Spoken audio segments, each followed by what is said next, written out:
Duelists of the world. Welcome and hello. It live from Ariake, Japan. You are watching Yu-Gi-Oh! World Championship 2026.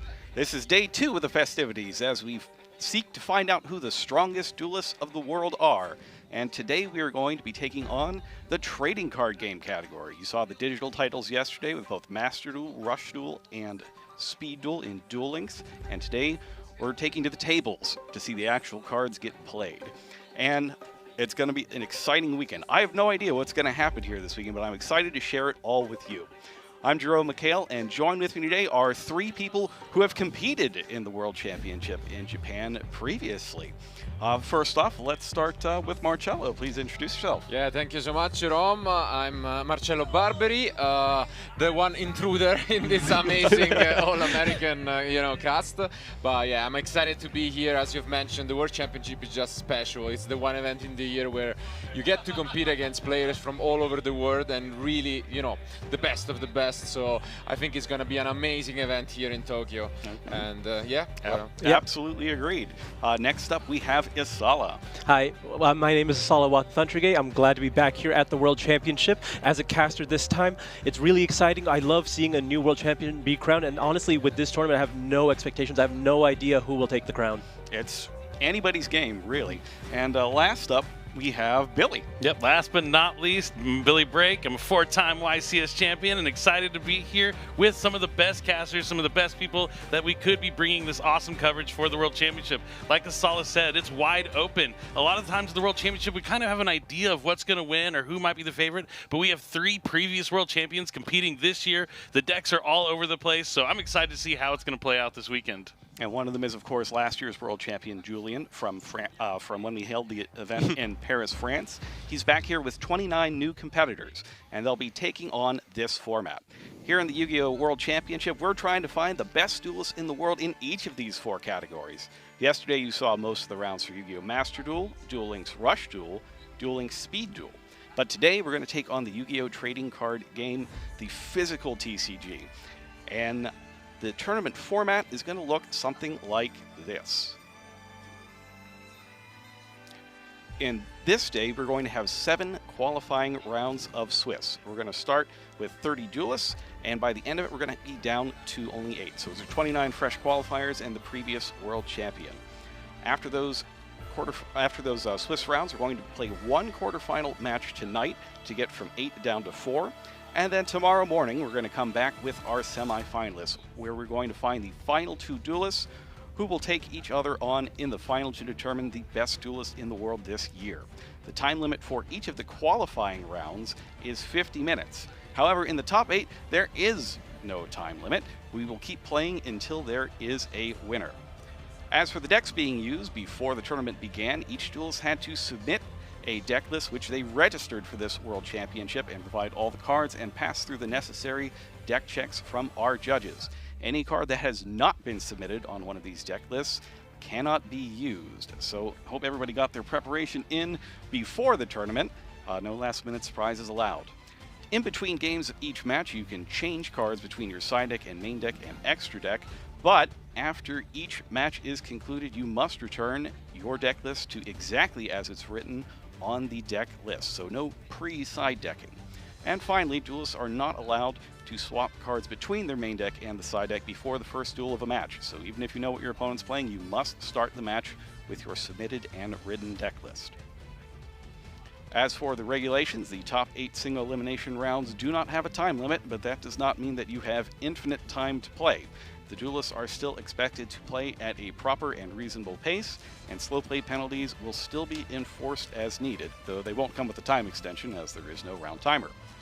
During each of the rounds, duelists can concede a game in the interest of time. You do want to get all 3 of those games in. And any duelist who wishes to do so should call a floor judge to inform the judge of what they're doing and why it is happening. Now, here's our schedule for the day. Opening is what we're doing right now, and right after this, we're going to jump straight into the first round of action. You can see there we've got about an hour or so budgeted for each of these rounds, but this may change during the weekend. Sometimes rounds go quickly, or they go a little bit longer, and so we'd like to make sure that all of you at home are paying attention and keeping flexible a little bit so you don't miss anything important. So keeping all of this in mind, we've got 7 rounds today. That's kind of a far cry from how a lot of these players qualified for the World Championship itself. The World Championship qualifiers tend to be very grueling marathon-type tournaments, where you'll have 15 rounds of Swiss and then a really high-pressure, high-stakes match in top 8 to get your qualification. But here, there's only 7 rounds, but they're much harder because you are playing against the best of the best of the best. So one thing I want to ask you guys is how something like that can impact your deck selection for the event. So I'll start on this side. You only have to play 7 rounds versus 15. How does that change and impact how you might build your deck? Yeah, I definitely think while in the big events like consistency is the #1 factor, here you can take a little bit more of a risk. You can afford to play maybe, a deck that is more explosive or that, has higher chances. And what is always interesting about the World Championship is the Forbidden Unlimited list, because essentially you take the TCG one, the OCG one, and it's a combination of both. The most restrictive. And I think that will be interesting also to comment on the decks, that have been chosen based on these huge changes. And maybe, I don't know, Esala, what do you think is going to be the most impactful change from that list for this event? I mean, there's a lot of restrictions that we, coming from the TCG side, don't normally see. Ash Blossom is at 2, Droll and Lockbird is at 1. That heavily restricts the ability to stop your opponent's play, so more explosive strategies do get away with a lot more. And in terms of specific deck changes, Cool Tune in particular, I think, is the one that's most affected by it, with only 1 copy of the extremely important Rotary, and down to only 2 copies of Cool Tune Synchro. Though, you can play them twice per turn, so you could still use both in 1 turn if you need to, but then you'll be out. You won't have the 3rd one to go fetch later on. So that might impact how the decks are selected as well, especially if you watched the North American WCQ and you saw how much Cool Tune was being played in that event. 7 out of the top 8 were all Cool Tune. So whether that carries over to the World Championship or if they selected something different, we'll just have to see how it works out. Yeah, it's definitely going to be an interesting thing that's going to play out. I mean, Cool Tune's still one of the main threats, even with the limitations going into it. Marcello was talking about explosive strategies kind of being something you might lean towards the amount of rounds. You only need to win a few, 5 or 4 rounds to get to that top 8 cutoff. I mean, 5 you'll guarantee in there with only 2 losses. But also, maybe you just play that consistency kind of strategy. You only need to get that many wins, so you can't give up too many losses. So going for the consistency might be another way to look at it. But it might not be able to one that's going to get you the first place, because no one wants to walk out here just making top 8, right? The goal is #1, getting that first place World Championship prize card and becoming a world champion to be able to come back next year. So I really don't know what's going to win. I think this is the most wide open World Championship we've had in recent history. Yeah, the other thing with these high explosive decks is that they might have an Achilles heel that you don't really know about until you get here and somebody exposes it in round 1. So that's a bit of a thing to look out for as well, especially because you were mentioning the reduced kind of non-engine cards. There's fewer copies of Droll and Lockbird going around. There's only 1 of them allowed. The 2 Ash Blossoms, no Called by the Grave, but that's more on the other side. Favor. Yeah. So it's really hard. You can't really know until it actually happens, which is why we play the games, right? Right. I think a lot of the powerful going second cards is a little bit more difficult to use, especially when there is the threat of more explosive strategies going first, but I don't necessarily count them out. I think there are so many cards that are strong going second that players have been utilizing, and Sky Striker as a strategy has been so popular going into a meta filled with Cool Tune because it's of its ability to pick apart the board. I wonder if it's going to be favorable or lacking in favor because of this format. And that, of course, was the winning deck from the North American WCQ. Yeah, and I do think I just want to touch on what Saul was saying. We're looking at, you lose that Ash Blossom, you only have 1 Droll and Lockbird, so maybe players are going to lean more heavily into those field-breaking cards, letting their opponent do their combo, establish a field, and then having swing cards that are going to be able to take advantage of that. Say, okay, you got to do what you want. Well, I'm just going to play my 1 card. That's going to make it obsolete. Be able to play through it. So they're going to have to attack it a different way as opposed to trying to prevent the combos from going off. From a spectator status, I love being able to see what each of the decks does, both when it's going first and when it's fighting against a field. So we could be in for a lot of really great matches this weekend. Being able to see everything that every deck is capable of. So that's my hope, is that we get to see a lot of really fantastic action and a lot of decks doing their thing, and just really find out what the best duelists in the world have come up with for this incredibly important tournament. Yeah, absolutely. When you see the decks get to play out at their maximum potential, it really comes down to the individual player play. Because if both players are expected to play perfectly, which in a tournament of this level you can kind of expect it from the players, then the deck that typically does go first has that severe advantage. But all it takes is one mistake, and the player going second can completely capitalize because decks are so powerful now. All right, well, we are just about to get right into the action here in round number 1. The duelists are over there in the other room right now. They are getting seated and ready to go. And we're just moments away from kicking this thing off on day number 2 of World Championship 2026. It's going to be a good one. I really... Yeah, I think the pressure's on USA, I think, this year a little bit. Yeah, like, right? You said like 3 years ago, America had not won a world championship for 20 years, right? And then now that we've won the last 3, the pressure's on, the target's on the back. All the other countries and all the players are all rising up. They want to defeat, it's their turn, their chance. Maybe we'll have EU win this year, or potentially someone from one of the Asia countries. It's going to be really interesting. Some of the best players in the world are here this weekend. Like we said, 3 world champions competing in the TCG space. I really don't know who's going to win or what deck's going to come out on top. It would be cool to see the Light and Darkness Ritual deck do well if there are players, using that strategy here this weekend. There's something about like Yugi's cards being here at the World Championship that's so iconic to me.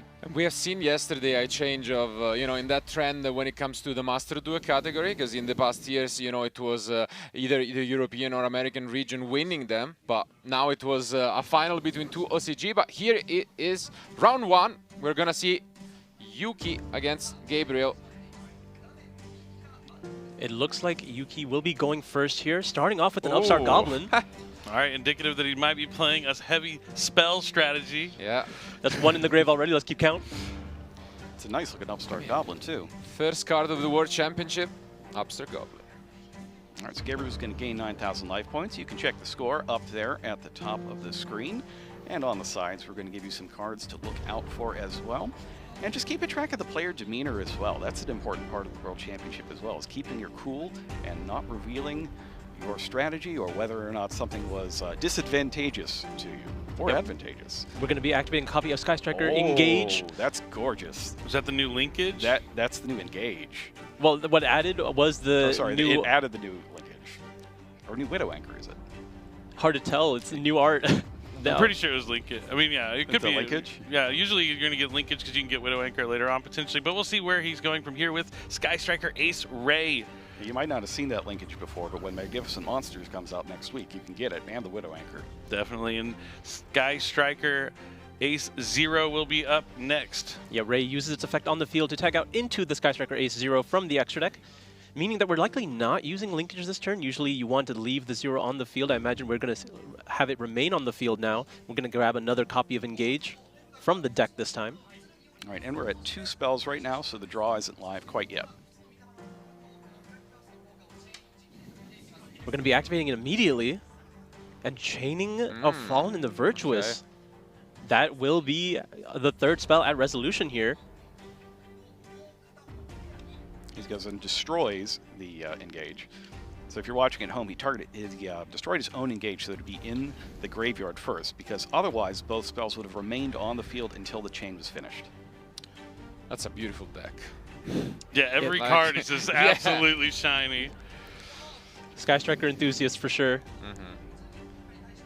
I mean, that's also a part of what makes the World Championship unique, is that you can play with cards that are also coming out in the OCG. So, and if you take a look at that marker on the bottom there, that indicates the randomized versus non-randomized status of the deck, so that we aren't shuffling all the time. We'll just go ahead and have that there and make sure that the duelists do shuffle before the next time they need to draw. Albion, the Branded Dragon, able to use its effect during the end phase to grab another copy of Fallen in the Virtuous. Going to be setting it directly to the field here. All right, so 4 face downs. So let's see. We can assume, so we have Fallen the Virtuous known, we have the 0 known, a likely copy of Anchor and Linkage, and 1 mystery card as well. Not to mention multiple cards in hand. But Gabriel gets to start his turn now. And let's see what he is playing.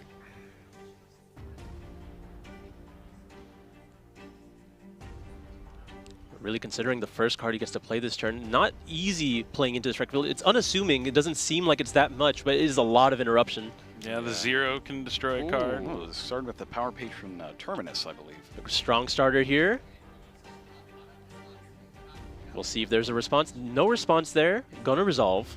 Now that could be indicative of a number of different decks. The Power Patron and the Medius lore cards are kind of in a lot of different strategies right now, so that doesn't quite give us the information we need to figure out what he's playing yet. All we know is there are Power Patron cards in the deck, and we're going to grab Medius the Pure.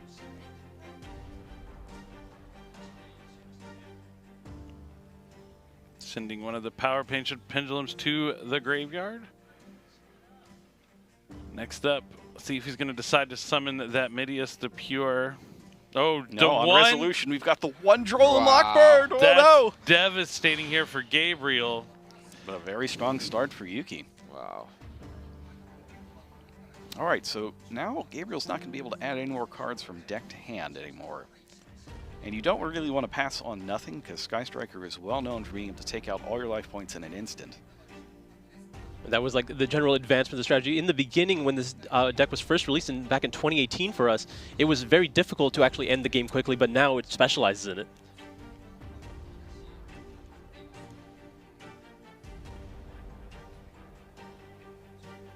Taking a moment to consider his options. Tough position. Under a lot of pressure here. Going to summon the Archmage. Power Patron. Yeah. Archmage Power Patron.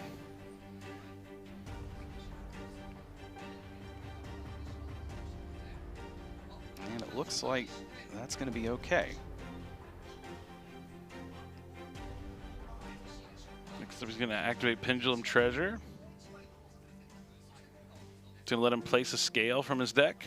This gets around Droll and Lockbird, in a way, circumvents it. It only specifically prevents adding. So anything that sets, like this, or like the branded card did before, can essentially get around it. Although in the case of quick play spells or traps, for instance, you can't activate those the turn you set them.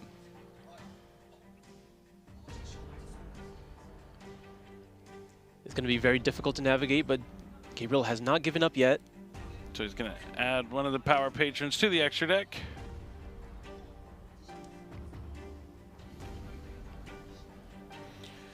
All right, and Yuki's going to take a look at that one real fast. I believe that's Nervetto. Yep, the Archmage one. So they have the Neuron app available to them in order to get the translations of the cards. Yeah, but this is quite a tough spot. I mean, you have the Power Patron in check, and even if you pop it, the effect to add is locked out, so for now, Gabriel needs some more. Yeah, Yuki doesn't have to really use any of his responses just yet until there's anything that actually threatens him. I think he's going to summon Archmage Glaflare. I think that's a little... Yep. Yeah, the one. So this is interesting. This gives us more of a clue as to what's going on here. You don't really see this in the general Power Patron Pendulum ones, like the ones from the EU. I don't believe they were playing any of the regular Archmage cards, just the Pendulum ones. Yeah, so this is the defined Archmage strategy involving more of the Power Patron engine, and Glaflare is strong into this position because it has the ability to go after Yuki's set spell and traps. Indeed. But that's also okay. Yeah. No response from Yuki. I mean, it does target, right? At any point, if you need to use your anchor, you can. Not really any threats here. The biggest form of interaction that you have is the 0.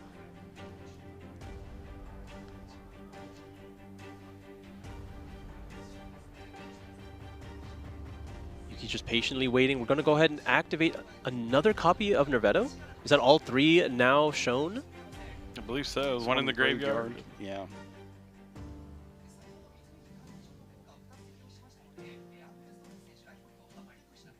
Yuki's considering using the Fallen, and it does. Yep, there it is. Going to go ahead and send, for cost, a copy of Ecclesia from the extra deck. And destroy Nervetto.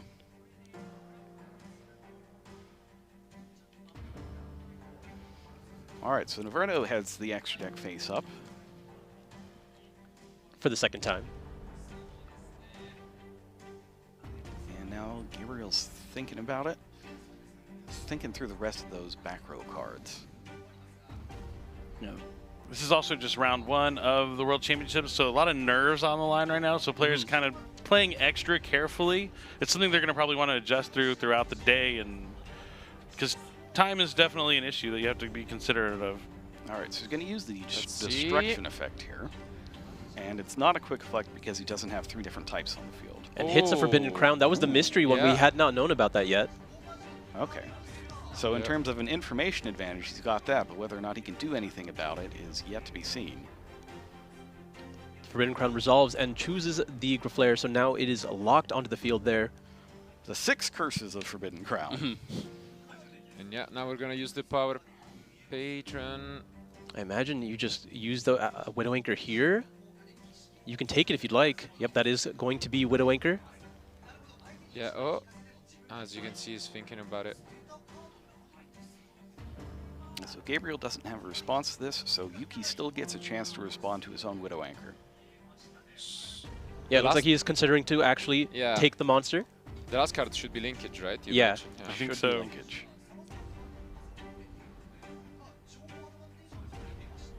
I mean, this really restricts anything that Gabriel can do, knowing that the Graflare is locked there because of the effect of Forbidden Crown. Not much ways to extend. You are still under the effect of Drone Lock, but the 0 is still face up on the field if there was another monster to extend on the field as well. It can destroy a card. It would take a miracle right now. It's a tough situation, but if anybody can do it, it's a World Championship competitor. It really comes down to what those remaining cards are. Hopefully it's not a bunch of search cards.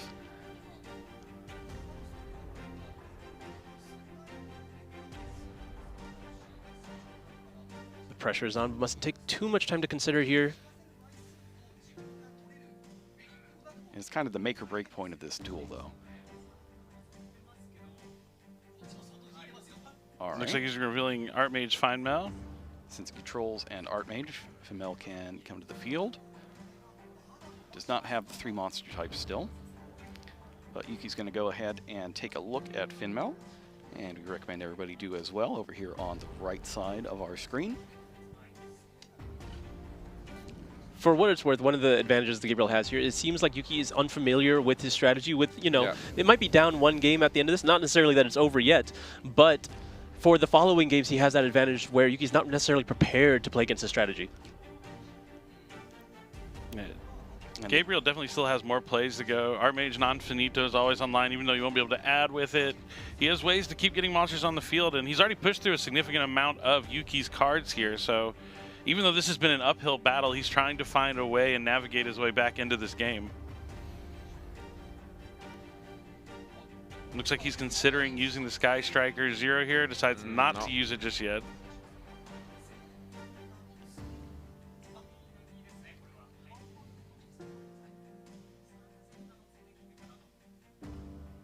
That's a set. Okay. Set in a pass. That does potentially provide some options.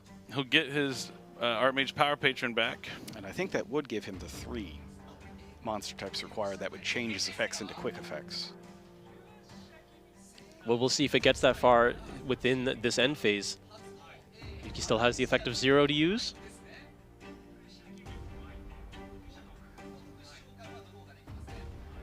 All right, so Gabriel's going to pass over, and Yuki will use 0. Before giving back.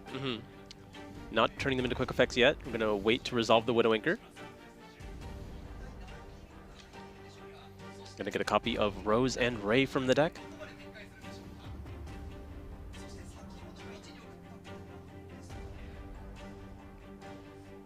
Yeah, Sky Striker's really had a resurgence in popularity. I mean, it won the NAWCQ this past year, and it's kind of been a contender in a lot of the tournaments leading up to this one. And it's going to take out the Archmage Trap card. Yeah. Alteration, I believe. Awakening? Awakening. Yeah. I knew it started with an Awakening, A. Yeah. Many of these cards start with A. Oh, yeah, Numerous times. Especially the field spell. I mean, that is the one that you want to have go to the graveyard. You can banish it, target an Archmage monster, and then return to the hand or extract, and if you do, destroy a card your opponent controls. So actually more powerful in the graveyard in this instance. Kagari going to add back Engage using Ray's quick effect. Power Patron, Archmage Power Patron back to Gabriel's side. All right, and now the objective for Gabriel really is survive. This can be quite difficult against Sky Striker. Once they clear your field, they can do a lot of damage very quickly with linkage. Especially once they start chaining engages. We're at well more than enough spells in the graveyard now to get the draw, too. Yeah, being able to summon Kagari on the interface. It looks like he's going to use Graflare's effect as a quick effect to try and take out that spell or trap, force it out if it is that linkage. And it is during the end phase still. Oh, is it? I thought he drew for his turn. It might be still in phase. Oh, takes it out. Oh yeah, it is draw. Yeah, it's on the other turn because he already used Griff Flare's Yeah, effect yeah, on his yeah. other Oh, turn. that's right. The You're other right. turn. Just immediately getting that out of the way before it can pose too much of a threat. Kagari probably turning into, what, a Hayate, perhaps? Oh, it looks like Amaterasu, maybe? Yeah.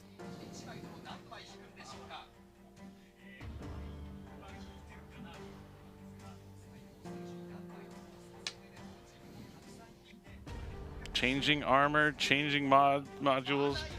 Maybe wanting to try and go into a Sky Striker Ace 0, but it looks like we're going to use the quick effect of Archmage Power Patron to fusion summon with the card in hand. It was the Medius that we knew, right? Yep.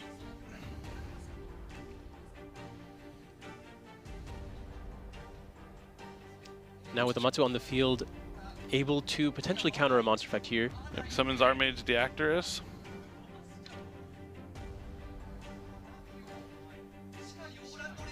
So Deactorus out with 3 different types on the field. You can negate the activation of a card or effect on the field and destroy it.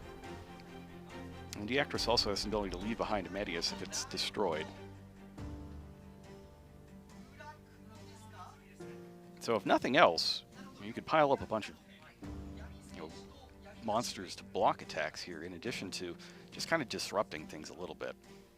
But we do have the Amatsu on the field to protect from the effect of Deactorus, and so we now just have to bait it out. A little difficult with the Rose still on the field. Yeah.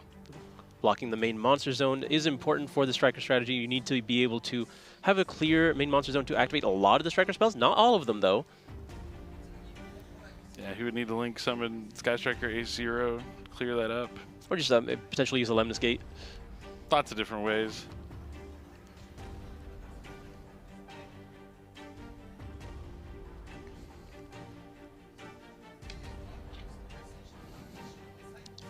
I imagine we have the effect of Ecclesia in the graveyard as well right now, right? Yeah, I believe he sent both of them, so he's got the Dragon and Ecclesia. We're not going to start with that, though. We're going to go ahead and link away the Rose and the Amatsu into... is it going to be Azalea? Oh, Azalea, okay. All right. So Sky Striker Ace Azalea. I'm going to use Azalea's effect. We're going to go ahead and try to force out some of these interactions here. Not a whole lot he has to get through, so he's just forcing Gabriel's hand. Yep, just going to go after the Deactorus.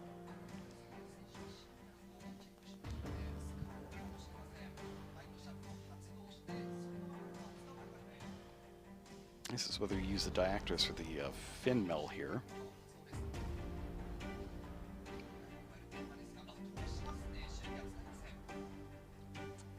Gabriel's really feeling the pressure. You can see it in his face, but he has to make a decision soon.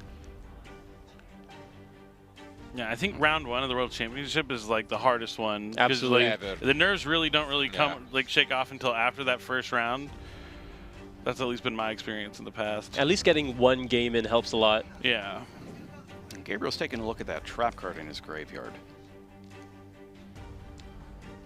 All right, so he's going to let it go and then activate the effect of Deactorus to grab a Medius.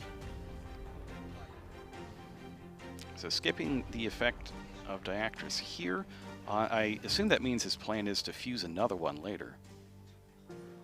And then reactivate the ability to have that negation.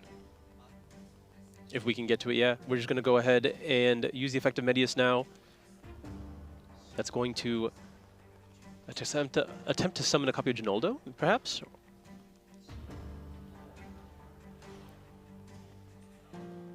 Looks like it. Yep.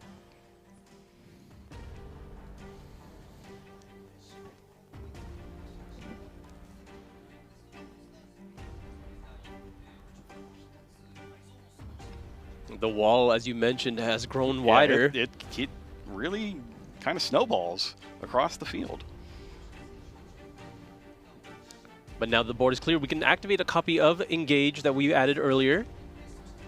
Plenty of spells in the graveyard. We can pick apart the field now. I believe that's the new Widow Anchor. Yeah. That's gorgeous.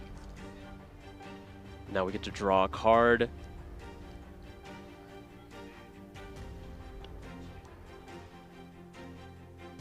We'll see how many engages we go through this turn.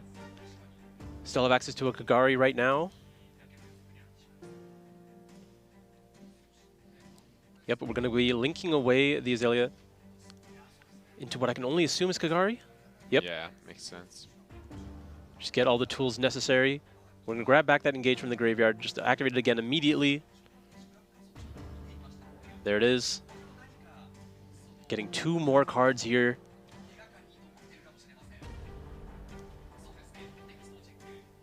There's the Lemnis Gate. Going to be able to use that to help clean up this field a bit and hopefully clear the way to get some damage in. That Upstart Goblin putting Gabriel at 9,000, maybe that'll come in handy a bit for him to try and survive this turn. We're going to have to see. Hey, how many Sky Striker aces does he have in there now? Plenty. Plenty of spells to put back, that's for sure, too.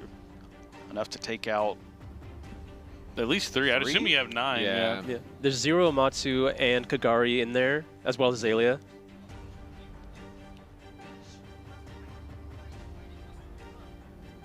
Looks like he is counting. 2 Rays in a row as well. Oh, that's right. Yeah. He has the Ecclesia still as Yeah. well. To go for a Ecclesia. Yep, going to be able to put back that Albion to take care of one of these monsters. It's all about just clearing up this field the best he can. Gabriel's going to think for a moment. We're going to be using it now. Oh no, we're just going to resolve the effect.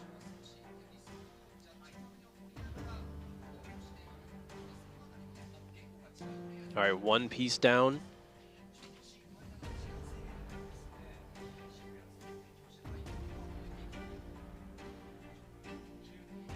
I think the last interaction Gabriel has that we know about, at least, is in the graveyard. Yeah, the Awakening, which can return an Archmage to the end to destroy a card. So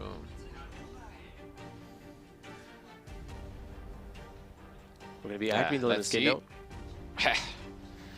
Let's look at that graveyard. So we're going to be eyeing an engage. Plenty of spells to put back.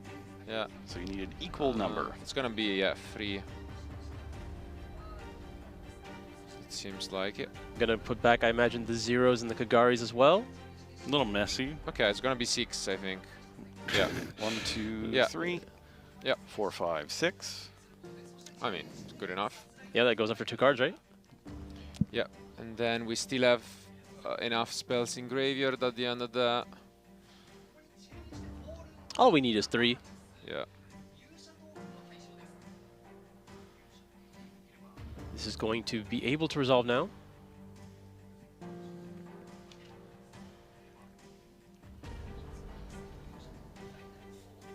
Interesting, we leave the Archmage on the field.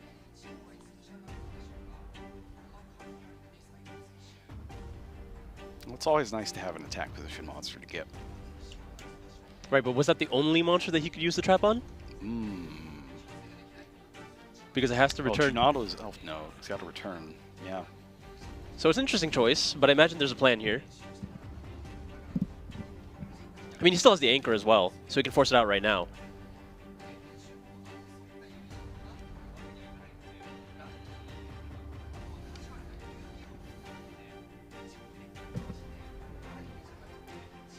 Is that talent? Yeah. Oh, well, that'll definitely do it. Wow. He's going to go take a peek at the hand there and put the Junaldo back. Yeah. Incredible hand here for Yuki in game number 1. I mean, when Gabe gives you 2 more Yeah, draws. exactly. Like, I mean, the Droll and Lockbird when you're going first is so devastating, especially when you're playing something like Archmage. With 1 copy, it doesn't happen too often, but it still can happen. Unfortunate for Gabriel that it happened round 1 here, but again, this is still just only 1 game. yeah, I guess at least you'll take it when you go second anyways. Yeah. You know? Like, you much rather see Droll go in second than when you go first. So, let's see. That's the Widow Anchor? Yep. And now we're going to see the Awakening. Let's see if Yuki he's aware of their interaction, as you've mentioned. Yeah, as you can see, maybe. Yeah. He might not saw it. I mean, He's still fine if he could like chain. Does it target the Awakening? I believe it does. If it does, he could like chain like Widowing or Linkage maybe. And yeah, still yeah, find a way it does target the Archmage, but then like the destruction effect doesn't. So. Oh, the destruction effect Yeah. doesn't. Okay, so that wouldn't work. Yeah, that so he doesn't just has to. Oh, but if he gives up the Kagari, Ray can come back from the graveyard. Yeah. He'll still find a way to probably be able to do some damage. But the fact that he's already had to use Kagari to add back Engage, that's one less linkage that he'll have access to in the battle phase. So maybe that will be able. Losing that linkage plus having the 9,000 from the Upstart Goblin, there's still a chance that Gabriel will be able to survive this turn. And it does make sense to pop here. So. All right. Yep, So let's see. comes back. So, see, if he has a linkage, Ray's 1,500, Ray tags out And I to think- 0, that's yeah. 2,000, linkage goes into another 0 plus the 1,000 to 3,000, that's 5,065. And then it just tags down 2 more. I don't Tags know, out without Ray Kagari, and Rose. oh, he doesn't add, he can do that, Yeah, I don't think he's going to add, right? Yeah. No, no, for sure not. Yeah, should be. So that's 35 down. We're going to be using the effect of 0 now. We're going to get them back from the deck here. Gonna get a copy of Ray, and I assume the Rose is still in the graveyard. Yeah. That's going to be another 3,000. Yep, and if he has linkage, it'll be enough to do 3,000. 2,500 left. Because the linkage will give it that 1,000 boost, if he has it. He's already used Ray's effect, so it Yeah, but really you does need have to be to linkage. I mean, Clear the way. no? he did use the effect of Ray, right? Yeah. That's how he got to the 0. So, no. Because you need to clear the way, so you Yeah. you can't really. no. Yeah, linkage requires you to also have no monsters in your main Yeah. monster zone. Oh, yeah. Yeah. Oh, yeah, that's true. So it's pretty much done. Like, it's only Lemnis Gate is the striker spell that doesn't require that. Yeah. So I guess She also used this turn. just leave him at 2,500. I mean, this unfamiliarity might prove extremely advantageous. I mean, that's one of the reasons you get to play a deck that isn't necessarily one of the ones chosen for this format, and Archmage hasn't been as popular going into this tournament. I think it's significantly more popular on the TCG side Yeah. versus the OCG side. It very much is. But this is what I love about the World Championship is that we get to see TCG versus OCG. I know round 1 as a TCG representative, I got to play against an OCG player, and it made it so Yeah. like incredible. Like it was just an experience. No, I guess in this case in particular, the talent might come up to be, you know, the costly. Because if you just took with the talent, that would have been enough. So instead, you know everything anyways in the end. So All he had to do was, with the Lemnis Gate, not leave an Archmage on the field. yeah, I mean, also, There was only one. yeah, there were a couple of options there. So hopefully he doesn't get punished for it. And yeah, now surprisingly, Gabriel gets to see another turn. I mean, the Ray is still on the field here. That turns off a lot of his interruption. Shizuku's going to drain the attack points of opposing monsters, and it's also going to And set that's drones. Yeah, it's Hornet Drones, yeah. Hornet Yeah. Drones. A card that's surprisingly better in every non-Sky Striker deck. Yeah. than is in Sky Striker. Indeed. Well, I mean, it's just, It's a yummy card, right? yeah, it's more of a yummy card. It's like the 4th worst version of linkage in Striker. yeah. All right. So they go ahead and I guess it would have given the extra 1,500 that he needed if he was There we able go. to Would've. use it. what if he's got the spells for it? All right, so Gabriel's up. He survives the onslaught. He survives the droll, and he gets another turn. And you see his pace of play picking up here, maybe a little excited. Yeah. The fact that he's still in this game is... I like his chances now. So actually. he's going to summon Medius from the graveyard. By sending a monster back to the deck. Okay. It's going to be the other Medius. Here We can comes have Ash Ash Blossom. Blossom. More unknown yeah. interactions from the hand there. I mean, we still likely are able to push through. Yeah. Okay. Alteration. Good alteration. He's going to be able to add. Let's see what he adds with it. Just another copy of Medius? Yeah. Or Assault, sorry. Archmage Vandalism Assault. All right, is that It's the Latera? continuous one. Is that Latera? Or I believe that's Spell and Trap one again, right? is it Eagle Flare, Flare? it's It's another Flare, Flare. yeah. Yeah. It's kind of hard to tell. from this distance. The flare is going to immediately use its effect. Then We're picking this apart. Yeah, this is the first time in this match that feels like Gabriel It's another Forbidden Crown. Just useful card after useful card here from Yuki. That could be devastating here. It's going to stick. It can't be used for anything. But we have ways to keep pushing. I mean, these were the ones we knew about, right? It's the Finmel. Finmel's up next. But this Now we really got feels to like the draw. first time that Gabriel's making headway in this match. He endured. The school is still in session. Gabriel has yet to yield. And there it is. It's the Artmage Academic Arts Acropolis. Arcane Arts Acropolis, sorry. Going to discard Lull. Acropolis? No. No, Acropolis. The fun thing about this one is because you have to name the cards that you're getting with it. It's like taking roll call at school. Love that. All right, and then Latera. And there's the slacker herself, Latera.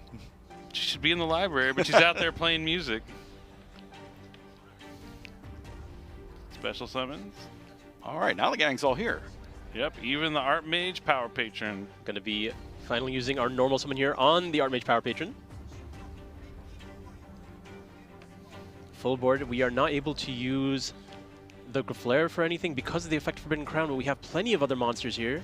Yep, Artmage Power Patron is going to use the effect of Fusion Summon. Probably for a Deactress. He can still summon a Non-Finito too. Or it looks like he's going to summon Non-Finito. Non-Finito. We'll be able to add a Speller Trap, I believe. That's any two Artmage monsters, and the Artmage Power Patron is such.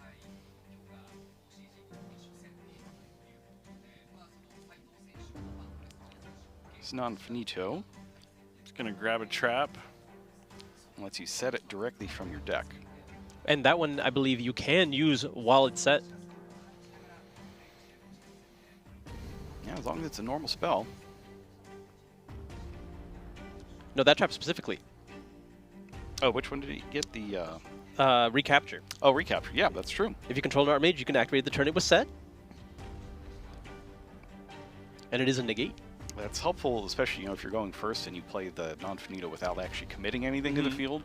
You can get your negation online before your opponent has a chance to blink. Essentially what we're trying to do here. There's only so many responses that you could possibly have at this point. Especially with that zone clogged. Just look at the body language as well from Yuki now, We got caught off guard. That's all it takes. It takes one mistake when you have almost everything to your name and Gabriel's taking advantage. That's a tough one, too. If he can't finish this one off after starting as strong as he did and having the Ash and the Droll, that could be devastating going into game 2 or 3. He has to reset himself. Yeah, it can definitely hurt your mental. Yeah, it's hard to recover from that. But these players are all professionals, right? They've been here before. They have had to fight a long way to get to this point.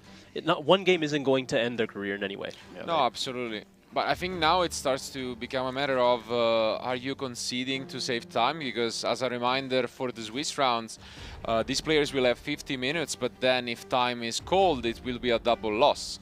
And so, I mean, we don't really have a timer right now, but I think this has been going on for a while. We will be able to let you know how many minutes the game was after the game is concluded. After it's concluded. We will update you guys so you know. Now, Gabriel's continuing to build here with the Power Patron Link monster, and he gets Diactress back as well. Purification Power Patron, there it is. I mean, yeah, now he has 2 forms of interruption for the 2 cards that Yuki could have. It's just smooth sailing from here on out, but we're going to enter the battle phase here, go after the Ray.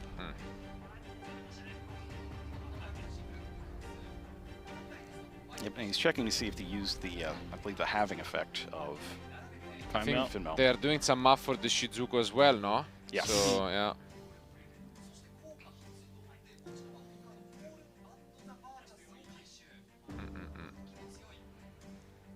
Let's pay attention to our life point counter. That should be accurate. Once the damage is taken. You're getting the direct feed from the table itself. So down to 7,100. We're going to be able to destroy the Shizuku here.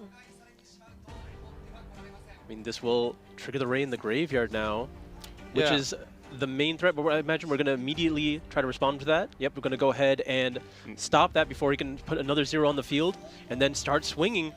There goes Diactress in there for 28.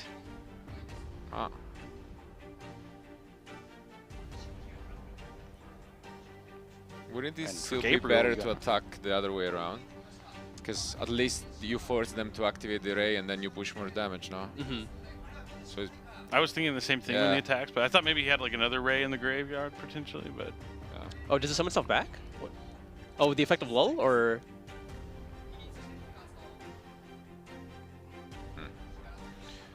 I don't know. I think the big thing is Gabriel knows that time is now like going to be an issue in this game, so he's trying to play a little bit quickly. yeah. yep. And then okay, immediately in the draw phase, he's going to use the effect Ogre Flare again. Try to really constrict Yuki's options. Put him down to 2 cards. This is tough because it's really just one Hayate direct attack away from defeat. Exactly. And it looks like it's a chain of a Widow Anchor from hand. We're going to be negating that with Deactorus, and then it's It's linkage. They're it's both linkage. Okay. Yeah. Oh, okay. I know it's hard to Looks- tell. Yeah, Yeah. it looked almost like a second copy. Yeah. Linkage is the one that's more silvery, Okay. if that helps. Yeah. This is really the first time seeing the new art out in the wild here. It just came out here in Japan as well as it's upcoming in the TCG. We're going to be able to get a 0 on the field. Luckily for Gabriel, you can only use 1 effective 0 per turn, so Yuki has to make a huge decision here.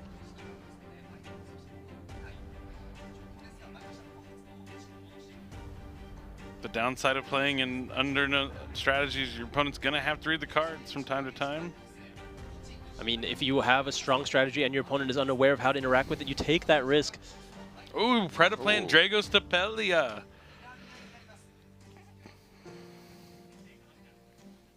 That's a classic fusion monster. I mean, having access to a powerful fusion monster like that in your extra deck, you know, kind of an indicator of some potential non-engine you could have as well. Yeah, seeing it actually being fusion summoned properly Yeah. is a bit of a unique experience.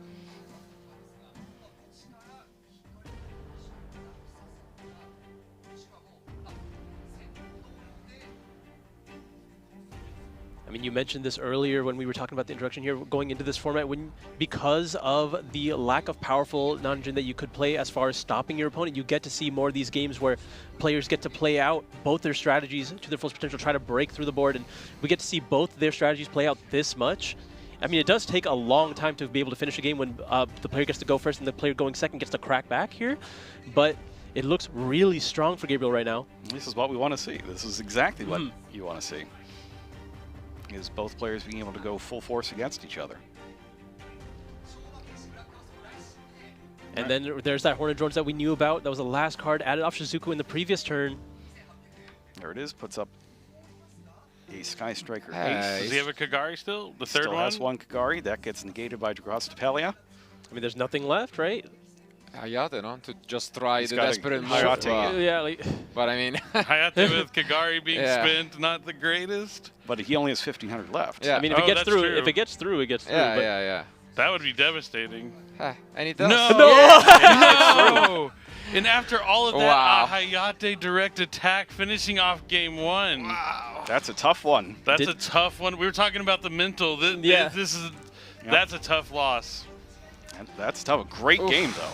Great game, tough loss for Gabriel. That's tough. Like, either one, if whoever lost this one is going to have a bad 3 minutes in between game 1 and game 2.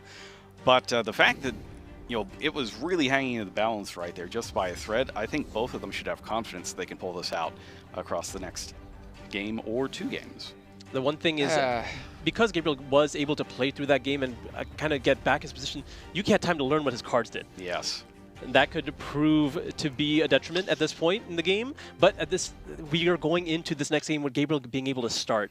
And if he isn't able to find those powerful points of interaction, Archmage is one of those decks where you can't really attempt to crack back onto the field. If they're allowed to go through their entire combo, it's one of those strategies we saw, or at least we talked about going into this, knowing that there aren't as many ways to stop it.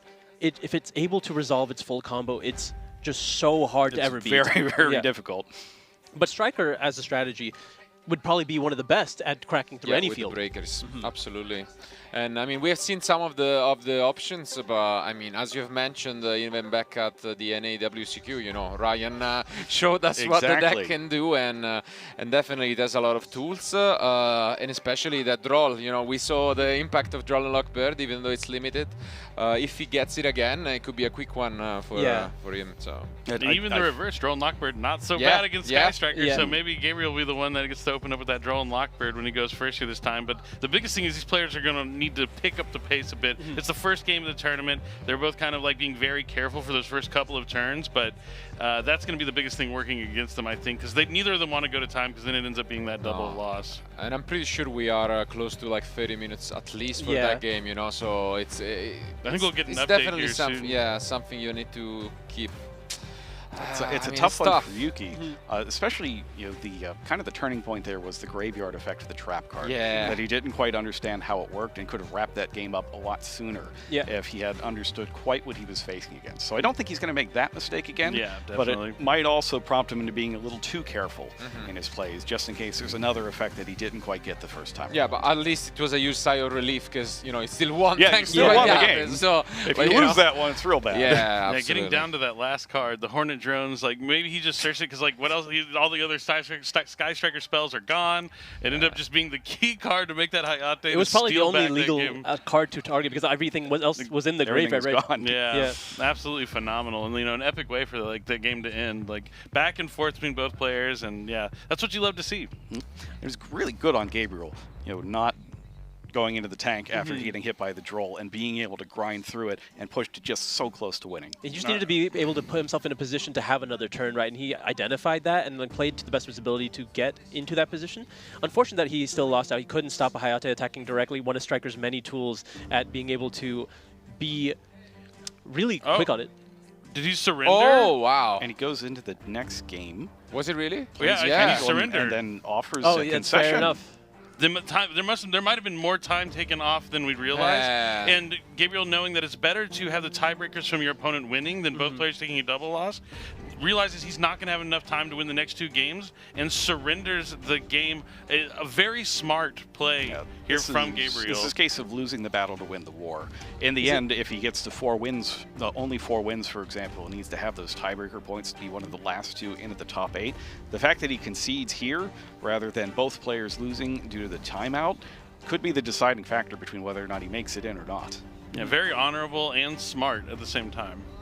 Did we get a peek at his hand? Did he just have a non-playable hand? I mean, he had Pendulum Treasure. It was Ghost Ogre, but then I don't know. Yeah, Pendulum Treasure and not a whole lot else. Yeah, I think it must have been a time issue. Yeah, I'm not sure. For sure, 100% it was gonna be, but I don't know. Maybe he just thought the one Ogre wasn't enough to, stop him in his tracks. So yeah, we'll hopefully let you know like how many minutes that game was. We'll have that information in the future potentially. But congratulations to Japan, starting off strong, winning round number 1 here. Yuki and his Sky Striker strategy, moving on 1-0. Gabriel losing 1, but as we said, 7 rounds of Swiss. That's a lot of rounds to play. You can take 1 to 2 or 2 to 3 losses potentially. Our last 3 world champions have all gone into the top 8 with 3 losses. So just because you lose 1 or 2 rounds doesn't mean you're out of the tournament. And being able to make that executive decision to surrender, not try and take your opponent down with you, that's what the good players do. That's what the smart players do. So it's incredible to see. And, it's what I would expect here at the World Championship, because it's all about putting yourself in the best position to make that top cut. Maybe not necessarily win that round, but to make it to that top 8. And that's exactly what Gabriel did here. So excellent play from both players. Yeah, as Jerome mentioned earlier, this is not necessarily, like all these players are used to playing much longer tournaments to get into this stage. So they're used to the marathon. They identify that it's not about that one match. They are preparing themselves to play through the other 7 and give themselves the best chances of making that top 8 cut. But now, it's gonna be once more Yuki going first, and let's see. Things changed quite a bit. After siding, you can always expect, especially after the breakthrough at the NAWCQ, to have some preparation for your deck. Maybe some spell and trap mass removal. So it's always something you need to be mindful of. But we'll see how he prepared, and no matter what, it's pretty straightforward what you want to do. I imagine in the small break between rounds, Yuki's probably going to be studying all those Archmage cards again. Yeah. Thinking like, now, wait a minute, if this is what I'm playing against in round 1, what other surprises are in store for me? as the tournament goes on. I mean, it's definitely strong to get that out of the way. When you happen to make a mistake into a matchup like that, but you're able to pull through, you're able to win that match regardless, then you have that information to go off of. Now you get some familiarity with all the cards, and you know a bit of what their combo looks like, because you've seen their interruptions, you've had to play through them already. You're going to be way more prepared for the other players playing in this tournament. Like, between rounds when you were playing, did you go and talk to the rest of the team from your country and think, okay, what did you see? What was going on? Yeah. I talked to everybody. For Not, sure. not from my country. I mean, Yeah. everyone. It was kind of a big job. I remember Josh was immediately like, okay, we stop pretending like we don't know what everyone's Yeah. playing. Like, let's just talk about our decks, talk about our rounds. It gets very like, collaborative very quickly. Yeah. Yeah, especially when everyone loses, you like to kind of like get some camaraderie in the losses. Like, oh, I lost round one. Oh, yeah, me too, man. Yeah. Like, but all the nerves are like kind of shaken off after round one. Round one is definitely the most pressure, like, especially if it's like your first world championship. Like, you don't know what to expect. You don't know how to feel. You've never like encountered like some of these other players. It's absolutely phenomenal. But we're gonna have to see how Gabriel will bounce back in this round, and how the rest of the players will do from all the other countries. So we've got Julian Kihon. He is our previous World Championship winner, so he's back again. From Japan, we have Ryohei Kobayashi and Seigo Inokizono. We've got 30 players total after them. Yoshiki Saito, also from Japan, and the winner of our round one feature match, Yuki Shibano on Sky Striker there. And then finally, another previous world champion, came in 5th at the Japanese qualifier, Kogi Kosaka. Next up. Here we have, the full-on, representation from the United States. Of course, Charlie, I mean, has been to the World Championship plenty of times, and I'm sure he'll try again here to get a title. But then, as we've seen, Gabriel losing, but I'm sure he'll have, another chance at making it to the top 8. And of course, Logan Johnson as well, representing US. I like Gabriel's deck a lot. I think he's going to do just Yeah. fine. It was definitely a close one. I could have gone either way up until that very last game. All right, so moving on, we have Sebastian Todd from the United States. And then we get into our very strong year from Canada here with Mario Angelo D'Amico and Luka Kovac. Great year for Canada this year. Both those players qualifying through the World's Qualifying Point Playoff, which has produced the last 3 world champions. So if history continues this way, one of these two might be walking out with that first place prize card. And they made the top cut at WCQ as well, did they not? They qualified twice. Yeah, double qualifiers. Yeah, I mean, absolutely phenomenal. Mario representing also some Italian origins. All right, name will take him as the third representative. But y'all got Julian. Now you're going to take Mario too. All right, we can't forget about Latin America here. From Costa Rica, we have Esteban, and then from Honduras, we have Mario Moncada, and of course from Ecuador, we have Juan Andrade. It's been a strong year for Latin America as well. There's some really impressive deck building going on down there that we saw from the different WCQs. Absolutely. We get some really unique strategies that qualified some of these players for this tournament. Yeah, Juan Andrade came in 2nd at the UUDS, so absolutely phenomenal player. Oh, that's true. And then we have from Colombia, Andres Torres, who's a name that's probably familiar. And now we get into our European duelists with...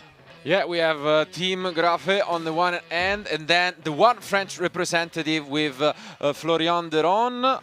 And of course, I mean, they had a great show this year. And alongside them, we have, amazing players qualifying from both the playoffs held on Friday and then the main event. And we also had some pretty cool, history at the European Championship, because among them, in particular, coming up will be some of the Italian representative, with Danilo getting really close to qualifying twice making it through the playoffs and then to the top 8, where he lost to the other Italian representative.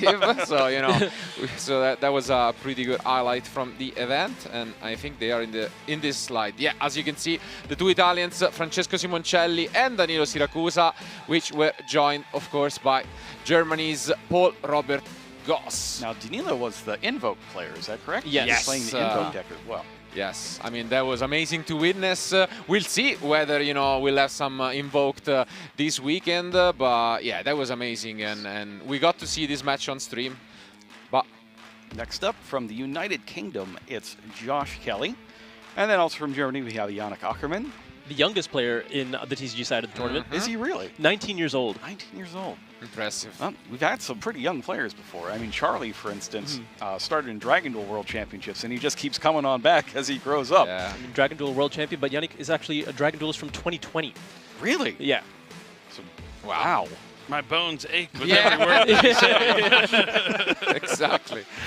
Oh, and then from Australia, Ji Ruijan. And continuing from Australia, Dylan Taylor. And of course, after that, we have previous world champion Chia-Ching Wang from Chinese Taipei. And from Hong Kong, we have Hin-Feng Sang. Yeah, Chia-Ching Wang is definitely one to watch out for this weekend. Won a world championship, made a finals at a world championship. He is back again and hungry for another prize card and amazing trophy this year. Yeah, any one of these players could really take it this year. Is 3 the most world champions we've had in a single world championship? I mean, there's always one, just because of how it works. Yeah, I'd say 3. It's probably happened before, but I don't know if there's ever been more than 3 that competed at one world championship. Yeah. Well, if we have any dual historians watching us, maybe go ahead and take a look at that. It's interesting to find out. I think the closest was probably 2 or 3 with, I'm thinking Galileo that came close many Galileo's times, but quite a like, few you know. times, yeah. If we go back in time retroactively, 2017 had several future world champions. Sure. I don't know that we have the time machine there. All right, but we still have some more duelists to check out. Representing Korea, Dongwon Ha, and then we do have 2 Chinese representatives with Yayun Yan and then Jiawei Zhang, which will try their best to also bring a title home. And, you know, there is fierce competition all over. It's really interesting to see also the differences in deck building within players from the different regions. And that seems like it is going to be a trend, you know, in really maybe the explosiveness against choosing more, you know, control-based strategies and decks. And I think it's always refreshing to see. Yeah, it's really interesting. Even from the WCQ season, we saw Europe having a lot more focus on the Invoke strategy. That was not popular at all coming from North America. Indeed. So each territory really has its like own favorite decks. Yeah, I remember when I looked at the top 8 breakdown, I had, you know, to take off my glasses and be like, am I seeing it right? Like 7 Q-tunes in there, while we had almost like 8 different decks, I think, in ours. So it is definitely, you know, something that is always interesting. And again, when you combine different lists, especially, it's interesting to see, because we came from completely different formats, also, you know, the OCG players. And it's interesting to see how they adapt. They still have, you know, new cards that they cannot play for this event alongside, you know. Yeah, absolutely. I think this WCS might be the most that the OCG players have had to go to remove themselves from their format. Possibly. There's a significant amount of cards that they have, like the Toon cards and things like that they've been playing with for a while now, like having to step back, but maybe to their like pleasure, like maybe they're happy to play like this kind of format. It feels like they're going back in time. Oh yeah, because they have more experience with bit, this format, right? Because they've already played it. Yep. The biggest loss, I think, from our side is Genia from Blazing Yeah. Dominion. That kind of takes out the Fairy Tale deck that we saw used to great effect, especially in Latin America. Yeah, Andres Torres actually qualified with the Fairy Tale strategy, so, you know, a bit of a loss there. I think that was one of decks I expected to do well had that card been legal in this format. I think it was a very underexplored strategy, but we don't have to worry about that too much for this tournament without that card.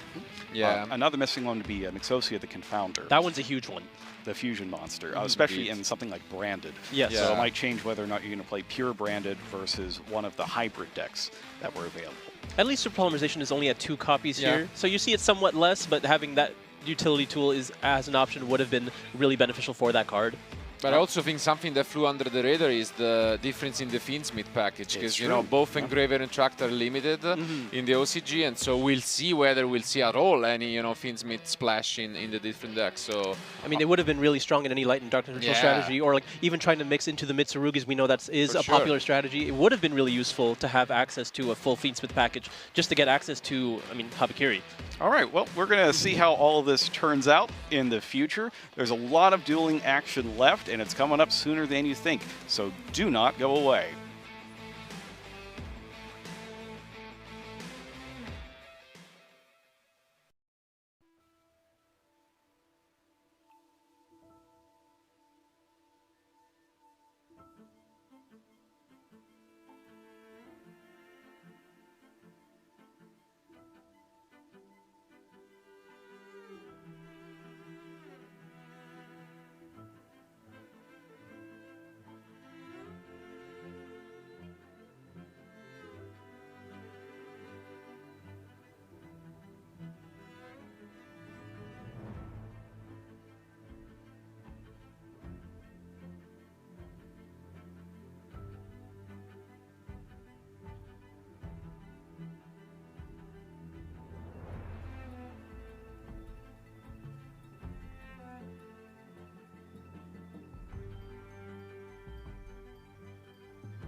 Hello, everybody, and welcome back. You're watching Yu-Gi-Oh! World Championship 2026 live from Ariake in Japan.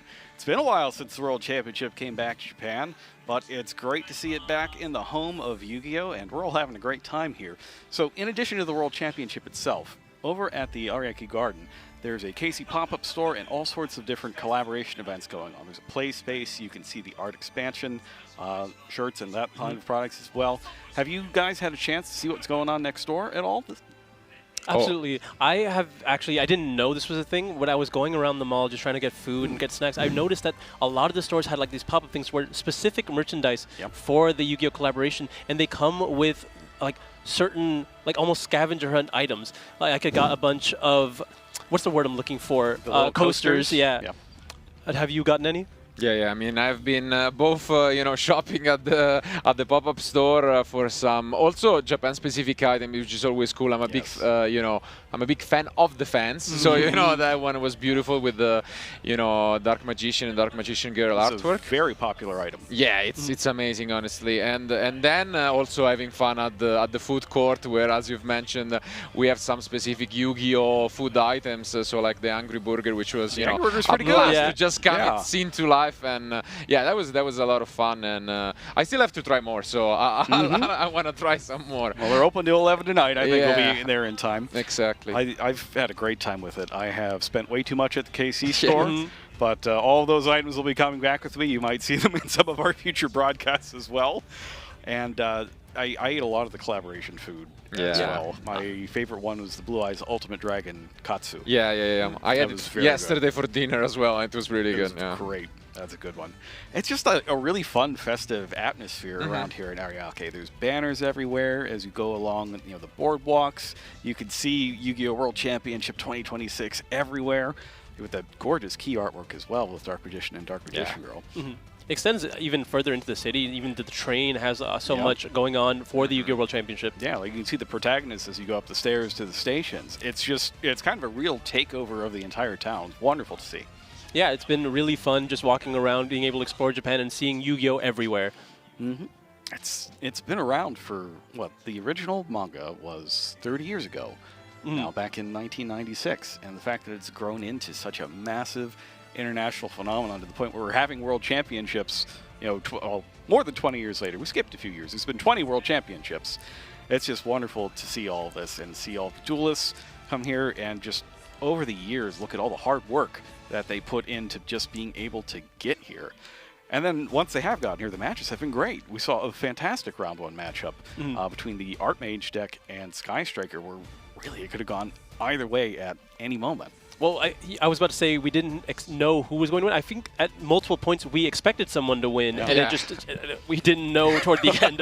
It could have gone either way toward the end of it. It was a really surprising match. I think there was a couple of missteps from both sides, but it was one of those things where round one nerves especially, but also a matchup that you're not expecting, being able to be familiar with the cards, so many different types of interactions going in, a lot of just powerful cards. That's what I hope to expect from the remainder of the tournament. If we have a bunch of games like that, it's going to be really fun. Yeah, and I do think play styles matter as well. There is a bit of a discussion among, the years whether they exist or not. But from my experience, even playing the same exact deck, when you play against players from a different, part of the world, you do see those differences. And just in the way that they are trying to play, whether they're more aggressive, more conservative. And I think this played a huge role as well in that match, and it will still be a common factor going forward. But yeah, it was an absolute nail-biter for round one. We still have 6 more rounds to find out who will be those 8 duelists having a chance at the World Championship. And I'm sure we have a lot of different decks, coming up as compared to what we have seen here in round one. Yeah, I don't know if we'd call them styles specifically, but it's very easy to tell when you watch a duelist for long enough what sort of things they value about their cards and strategies. Like, are they trying to just build up a lot of resources? Are they trying to end the game immediately? And that's something that you also see that's a little different from region to region. Yeah, I mean, you could talk about the conservative style versus the aggro style. I think the style exists for the player. I don't necessarily think it's optimal to choose either style. Like, you can be a conservative player, but sometimes making the aggressive choice is the correct one. I think maybe styles, if you want to call them that, hide what is odds. You know, sometimes you play to your odds, and so the really good players, which are the one we are going to see this weekend, know when the odds are in their favor and when they should try to get the additional risk, because it's worth it. You know, you might as well take it and then close out the game rather than, you know, play too passive and then maybe they top deck that one card and then you regret it. So it's definitely something that everyone has to deal with, just like there are other soft skills that I think in Yu-Gi-Oh! Are important, from reading your opponent to knowing when it's time to pack your cards and then call it a day and be like, no, okay, there is more Yu-Gi-Oh! To be played. I want to avoid the double loss, you know, and then I should concede earlier on. So it's a lot into it, and that's the beauty of you know, the game we all love. So and some of the excitement of just the fact that it can turn around on one card, like that linkage in the last round as well. Like the fact that that can happen, that's part of why we love the game so much, is that you really just don't know until it's over. Yeah, being able, I mean, that's a card game thing, right? Being able to see that top card, the game is not over until that last card is drawn. That's how Yu-Gi-Oh! Was always been, from the anime to, you know, the trading card game, and nowadays the digital titles too. So it's really good. I mean, it's something that takes I think the emotions, you know, a lot more to a higher stake, and you know, when Sky Striker is a deck that I think is also part of the equation, because it's a lot less about what you have on the field per se, and a lot more about the resources that you also keep in hand. You know, and engage at any point can just go into a cycle of resources. You draw into Part of Desires, you draw into a lot more cards suddenly, and you know, it can go either way. So Sky Striker is one of those decks. It's kind of inextricably linked to the history of Yu-Gi-Oh! At this point. Yeah. Between being the subject of one of the Chronicles animations and the fact that, you know, it's been in the World Championship in multiple different eras of its existence when it first came out, you know, nearly a decade ago at this point, and it's still here all these years later. It's a real testament to the staying power of cards like Engage, for instance, and, you know, Ray, and being able to just cycle through all the different extra deck monsters. It's kind of a unique mechanic to it too, you know, switching the armors rather than making new different monsters. Yeah, it plays with very little, but that's why it's such a difficult strategy to try to utilize. A lot of players really like it for that reason, because it doesn't really allow you to make any mistakes. They're all very small interactions, but they come together really powerfully. But if you ever make a mistake, it all falls apart. Yeah, for sure it's not the flashiest deck maybe when you compare it to even, you know, the Archmage Power Patron deck that we saw with just one or two cards. It can make a full field, and then maybe when you're not too familiar with the high-end Yu-Gi-Oh! You could look at that and be like, okay, that deck is for sure better, you know. But no, Sky Striker, you know, can really take games away from any. It doesn't really have a bad matchup overall, you know, it just can play through, and at the same time it's quite difficult, you know. You can look at it and be like, okay, yeah, this looks easy, I just start things off, set 4, but no, every single card, like whether you use it, on what you use it, must be calculated. It's almost like playing chess, you know. Yeah, I want to agree with you where it doesn't necessarily have any bad matchups, but it doesn't have any particularly great matchups either. You have to, like, every game is a struggle. But that's what a lot of players like about it. But I mean, that's why it's such an interesting choice for a tournament at this level, where you're not expected to make too many mistakes. So playing a deck like Sky Striker, it can be extremely rewarding. But playing other decks that are a little bit more forgiving can be even better. To quote Ryan, it's not the deck, it's the player. So, like, you know, so I mean, that can probably be true for that Sky Striker deck. But yeah, regardless of that, I guess we'll see what the others 28 duelists decided to bring for this event. As we've touched on, there are some major differences due to the Forbidden Limited list, but also due to the decks you have been familiar with, because I think that's also important. I don't know for you, for example, coming into some events, if you play for a long time, for example, the Kultun players I'm thinking about now, or like maybe Charlie on top of them, or some of these players who had a lot of success with Kultun for a long time, do you think you just tend to stay with the deck that you have been consistent with, even though, of course, there is only one rotary, as we've mentioned, or do you think it's worth to put the time into a completely new strategy? I mean, I think with Kultun specifically, that question is really interesting, because I do think Kultun is a strong choice for this event. But the reason why Kultun is ever strong in any given meta is because the player is capable of playing every other deck in the exact tournament format. And when it's a little bit more open like this, when it's you're not necessarily sure what other players are playing, it's a little bit more difficult because if you look at your opponent's hand and you don't know what they're going to do with it, it's a lot harder to actually play that game, and Cooltoon can't get away with not knowing what their cards do. Yeah, definitely true. I mean, I can see that being the case, and yeah, I guess knowledge is both you know, a blessing and a curse in that regard for the deck, and it is for sure what would bring me most into the deck. We have seen, although different, some of what, you know, knowledge can do. For example, I'm thinking of Spiral back in 2017, and now, you know, the drone back in the day had such a huge impact, and especially nowadays when you see decks playing 15, 18, 20 entrops, you know, having that knowledge and putting a card on top that you know is gonna be completely useless, I think it's huge. We actually saw that in the finals match, the game that Charlie won in his finals match against Ryan Yu. He got to look at the top two cards. Engage. Yeah, no, you're not getting that. That's not going there.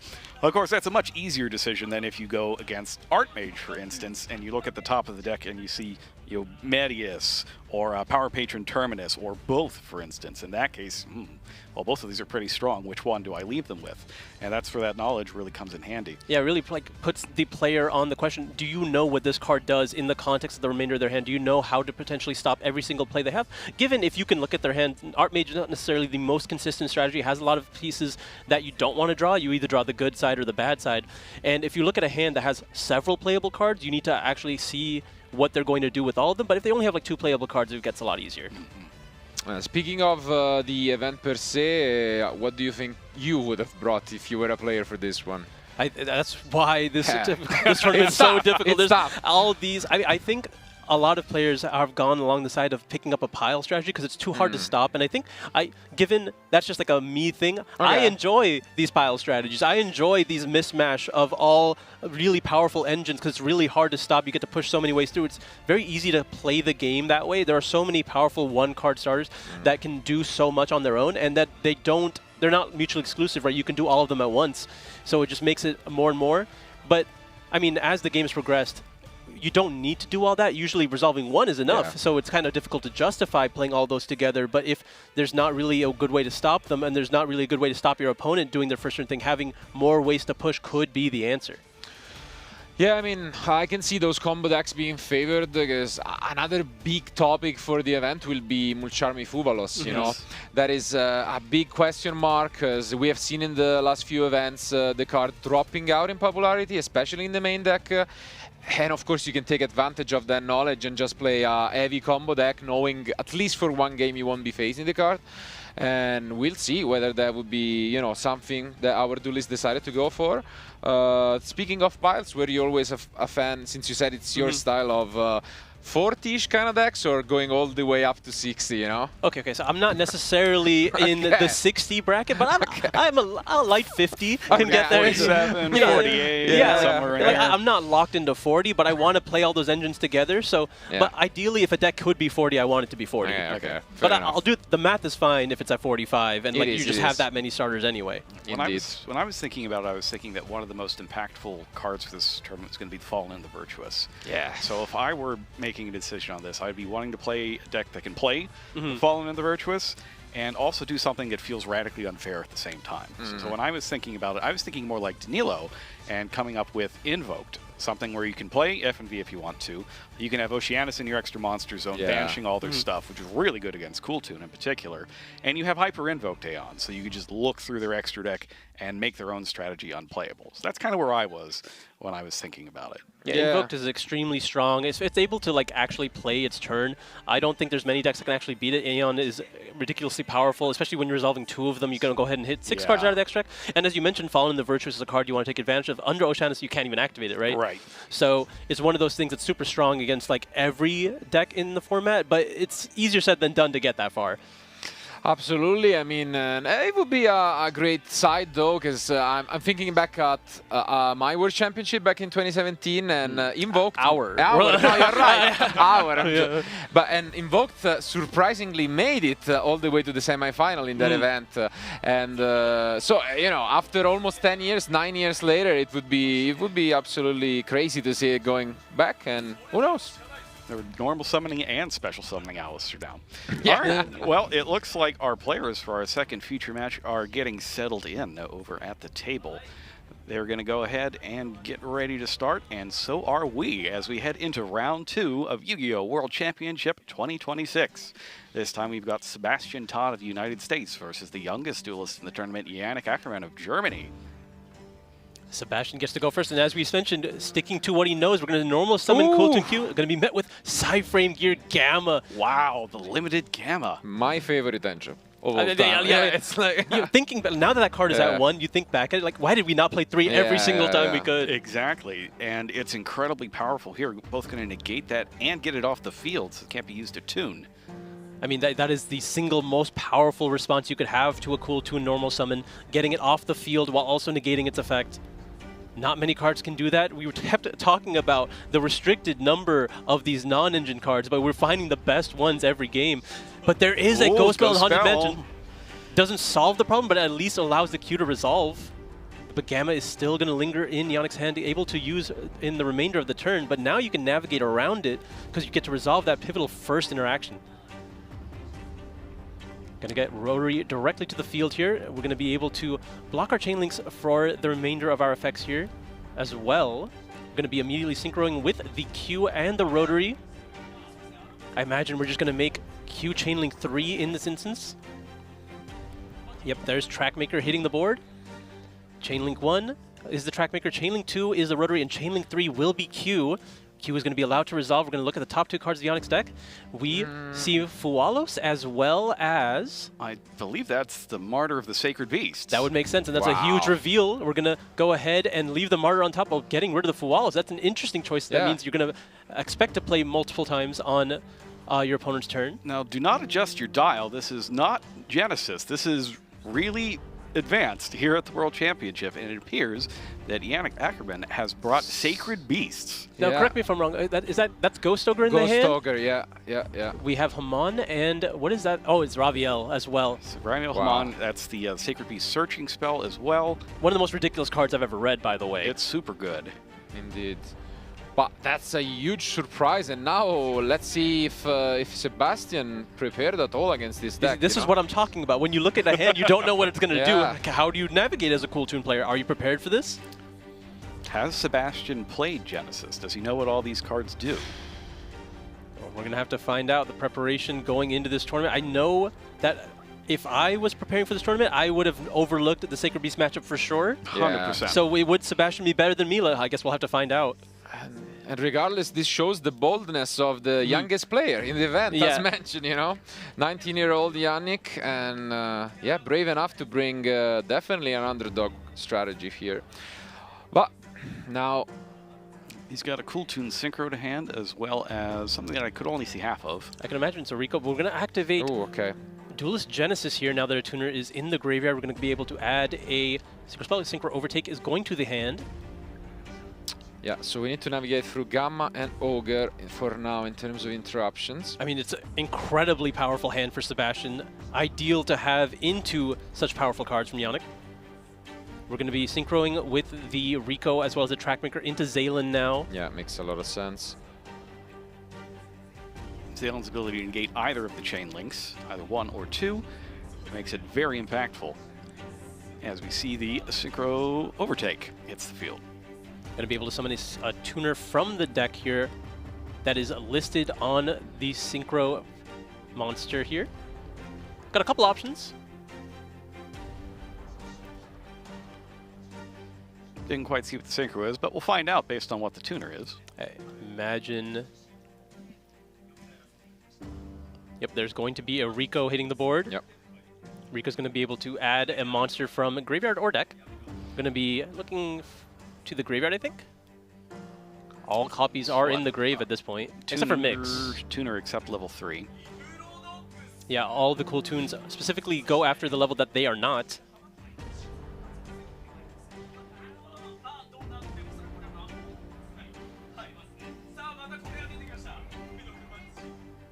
Are we just going to get access to Mix now? Yep, going to grab a copy of Cooltoon Mix. So we've seen Q, Rico, Rotary. No clip just yet. No clip. But we do have Cooltoon Synchro. we're going to be synchroing with the mix in hand along with the Rico on the field.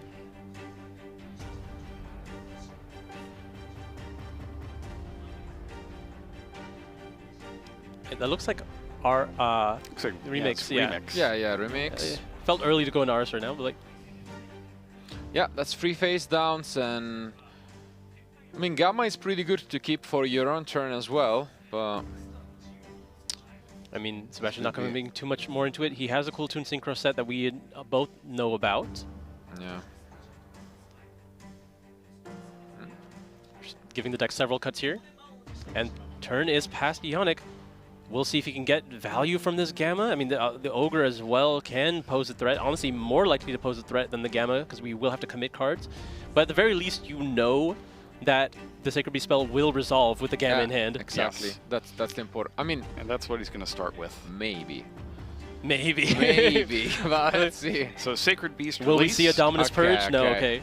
That's great. It's going to go through. He gets to add 3 Sacred Beast monsters with different names, deck to hand, then discard 2 cards. Doesn't even send them back to the deck. You get to discard them, which is also a way to get value. Now, that would be a problem if those cards didn't have effects in the graveyard, right? Well, that would never happen. Right. I mean, that's almost a better graceful charity for this deck, you know? So yeah, you compare Engage to Pot of Greed, where you get to choose the card and then draw another one. It's similar, right? Yeah. It's kind of graceful charity. It also has a graveyard effect of its own, but it won't be usable this turn. Let's see. Looks like you got the Summoner, Sacred Beast. You got the Uriah as well. I mean, that completes the ones that we didn't already have. yeah, and unsurprisingly, Sebastian is gonna have to read a few of these cards. And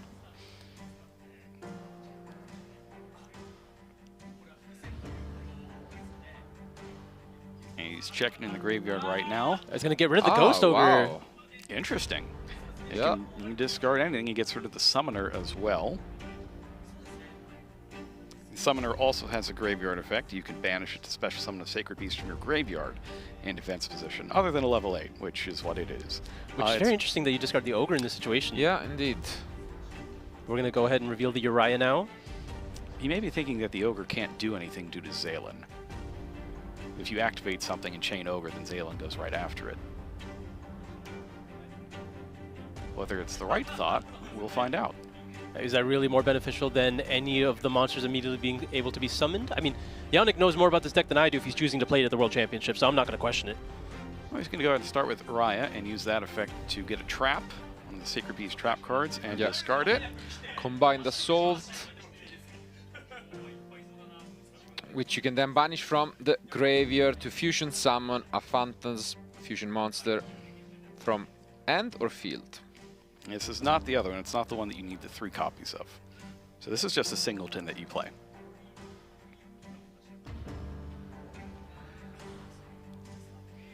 And yeah, we are just gonna go for it right away. So banishing it, fusion summon all 3 materials. Here it comes. It's the Chaotic Phantasmal Sacred Beast. Amazing artwork. 5,000 attack and defense. One of my favorite cards to come out of Chaos Origins, but will it be enough to handle the Cool Toon field here? Well, it's a very difficult card to get rid of, given that the first 2 times you try to destroy it with a card effect, it's not. And then once per chain, but 3 times per turn, you can target a face-up monster controls, negate its effects, and then gain life points equal to half of its attack. I mean, that all sounds really good, but doesn't stop the effect of Trackmaker in the graveyard to just put it back. Now that's the thing.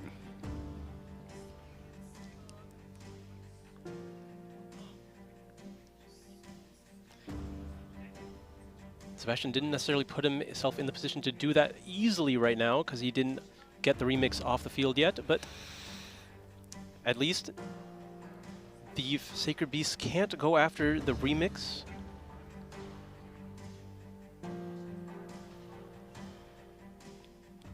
Yep, we're going to get the remix off the field now using its effect.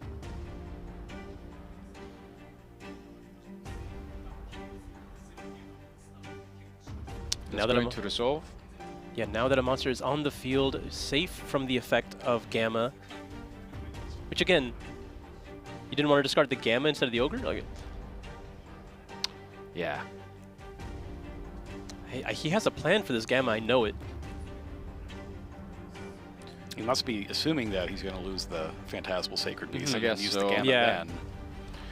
But now Ghost Bell is back into the end from Sebastian, which can also keep that Gamma in check one more time. And now he's going to be using the effect of Chaos Phantasmal Sacred Beast. I mean, you might as well. You could use it 3 times a turn. Going to go ahead and negate the effect of Rico.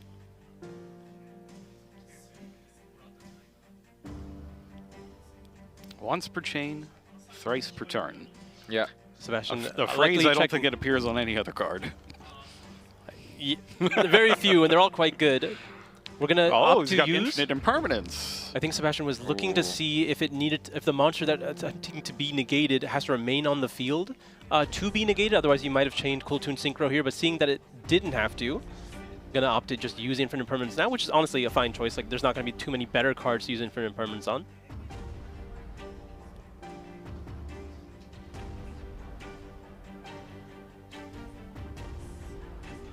And then we're going to get that clip to the hand. Going to be really important to be able to navigate through whatever Yannick does next. And just to keep track at home, the middle column is the imperm column in this case. So just got to be careful not to put any spells there.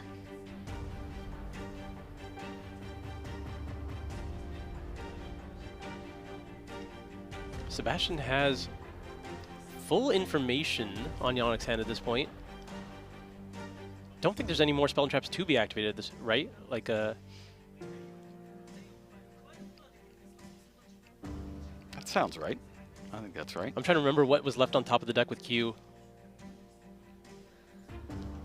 All right, so next he's going to go ahead and banish Summoner of the Sacred Beast to special summon a Sacred Beast from the graveyard in defense position. Makes sense that the Ogre was discarded because we needed to have the fusion materials to dump the other 3. Now we get able to use the effect of Summoner, as you mentioned. Getting to see the ideas in Yannick's head here. Try to play through the Cool Toon interruptions as best as he can. Now, Yannick for sure is absolutely familiar with Cool Toon having to play against so many going into the WCQ.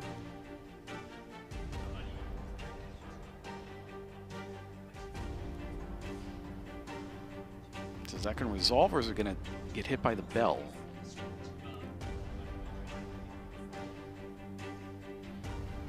Or something else? Sebastian's checking his face downs. I mean, Goes yeah, you ahead want to with use the bell. known before the unknown.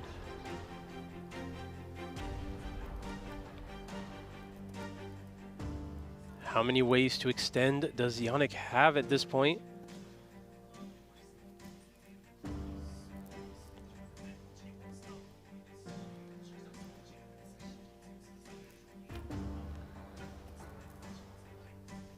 I was thinking long and hard about this next one.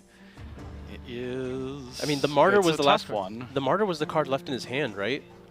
I mean, he has a the normal Martyr got axed by the Q, didn't it? He banished the Fualos. I imagine he left the Martyr on Oh, top. he banished the Fualos. Oh yeah, that would be why Fualos is over there. That's interesting.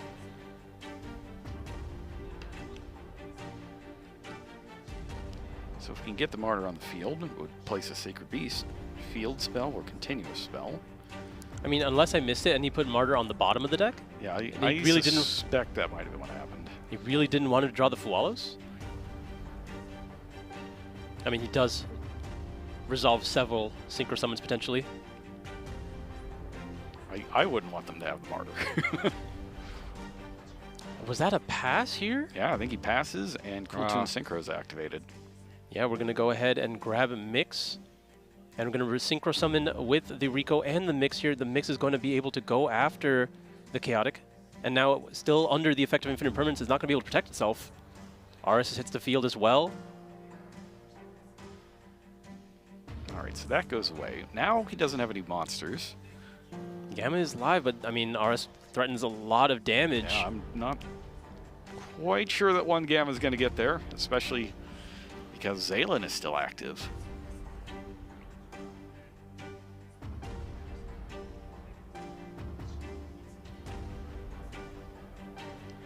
Are we still on Yannick's end phase right now? I haven't seen him draw yet. Sebastian's considering if he has anything else he wants to do. He's going to be careful, though, because, again, as you mentioned, the Gamma is live now. He should be able to just negate with Zalen, though, right? He hasn't used it. That's true.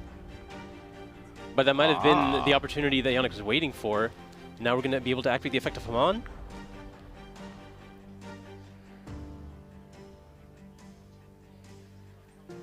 It's allowed to resolve. He's going to add a Sacred Beast spell from his deck to hand, then discard a card.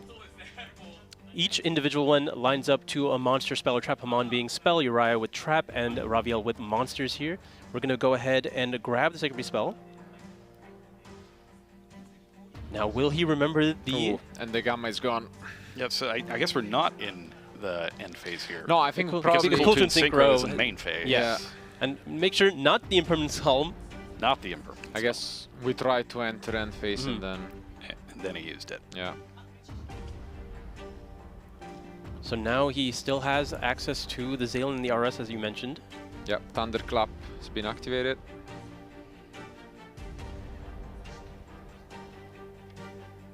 That's the one that places 2 more, right? Yeah, 2 more copies of itself. And then it can also get the field spell as well if you still have a level 10. Like that's the case, but we're going to be using the effect of RS here. Going to go ahead and banish Mix from the graveyard. Stop that in this tracks. Oh, And that's yeah, gonna that's be a it for surrender. Yannick. All right, so Sebastian takes game 1. I mean, convincing opening through that Gamma. The Ghost Bell really came in handy to, you know, keep this side frame for at least a little bit. And That's one of the advantages of Cool Toon, right? Is that you've got your deck full of these incredibly powerful interactions that just happen to be tuners as well, like Ghost Bell. Being able to recycle them with the effect of Remix, you get to use them multiple times, you get to use them as extenders, and as we saw in that game alone, when you open a hand that powerful, it doesn't really matter how many interruptions from the hand that Yannick had, he's able to play through all of them and on the exact board he wanted, given having Bell for Gamma specifically, it could have been Ash, I suppose, but really strong interaction there to be able to resolve your most important effect being your normal summon, and then being able to block any other effects from that point on to make sure you get to resolve the relevant ones. The Q he could have lived without, but that being able to resolve also made it so that he had so much information about Yannick's turn, and given he seemed fairly aware, he didn't allow anything to happen that would cause him any problems. I mean, the Infinite Impermanence also very much helped to be able to go after the Sacred Beasts. I think it was just very well played from Sebastian. With the cards that he had, he was able to just completely stop Yannick's push. It was, and the Zalen was just so threatening there. Like, it didn't actually physically do thing, it never activated its effect, but the Spectre of Zalen was kind of looming over that entire duel. I mean, that's the best way to use those types of cards. The faster you use interruptions like that stop in a a non-specific effect, the more you can just open up the rest of your turn. If you leave it like that, if you just don't use it, it's really hard to ever actually make a push, and you get to like float through your less important effects and then just allow it to resolve. You don't really get very far.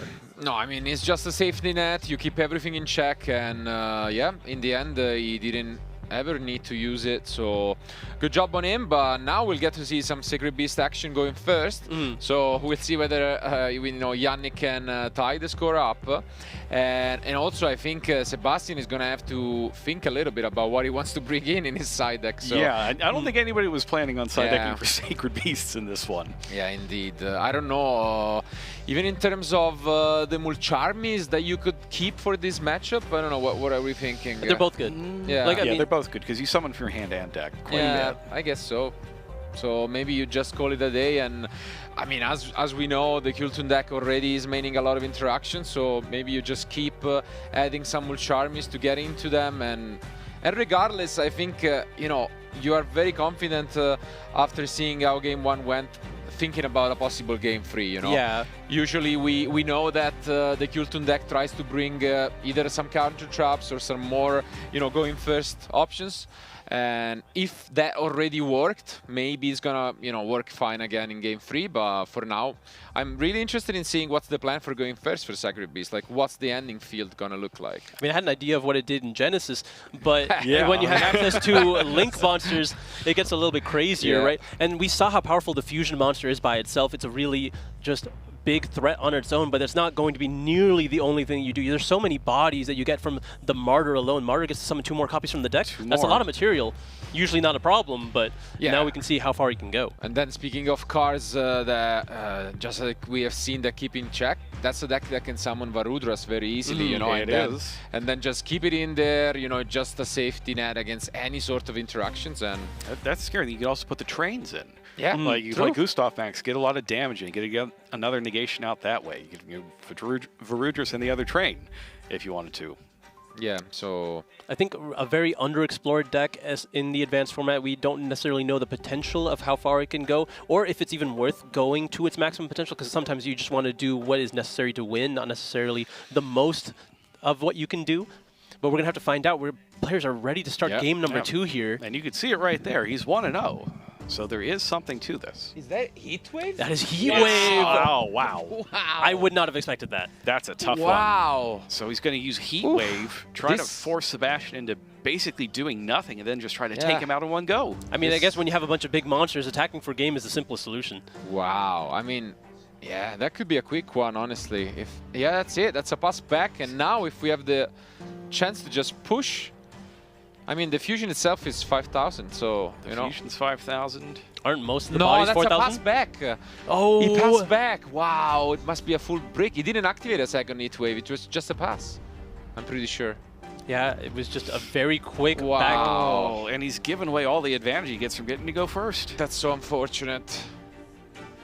We're going to summon Q again. Does he have the Gamma There's again? a Gamma again! He does. Wow. These things tend to happen. Will we have the way to extend here, potentially a Cool Tune Synchro to chain? Sebastian thinking about it. Bell again! What's going on? Is this a replay? Sure? Is this, yeah, he's got the playback going on. Oh, but there's a Veiler to at least stop the Q. But if there's another tuner in the hand, Sebastian can just keep going. Yeah, now keep in mind the ability to synchro summon with the monster in your hand isn't in effect, can't be negated. It's just something you can do. I mean, Sebastian knows if Yannick had to pass turn, it's likely that he has a lot of those forms of interruption in his hand. Yeah. We're going to synchro with a Veiler in the hand. That is enough to make Trackmaker here.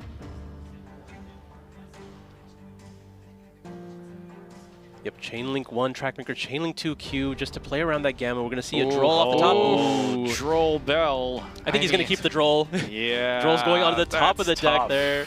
That's tough. Yeah. All right, so Yannick's going to have to do whatever he needs to do with just the cards in hand. The Droll's not going to help.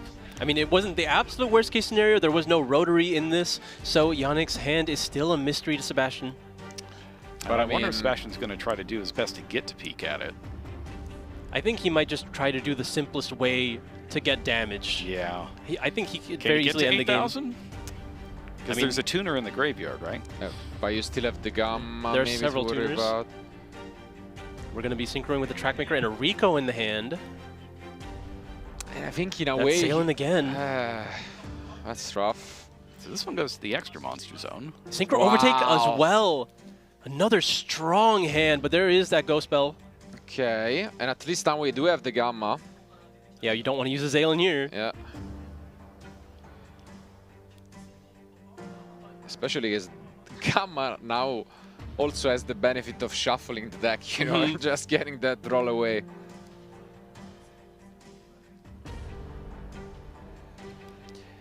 Yeah, very unfortunate end from Yannick. At least you drew the Gamma. Yeah. This is one of those things is, you know, when everything just kind of goes sideways, can you figure out the way to win? I mean, Sebastian seems like he's considering. Ooh, really? He wants to play into the Gamma because he has. He got had the Ash. Oh, I mean, my. The way he was thinking about it, knew he had Ash in the hand. He just thought if it was worth it, and he can always add that Ash back off a remix if he needs to. But I don't think he wants to even allow it. There's only 2 other cards in Yannick's hand outside of something along the lines of Nibiru the Primal Being. It doesn't really stand a chance of stopping Sebastian from ending the game this turn. Funny enough, we could see 3 Gammas in 1 turn from Yannick, so... Well, the next one will surely resolve. It'll definitely work this time, trust. Yeah.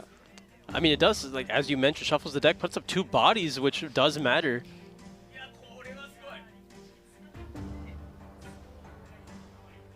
All right, Rico hits the board.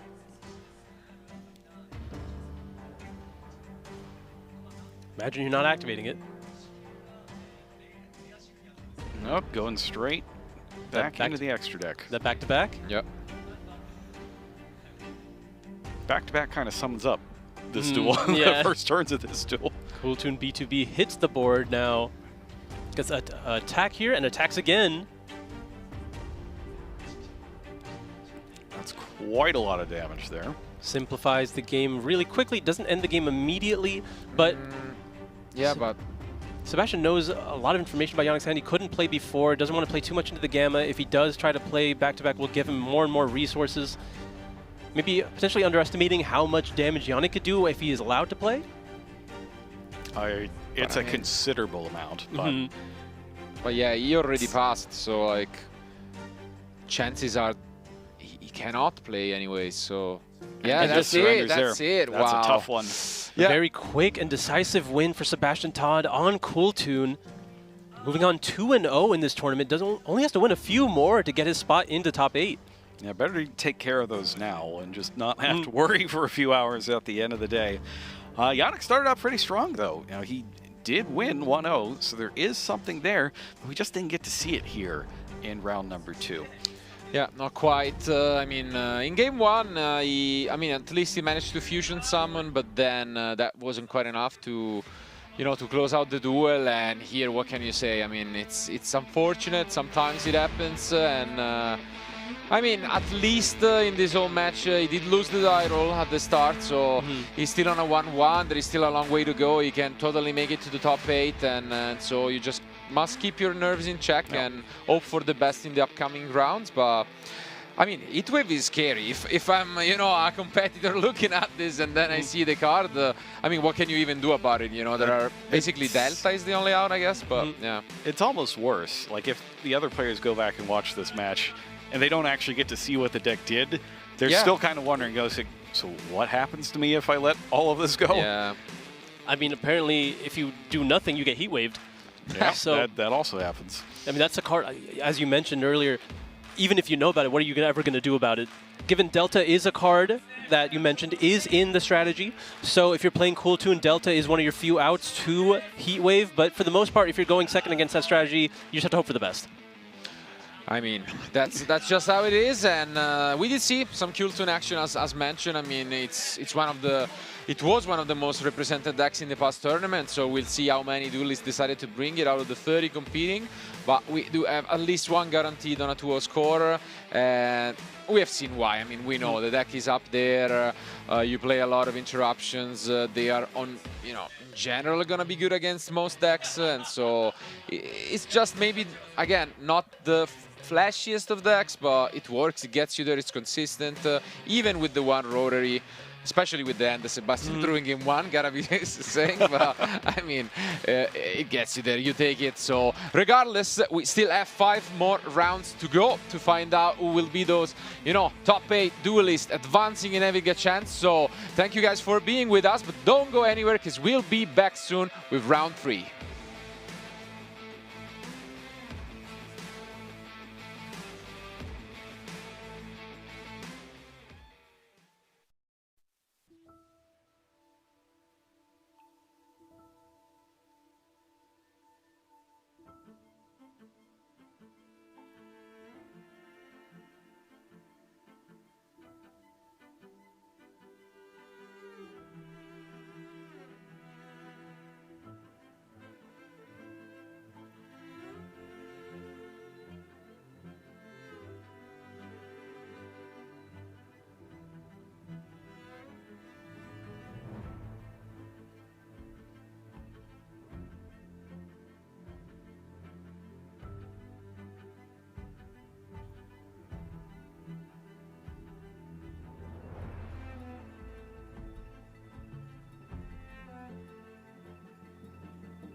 Welcome back to the 2026 Yu-Gi-Oh! Trading Card Game World Championship.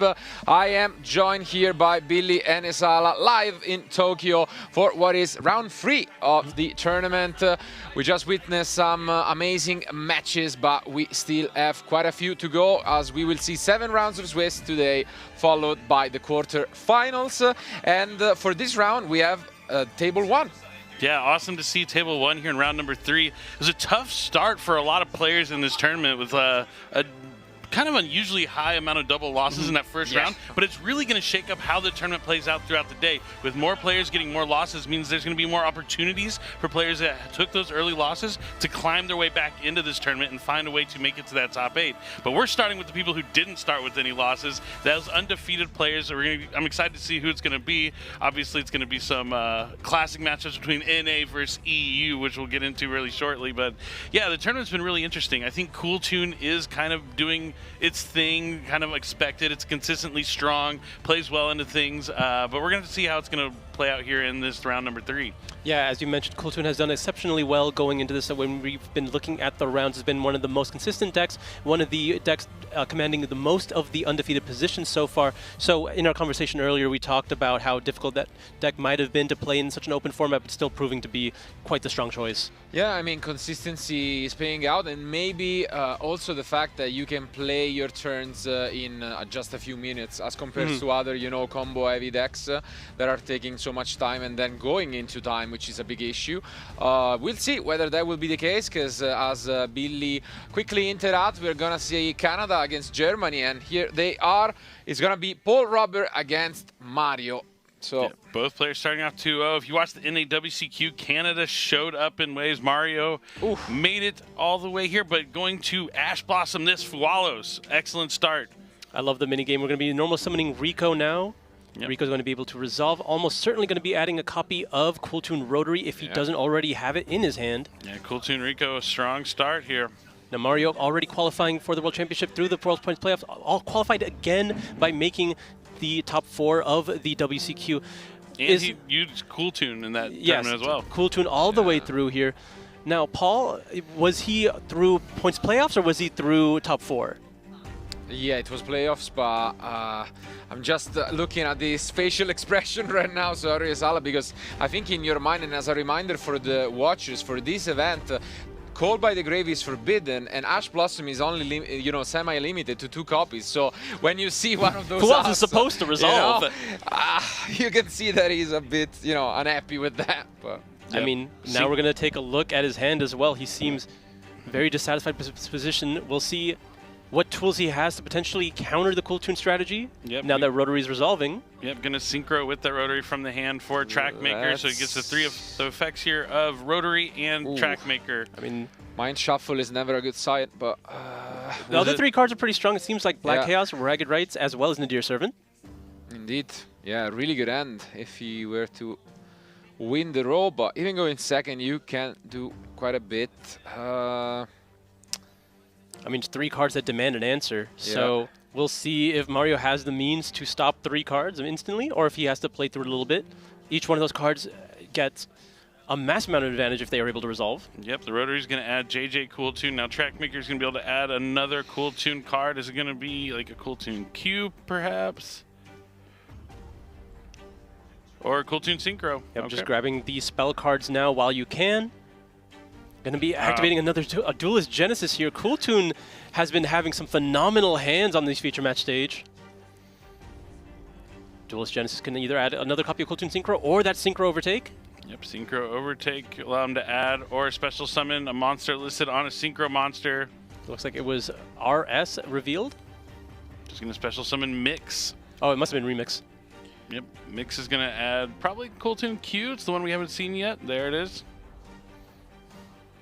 Yeah, and also, I mean, that Ash Blossom is not only good to stop Fuvalos, but we can get it back. Yeah, so, we know we have this Ash Blossom again. Yeah. An immediate use of Remix on the field will potentially stop one of those cards in Paul's hand immediately. Yeah, that's a good call there, Marcello. Not only is Ash Blossom semi-limited, but being able to shut down the Fuvalos, being able to add it back and use it again kind of doesn't matter that it's semi-limited if you can use it every single turn.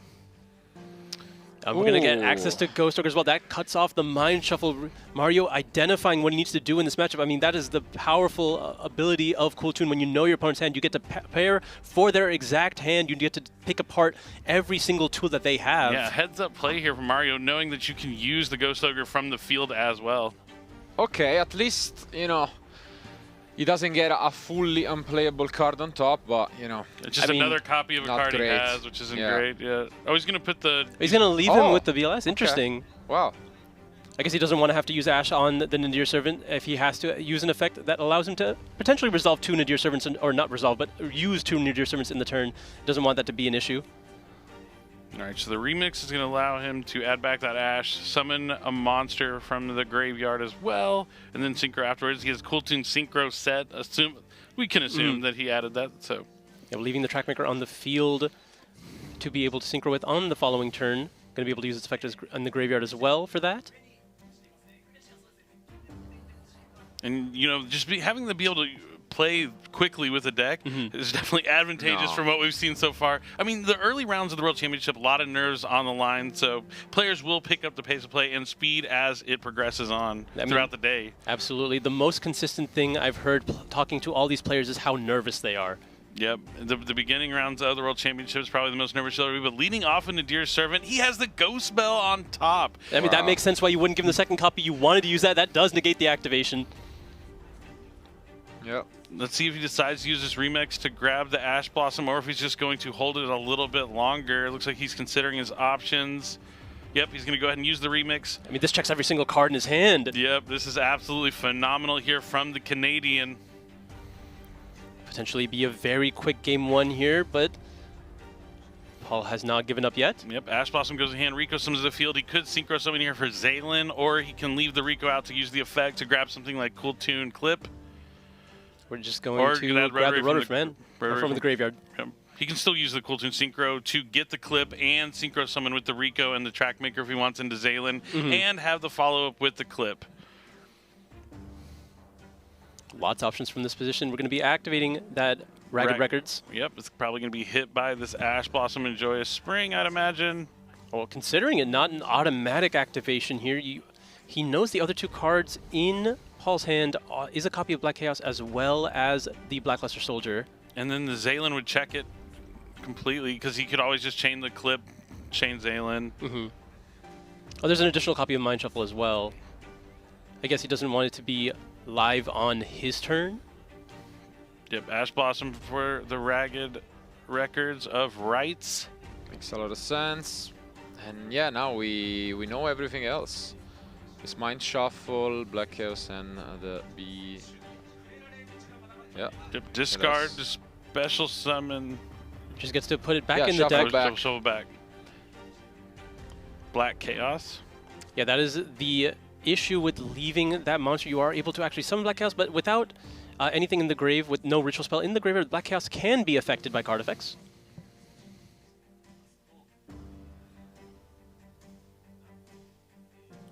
This will likely prompt a response from Mario before Black Chaos is able to use its powerful effect on the field.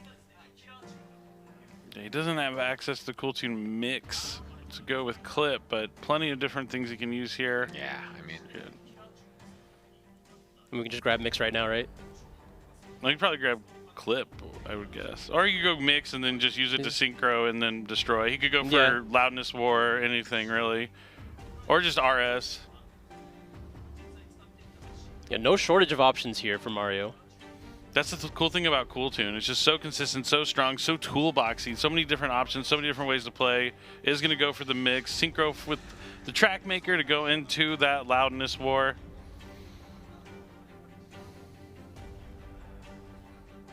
Now the Mix, since it was used for a Synchro summon, it's going to be able to take out that Black Chaos. Yeah. You don't want to send it back to the hand. You want to send it to the graveyard. And then is this going to be a concession? I mean, the last card in hand is Mind Shuffle with the Ghost Ogre face up on the field. Yeah. Not that it would even do anything with no other cards anyway. And a Rico on the field that can take it out just as fine. Yep, he's going to go ahead and not concede, just decides to continue play. Interesting, yeah. I mean, at the very least, the Cool Toon strategy is very quick at ending the game. It has a lot of damage potential. Yeah, just have to get to back-to-back, and every tuner can attack twice, can end the games quickly. Mario draws for turn. He already knows this game is over. Activates Mind Shuffle, chain the Loudness War, gonna banish the Track Maker, and just send it right back to the hand. Yep. Yep. And I And it think looks like that is a concession. I mean, just getting through the motions here. yeah, a few seconds more, and I mean, what a masterclass by Mario in this game one, having access to 3 different, you know, sisters and traps, we could say, Yeah. in, you know, Ash, Belle, and Ogre. But yeah, I mean, you're really showing us why he made it twice to this tournament, I guess, and just 1 game away from advancing with a 3-or score. Yeah, an absolutely phenomenal hand, right? He started with Rico. He had the Ash Blossom for the Fall. It was the Rico that had the follow-up. Yeah. Like, it was just pretty much everything you could ask for. I mean, even the Bell on top was really the cherry on top for that game. Not even having to use the Ash Blossom. He could have probably had like 2 less cards and still checked everything down. That We're taking a little bit more effort, but yeah, a little bit more. Like, he didn't even have to go into anything like Zaylin. Didn't have to worry about the Track Maker, like really returning anything on the turn. But really showing why Cool Tune is so powerful. I mean, Loudness War is just like such a cool card too. Like, not only are you going to be able to, you know, make it with mix, destroy a card. The Loudness War is like the gift that keeps on giving. Being able to pick one of those effects from the graveyard when your opponent activates a card or effect is absolutely phenomenal, especially because you have such a wide spread. It really reminds me of like the way Shadal's were, really, where you just had to use your monsters and use them as a toolbox to take care of cards when you need them. And Cool Tune just does that probably better than any other deck right now. Yeah, a lot of players I've talked to, they've actually really enjoyed the Cool Tune strategy because of how complicated it is, because of how many options it has. It's not one of those decks that just blows out your opponent as far as powerful effects. It's a bunch of small effects and use of knowledge, use of their own skill that makes it seem so powerful. Right. Yeah, on the other end now, let's see what, you know, Paul is gonna try to do. Going first, of course, he changes a lot. His end, we saw, was gonna be extremely powerful, and, you know, it's a deck that can set up a lot of different layers. Just the Grifo alone gets you going, and it's kind of tough to interrupt. But with the side deck, you can also have a lot of different options on how you want to do, whether you want to add some layers on top, shut down, for example, spell and traps. We have seen some Diabell Star action sometimes bringing out a sort of anti-spell fragrance, you know, sort of effect. And, you know, let's see. Of course, we're going to see a lot of interruptions from Mario in Cool Tune anytime you're playing against it. You know, it's like pick your poison kind of thing. We're going all the way from 18 to 20. So, I mean, it's going to be interesting to see how Paul navigates this one. Yeah, I mean, you touched on a really cool point. Not only like the fact that the Cool Tune deck can use tuners and synchro, you need to synchro with tuners, right? You can use them from your hand. Well, it just kind of works out where all those defensive options, Ghost Spell, Ash Blossom, even the Psy Frames and stuff like that, all tuners. So not only can you use them defensively, they also help you offensively too. And like, let's say you normal summon a Cool Tune, the effect gets negated, you just synchro from your hand with one of those options. And so you, like you said, you know that his deck is packed with those options from the hand. But it's going to be interesting to see how the deck plays out. I do think the Light and Darkness Ritual deck does play much better when it goes first and has the opportunity, as it is like one of those combo-heavy decks. At least that's the way a lot of players are playing it. It has a lot of combo now. potential. It's one of those strategies that you can mix in with so many other ones. It mixes really well because of the Skull Archfiend Chaos. There is so much you can do with it. And it's a question of how much he's actually committing to his strategy. Is he just playing more low to the ground? Is he playing just basic Light and Darkness Ritual? Or is it just every engine in the game? Hey, well, I guess we'll find out, because we don't want to, you know, reveal too much about his deck. But yeah, he has some surprising going for us. He has been on the deck for a while, and he's 2-0 right now in this tournament. Like, he has not lost yet. There's a chance he lost game 1 in one of those previous rounds, but that's what's so great about Yu-Gi-Oh! You know, best of 3, side decks, everything can change no matter how that first game plays out. Now, as you mentioned, with Cool Tune taking advantage of how many points of interaction that it can play, something I've seen a lot of players do in various points of Cool Tune is they side even more and then just take out a lot of engine to even just go into the dominance traps. Cuts off a lot of what you can do, but you identify that you just need to stop your opponent entirely and resolve one thing, and that is enough for Cool Tune to get there. I wonder if that is something that Mario is trying to do in this instance. It's fallen out of favor sometimes for Cool Tune, depending on which points of interaction are most prevalent in the format, but sometimes those Dominus cards, Dominus Spark even, can be so relevant against a deck like this. Yeah, Dominus Purge is also another one we see a lot of times in a lot of Cool Tunes deck, but can really kind of mess you up. Like, you have a couple of fire monsters like Rico, but we're going to have to see now that we're finally jumping in here into game number 2. Paul will be able to go first.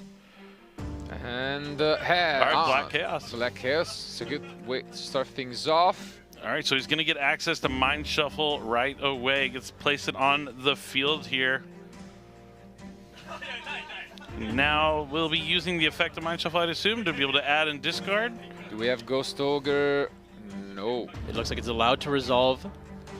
Yeah, that's the main difference between Grifo and Black Chaos when you open, is that one sets it, and so Ghost Ogre cannot be activated when you flip it right away, but... Oh, because you just activated it upon the flip, yep. That's a really good thing to note. Looks like we're going to be adding Scholar's Fiend to Chaos and immediately discarding it for the effect of Mind Shuffle, which will trigger the Scholar's Fiend in the graveyard to send Light and Darkness Ritual as cost to then send another card, or to, sorry, add. We're going to be adding the very long name here. Magician of Black Chaos, Black Chaos? Yeah. Yeah, Dark. Magician of Dark Chaos, Black Chaos. Almost. Almost, I was close. Yeah. Close, close. But yeah, the Scholar's Fiend of Chaos is such a strong card, and that's why Mind Shuffle is so strong. It also can bridge into Mitsurugi cards as well, but it's so fantastic. We're thinking maybe about a Ghost Bell here, but no. Yeah, no responses. And now you're at this point, the like 1-for-1 trades of defensive options from the hand aren't going to be as impactful from this point on. Yeah, once Mind Shuffle resolves, the Light and Darkness Ritual deck has so much going for it. There's so much value of Scholar's Fiend already in the graveyard. Getting one Ritual Monster on the field is really all the deck needs to do to win, because then it just starts playing that loop with Mind Shuffle. They just keep hopping in and out. It makes it so difficult to deal with the Mind Shuffle itself as well as the monsters. And there it is. Oh, he does use the Ghost Spell. Yeah. So he's going to keep the Ritual Spell into the graveyard along with the other card it would have added back. So yeah, that is an impactful turn. This was the last opportunity for one of those trades to work out. I mean, can we find a way to put a Ritual Monster on the field now? Kind of looking at the demeanor here from Paul, it's looking like he's kind of in a tough spot. Where to proceed from here? He might just be one of those guys, though, where you're never happy with your hand. Yeah, I mean... That's true. Oh, yeah, he has... He is. He's one of those guys. He is. He's got the Fallen of the White Dragon, so we do see that he is not just playing a pure Light and Darkness Ritual deck. There are definitely some branded cards in here, which is a really popular strategy to combine with these cards. He's going to be able to send that Albion, the Branded Dragon, special summon out the Fallen of the White, and then he'll be able to special summon Incredible Ecclesia from the deck. Unless Mario has a response. Does he have Mulcharmi Fualos? That's an interesting one in this. Oh, but Infinite Impermanence. Another good one, another good one. He's going to try and stop him from being able to synchro into that Ecclesia on the Dark Dragon. A few more unknown cards in the end from Paul. The Albion's going to be solid, just being able to get access to like the Fallen and the Virtuous. I wonder if Paul actually already has the Fallen and the Virtuous that he might chain here just to make sure the White Dragon resolves. It looks like that might be the case. That would be huge. Oh, it looks like Brandon. Brandon High Spirits. Interesting. In response?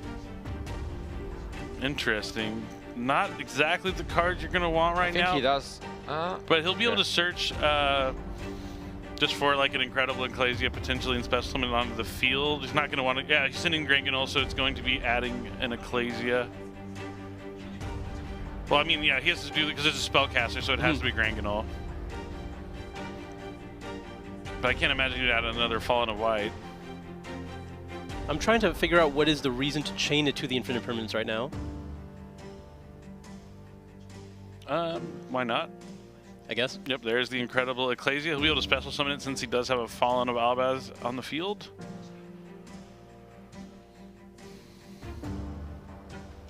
Yep, special summons Incredible Ecclesia. Going to still go ahead and synchro for Ecclesia and the Dark Dragon. Or the Chosen Sword. Yeah, makes sense. Never mind.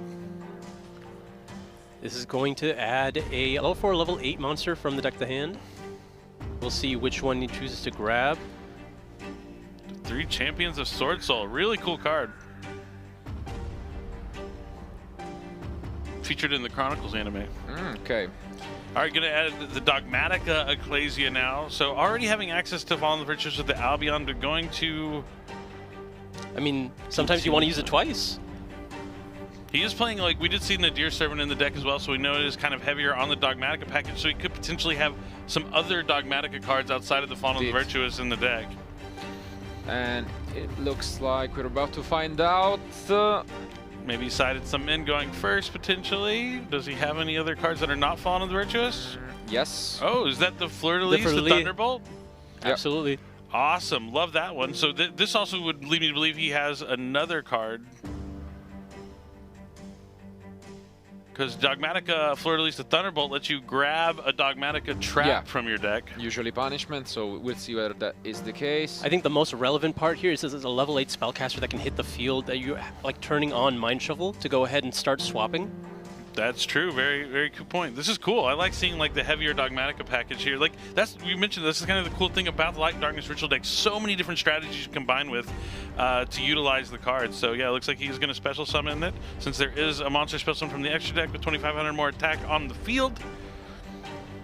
Let's see what we grab off the effect of the Thunderbolt. It is going to be that Dogmatica punishment. So Mario already down 2 cards from the hand, drawing to 4 cards, and with multiple interactions here from Paul, he's looking to try and even this game out and push things to a game number 3. Like, Mario's going to have some incredible cards in his hand to be able to come back from this. Now we're activating Skull Archfiend and Chaos in the graveyard, going to be putting back that Magician of Dark Chaos. Does he want to put back? Yeah, just try and give him cards he doesn't want to draw for his turn. Non-cool tune cards. 2 cards for Mario back into the deck. 1 card for Paul, and that Skull Archfiend of Chaos will be summoned to the field. Now we are locked out of the extract because we activated the effect of Dogmatica Ecclesia, but just remaining on the field is still strong enough. If it goes to the graveyard, it gets even more value.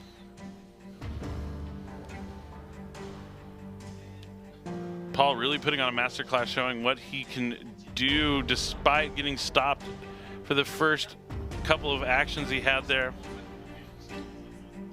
I think the Ghost Spell was probably the most impactful, just keeping that Ritual Spell in the graveyard, along with the card it would have added back as well.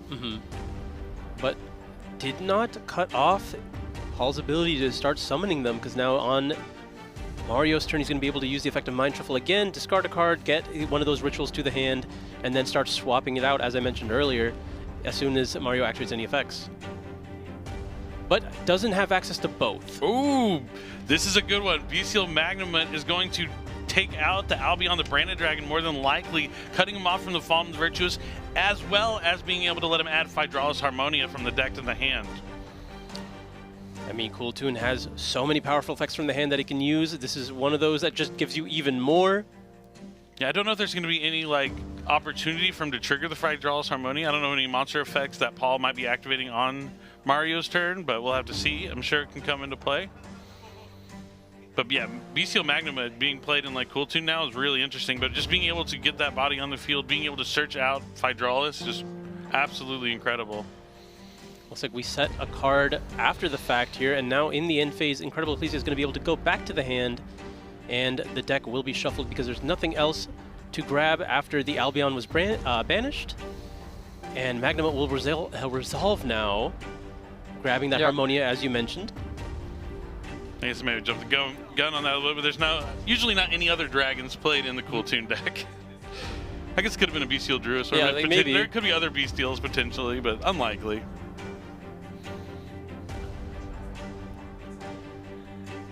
Let's see. Now Mario. Still only having 3 cards in hand at the moment, drawing to a 4th, but as we've seen so many times, the deck can do so much with just 1 card. 4 drawing to a 5th, right?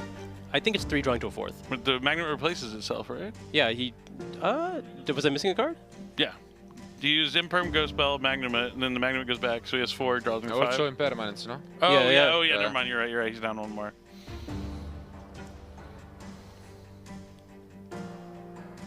All right, we'll have to see. The Italian Mario, as Marcello would say. Honorary Italian. No, I'll claim when he wins. Oh, okay. Okay. I like it. I like where your head's at. Smart. All right, Mind Shuffle activated immediately to to add Blackluster Soldier and then discard Ecclesia, resolving its effect. So now it is alive to be able to summon from the hand. We're going to be a normal summoning Q. Cool Tune Q is going to try to special summon a tuner from the hand or deck. Or graveyard, but there's nothing there quite just yet.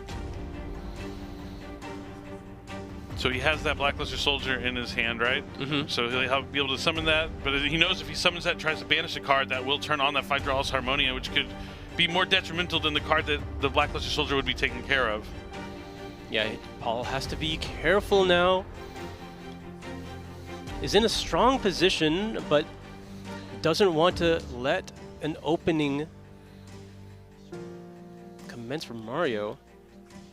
This game much more competitive than the first one we saw. Ooh. His own Harmonia. It's always the cards you don't know that are spicy and can really turn things around. But yeah, Harmonia is going to be revealed here to try and take out either the Q or the Magnumut. He can do both. Stardust Dragon? Wow. Hey, I got the Stardust Dragon coaster yesterday, so it's very timely. Oh, he's going to send the... Malong, yeah. I just saw the Lulu Wallet, which is kind of cool that he uses that as well. Yeah, so the Hydraulis Harmonia is going to destroy the Q. The Q will be able to summon. The Malong will be able to return a card to the hand. Probably just going to... Not really useful, the Malong here. Like, even putting the Rico back in hand, I guess, is something, but... I think it's probably the option that does the most. None of them are fantastic. But this also turns on Harmonia here from Mario, if he wants, from the Harmonia effect. Or from the Malong effect. Harmonia doesn't need a monster effect on the field, actually, right? No, it is on the field. Yeah, it's only so if he it's controls. Okay, so he couldn't do it on the Malong or the Harmonia. I think in this position, there's nothing that he would need to go after anyway. No, he'd just be getting another tuner onto the field. Like, I think that his biggest problem right now is trying to get a monster to stick. What a wall from Paul. I mean, as you mentioned, sometimes the wall is enough. You just need to get to another turn, and we've seen what the Light and Darkness deck can do with just another turn.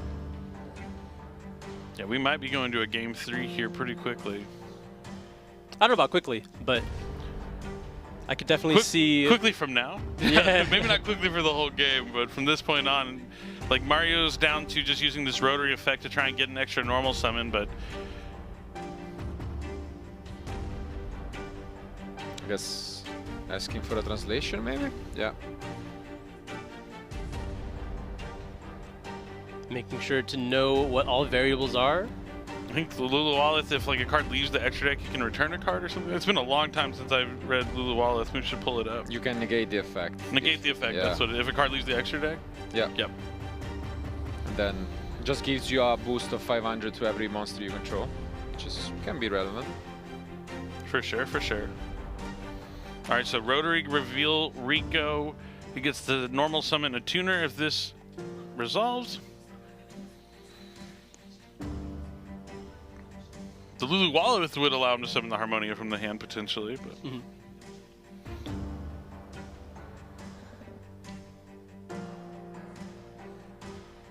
That's very tense out here.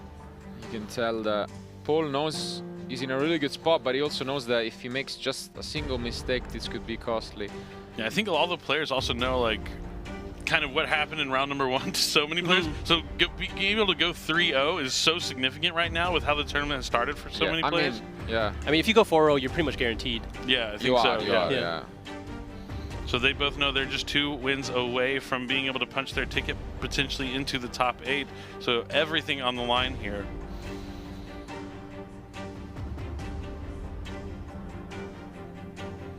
Oh, he had a Fallen of the Virtuous, so he didn't even need to set it there with that Albi on the Branded Dragon last turn. Going to be able to send the Renbrum.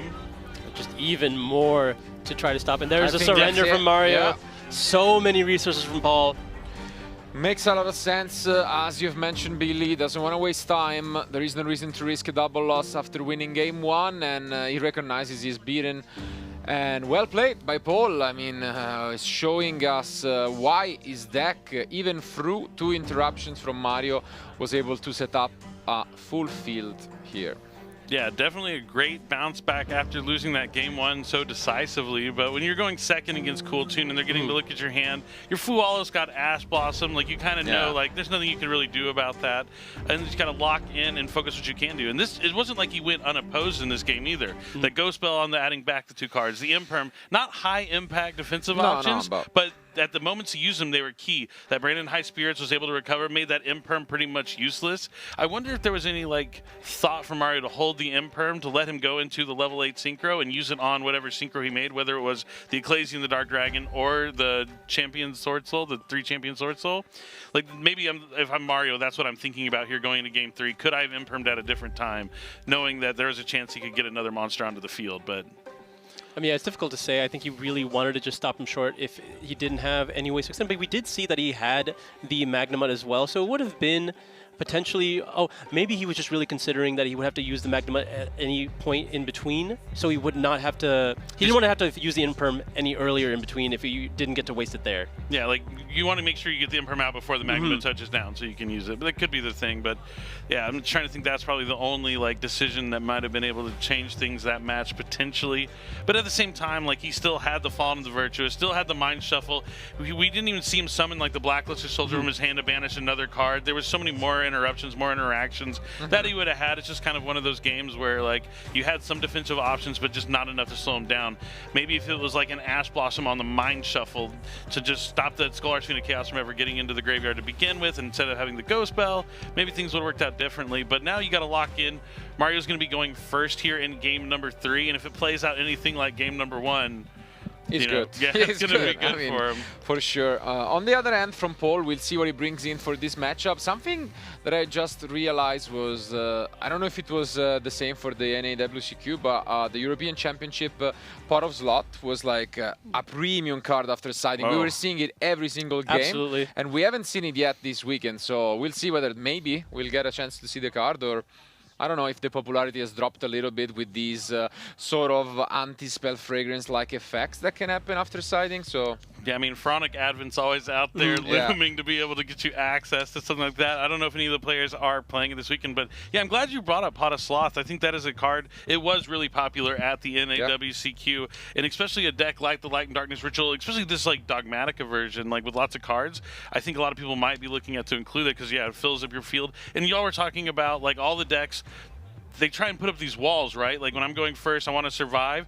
The bigger your wall is, the more cards you're drawing off that Pot of Sloth. So we could see that be coming in here against Mario. But if there's one deck that Pot of Sloth might not be as effective against, could be Cool Tune, could potentially, because they can just end on a couple monsters, a set spell. But even if it's just 2 monsters, a Cool Tune synchro set, and a field spell, that's still 5 cards, right? So you're drawing 5, getting to fix your hand and look into the options that you need. The biggest thing there is that you get to change your hand. Exactly. So it's actually really good against Cool Tune because maybe they stuck on top, you know, a bad card, and then you can switch it around. And, so they know all your cards in hand. All of a sudden, they don't know anything. Just start creating variables against the Cool Tune strategies where you want to be. But like this goes back to what you mentioned after game 1. Mario gets to go first with the Cool Tune strategy. You've seen a lot of powerful traps come in for that deck. Being able to go after cards that are just powerful spells like Pot of Sloth, or just really limit their options so you can focus your actual Cool Tune interactions on the exact pinpoint strong cards in their hand.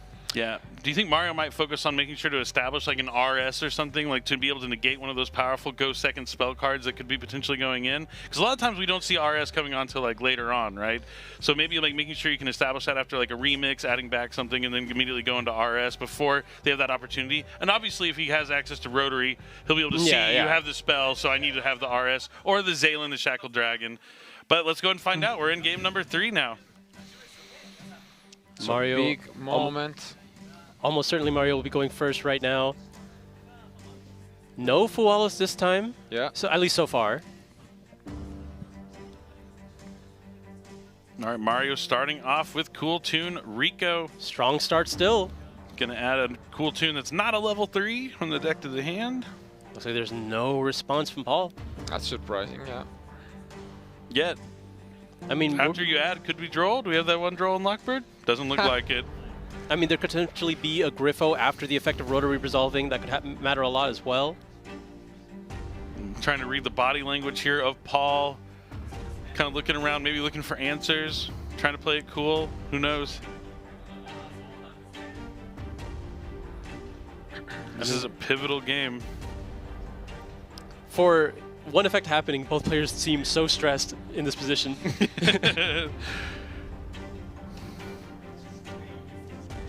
All right, he's going to use Rotary's effect before Synchro Summoning, revealing Mix. No shortage of Cool Tune monsters here. You're going to get that extra normal summon. We're going to go for the mix.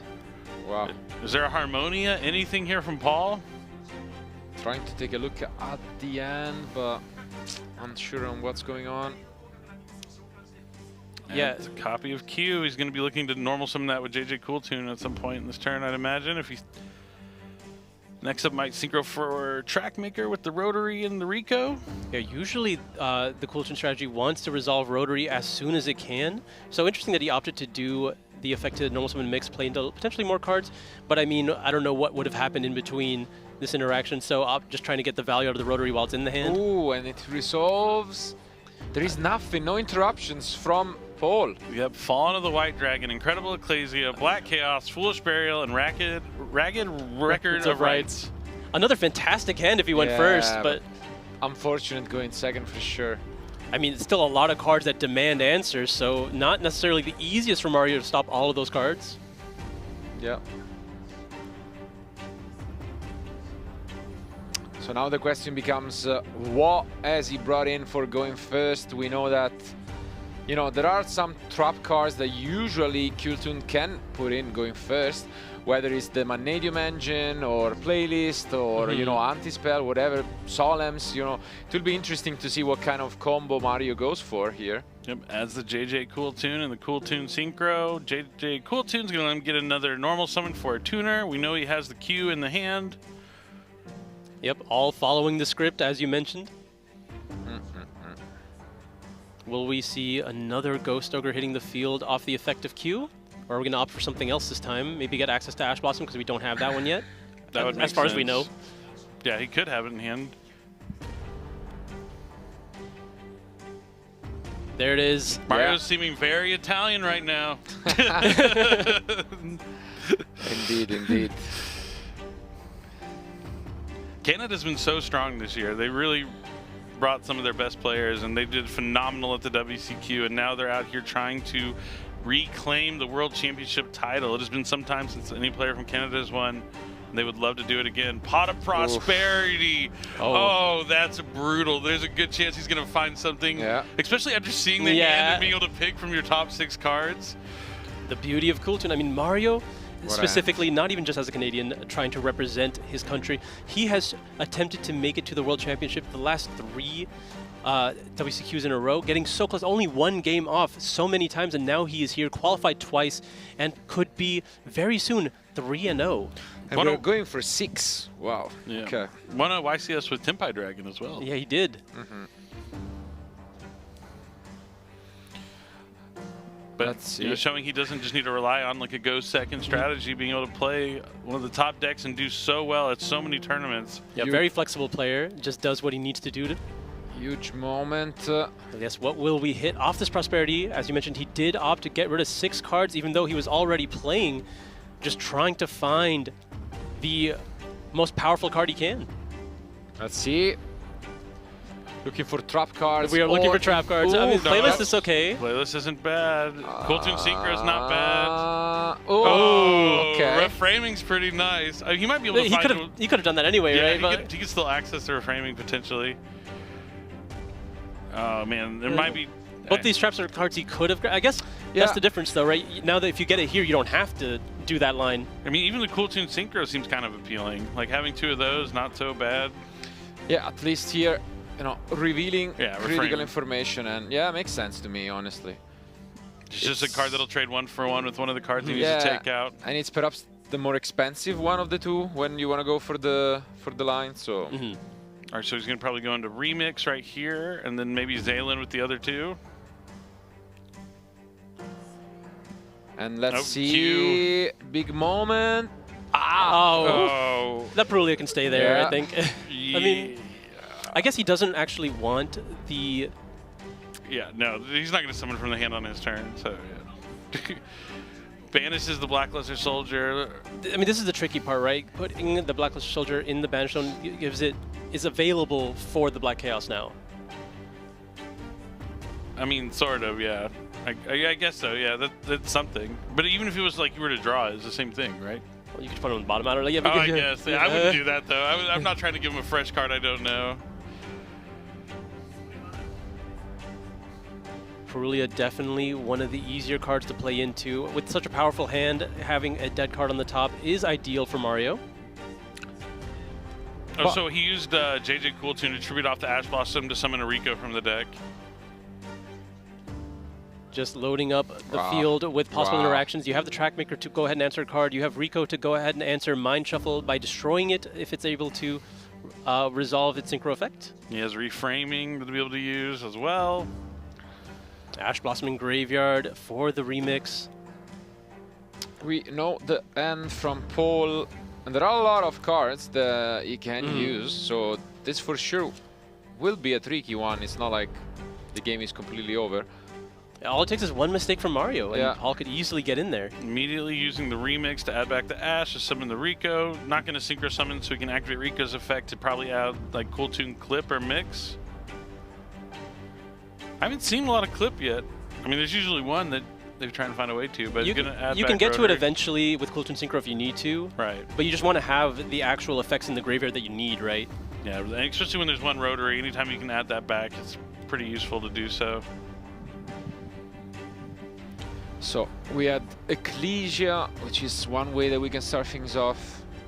Yeah, especially if they're playing like the original Fallen of Albaz, that kind of works as something you have to stop. We're going to start with Foolish Burial. Okay. I guess that's looking to send Skull Archfiend of Chaos. That wouldn't be a bad one.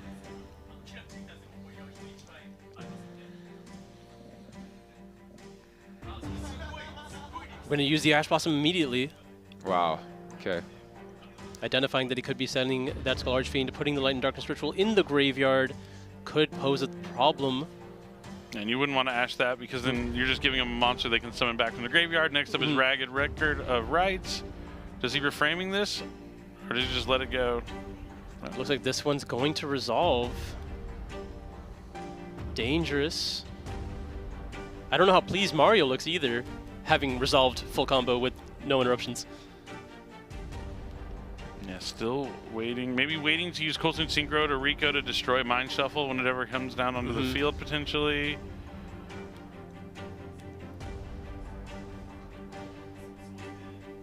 Mario taking his time to summon like anything like Zaylin. Revealing Light and Darkness Ritual, gonna grab that Skull Archfiend of Chaos. Okay.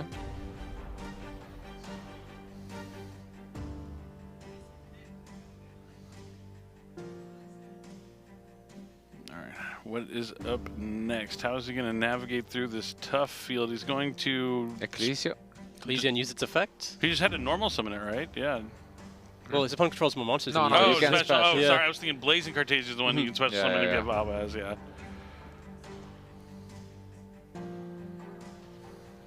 Ooh, and it is the original. There you go. So this is going to be something he'll be able to discard the Perulia or the Skull Archfiend of Chaos and force out something here from Mario. I mean, this is strong interaction. Yeah, really good. Getting to trigger the Archfiend in the next chain. You got to get rid of the Fallen Albaz. It's the only real solution here, but the Skull Archfiend is going to do a lot of damage of its own.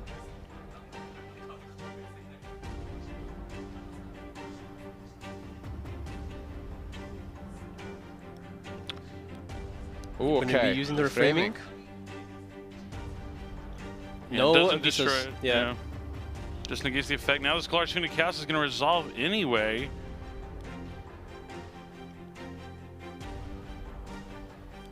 Wow. Paul's definitely not out of this quite just yet. Going to add the Magician of Dark Chaos, Black Chaos. I mean, this is the power of the Light and Darkness Ritual deck. When you have so many ways to push through, it's hard for a deck like Cool Tune to stop it, even when it has all the information. 5 live cards is hard to stop.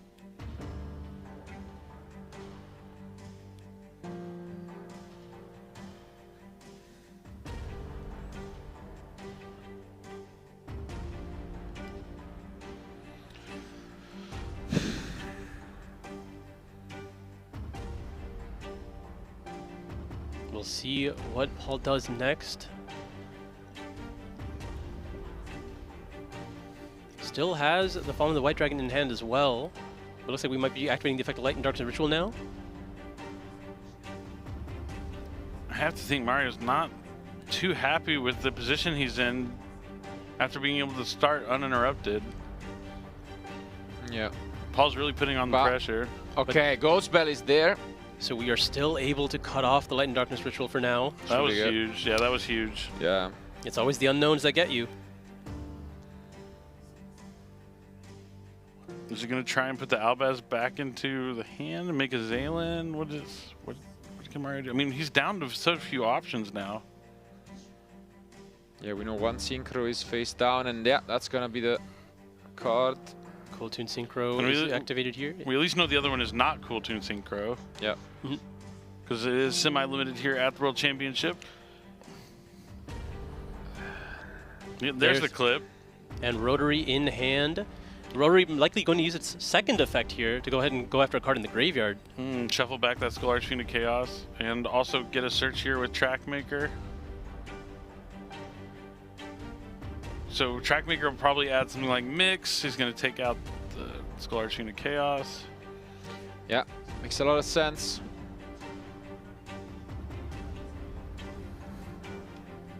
Maybe not Mix. If his plan is to still go into Zaylin, yeah, he'll want follow-up instead of Mix because there's no way he'll be able to synchro with the Mix.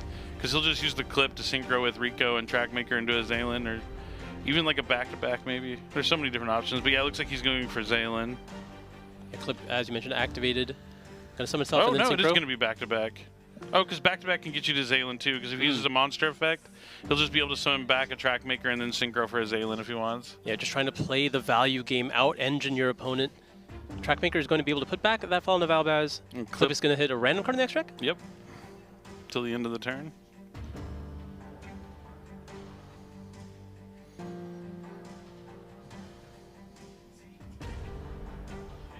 Just confirming where everything came from right now. Clip is the last card on the chain, so that will have to resolve first. Gonna hit a random card in the extra deck. It's going to be, that's a strong one. Wow. There's only one of those. The Dark Magician of Destruction. That's a brutal one, because we know there is the Black Chaos in end. Yeah, that's like one of the best ways to keep extending for sure. Wow. Looks like we're going to be using the effect of Black Chaos here. Yep, Putting back its ritual form.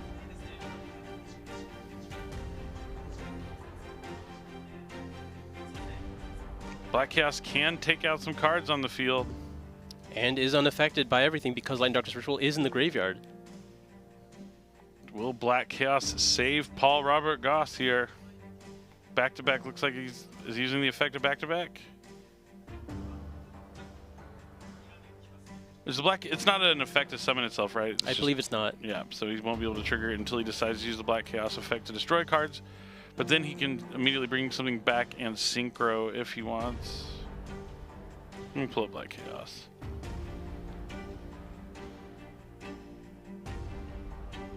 Yeah, it's not an effect to summon.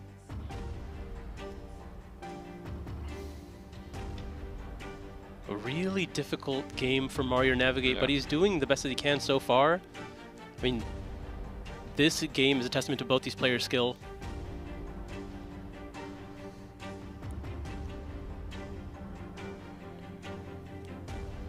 What are the cards we still know from Paul's hand? We know the Perulia that was left on the top. We know... What else? We use the Ragged Records. We have the Fallen of the White Dragon still remaining in the hand. What is the last card?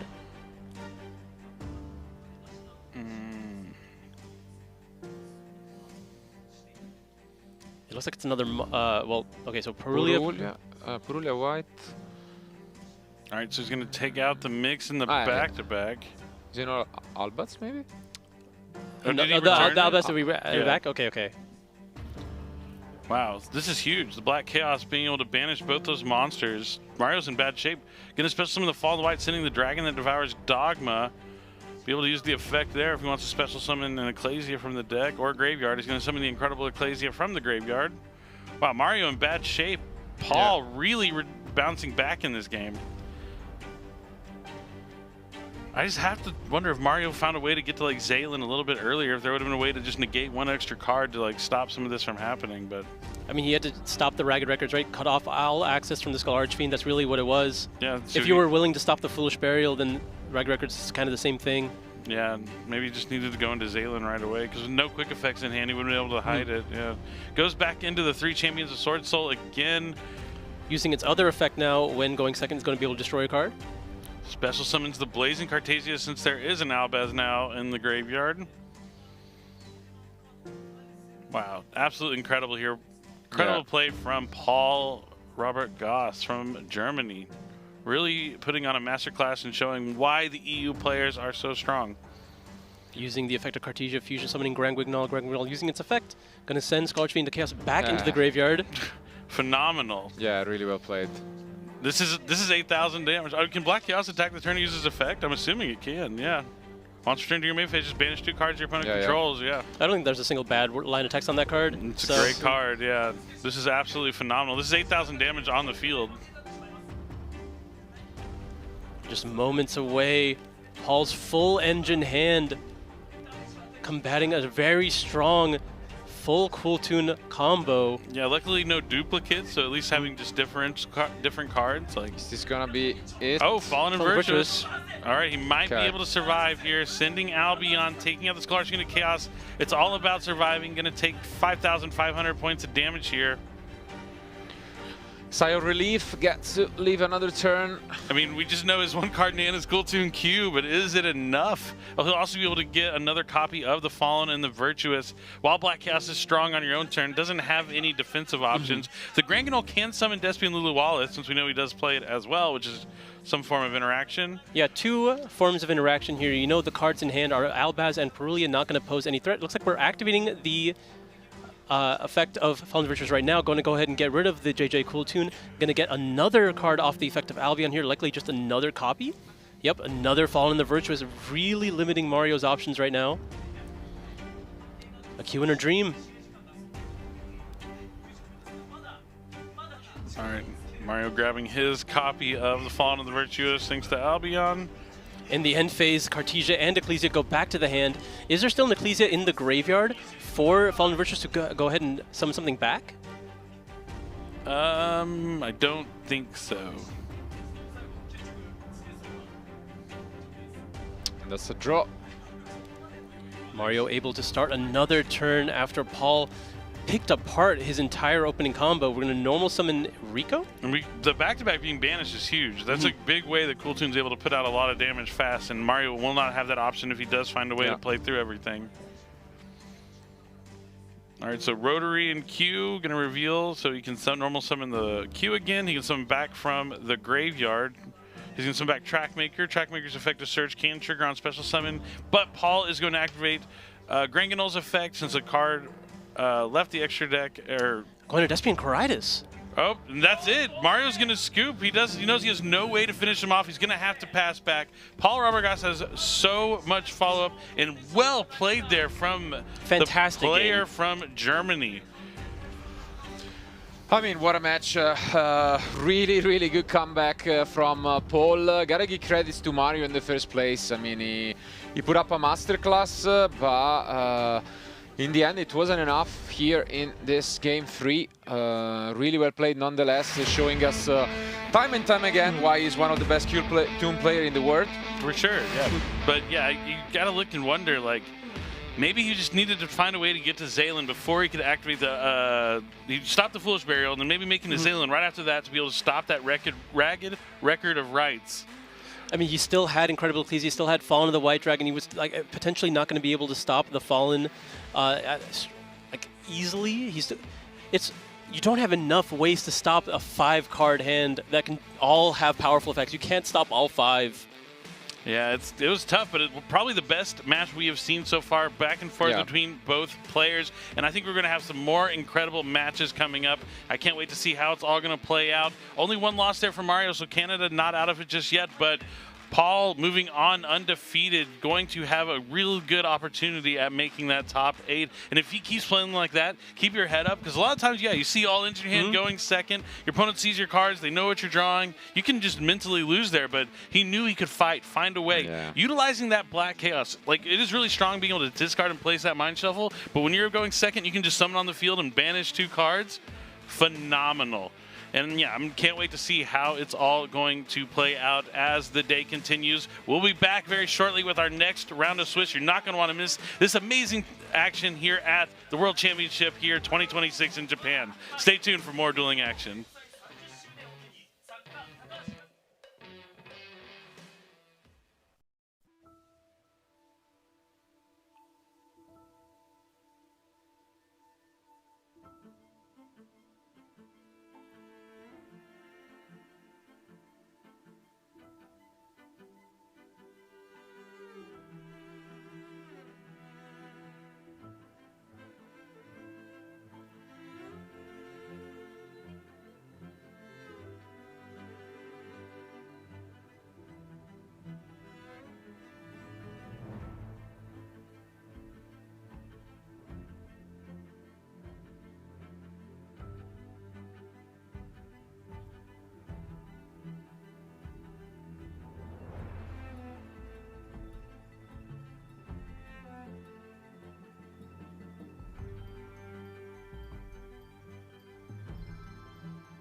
Hello everybody, welcome back to Yu-Gi-Oh! World Championship 2026. We are in day 2 of the competition, and today we're taking care of the trading card game category. We're having 7 rounds of Swiss today, followed by the quarterfinals, and 3 rounds of Swiss are already in the books, with only a couple players making it to 3-0 with a chance to almost lock in their spot for top 8 here in round 4. But first, before we get to all that, we had some thoughts beforehand about what it was going to be like, whether bold deck building or consistent deck building was going to be the way that things shape out. So after a few rounds, getting an idea of what everybody's playing and what's going on, how do you feel? Who do you feel is kind of having the advantage here? Do you think that the risks have paid off? Surprisingly, no. It's the Kultun deck that is having the most success. It's being well represented, covering about a third of the field, and for now they're all doing really well. So here we can just quickly go through some of the updates. Julien, the current world champion, unfortunately not starting off too strong with the 0-2 score. Then he eventually won finally his first round, so now he's on a 1-2 score. He's gonna get still has a chance. Of course, he wanna win out, but we know that a few duelists with an X3 score are also gonna make it. On the other side of the field, Seigo unfortunately is one of those duelists who is 0 and 3. So very slim chances to advance, but he needs absolutely to win out. But on the other hand, instead, Ryohei on a 2-1 record, and still really good chances. He will be facing off against Paul. But here are the duelists we're gonna see in this round. It's again table 1. It's the 2 only remaining undefeated players alongside Paul. So let's see.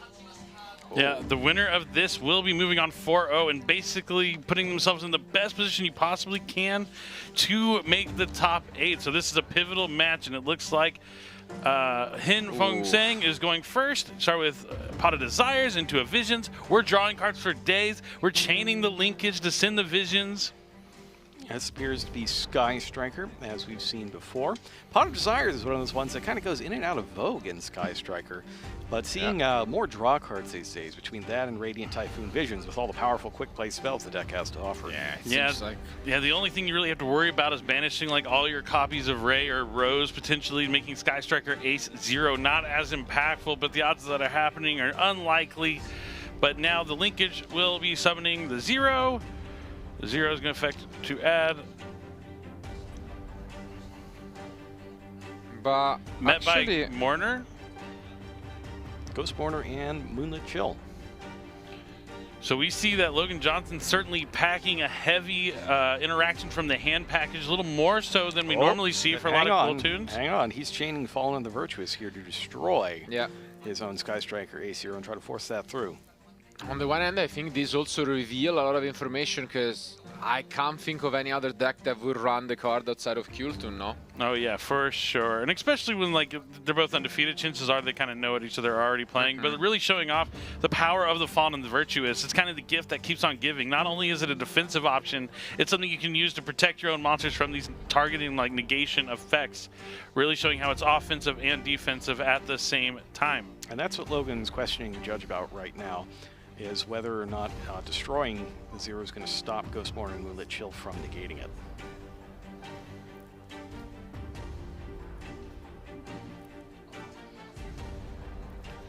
Gonna take a look at what we banished with the Pot of Desires, and then get to resolve.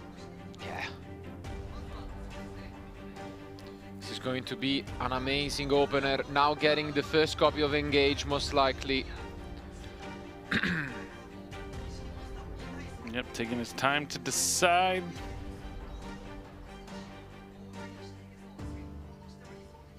Looks like he's going to add Widow Anchor. Interesting. Perhaps he already has the Engage there. But, yeah. We're going to go ahead, and that is the indicator about whether or not the deck needs to be randomized. Is there any reason why you would? He has 3 copies of Engage in the hand. Yeah, I mean, I know, maybe Pot of Desires. Oh, so, wow. Yeah, because he played Pot of Desires. That could be devastating, though. Like, if he banished, at least 2 copies of Engage, I guess.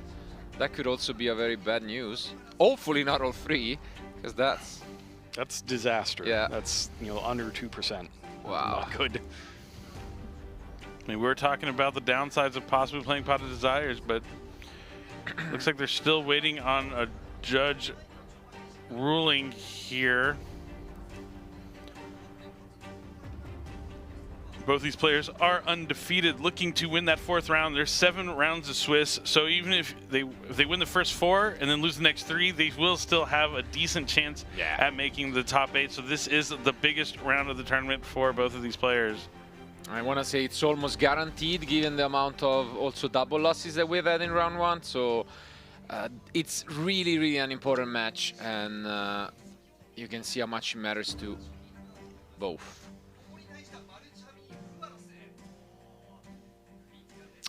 Not quite sure what the call could be about. I guess the rose was used.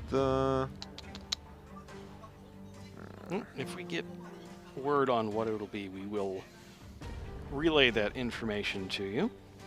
But it could be even a matter of, you know, some kind of procedural thing coming up that a judge needed to take a look at. It seems like everything is fine, and so we should be able to proceed normally. But I don't think I see engage in the end. So if it's No not in the way. hand, There has to be and 3. you didn't go get it. That is absolutely unbelievable. I think, at least. I see a couple monsters and maybe a couple... Yeah, I don't see it. Maybe. Let's see, though. I'd like to say it's unbelievable, but it happens to me every time I try to play Sky Strikers, so I just stopped. Yeah, and that's Akagari. So now we pretty much get the confirmation that there is no engage. Definitely. Looks like he's targeting to add back the linkage. No way. Yeah. Wow. I mean, this is an uphill battle without engage. I mean, it means you're going to be losing out on a lot of cards.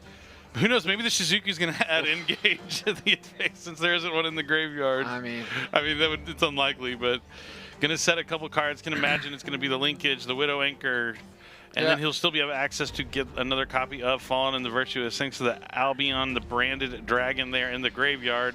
yeah, I mean, it's still winnable, but it would have been just so much easier. He would have had at least 2 engages, so getting 4 more cards than he does now. If even just 1 copy was in the deck. All right, Shizuki's going to add the linkage. I believe that is linkage. Yeah. Yep. I'm still getting used to the new art. No, I've got it down now. The more silver one is linkage, it's kind of just so hard to tell. I'm hoping I can get used to it on a more personal level by pulling it. Oh, that would be nice. Out of Magnificent Monsters, September 2nd. At your local OTS. September 4th everywhere. Hashtag ad. And next up is JJ Cooltune coming down for Logan Johnson. All right. Let's see if he's going to prompt the activation of the Fallen of the Virtuous. You don't want to let them get that extra normal summon. It also threatens the tributing of a tuner to summon a Cooltune from the deck as well. He's definitely going to... Yeah, you got to check that Vanish. Maybe are the 3 engages still there? Yeah, Fallen of the Virtuous right away. Going to take it out before he gets the extra normal. And he has got a second copy. Oh. The mind games. Yeah, a lot of players are playing 2 copies of JJ Cooltune nowadays. Just more ways to make sure you can access more normal summons. And now he's going to use the extra normal summon Ghost Ogre. This is good news for Hin Feng Sang because this means his hand, Logan's hand, is weak. Or maybe he just wants to try and force out that interaction. Maybe he wants his... You don't want the Ghost Ogre to get Widow Anchored really, but if he takes the Ghost Ogre and then he still has a Cooltune in hand, you'd much rather lose the Ghost Ogre than one of the Cooltune monsters that you normal summon outside the... He's going to go ahead and trade it out with JJ Cooltune next. Interesting. Yep, so he's going to probably summon Rico or Mix. The only one you don't want to summon is Q, since that one only activates its effect on normal summon. It's one of those cases where things seem like they might all work the same, but they don't in this case, so make sure you read all of your monsters carefully. Yep, Mix will be the one to be summoned, and that will be met by Widow Anchor. Does Logan have a response? It looks like... the Synchro. It's, I think it's Fallen of the Virtuous. Yeah. It's the ultimate rare one.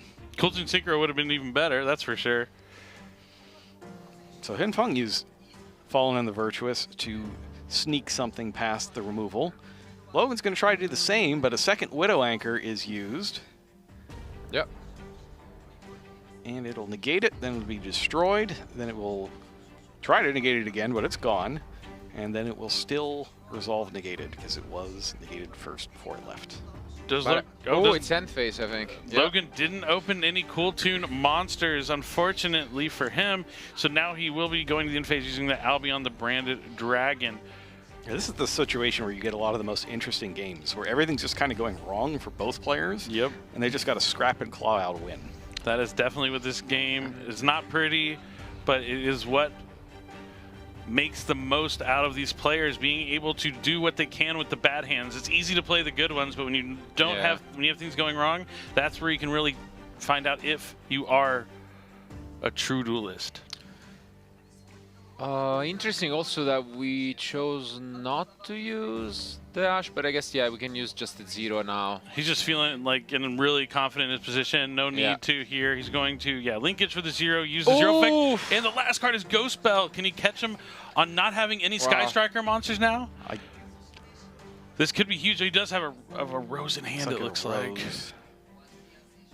But with no engage. All the Widow Anchors are gone. The Fallen and the Virtuous can take out the Rose. Does he have a Lemnis Gate, maybe? To try and get rid of the card before he's able to use it? That would be heads up. Oh, he can use the... Oh, he's got, the Ecclesia and the Dark Dragon. Can force out the Fallen. Yeah, it looks like despite Henfeng's unfortunate banishing of the 3 engages, he's still going to probably find a way to climb into this game. He may not have engages, but he still had plenty of cards with the 4 cards he drew. And Logan just not having a good hand at all. Yeah. Probably the worst hand we've seen drawn today, I would think. 2 JJ Cool Tunes, a couple of Ghost Bells. Just when you draw 2 copies of the same card multiple times, it's tough. Reinforcement of the army? Yeah, that's it. Yep. That is it. Wow. I mean, Hinfeng Zhang really dodging a bullet there with that Pot of Desires, banishing 3 copies of Engage, but still finding a way to close this duel. You got to feel good about that. You've used up all your bad luck for the tournament in that one game and still came out on top. Yeah, chances are that won't happen again. And yeah, if you're able to have something go wrong but still get the W, fantastic. But, you know, we just saw in the last round where we had Mario take a decisive Game 1 victory and then still was able to lose that match. So, you know, the best of 3, the side decks are getting involved now. Logan's going to have that chance to go first here in game number 2, and we're going to see if it's going to be able to turn the tide back in his favor. Because at the same time, like how unlucky he got with the banishing the 3 engages, Logan's hand was not good at all. Like 5 cards, but 4 of them are just 2 of the same card. Like not where you want to be as a Cool Team player. That's always a tough time, having to manage the hard months returns on all of these things. So you're obviously going to play all of these copies of Ghost Bell and Ash Blossom and the like because, man, they're real good when you draw them. When you draw them together, that's why a lot of decks, and I see this more actually out of a lot of the OCG players' decks, they might just diversify their lineup of the different things. You play 1 Ghost Mortar, 1 Ghost Bell, all the Ash Blossoms, and just one of each of a bunch of things so that when you draw them in combination, you can have more ways to play. But now it's going to be Logan going first, and unfortunately we have seen how good of a matchup it is for Sky Striker, even going second into the Cool Tune. You know, they have so many field breakers. After siding, they can choose a lot of different options from cards such as Evenly Matched to Lightning Storm, you know, a lot of different options. And I think it's also one of those matchups in which the additional power of Cool Tune Q doesn't really matter because, you know, there are very few cards. If you don't play Entraps at all, there is nothing you can stack that is completely useless. So, you know. Yeah, and even if you put, like, you see one, you banish one, you put the other one to the bottom, chances are the next card's just going to be just as useful. Sky Striker's just full. You're talking about the once per turn cards. The Sky Striker deck doesn't have many of those. No, there's not a ton. Most of them you can use no matter how many copies you draw. The Pot of Desires, the Radiant Typhoon Visions. I guess Pot of Desires is one of the only ones. Is one of the major ones. But Visions, I mean, being able to you have multiple cards that will let you dig deeper into your deck, so you're able to keep finding those options. And Linkage is just one of the best cards. But really this weekend, I think so far, the key card in all the players' decks, no matter what strategy they're playing, whether it's the Light and Darkness Ritual, whether it's Branded, whether it's Sky Striker, whether it's Cool Tune, is Fallen and the Virtuous. It has been all over the place and has been super impactful in a lot of these matchups, whether it's dodging that effect negation or then having that follow-up to take out the key cards. it's just been phenomenal. And when you get the second one, that automatically leads into the third one as well, Yeah. because you have the Ecclesia and the other fusion in your graveyard, so you get to remove yet another card with just an effect before you start playing any of your actual cards. Which is also what we're seeing now in the ending, you know, just activating the Synchro in the graveyard. But I think we are quick with it, so our duelists are ready.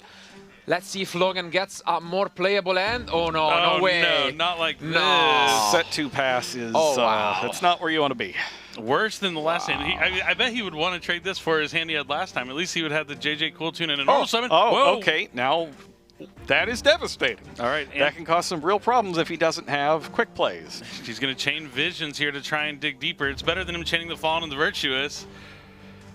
I was about to say, do you ever just add Mystical Space Typhoon and hope it, you know, gets you there next turn? But I mean, Well, Not a bad this is one of option. those things, though. Like, this is also going to affect Logan as well. So if he draws Yeah. into another spell, his own anti-spell fragrance might stop him from playing it. yeah. Yeah, anti-spell much stronger when you also have a field to support it, but yeah, the Ray is going to give Hinfeng Sang at least some tempo here onto the field, and we at least know Logan's already in a position where he needs to draw a Cool Tune monster. But yeah, as you said, Jerome, his top decks are even more limited now by his own anti-spell fragrance. And this is devastating because if in the past anti-spell was extremely effective, now with 0, you just have an easy out. So We're going to the battle phase here. Ray gets in for 1,500.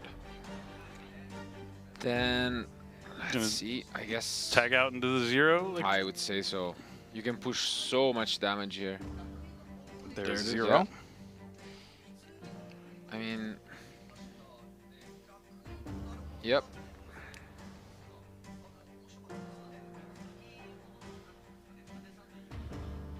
tax for another 2,000. Next swaps out 0 as well. No response. Wow. So, It's tough out here for Logan Johnson. yeah. I mean, the anti-spell is just keeping him alive at this point, let alone just slowing down his strategy. That's Well, gone. it's It's not gone now. anymore. Yeah, so this could just be game. It's 15. If he has a linkage, oh no, he can't use linkage because his Yeah, monster's yeah, in the yeah. main monster zone. So I mean, No, if anything, 15. maybe Logan might be happy the anti-spell's gone because now he does have those more options to top deck off his deck. Yeah, I was about to say that maybe there was a universe in which you just keep the anti-spell there and you just pop the face down. It's bold, but it can work, honestly. And this is the danger zone where he Yeah. really has to do a ton. Otherwise, you just get there with Hayate. Next turn. Okay, don't Goes take with, any risk. Is that Azalea? Camellia, I believe. Camellia. Yep, it's going to be able to send down Engage. Now that he has Engage back in his deck this time, potentially. There it is. He does Yeah. play them. He does play Sky Striker, Mobilize, Engage. Kagari's going to add back. I think we have to stop this. Yeah, Like, gotta stop this one. Is it a Effect Veiler? Yep. yeah. Is there linkage? Wow.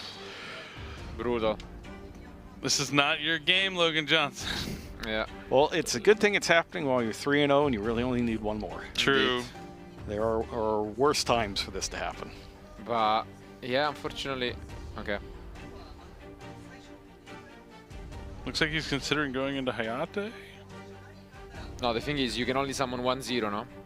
1-0 per And turn. so. Oh, he summoned the second 0. Yeah, so he might get a warning for it, but I mean, nothing too serious. So he summoned, what, Kagari, 0. No, because then he tried to go for another 0, but he cannot, so Yeah. he Oh, must... but he would have a monster. He wouldn't be able to get rid of both his. Oh, he could have to go and do Zeke Which is or one of the ones that takes 2 monsters because he had the 2 monsters on the field. Or no, Camilla. No, Camilla no, takes 2 it's monsters. fine, Yeah, it's yeah. fine. Camilla takes 2 monsters. Yeah. Yeah. No, that's fine. It's just now that the linkage... Oh, with the linkage. Yeah, switching into Hayate. Yeah, the Camilla took the 2 monsters. Yeah. Yeah. I think that's what they are discussing, probably just asking, you know, the usual procedure.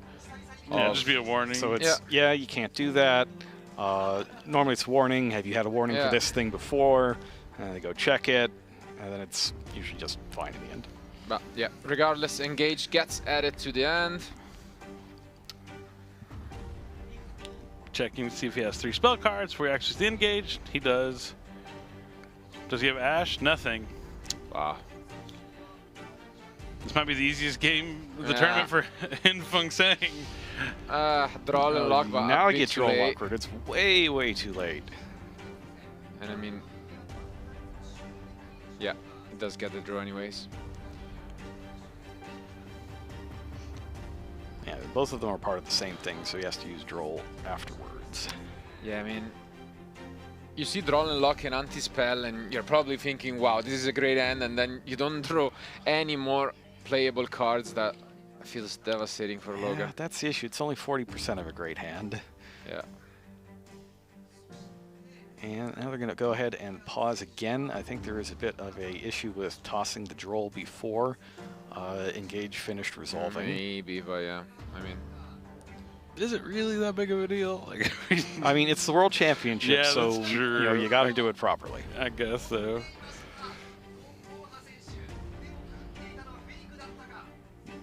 only one It's card. kind of like in pouring hand. salt on the wound here for Logan. Like, you could just not even use the droll. Like, yeah, all he has is a clip in his hand. We can see it now. Like, that's the worst cool tune to have.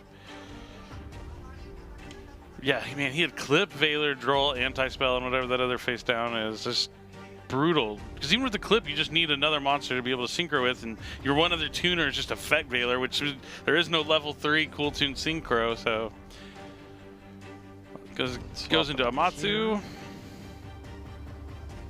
Sets 2. And yeah, I mean, 3 or 4 cards in hand. Summons clip. I mean, let's see. I don't know what he can. I don't think there's anything he can draw here that will really change the tides in his favor. I also doubt it. I But think he's going to reach for that surrender flag.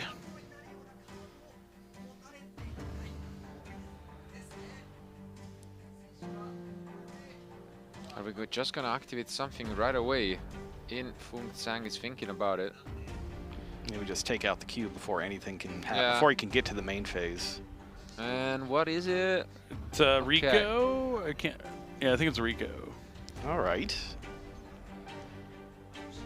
Oh no, it's a mix. I think it's mix. It's yeah. mix if he went for track So maker. go Yeah. for track maker first. All right, at least it's something. Yep. Get any cool tune card from your deck to your hand. I'm sure he has. Yeah, the Widow Anchor just to negate. Does he have? Oh, Manati He's got reframing. Manatium reframing. All right. Okay, he's trying. That's another one doesn't do any good without a synchro, but he managed to get there in the end. Fair enough. The clip will be able to banish a random card out of the extra deck. Let's see if we can hit like a 0 or something for the turn. Is that Zeke? Zeke? Looks like Looks Zeke. like Yeah. Zeke.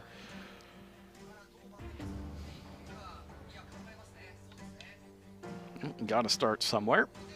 I mean, this is much further than I thought he was going to make it for the turn, so this is awesome to see him bouncing back into the game after such a devastating start. Adding Cool Tune Q, which is like the most impactful of your normal summons in your deck. Unfortunately, Hinfeng Sang does have more cards. Forbidden Crown. So now he won't be able to synchro with it with the track makers, so Logan basically sitting on nothing right now. Yeah, so negating the effect doesn't stop you from tuning to hand, but making it unusable as material at all will. Forbidden Crown, very, very good against this deck. And he passes with that.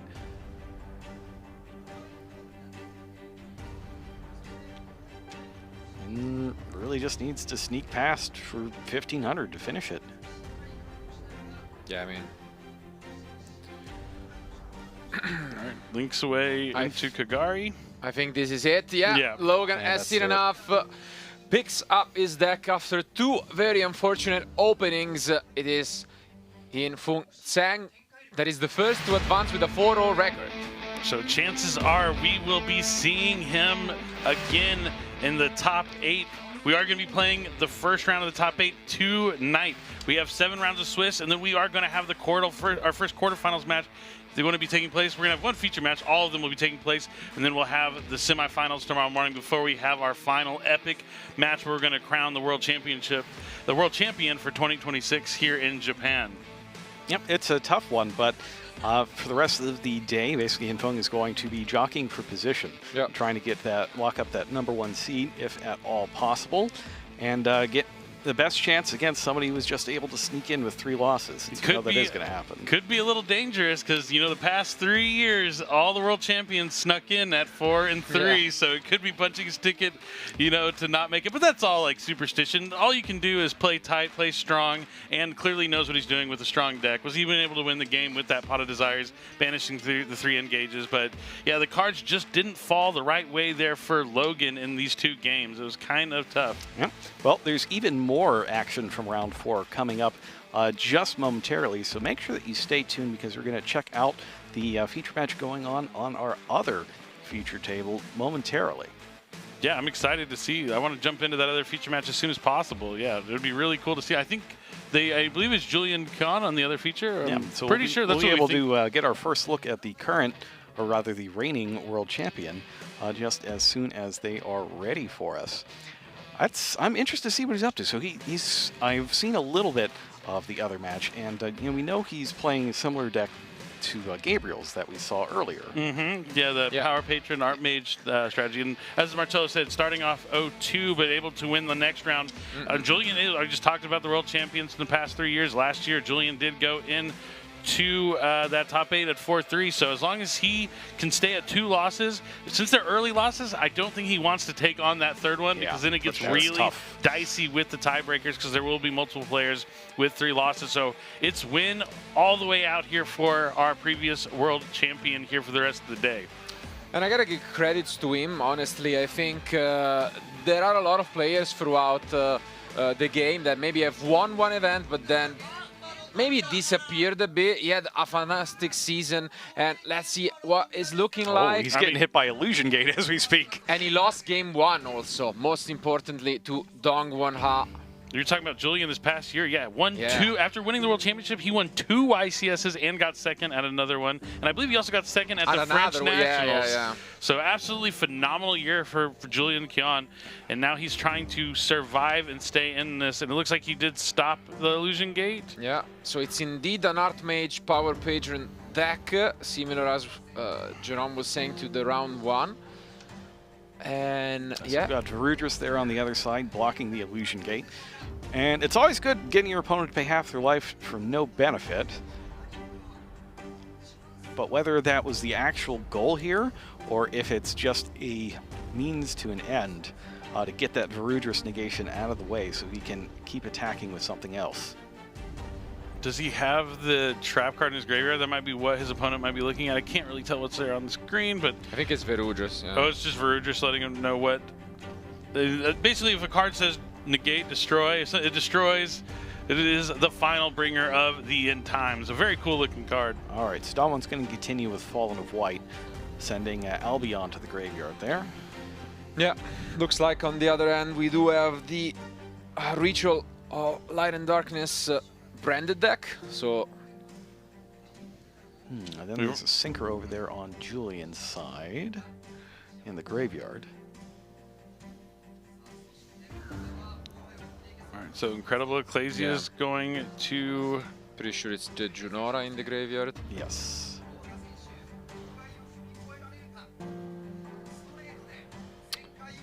Now, I know I talked to Julian this morning, actually, at breakfast, and he said if he goes first, his field is unbreakable. So, but it looks like Dong Won Ha is here putting it to the test. And wow, Fallen Albaz, discard Skull Archfiend of Chaos. That's so many layers of threats all at once. That's the thing about the word unbreakable. It sounds an awful lot like unsinkable.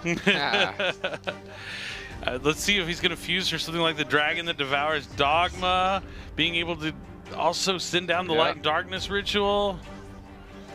It's definitely considering that. Gonna take a look at the graveyard. Maybe also not completely familiar with the strategy. Don't want to miss out on those graveyard effects that also we saw. Yep, he's taking the both. Is that for Dragon that devours in the devours the Dogma? Yep, Yes, it is. Dark and Light. He'll also be able to shuffle back a couple cards from the graveyard, get access to Light and Darkness Ritual to add either the Black Luster Soldier or the Magician of Dark Chaos, Black Chaos. But the Dragon that Devours Dogma is just such a cool card. Absolutely phenomenal and strong. If there's any sort of cards he wants to take out of Julian's graveyard to put back, he can. And it's got an attack boost too, I think, if you have the right cards in the graveyard. If you have an Ecclesia, yep, gets that 500 bonus, and it's unaffected by your opponent's card effects. That's one of the considerations here is, can you end it right now and not give Julian another turn? Yep. Could be. He's going to Synchro. Synchro 11, which is Psychic and Punisher, and he's paid half of his life points to Illusion Gate. He cannot. But he can't because of Fallen of White being special summoned. Julian knows that, lets him know really quickly, you got to put those monsters back on the field. Might get a P minor here just for an illegal attempt to summon. Yeah, so that was special summon Fallen of White, normal summon Fallen of Albaz. And he did use the Fallen of White effect, correct? Yeah. Yeah, he probably summoned the Ecclesia and then tributed the Ecclesia to summon the Albaz, yeah. You can only go for level 8 fusion or synchro monsters from the extra deck.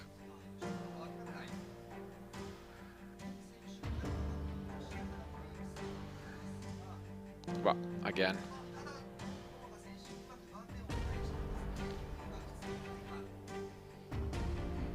I guess they're clarifying it with the judges, just like before. Anytime I play Brandon nowadays, my only goal is just to summon the Dragon that Devours Dogma and then summon another one if I can. It's just such a powerful card, so cool. And the ability just to shuffle 2 cards back on summon is also really, really strong against certain decks. Especially like decks like the Light and Darkness Ritual deck, being able to get the cards out of the graveyard back into the deck is huge. Or like mirror matches as well. But yeah, here we move on, activating the ritual. Does he have a Griffo in his graveyard? We have yet to see Griffo, so maybe we missed it. Nope, he's just going to banish 2 level 4s. Yep. Yeah, in the end, it might just be, you know, academic. He put them. So Magician of Black Chaos, or Magician Dark Chaos, Black Chaos will add back the Illusion Gate. And he can use, I think, the Illusion Gate again because it was negated. So the once per turn doesn't attach. Wow. So it looks like this ship is sinkable, as you said, Jerome. Being able to have all the right cards. The Phydralis Harmonia is put into attack mode. Fallen of the White. The Varudras he just summoned back from Julian with the Illusion Gate. The Dragon that Devours Dogma. Incredible. This is so much damage. And it looks like our reigning world champion might be taking his 3rd loss here in round number 4. I've always said it, players with 3 losses can still make it. It's going to be tough losing 3 of the first 4 rounds to be able to have your tiebreakers be strong enough to come back. And that's something to note on Illusion Gate as well. It can summon any monster from your opponent's graveyard, ignoring its summoning conditions. Not just one of the ones it's destroyed. So, like, even if, like, you're never safe as long as you had one powerful monster that was summoned properly the first time. Definitely.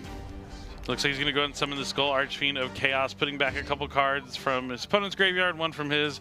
Just wants to make sure he has even more damage on the field in case Julian has something he hasn't conceded yet. And that is it. Wow. And our reigning world champion falls. You know, this is not the result he wanted here. You know, 1-3, not a good start, but Dong Wan Ha moving on 2-2 his tournament. Life still alive. And, you know, Julian is still not out of it just yet. There are a lot of players that had that double loss in round number 1. It's tough. The tiebreakers aren't going to be strong, but all you can do at this point is keep playing to the best of your ability, right? Yep. You can't get too down on yourself. He did make it into the top 8 with a 4-3 record last year, so you know he's going to at least try and finish out as strong as he can to put himself in the best position. You can only control what you can control, not worry about anybody else. You never know what's going to happen. We've seen some crazy things like happen in the last round of a lot of tournaments, so you just have to keep doing your best, keep putting your front foot forward, but tough break there for the reigning world champion. That's the other thing. You know, it's the world championship. You might never get here again. So you got to go out there every single round and give it everything you got, whether you're 1-3 or 3-1. Absolutely, taking one at a time, and regardless, I mean, I'm sure we'll have more amazing matches coming our way, because this was the end of round 4, but for today we still have 3 remaining rounds of Swiss, and then finally we'll get what we all want, you know, those 8 names, those 8 amazing players that are gonna have a shot at becoming world champion. So I guess thank you for watching, stay tuned, don't go anywhere, because we'll be back soon with round 5.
Hello, everybody, and welcome back. This is Yu-Gi-Oh! World Championship 2026, and we are getting ready to start round 5. We've passed the halfway point of the day here. 4 rounds are in the books, and we've got 3 more Swiss rounds and the quarterfinals coming to you tonight.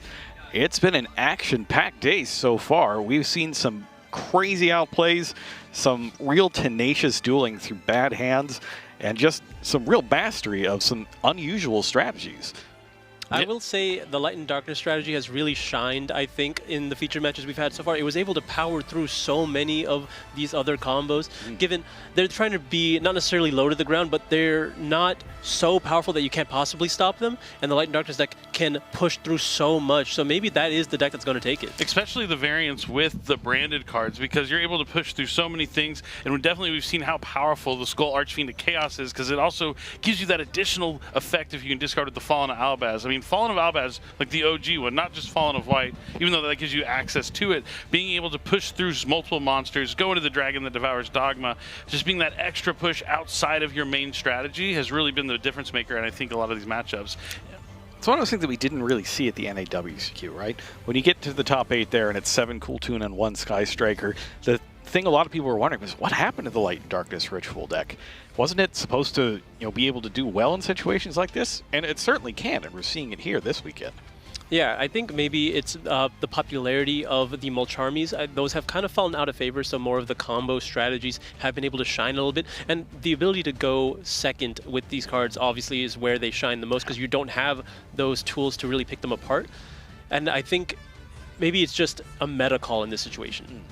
Yeah, I also think, we haven't got to see too much of it on stream, but the power of the Mitsurugi cards in combination, there's so many just different things you can add on top of the Light and Darkness Ritual that just synergize so well with those cards. And, there's just something so awesome about seeing, like, the Yugi cards having that opportunity to become, like, the deck that wins the World Championship. I mean, years ago, we saw Blue Eyes win the World Championship, right? So now that the Kaiba become a World Champion, or the Kaiba cards become a World Champion winning deck, maybe it's Yugi's time to shine, the true king of games. It was 10 years ago. Yeah, it was, huh? 10-year anniversary. Maybe we get a Yugi-themed strategy. I don't know, Cool Tune is still holding on strong. Sky Striker is undefeated last time I checked. So it's going to be a tough one for Light and Darkness to get there, but it has the tools to power through both those strategies, as we've seen so far. Some of those cards are so powerful. Like Black Chaos has multiple effects, both of which are backbreaking on their own, but they're both in one card even. Yeah. And then there's the Magician of Black Chaos that has the original Dark Magician of Chaos effect, grabbing back a spell. We saw that at the end of the last match, where he plays Illusion Gate, it gets negated, and then he gets it right back with his ritual monster and is able to use it anyways. There's just so many things, and we didn't even see Mind Shuffle last time as well. So why don't we talk a little bit about kind of the key card of that deck and how it works? Mind Shuffle? Mind Shuffle. Yeah, being able to, if you're able to like discard Black Chaos, Griffo is also another key card to get you access to it. We haven't got to see a lot of ways to get to it, because a lot of times we've seen the deck going second, so we're not seeing that power of Mind Shuffle, but you're able to get that interruption, having the Blackluster Soldier of like the Chaos one in your hand, Light and Dark one, being able to summon and banish a monster. That used to be like what people saw as the form of interaction from this deck, but not even really needing to utilize. I don't think we've even seen on stream being able to bounce back or return one of those level 7 or higher monsters in your hand to be able to reutilize it, and the synergies with that and Phydralis Harmonia, just so many different options with the Light and Darkness Ritual deck. So yeah, well, the games have never really even gotten that far, where it's just so much of a war of attrition of just getting those ritual monsters between them back and forth. And I think when we compare this deck to, let's say, the WCQs, where we've had 15 rounds, and eventually the deck draws the wrong half of it. We see how many powerful cards they have with Griffo, Black Chaos, but sometimes you just draw the ritual monsters, you open the Mind Shuffles, right? You don't want to see it in your hand, you'd rather access it from your deck. And that is where the deck can falter, but maybe in a tournament like this, you don't have to win as many rounds, you just need to win the majority of them. Yeah, at least 5 or 4 even rounds to still make it to the top 8, and then it's just a couple more rounds after that to become world champion. So yeah, I think the less rounds, you talked about this at the beginning of the day, having less rounds than a YCS or like a WCQ, but you're still playing against the best players in the world every single round. So less rounds, but a higher caliber of player makes it an interesting dynamic that we've got to be able to see a lot of these decks do what they want to do. Except, Logan, unfortunately, for the last round, where just things didn't really quite go his way. in terms of the cards he drew when he was playing. But So the card of the tournament so far, I would argue, is the Fallen and the Virtuous. oh, absolutely. But we've also seen some good work out of Hydraulis Harmonia in a few of the matches we watched as well. And even when we tuned into Julian's match at the end, Harmonia was already on the field, having done some good work there.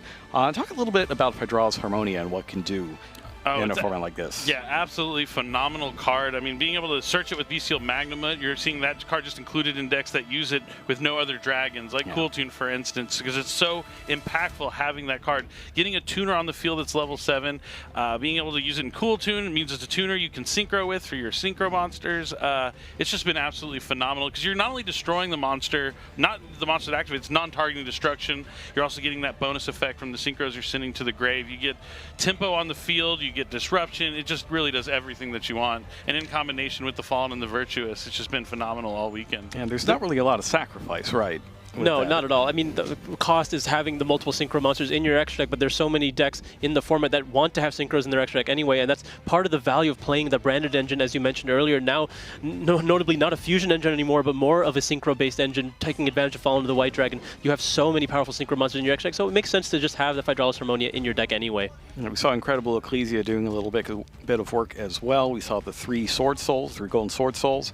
It's just, there's not a whole lot to go wrong. You're talking about the 3 champions of Sword Soul. Yeah, Paul Robert Goss really showed how impactful and powerful that card is, just being able to get you more follow-up, getting you a synchro monster on the field, and then Paul is playing more of like that Dogmatica engine, being able to access the Fleur-de-Lis to Thunderbolt. One of my favorite cards. I'm really excited to be able to see that here on the biggest stage of all. All right, now let's see what our duelists have in store for us here in round number 5 of World Championship 2026. Yeah, I can't wait to see our feature match this round. I think we're just moments away from jumping into this game, and it's going to be a good one. So now we only have 1 undefeated. We've been featuring a lot of the top players leading up into this. We wanted to feature the only undefeateds left in the last round, because basically we know that the winner of that is punching their ticket into top 8, especially with the way round 1 started with so many double losses for the players. Kind of paved the way for whoever starts off strong will be going on into the top 8.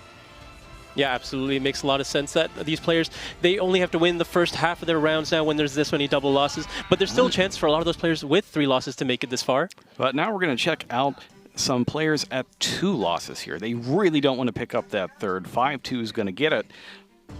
Yeah, so we saw Mario from Canada, one of our players who qualified through the World's Qualifying Point Playoff. This is the other player who also qualified, Luka Kovac. It looks like he's won the dice roll here. So step 1. He had a 5-2, I believe. All right, so it's going to be Canada versus Australia. A lot of strong duelists out of Australia here this weekend. We get to see Ji Ryu Zhang, and they are ready to duel. A handshake between the 2 opponents. This is an important game. No one wants to take a third loss, but Perulia is coming down here from the main deck from Ji Ryu Zhang. A very strong card against Cool Tune that likes to summon from the hand up to 3 times potentially on their turn. It looks like that is going to be able to resolve. And we have a Griffo as well. There it is. So we are going to get to see the Mind Shuffle this time around. I mean, this is an extremely strong opening, and it looks like you can just see how many cards he's holding in his hand. This is a pile for sure. That is 60 cards. Yeah, a lot of cards in the deck just means a lot of chances to draw those non-engine cards, less chances to open up with the Mind Shuffle, but also means less chances of opening up with Griffo, but we see that's not going to be a problem here for Ji. The trick is finding cards that replicate the purpose. That's kind of the whole point of the pile decks, is that you are replicating the same purposes throughout the deck and being able to circumvent all the restrictions on the card and just keep playing no matter what. Yep. So he's going to set the Mind Shuffle with Griffo, and Griffo lets you activate it the turn it's set.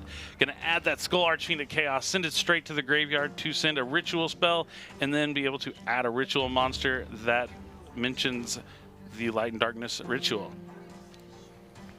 The very strong start here, Light and Darkness Ritual in the graveyard, and gets the Magician of Black Chaos. Yep. Magician of Dark Chaos, Black Chaos. Dark Chaos, Black Chaos. Now, I wonder what prompted Jerry to do it all right now. Was it actually a pass from Luka after the Perulia? No, it's still the same, the Griffo. This is... No, but like... Luka hasn't had a chance to play it. Yeah, you can see our turn indicator over there on the side. But I imagine this might have been during the end phase, is what I'm saying. Maybe. Luka seemed to have made, I couldn't tell if it was I'm passing priority after the Perulia resolved or if he's passing turn. I think he was just passing the priority. Or surely he has a play. Well, we would like to hope because we want to see some of the most interactive games that we can. We'll have to wait and see here.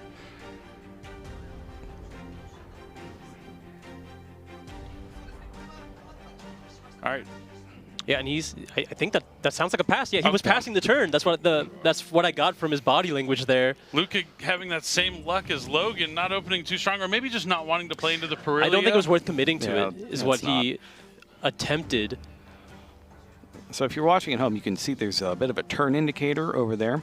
The player whose turn it is currently will be lit up around their box. So OCG is lit up right there. That means it's his turn. And when it's back to Luca, the light will shift over to him.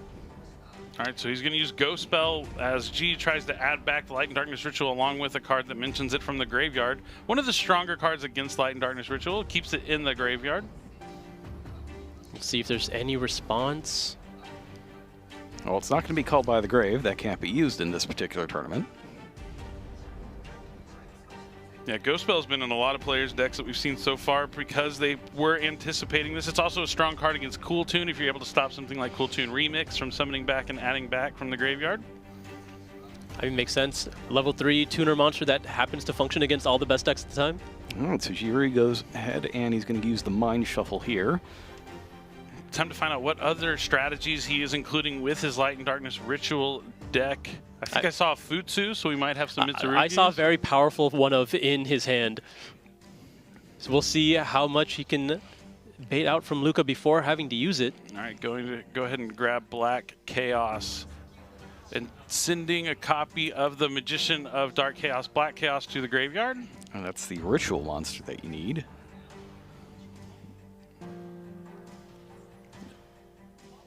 Trying to figure out where to put the deck randomized or not randomized. Are they going to move it again? No. What is going on? Sure. Sure. All right. Well, we're inventing new field layouts moment by moment. Covering up that beautiful logo on both sides. It looks like he's going to activate it. Nope, nope. Still holding on. We're going to be playing a different card here. That is Wanted. Seeker of the Sinful Spoils. If you haven't checked out the latest Chronicle episode, you definitely want to. You'll see a lot of the cards from this strategy, including Diabell Star, the Black Witch. One of my favorite Chronicle episodes that we've released thus far. Definitely a fantastic piece of lore. I believe Wanted is at 1, Diabell Star's at 2 for the weekend. Yeah, something like that. I know Wanted's at 1 for sure, but definitely a good hand for Xi here. I mean, what a ridiculous hand, actually, just seeing every single piece of it and having the Griffo as well. We're going to be using the Diabell Star now, getting rid of the Mind Shuffle. I imagine since Luca passed, you just try to put 8,000 here and don't get too fancy. Yeah, in combination with the Black Witch and the Black Chaos, that's already 5,500 points of damage, so he is close to finding a way to 8,000 here. But, you know, if Luca's passing, maybe due to the Perilia, we still can expect some defensive options from the hand. I imagine the safest thing would be to keep the Mind Shuffle, but how powerful is every other card in his hand to give that up? I mean, you do have another copy of Black Chaos now, so you can access a different copy of Mind Shuffle if you so need. All right, there it is. We talked about it. Jerome mentioned it's an impactful card. It's very strong. It's Hydraulis Harmonia in response to the Black Witch effect. Now, in this particular version of the deck, how important is it to get rid of the high-level Dark Spellcaster that's used its effect? Pretty important. Yeah, you don't want to see that turn into the Dark Magician of Destruction, which you can only assume is in the extra deck, especially when you see 60 cards and the Black Witch. And okay, so Chainlink 1 or Chainlink 2 Harmonia, Chainlink 3 Ghost Morning. So he's going to try to destroy it and negate it. Something you could really do here at the World Championship as a TCG player, but maybe not back at home, since we do utilize more of the OCG rulings here for the World Championship. No, you'd still be able to do it. Really? You can do a Harmonia Chain Mourner? Oh, okay. They're both triggers, right? True. All right. I'll have to check that on the wording of Ghost Ogre. It's when they special summon, right? Not when they activate an effect. Oh, it's on special summon. That's right. Yep, you're right. So it has to be that order, though.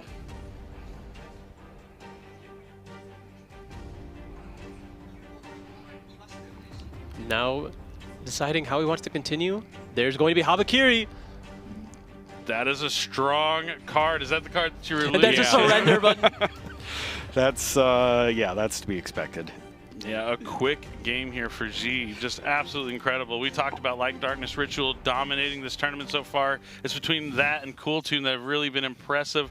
But showing, if any deck can win going second, it's this Light and Darkness Ritual strategy. All three of those starters there, Griffo as well as Diabellstar and Habakiri, are independently able to do the entire full combo, right? They are so powerful on their own. Any one of them resolving is all it takes, and we just see them power through, just pushing through. And having all of them together in a 60-card deck, I mean, that's just what you want to do. That's how you win a World Championship. Along with the high-impact interaction from the hand there with the Perulia in combination with the other cards. Because when you're playing against Cool Tune, a lot of times you have those defensive options that trade 1-for-1.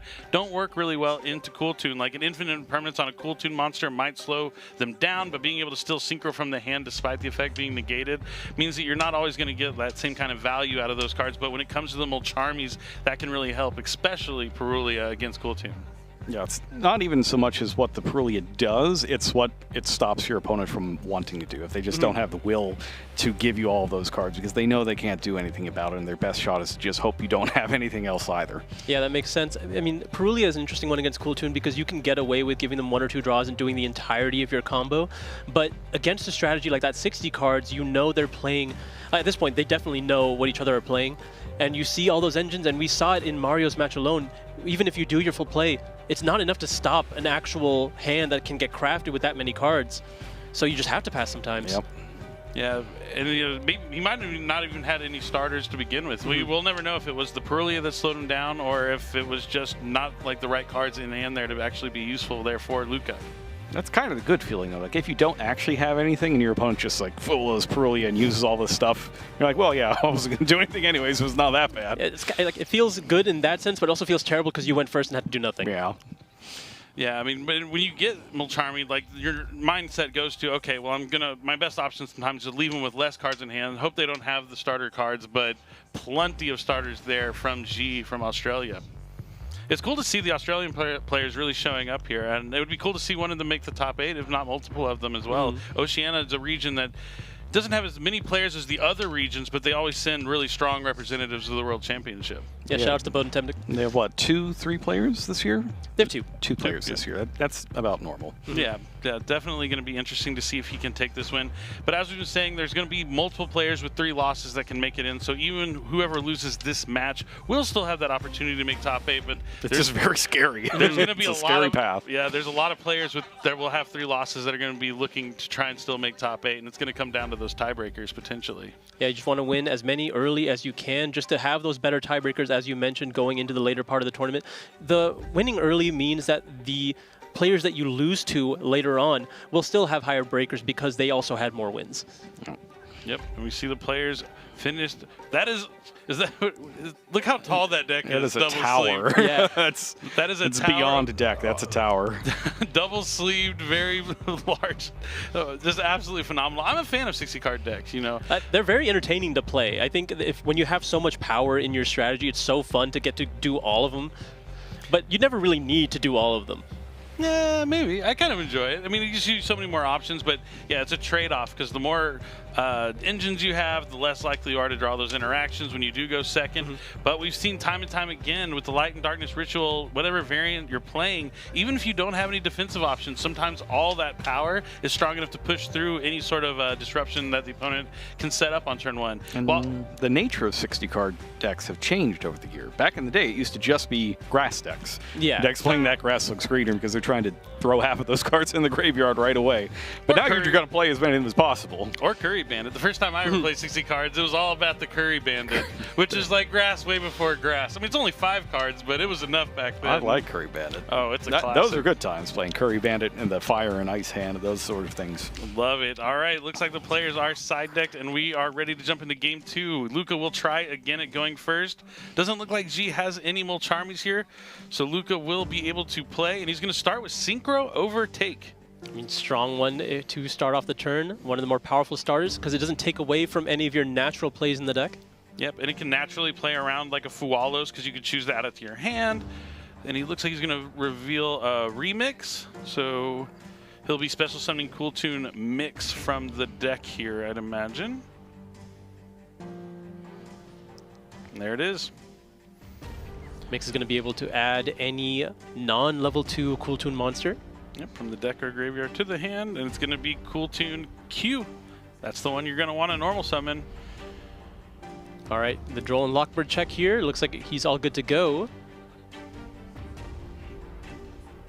We're checking again real fast, though. Nope, looks like it's good. Always good to double check. Always good, just in case, maybe it manifested. This is the difficult part now when you're playing Cool Tune and you know your opponent is playing that many engines. He saw Diabellstar, he saw Habakiri, he knows all of the Light and Dark neutral cards are there. How do you combat that? When you get to look at his hand, how are you going to be able to beat 5 starters if it's there? Yeah, it's definitely a tall order, but Luca off to a much better start than he was in game number 1. It looks like he may have a copy of JJ Cool Tune, but he wants to keep that information private right now. Just go ahead and use his regular normal summon on cue to special summon a tuner from the deck, and it's going to be Phydralis Harmonia. Okay. Likely just to get access to reframing here going into Visas later. And then here comes the JJ Cool Tune.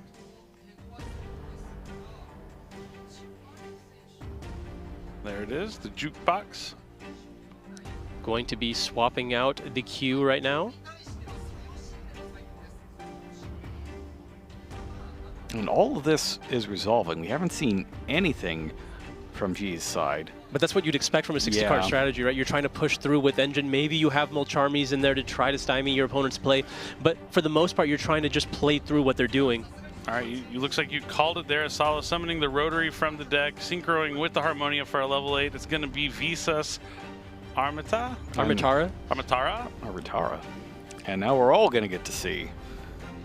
Hey, as a Monadium fan, I love to see this card being, utilized still to this day. Even if it's not, there's no Visa Starfrost, but definitely an iconic card.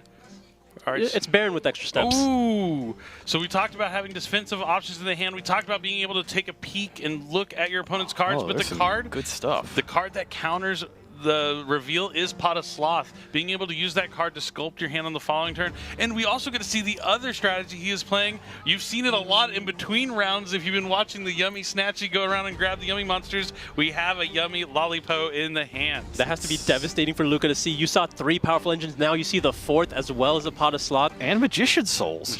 Luckily, the only Mitsurugi monster there is the Saji, which doesn't really do anything on its own. You can get access to Mitsurugi Prayers, potentially to get to a Habakiri, but you'd rather have like an Aramasa or something like that. I mean, that's going back in the deck if Pot of Sloth resolves, but you kind of can't let it resolve, right? Yeah, I think that's going to be the card that's going to be hit with the reframing, and they'll probably try and find a different way to stop the Black Chaos. But even just the normal summon of Lollipo is so threatening, being able to start going into the Yummy part of the deck. And now he's going to Synchro summon for Cool Tune back to back. Cool Tune Synchro is activated now. Going to grab a copy of Rico. Going to be using his extra normal summon, summoning the Rico. Now, this is why we see Luca going for this line of play. He's going for the absolute maximum output that his deck can put out because he knows he needs it against Jerry's strategy here. Now we're making the Trackmaker so late in the game because he's not going to try to stop you from playing. You have to go for maximum output. And in Luca's favor, I did see an Ash Blossom in his hand already. Yeah, that's a good one. All right, Zaylin, the Shackled Dragon, is coming down next. Now Q will be able to check the top 2 cards. He could choose to banish one of these, and the other one can either go to the top or the bottom. This is also a situation where the level increase from B to B might come into play.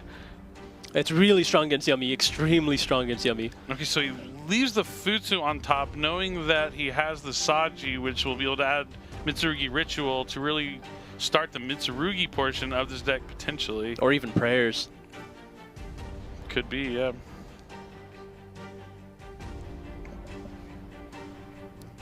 But I imagine Luca's goal is to let 0 spells resolve. That's usually a good way to win. If your opponent can't play any spells. Easier said than done, but I think it's possible here. Yep. So here's the reframing, another card face down. That's why you play Anti-Spell Fragrance. Maybe he will. I mean, it's Cool Tune Synchro and reframing. That's yeah. We know it's not this one, but. All right, so he draws the Futsu. Let's see how G is going to play out all these strong cards in his hand. What will he use first to try and get an interaction? If you use any monster effect, the back-to-back will be able to summon back from the graveyard any tuner. I mean, that's the cool thing about Trackmaker, right? It's not only when it's synchro summon, it's also on special summon, so that can lead to more shenanigans. Jerry does have to find his way navigating through all the responses that Luca can have. I mean, just 4 immediately on the field that are extremely threatening.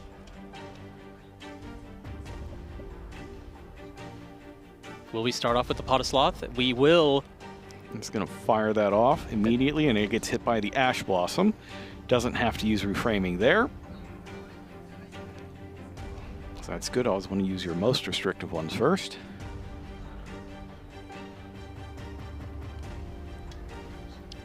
That does this make the situation a little bit more complicated. Looks like he's considering using the Black Chaos first. Let's see if he wants to. Yep, so Black Chaos, the monster effect is activated, so now back-to-back will be able to special summon back a tuner.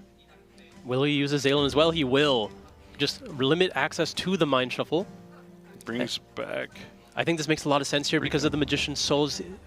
Luca knows there's no spell and traps remaining in Jerry's hand, so Magician's Souls will get very minimal value. It at least gets to put the ritual monster in the graveyard. They can potentially try and find a way to summon the Black Chaos from hand, but with so many options here for Luca, it's going to be tough to have that actually happen. He's going to add Clip off the Rico. Next is the normal summon of Saji to try and add a Mitsurugi spell or trap. I think this is a fine one to negate, simply because you're going to have to negate the spell anyway. Or at least just make sure to cut off access so it doesn't turn into a random draw. Yeah, he could also trigger the back-to-back. Oh, he has another defensive option in hand. Just plenty of interaction here for Luca. Just a complete turnaround from that first game. Yeah, the Limited World Championship Pack 2026 with all those new cool artworks for a lot of the cards. The best one, in my opinion, is the Ame no Murakumo no Mitsurugi. I love the one. I got the clear file at the Casey store. I got that one in Caesar Valius. Yeah, those are definitely some of the top ones from that pack. I definitely can't wait to get my hands on that. I've been playing in Master Duel because they also released it in there as well. If you haven't checked out Master Duel, plenty of cool rewards to celebrate. And we're going to see a Link summon. Saji has 1,000 or less attacks, so he can go into Salamangreat Almirage. But now he's going to use Cool Tune Synchro to bring out Remix. Mix will take out the Almirage. And it's going to be a concession here from G. Light and Darkness Ritual decks have been really strong going second. He's waving the flag, letting him know I surrender. And Luca is going to even out the match here. And a lot of these Cool Tune decks do side the Monadium reframing. Some choose can potentially main deck it. Don't know where it falls in a lot of these players' decks, but having that option when you go first really helps you to counter those really strong spells like Pot of Sloth. But he also had Ash Blossom. I think he had another Ghost Spell in hand as well. So plenty of interruptions and excellent play there from Luca. You talked about it. Maximizing, making the most optimal field is key. You can draw all the right cards, but knowing how to use them properly is the biggest difference, and getting the most you can out of those powerful cards. And Cool Tune is not typically a deck that tries to maximize its output. Like, it tries to play safely, try to resolve Rotary first. It's something we see so often in normal summon Rico. Add Rotary, just go Trackmaker 1, Rotary 2, or other way around even, just to make sure you see their hand before you do anything else. But when you know that their hand likely will have nothing to stop you, but also just try to play into you and you won't have enough to stop it, then that means you have to make as many responses as you can. Yep, but now G will have the opportunity to go first for the first time in this match. So you know Luca's going to be looking for more options when going second. We're going to have to see if maybe he'll draw something impactful like the Phydralis Harmonia. And you know the Cool Tune deck playing, you know, only 40 cards versus 60, a lot more opportunities to see those defensive options when you're going second. And he's got room to side stuff out as well. So if you're main decking the Mulcharmies, for instance, you don't need those when you're going first. If you have something that you really want to put in that's going to help you out here, well, it's really easy to figure out what to take out. Yeah, made side decking. The Mulcharmies are great, and it also made side decking just a little bit easier sometimes because you just have those obvious options to go out. But even like you could consider keeping in like Perilia because of cards like Hydraulis Harmonia and stuff like that. But I still think, yeah, taking out the Mulcharmies for more cards that are going to be more advantageous to push through, because Cool Tune utilizes like, yeah, a lot of those 1-for-1 trading defensive options from the hand. The Ash Blossoms, the Ghost Bells. We've even seen Ghost Ogre be really popular in a lot of these decks, being able to summon it with Q to take out stuff like Mind Shuffle and things like that. So if he's able to find a way just to have more cards to push through a lot of those options, it could be key here in this game number 3. Now, you mentioned all those cards. If you're on the Cool Tune side, on Luca's side, if you look at your side deck and you see the Mulcharmies, are you putting them in? You need them against the yummy part of the deck, but the Light and Darkness Ritual cards don't even care. You can play the Mitsurugi cards without really caring too much about either of them.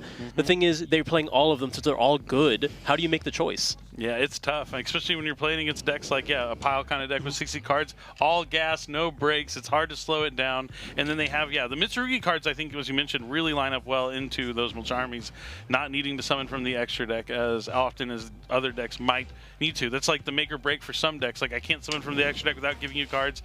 I don't know what to do, but yeah, so many options. You might cut off like a portion of the deck, but what if they have all the other cards instead? You know, like if they had the Diabellstar stuff, for instance, a Fulos could help you. If they have the other one, maybe not. So I guess you just have to do in your math, what's the size of each of these engines? How many cards does it take up? What are the odds they're going to draw this versus the Light and Darkness stuff versus the Mitsurugi stuff? And it's tough because the math doesn't add up well in favor of the Mulcharmies in this case because of the weighting towards, you know, Mitsurugi and Light and Darkness versus the other ones, especially in this format where there are fewer copies of the Diabellstar related cards available. Yeah, but very true. In my opinion, I still think Luca has to just maximize everything and put in all his options, because he feels really terrible if he has the wrong cards for the situation, and he just needs to have something, right? He needs to see some combination of cards, because that's what it comes down to. No one card is going to get there. You're going to try to find a combination. The Mulcharmies are the best way to find combinations if they give you at least one draw. So I think he's going to try to put in every single piece of interaction that he can, because that's what Cool Tune tries to do. It tries to really limit every single option your opponent has, because your engine cannot actually play through their entire combo. If you have a full Cool Tune hand, it's really difficult to play through your opponent's full engine. Yep, definitely could be the case here. And on 2 losses, it's better to try everything than do nothing, I think. Yeah, I'd probably just throw everything at the wall and see if it works. And we're going to find out if that's going to be the case here. Will Luca have the options? Will G be able to push through those defensive interactions? I do think I see a Griffo, and that will be the first card activated here for G. And it looks like he did get the Charmies. Yep, I do see a Fuwalos in Luca's hand. Griffo is a strong start for Jerry. I mean, it's difficult. It's so easy to find the wrong half of your deck. You have to be thankful every time you find the Griffo. You're able to at least resolve one of the strongest parts of your deck, being the Light and Darkness Ritual. Yep, going to activate the Mind Shuffle here. Going to use the effect on activation to play around something like Ghost Ogre and Snow Rabbit. No Ash Blossom here in response.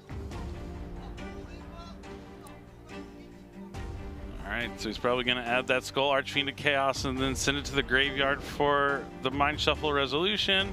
He also has a Ragged Record of Rights in his hand, so more cards for the Light and Darkness Ritual strategy. It can get Habakiri.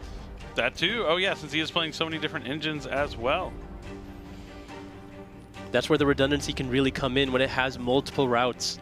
Yeah, he could send Mitsurugi Ritual here, or Mitsurugi Mirror with the Skull Archfiend of Chaos if he wants to have access to Habakiri as well.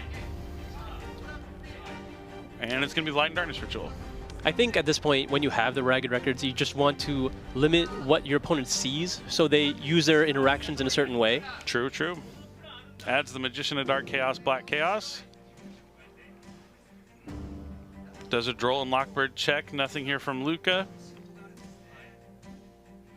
Going to use the effect of Light and Darkness Ritual to try and add itself back, and a card that mentions it, the Griffo. No Ghost Bell. We've seen that effect Ghost Bell multiple times throughout the day. Not this time, though. It looks like smooth sailing so far for Jerry. I mean, there are multiple points of interaction for Luca, but oh man, what a strong combination. There's the Ghost Bell. Looks like he was saving it. He knew that this was a potential option. I think Pre-Preparation Rights is also a card that's limited to 1 because of the combined list as well. Very strong. Is that a crossout? That is definitely a crossout. It's crossout designator. It's the no. He's saying no right now. No to Ghost Bell. How many powerful one-ups can we have in 60 cards? A shake of the head there from Luca, and the inclusion of Ghost Bell in Jiru's deck, and now he is going to be unstopped here. This is just devastating for tough. Luca. That's tough. No called by the grave, but definitely cross-out Designator still looming. So there's the Mitsurugi Mirror and the Habakiri. I actually, just looking at Luca's hand, I don't even know if he has a starter. It looked like Fua, Valor, Mourner. Well, at least he'll get a draw here from Fua as he changes it to the Habakiri, which will special summon a Mitsurugi monster from the deck and immediately tribute it. Doesn't have a second copy of Crossout, and it's limited to 1. No called by. It could have been an Ash Blossom. True. But I think this is still a fine position for Jerry. Can give close to no additional draws after the Saji is summoned. If he can even find it. That's the other thing. Sometimes it just takes a little while to sift through all of these cards. This is when he finds out it's in his hand already. Oh no, there it is. There it is. Okay. Summons the Saji, a draw for Luca. Knocks one off there. That goes back to the deck.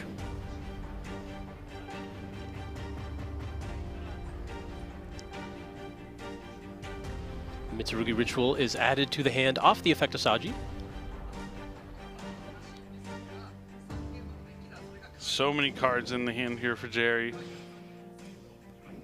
So they started the duel with 5. He's got 7 in hand and another one on field.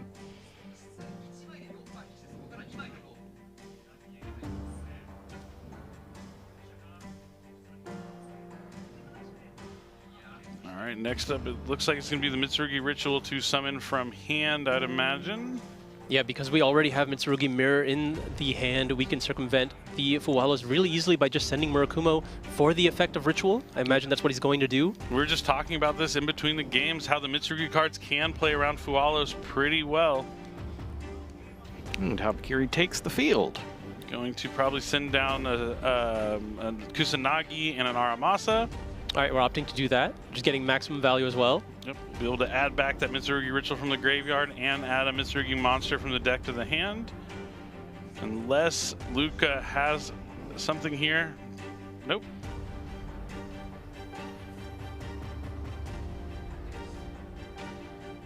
I'm a big fan of the Mitsurugi cards. They're just so strong, and like just being able to summon a few of them, you get so many cards. Murakumo is just such a big threat. Not only are you going to potentially take a card out of your opponent's hand, being able to destroy all monsters your opponent controls just can be absolutely devastating when timed properly. Yeah, just that additional tax that it provides on the field. Yeah. It's all good. You're allowed It's to resolve coming your right effects, back. just give me a card. And if you can get them to have like no cards in hand, it can become absolutely powerful. And next up, he might be looking to, I don't know if he'll be using the Mitsurugi Ritual to summon from deck. Maybe just use the Mitsurugi Mirror here to tribute the Habakiri to summon the Murakumo from hand. And then the Habakiri can summon back from the graveyard and add another Mitsurugi card. Since it's game 3, he could either main deck the trap card, or he could just grab something like Prayers. Maybe he sided in. I mean, you definitely want access to Prayers if you don't have it already, but it does look like there is a copy of Purification in his deck. Prayers is the most flexible one, though. You just want to get it in rotation, and there it is. Prayers is limited to 1 here at the World Championship. Well, I'm going to go ahead and check to see what was going on there. This is a Light and Darkness Ritual deck, right? It's a Ritual deck. It is Ritual. There is light and there's darkness. Mind Shuffle is on the field. Like, he just doesn't have to use it yet.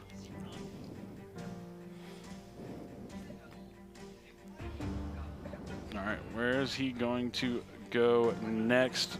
He's under the Mulcharmy Fualos. He doesn't want to give his opponent too many more draws. I imagine it will give him 0. The Ragged Records is activated now.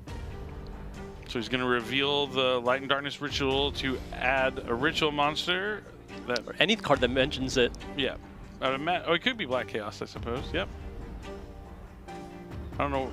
I mean, I think he'd want to make sure to have access to the Black Luster Soldier as well. Maybe.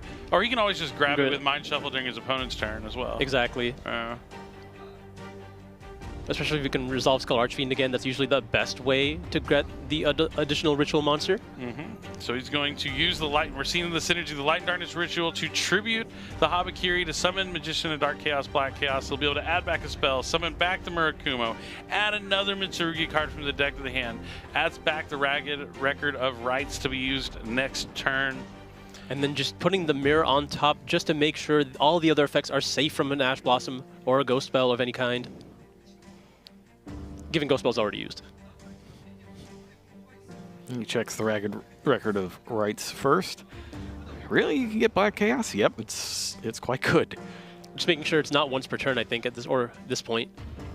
Now, let's see if he adds the Purification. Having Prayers and Purification is huge, and he does have it in the deck. There's not many decks that can actually beat this setup alone in Mitsurugi, but having the Light and Darkness ritual cards as well, so difficult. Oh, it looks like did he target Crossout Designator with the effect of Black Chaos? Yeah, let's see. He must have.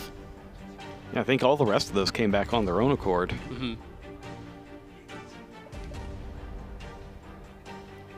It is kind of the original Dark Magician of Chaos effect, any spell. Yep, sets one face down, sets another face down, another face down, and is there another one? The spell and trap zones are all now filled up. Plenty of cards on the field, plenty of cards in the hand.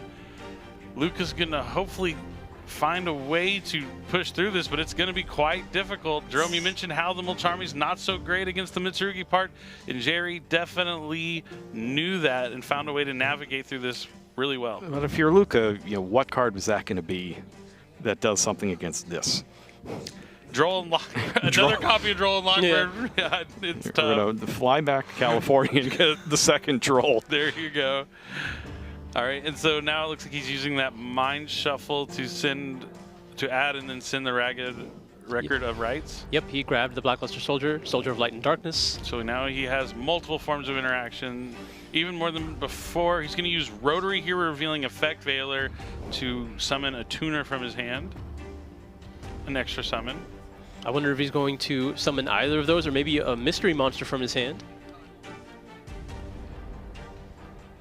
Just going to go ahead and use the Mind Shuffle now to put the Blackluster Soldier on the field. He's going to be able to banish a card and protect all of his back row, and that is enough for Luca. He is going to surrender.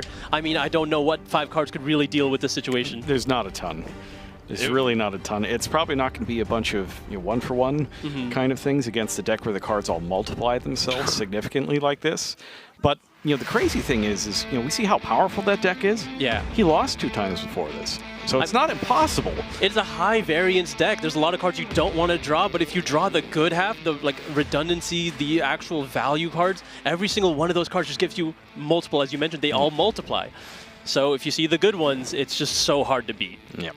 Yeah, I'm a little sad we didn't get to see any of the Yummy action. At least got to see an appearance by Lollipo just for a moment, especially because we got to see that awesome, Crane came in between every single round. But and, we know there's probably the Dark Magician of Destruction in there as well, but we didn't even need to get to that one as well. So, we saw just, one of the many paths that this deck can take to victory. I imagine if you are not met with the Mulcharmy, you could just have an end field of just every single zone taken. And just a whopping 6 cards in hand as well. Yeah, it's fine. 6 monsters, 5 spells and traps, 6 if you count a field spell. But that's the Did magic they even of room for a it. field spell? Yeah. Probably fit one in there somewhere. They don't need to. I mean, No. they probably play one You minion. could get like a yummy field spell in there. Yeah, I imagine they don't play a Croaky, but maybe a minion. yeah, sure, Mignon, if you're playing Yummy cards, because you need that card to have just one Yummy being able to actually segue into the rest of your stuff. But it looks like we're going to go ahead and jump into our other feature match, and we have 2 players that we saw earlier, not facing off against each other, but it's Yannick up against Mario. Oh, it looks like Yannick's turned things around here as well. I have 2 wins and 2 losses. And he's just had his hand peeked at by Cool Toon Rotary. And we saw Card of the Soul in there. Like, once again, that's a Genesis standout as part of that Sacred Beast deck, where you look for something whose combined attack and defense points equal your life points. Oh, that's and right. the Psy Frame Gear Delta, we discussed that a little earlier as well, too. Yeah, it's awesome to see Yannick bouncing back after losing that round. And, this is definitely probably the most unique deck out of all the players in the World Championship. The only player bringing the Sacred Beast strategy here this weekend. Now, looking at the situation here, both players have won a game. This is game number 3, and it does seem to be Mario's first turn. Delta has resolved. Ash on the field. Mario also bouncing back. Both these players are 2-2. A lot of players 2-2 are in the deep part of the tournament, needing to make sure they get a couple more wins. Now, what we don't know quite yet is if this is the first turn of the duel. Almost certainly. It looks like it is. Yep. This is game 3, too. Both players have already each won one.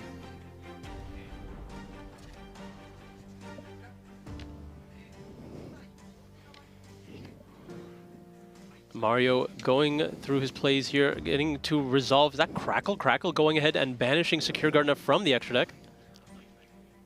Secure Gardener, that's a Invoke Shadal card. And he hit the Link Rebo as well. Link Rebo. Ooh. I do like that Link Rebo bag that they had at the shop. That was sweet. I managed to get one of those before they I sold out. personally think the Quillbolt Hedgehog one is better. Yeah? Yeah, I mean, it hits different. I don't know. I'm more of a Link Karibo guy myself. I like that there's multiple. We've seen multiple versions of Karibo being so impactful here this weekend. All right, and you got the Visas Armentara. I mean, going first, post side, you know what this gets. It's going to be Vanadium Reframing. That's going to be a powerful form of interaction. You see the Ash Blossom on the field. That's going to end up in the hand somehow, some way. I imagine Mario has already seen Yannick's hand through the effective Rotary. At some point in this turn, we saw a Q resolve right when we jumped into the game. Yep, and his hand was revealed at that moment as well, so we know Rotary was there. I saw a card of the Soul in there, but I didn't quite register what the other ones were. I mean, we're going to have to find out soon, but it looks like Mario has been navigating through the turn well. He has access to Ash Blossom, which we know is so strong against this deck, being able to stop the spell card. Sacred Beast released, yep. Yeah, when I first read that card, I was like, add 3 cards to your hand, discard 2? Sounds like Graceful Charity. Now those monsters are going to go back to the extra deck at the end phase, and now Yannick is up. We'll see how we want to start this turn. Mario has a very daunting field.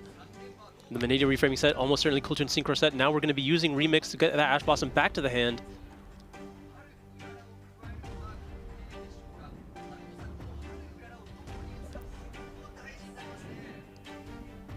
Let's see what monster he chooses to summon here. It looks like he's eyeing a copy of Mix.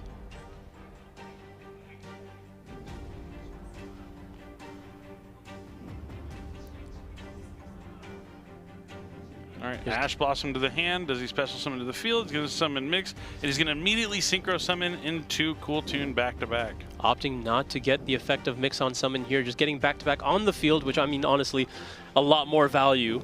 Yeah, for sure. And he can also just summon back, like, the Mix later on, get a search with it, or potentially synchro into like a Loudness War where he'll be able to trigger the Mix, Destruction Effect, and the Track Maker to return a card. But there's the card of the Soul. Like you mentioned, Jerome, you saw it in the hand. He's going to be able to grab a card that can add up to his life points total. Yes, so this is a great card for if there is ever a powerful deck that uses a bunch of 4,000 attack, 4,000 defense monsters, and it just so happens we have one right here. Upstart Goblin could really mess that card up a little bit. It could, or even an incidental burn effect. Yep. Luckily for Yannick, none of that happened. Not the first Ackerman to play in the finals. Not related, but or play in the World Championship, as it were. This one's going to go through, it looks like. This one isn't as high value as some of the other ones, so I think this one's okay to resolve. It looks like we're going to grab a copy of Raviel here. And that's kind of the challenge, is seeing if you can get that Ash Blossom out of the hand and still be able to get to release, which he also has in hand. Going to be using Raviel. I believe this one's going to be able to add a monster and discard a card. Yeah, it's pretty easy to remember what they add based upon if you know what the original Sacred Beast used to tribute themselves. Yes. Like the Raviel's the monsters, the Uriah is the trap, and Haman. Sorry, I'm trying to hold back. I'm trying to hold back my Kagamaru impression as much as possible. Looks like B2B is going ahead and summoning Rico to the field. Doesn't look like he's going to immediately synchro summon, so he'll be able to get that Rico's effect. And discards. It looks like another Cypher. Yep, another Delta.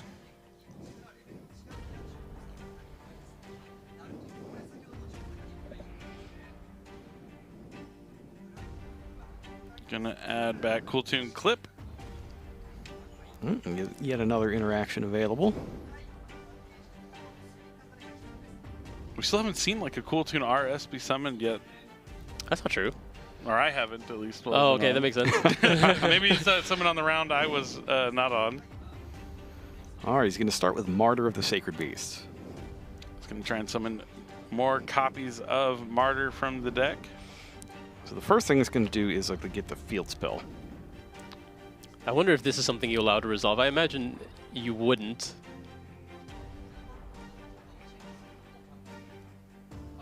Looks like we're going to be just using B2B, getting the mix on the field. And immediately Synchro Summon using the mix in the Rico. All right, here comes RS. So now I have seen it. All right, and he's going to place the Thunderclap. Yeah, you can get either the Oh, that just gets rid of either the both. field spell or a continuous. Yeah, but it will not be on the field for much longer. Both these cards will be destroyed thanks to Rico and Mix. And Yannick has conceded. Mario bounces back and moves on with a 3-2 record. So we just saw one of the Canadian duelists lose to go 2-3, but Mario holding it down for his country of Canada and moving on 3-2, needing one more win to put himself in the running for that top 8. The very minimum. Yeah, but he could still win 2 more rounds and then Yeah, guarantee if you get his to way. 5, that's Yeah. great. You don't want your fate to be in the hands of the numbers. Yeah, you don't want to play to the odds that much. It's a lot of odds going on in this tournament, but getting to 5 wins, the odds are very, very much in your favor, almost guaranteed. I want to believe it's guaranteed. Yeah, Oh, 5 the wins. 5 is Yeah, going to get yeah. 5 will do it. 4 is going to get some people in because we had so many of those double losses in round 1. I think we had 6 matches Yes. that went all the way to time there. And that kind of messes the point math up a little bit, but at know least some of you these know what the cutoff is at that point. It's like, I will definitely make it at this number. Yeah. Absolutely. And it's very understandable, like, to see that many double losses in round 1. I'll tell you, I've played in hundreds and hundreds and hundreds of, like, major events, right? Big tournaments. Nothing has been more nerve-wracking, more stressful than the first round of the World Championship, especially when you've never been there before. It's just, you got to get those nerves out. So sometimes, like, you're playing just a little bit slower than maybe you're used to, but it opens the door wide open for other players to capitalize on those double losses to punch their ticket into the top 8. And the other thing is the communication, right? This is probably the first time a lot of these players are dueling across the language barrier in addition to everything else. So it's tough to kind of come up with a communication style that is the best for you and your opponent to understand each other clearly and be able to do the match in a efficient manner. Yeah, let's say. It is difficult getting through it. You get a lot more used to it as we get through the rounds. We see a lot less double losses going in throughout the rest of the tournament. Haven't heard of any since round 1. I'm sure there may have been a few, but I think a lot of players are actually counting on there being some more, because the more double losses happen, the more players that make it with that 3-loss record, maybe potentially even a 4-loss record if things get crazy. But I'm not counting on that one. I don't think it would get that crazy, right? No, Has it ever gotten that crazy? I've never heard. It's unheard of, but things happen all the time. That's true. But the pace of play from these players has picked up significantly as the day's gone on. They get a lot more comfortable. They've been playing their deck throughout the day, so it's kind of tough to bank on having more double losses as the players are becoming more comfortable and like realizing like we got to keep playing. And especially if you take a double loss early, chances are you won't let that happen again. You're going to keep playing faster. You're gonna The learn fear from is that in one. them now. Yeah, definitely. And always at the World Championship, you always see something you've never seen before every single year. Yep. Whether it be on the field or off the field or on the tours or anything like that, it's just a place where things that couldn't normally ever happen will happen. I mean, history is being made every single time. Yep. But this was round number 5 that has now concluded. So I think we're going to wrap up here very shortly, maybe go to a quick break momentarily, and then be back for round number 6. We only have 2 more rounds of Swiss left before we find out our top 8. And then you don't have to wait. We're going to immediately go into our top 8 feature match as Swiss concludes. So we're going to find out who our top 4 competitors are going to be returning tomorrow, and we're going to be able to see the semifinal matches, and then eventually we're going to get to the biggest stage of it all. And it is beautiful. You're going to want to not miss day 2 because the finals of the World Championship is always extremely epic. We're going to crown the Duel Links Rush Duel champion, the Duel Links Speed Duel champion, and the Master Duel team that will win it all. We already know the finalists, and eventually the final, the main event to me, the TCG OCG champion. So stay tuned. We have a lot more dueling action to come. So we'll be back shortly with our next round 6 of the World Championship. Don't go anywhere.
Hello, everybody. Welcome back. It's Yu-Gi-Oh! World Championship 2026, and we are now getting close to the end of the Swiss rounds. We're getting into round number 6 here. I know it's late for some of you back home, but thank you for sticking with us all the way to the end of the first day of TCG competition, though it's the second day overall of the World Championship competition, as we had our digital titles all yesterday with Speed Duel and Rush Duel in Duel Links and Master Duel as well. It's been a crazy tournament so far, and I don't know what we're going to see in these last 2 rounds. We feels like we've seen it all, but I feel like there's something more that we can get out of this tournament before the end. I mean, there's always surprises all along the way, but so far it seems like Light and Darkness Ritual has been the deck to beat. It really has. Yeah, I mean, there are a lot of variants, as you've mentioned, is one of those engines that can really fit in a lot of different decks, but for sure it has been. And first of all, for our European friends, good morning instead, because it's about 8 a.m. over there, so some are waking up, and now you get to see, I think, the most interesting part of the end, the last 2 rounds, the one where you can guarantee yourself a spot in the top cut. And first and foremost, I want to announce that after these 5 rounds, there is only one duelist standing with an undefeated record, which we have seen on stream, and that is Fung Sang with his Sky Striker deck. So he's the only one that for now is guaranteed. We'll see him again later on, but now we gotta, find out who is gonna join him, and we'll have the first Italian on stream on our side, because we do have Danilo Siracusa. Oh, all right. We made it all the way, winning the playoffs, and then also made it to the top 8 of the European Championship. So it will be interesting to see. He made it with Invoked. Now we'll see what he will be running, but he will be facing off against Dylan Taylor in this round. Yeah, interesting, because going into the previous feature match, we saw both those players coming from the Canada side. They both qualified via the playoffs, but then also qualified again in the WCQ. Danilo almost did the exact same thing, and then versing an Australian. Yeah, so almost the same match. And I mean, we'll see what they have in store for us. But regardless, taking a look at both our stream and of course our Japanese colleagues as well, we have seen a lot of diversity. Maybe Kultun in terms of representation just on top, but a lot of different decks, and going back all the way to round 1, we have seen, that Archmage Power Patron deck not going so well for Julien, unfortunately, but we do have other duelists representing the deck, and we'll see whether it has enough to make it to the top 8. Yeah, we saw Jib playing it in our round 1 feature match, and even though he took that loss in the first one, he did win the next 2, and then I think he was still evening out his record. He's still in the tournament, and I do believe we will be seeing another Archmage soon. Now, there's a lot of people in that 2 and 3 loss range. The 2 loss players, if they can just make it to the end, just get these last 2, they don't have to worry about it in the end. And if they take that 3rd one in this round in particular, oh my goodness, the pressure in the last round's got to be intense. Oh well, I mean, there are only 3 players at the moment who are on an X1 record anyways. So, as we've mentioned, I think in the last couple of years we have seen world champions with an X3 record. Might almost be the exclusively. Case. Yeah, exactly. Yeah. So, we are guaranteed to have some X3, made it all the way to the top 8. We'll see if history repeats. Or maybe we'll have the first EXO, with the Sky Striker deck, so you never know. We've seen Striker do it this format even. Exactly. Yeah, the NAWCQ. Ryan, you have hit the perfect tournament. Rounds, yeah. So, I mean, you never know with that deck. But, yeah, in terms of, other notables record, we still have a lot of duelists up at the top tables, I can tell you. That there is the diversity also in terms of regions. Julien made it to, at least the 2-3, so he's winning, getting his pace. Maybe there is hope for that. And in terms of the other duelists, we do have Europe going pretty well. So on table 1, playing against the undefeated will be Josh Kelly from the UK. And then Paul is still on an X1 record. We have seen him shine with the Light and Darkness Ritual deck. So, a lot of diversity, though, in terms of decks still at the top tables. So anyone's game still so far. Yeah. How's the host nation doing? So let me take a look at the top tables. We don't have anyone on X1, but we do have a few on X2. Most notably on table 3, we have Ryohei. So he is doing well, and also Yuki, which we have featured. Round 1. Yeah, he's on X2. So Sky Striker doing quite well this tournament then. Indeed. Sky Striker is up there. So only few players brought it, but it seems like it's working out. So, I mean, Always a good choice. And it worked out for Ryan, right? Like his Yeah. whole thing was, I'm going to play against Cool Toon all weekend, and I'm going to beat every single one of them. If you're confident with Sky Striker, it is one of those strategies that can just take advantage of the rest of the format, given it usually takes a bit more of a solid format, which the World Championship almost never is. But we've seen it clearly be successful, being the only undefeated so far. I mean, and it is for a reason. As you have mentioned, it's going to be an interesting tournament, but draw and lock is limited. So that also is one of the few cards that we have seen in the main deck, and that can be annoying for the Sky Striker deck. So you obviously take that away. And why not? I mean, it's working out. The Cool Toon, as we've mentioned, it is the most represented deck even in this event. And so considering that they are even a little bit weaker, given that, you know, Rotary is at 1 and Synchro is at 2, I think you have a really good matchup against those anyways. And if you play a mirror match, I think also is one of those matchups where it's very much skill-based, and even the die roll doesn't matter that much. So I think it's a solid choice. But of course, I mean, we have seen also the combo pile decks, and those are a bit tricky if you lose the die roll. So, you know, it's only one game. So if you're the Sky Striker player, you want the top 8 to look a little more like the NAWCQ than the European Championship. That's the dream. But I would say, as compared to, for example, I think Ryan really did something remarkable, but the difference is here you can afford to lose, you know. So even if you play against a couple of combo decks and you lose the die roll, you're fine, as long as you know you get to play a few again Cool Toons, and I think, you know, it's totally doable to make it with the next 2 record with Sky Striker. So of course then you make it to the top 8, and then there it's anyone's game. You can play against literally any deck. But here they are. Round 6, already on his way, actually. So Danilo looks like he won the die roll. Off to a great start here on his branded strategy. From what we see, we see an Aliber on the field, which is more indicative of a more pure branded strategy. Absolutely. I mean, Danilo has been on Dragodale branded and then pure branded for most of the season. He switched it up for that Invoked at the European Championship, but now he's back on his, I guess, familiar territory, and I mean, been working out pretty decently here for him. I think this is the first Ecclesia and the Dark Dragon that I've seen synchro summoned this tournament so far. It's normally just being sent off Fallen and the Virtuous. Yeah, we've been seeing the Sword Soul being summoned a lot more, but Ecclesia and the Dark Dragon, honestly, the more powerful of the level 8 synchro options that this deck has. And we see him playing even the more extensive version of the combo, having Gold and Sword Soul in his deck. Oh, that's what Tri-Brigade Spring and Kit. Absolutely. Yeah, definitely a pure branded deck, this one, but going into both of those synchros now, the Sword Soul summoned onto the field. Going to be able to grab another level 4, level 8. We're going to just summon back the Fallen of the White Dragon. Not 1, not 2, but the 3 champions of Sword Soul. And yeah, here comes Cartesia.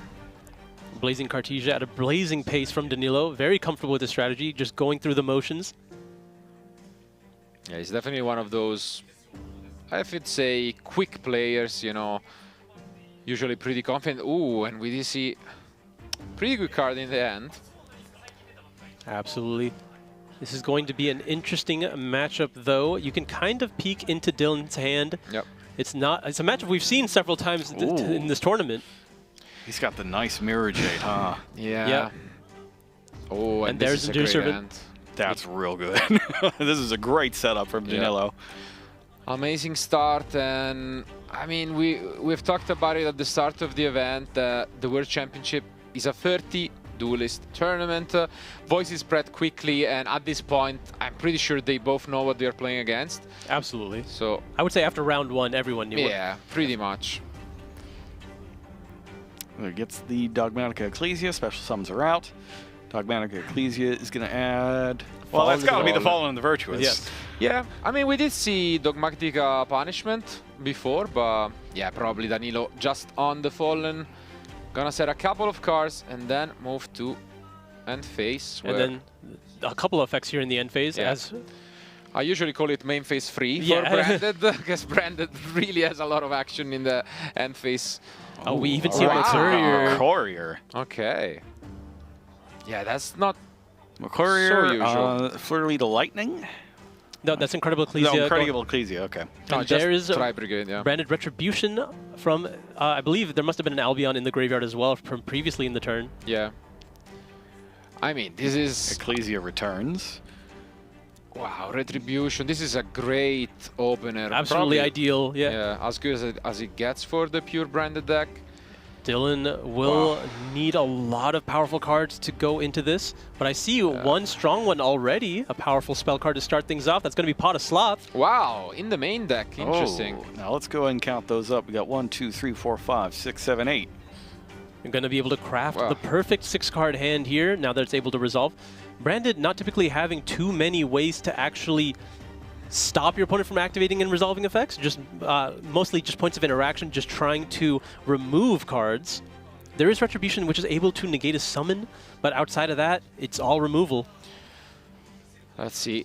I mean, as you've mentioned, pretty much we are able to shape up the end that we want. So in this case, it's draw 8, put back 7.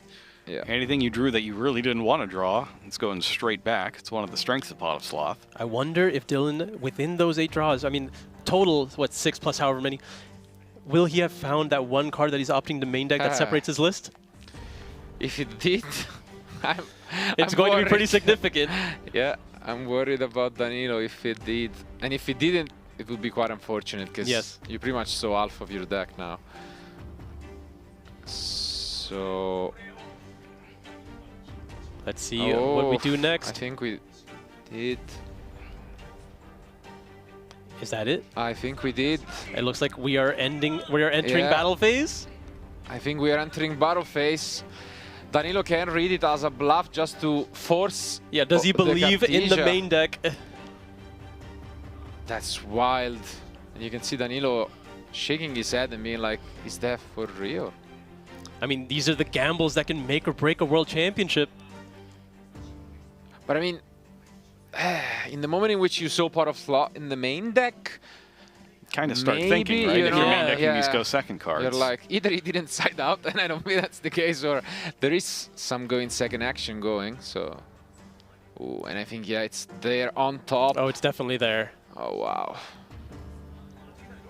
unbelievable here from the Australian. I mean, what can you even do? We were talking about cards that could potentially deal with the situation. That is probably the best card he could have. We're going to activate Fallen in the Virtuous here. Going to attempt to destroy his own Ecclesia by sending the graveyard. Yeah, makes sense. Just trying to mitigate some of this damage that's going to happen. And I think that's fine. And there it is, evenly matched. Hits the table. Danilo will have to get rid of every single card except for one, and the remainder gets banished face down. That's incredible. And you can't really resist this effect either because it's forcing the player to do it. It gets around some of those cards that are unaffected by things. This is brutal. Unfortunately, Retribution does not interact with this, and regardless, we are gonna be... What do you choose to keep? We're going to change the polymerization. Going to discard a card from his hand here. Going to be the Ecclesia. That will come back. And then just try to put some cards in the graveyard to have them come back if he sees another turn, which he will. We are going into main phase 2 after this, so he will at least get another turn. Try to get some advantage back in the end phase. Oh. There's a Gwen-Gwiglol that hits the field. I imagine that's still getting banished. Halibur's gone, Gwen-Gwigglol's gone. Are you keeping the Retribution or the Mirror Jade? No, We're keeping the Mirror Jade. Makes sense. I like it. But now it's just Mirror Jade for Dylan. And a Dream. I see he's had a Fallen the Virtuous in the hand as well. We're going to start off by scaling Ginoldo. Ginoldo, all right. I mean, confirming here what deck he is on. It's indeed another Power Patron deck. Oh, it's actually Norvetto. Hard to tell with the Starlight. Very shiny card. Just recapping the effect for Danilo. Yep, this is the Art Mage Power Patron. Okay, and we see the Rinbram. Going to be able to summon out the Fallen of the White Dragon from the graveyard. It's going to use this effect to summon Ecclesia. This Ecclesia has been properly summoned, so it can come back. Danilo doing a lot of damage control for that evenly matched, leaving him with multiple interactions still.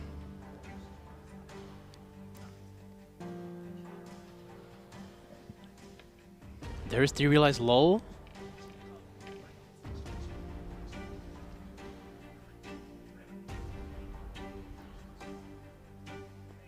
Looks like this is going to be able to resolve because it controls an Archmage card. He's going to be able to summon a Medius the Pure.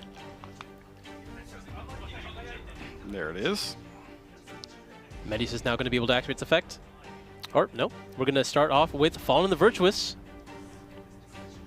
Sending his own copy of Ecclesia to go after Danilo's Ecclesia. Yeah, and the big thing is Danilo cannot interact because the lull says that when the monster is summoned, your opponent cannot activate cards. So everything in this chain here, the Medius effect, the Fallen, the Virtuous, anything else you want to put it on that chain, it's all free.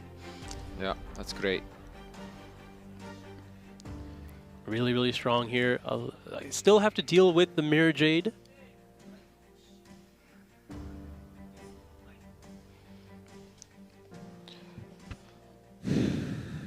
Let's see how it navigates this through. And this is the time for the Mirror Jade to be activated. Yeah, Titanic Lad. Yep, going to banish the other copy of Nervetto that was summoned off Medius the Pure. And then we're going to summon Graflair.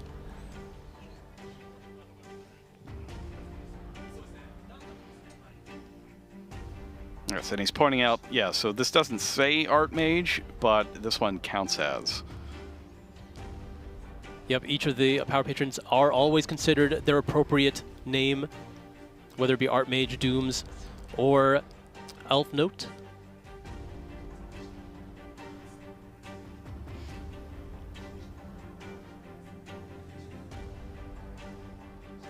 Graflair, nice. Gets the Arcane Academic Acropolis.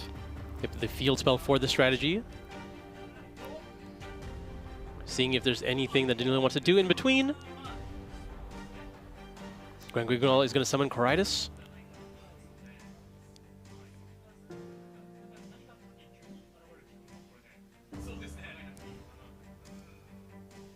And now we're going to be scaling. Wow. Ooh.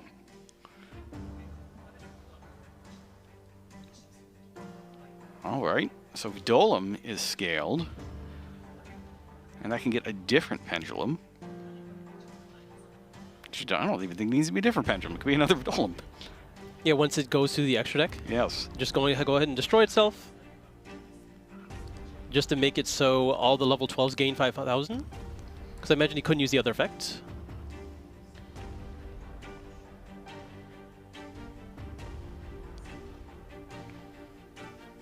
Then it goes to the extra deck and triggers its other effect. As I mentioned earlier, he's going to be able to grab any of these Power Patrons here.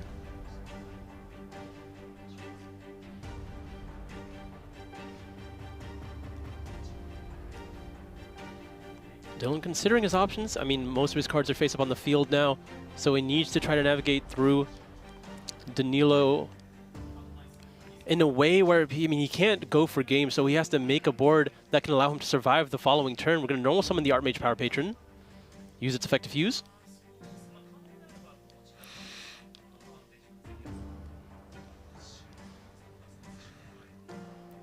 And one or both of them is thinking on this one. I imagine Danilo has no more responses left. It's just Coridas that can Turn change the attack, zero. which doesn't matter without a battle phase. Yeah, exactly. All right, so Deactorus is here, Archmage Deactorus. Now we get a search of the patron. Yeah, Power Patron, when it's sent to the graveyard, can go ahead and grab any card.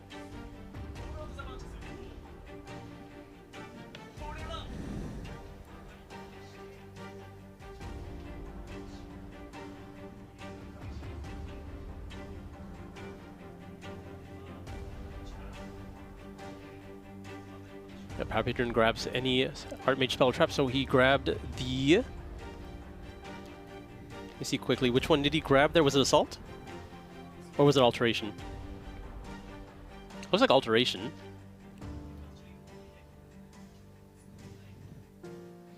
Then flips the Arcane Arts Acropolis. He's going to go ahead and discard both Alteration and the trap card as well, Awakening.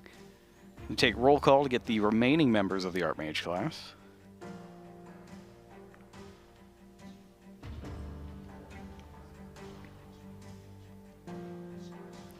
Lutera hits the field, gets the Awakening back, discards it again.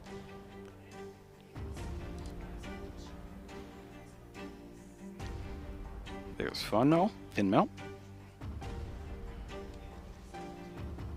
Going wide here, but Danilo gets a lot of the resources back during the end phase.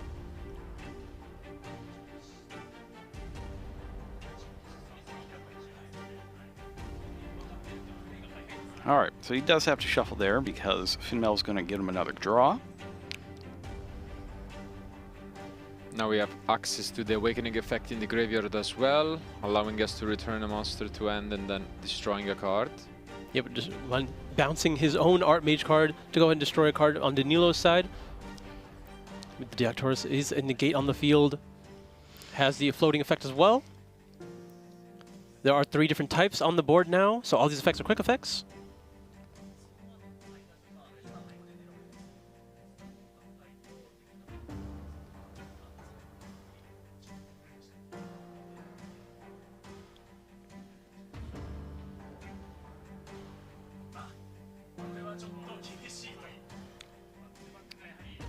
Next, I can go ahead and link those 2 away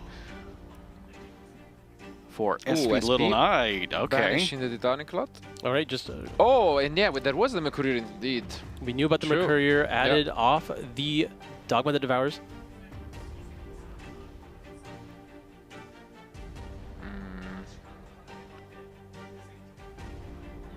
And then 4. 4.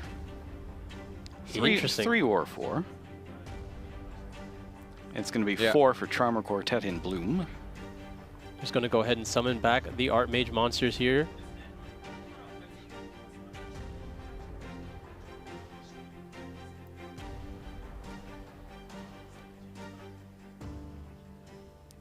And that is, which 2 did you get? Diactress and Litera. Litera will just summon back another one because there's 3 types, and then it'll just keep the chain going. Gonna want some Finmel back because that's also a form of interruption. But now Danilo gets to add back a lot of cards. The Titaniclad will be getting a card as well. So starting with a brand new hand, even after losing so many cards to the evenly matched. It's a brand new game now.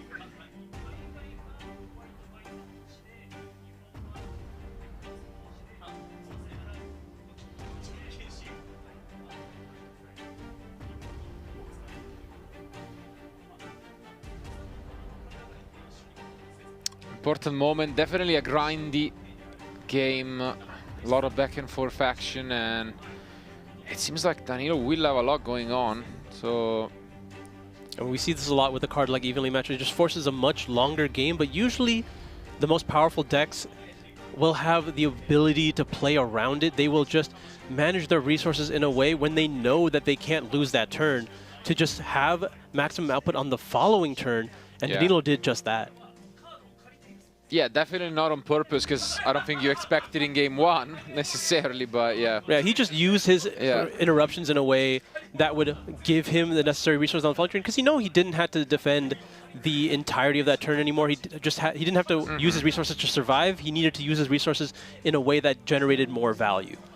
Indeed. And now we see the original Albas. Yep, Albas summoned off the effect Titaniclad in the end phase. We're going to be able to use its effect now to... oh, no, no effect. Yeah, we don't, because they still have the negation. Yeah, now, all the effects are alive. They can't be used as material or tributed, I think. Well, that is true. Off the effect of Charmer Quartet and Bloom, they also just cannot be used as material. We're going to start off with the effect of Ecclesia in the graveyard, putting back the Dragon that Devours Dogma to go ahead and try to shuffle back the Deactorus.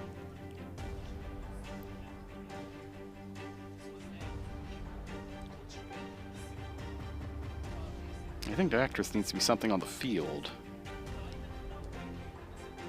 Well, it looks like the Ecclesia and the Dark Dragon does resolve here. Deactorus goes back into the Extract for Dylan. Yes, so because it's a graveyard effect, the Diactress can't do anything about it. Ecclesia hits the field now from the hand. Keep in mind, we still have Awakening in the graveyard as a form of interruption. The Litera can summon... actually, the Litera can't summon anymore, right? Or does it count your opponent's monsters as well?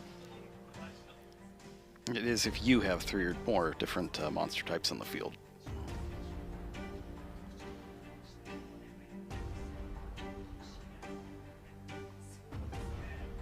Actually, no. Litera is a little different. Oh, just a quick effect. It's during just the a quick effect. Yeah. It's the other ones that need 3.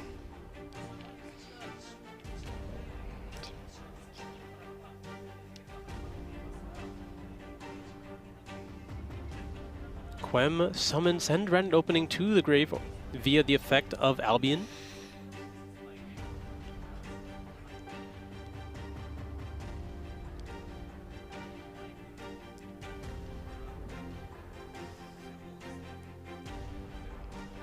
Lots of ways to go from here for the branded strategy. We have tuners on the field. We have Cartesia that allows us to fuse. We're going to start off with... It looks like Cartesia's effect was used here. We're going to be using both versions of Albaz as material. As well as the Cartesia, are we trying to summon, using the Coritis instead? We're going to summon the dragon that devours the Dogma. Yeah. That'll trigger Quem on summon. Going to be able to summon a monster back from the graveyard here.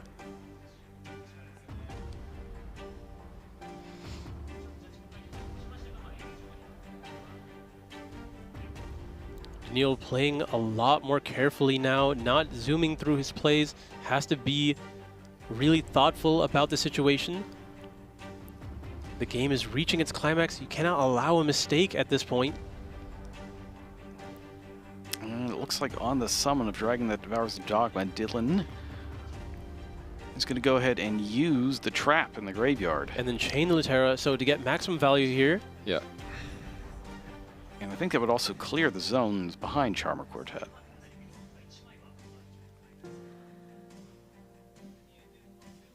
That it would, but it looks like this is not enough here. He's just going to surrender. He sees that Danilo has so many more resources to be able to play this game. He wants to conserve time, and I think that's the biggest part of this. He can't clear enough. Danilo takes it away after a grueling game number 1. That's one of the challenges with Branded, right, is actually finishing your matches within the 50 minutes.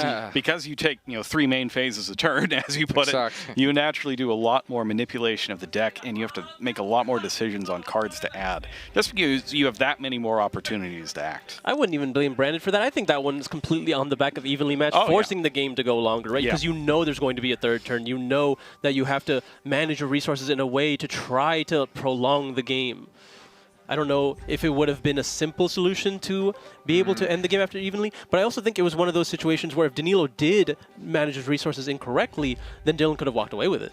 No, absolutely, especially because you would get caught off guard by that evenly match, then he played it really well. But I do agree with you that that can be a concern, because problem is any other deck without the evenly match, the game is over in maybe 1 more minute. And now, I mean, we'll try to get, just some information on how much time remains, but they need to be careful with the upcoming games, because especially Danilo, I think, if he takes a look at his hand, he doesn't like it, can just pick it up and go to game 3, I don't know. They are that experienced to never take a double loss at this stage. They're both X2. Yeah, they can't afford it. They really want to win, can't afford it. And regardless, now we'll get to see some Power Patron Archmage combos going first. We have seen what the deck can do slightly, I would say, but we have touched also on some of the options that can come after siding when going first, so it is one of the scariest decks. Maybe Billy cursed a little bit Julian when he said that the deck is unbreakable, but let's see whether that will be the case for Dylan instead. And regardless, we shouldn't expect too many interruptions from Danilo. Usually his decks have been, very low on end traps in general. Branded is very engine heavy. Yeah, exactly. You can't really afford to play those non-engine cards, but it really just tries to take advantage of decks like Cool Tune, where even though it looks at your hand, we've seen it before, if you have 5 engine pieces, you can just crack through, and Fallen of the White Dragon is such a good card at forcing interactions, being able to generate more and more value. Every single card that just turns into 2 cards immediately is pretty strong at dealing with something like Cool Tune. Maybe not so easy with the deck like Archmage that is actually also putting up several forms of interruption. Yeah. And we haven't really seen what the full power of it is. Like when we tuned into Julian's match, they were already partway through the turn. We don't know what was there before the illusion gates started flying around.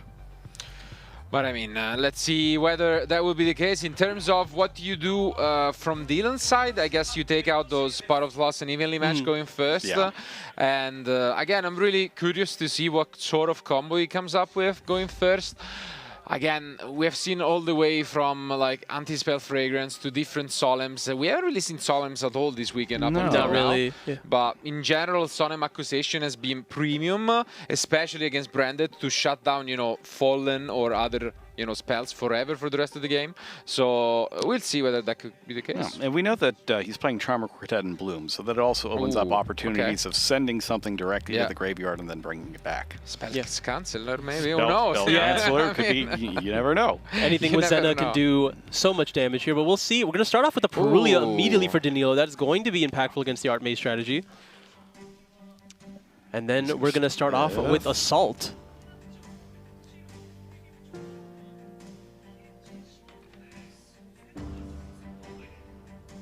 Artmage Vandalism Assault is going to be able to add Medius from the deck to the hand.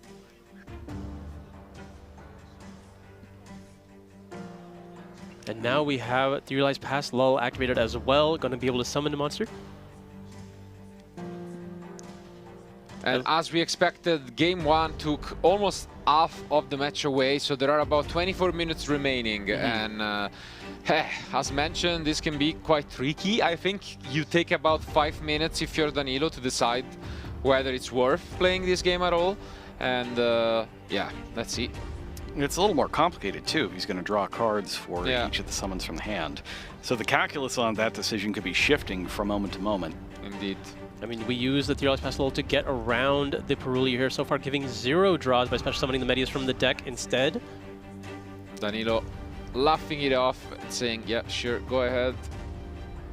Well, there is a triple tactics talents in Dylan's hand as well. I imagine the Perulia was used in the draw phase. For sure. Yes. But we'll see if there's any other points of interaction that will force the talents. I mean, that will almost always force a concession. Yep. I think we got Recapture here. Yeah, Recapture is usually the one you want to put on the field, and then Ginoldo, or sorry, not Ginoldo, that is... Awakening? It's the Dooms one. Awakening. Jupleto. Ah, there you go. the monster. Yeah. Okay. And he's going to link summon Beyond the Pendulum. Yep. Jupleto, when it sends the extra, is going to add a copy of Terminus. And then there's Ginoldo. Ginoldo goes into the scale. We can't do anything until we Pendulum summon. Ginoldo also going to the other scale. Now we summon 2 level 10s from the extra deck. Again, no draws. This already threatens a Verudris, as well as potentially each individual Power Patron from the extra deck. There's Terminus. Terminus. This is looking great for Dylan right now. Artmage Power Patron sent to the graveyard to go ahead and grab another copy of that Power Patron Unity.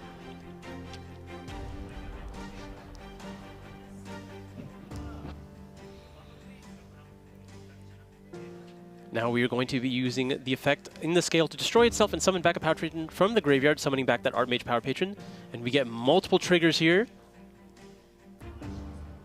The Minoldium will be able to add a Power Patron, and the Ginoldo will be able to... This is the draw effect, isn't it? Draw 2, discard 1.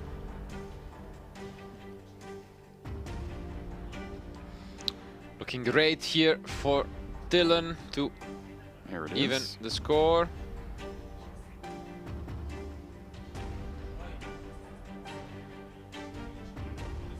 And it does destroy itself. You gotta discard first. There we go. Getting rid of a copy of Nervetto. And then just going to be able to add the Nervetto back. Very convenient. Now we're gonna use the Artmage Power Patron to fusion summon yet again. There's the Actorus.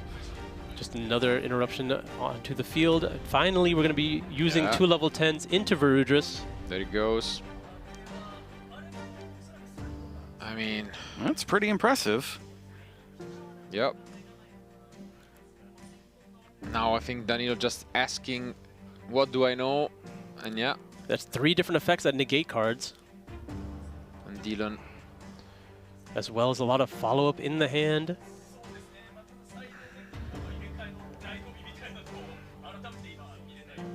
Will we have anything else? Oh, and there is the Archmage Acropolis. That's gonna get a lot more here. Yeah, Danilo says. I'm gonna discard Terminus. Let's see which one we grab. Imagine we're just gonna go straight into Finmel.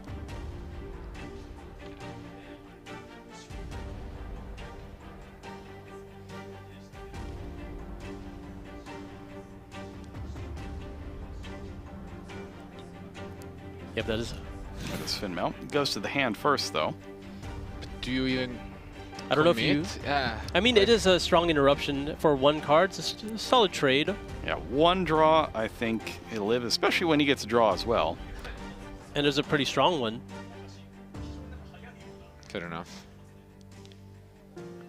It's another card in the scale, sets one face down, And that's it's Danilo's turn. You'll back to 6 cards in hand now. Will he try to fight back? He does get a draw at least here, Yes. attempting to. Pseudo Upstart Goblin going to be sending Retribution to the graveyard with the effect of Albion the Shrouded Dragon. It's going to go to the bottom of the deck, and we will draw a card. I'll just see one more card here. Gotta be careful not to look at it when you pick up the deck. Exactly. There are. That's not what you want to get. That's not gonna do it. Yeah. That All was- right. Well, let's see if we can figure out what the rest of these cards are. I mean, they're particularly. Some of them are particularly good, but we're going to start off with normal summoning Quem. Which is not ideal. We're just going to use the Finmel to negate its effects on the field. Cut it off because it might pose a threat later in the turn anyway, being able to summon from the grave. I'm going to use Fall on the Virtuous. And we didn't see what the target is. Titanic-clad is sent to the graveyard, Okay. trying to target his own Quem. Interesting.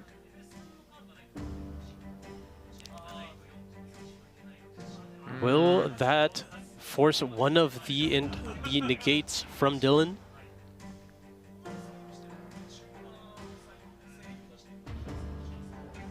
Nope, he's going to let it resolve. Now Quem will be able to resolve its effect as well. Yep. Just going to send Brand Fusion. Retribution will be able to grab that back, if he so chooses. Yep, immediately activating Retribution now to go after that Branded Fusion. And we're just going to negate the Retribution itself. Going to activate Branded Opening now. It's going to resolve, discarding that unfortunate Fuvalos. Which... I mean, being able to use it as discard, not too bad. Aliber is going to be added to the hand. Going to be able to use its effect, and that's allowed to resolve here. Will we be grabbing a copy of High Spirits?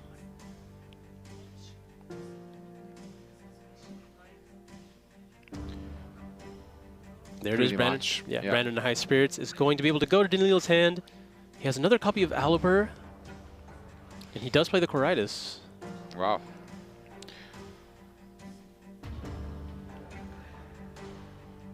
I truly do not know if this is good enough. Dracos Tapelia hits the board now, fusing away the Verudris.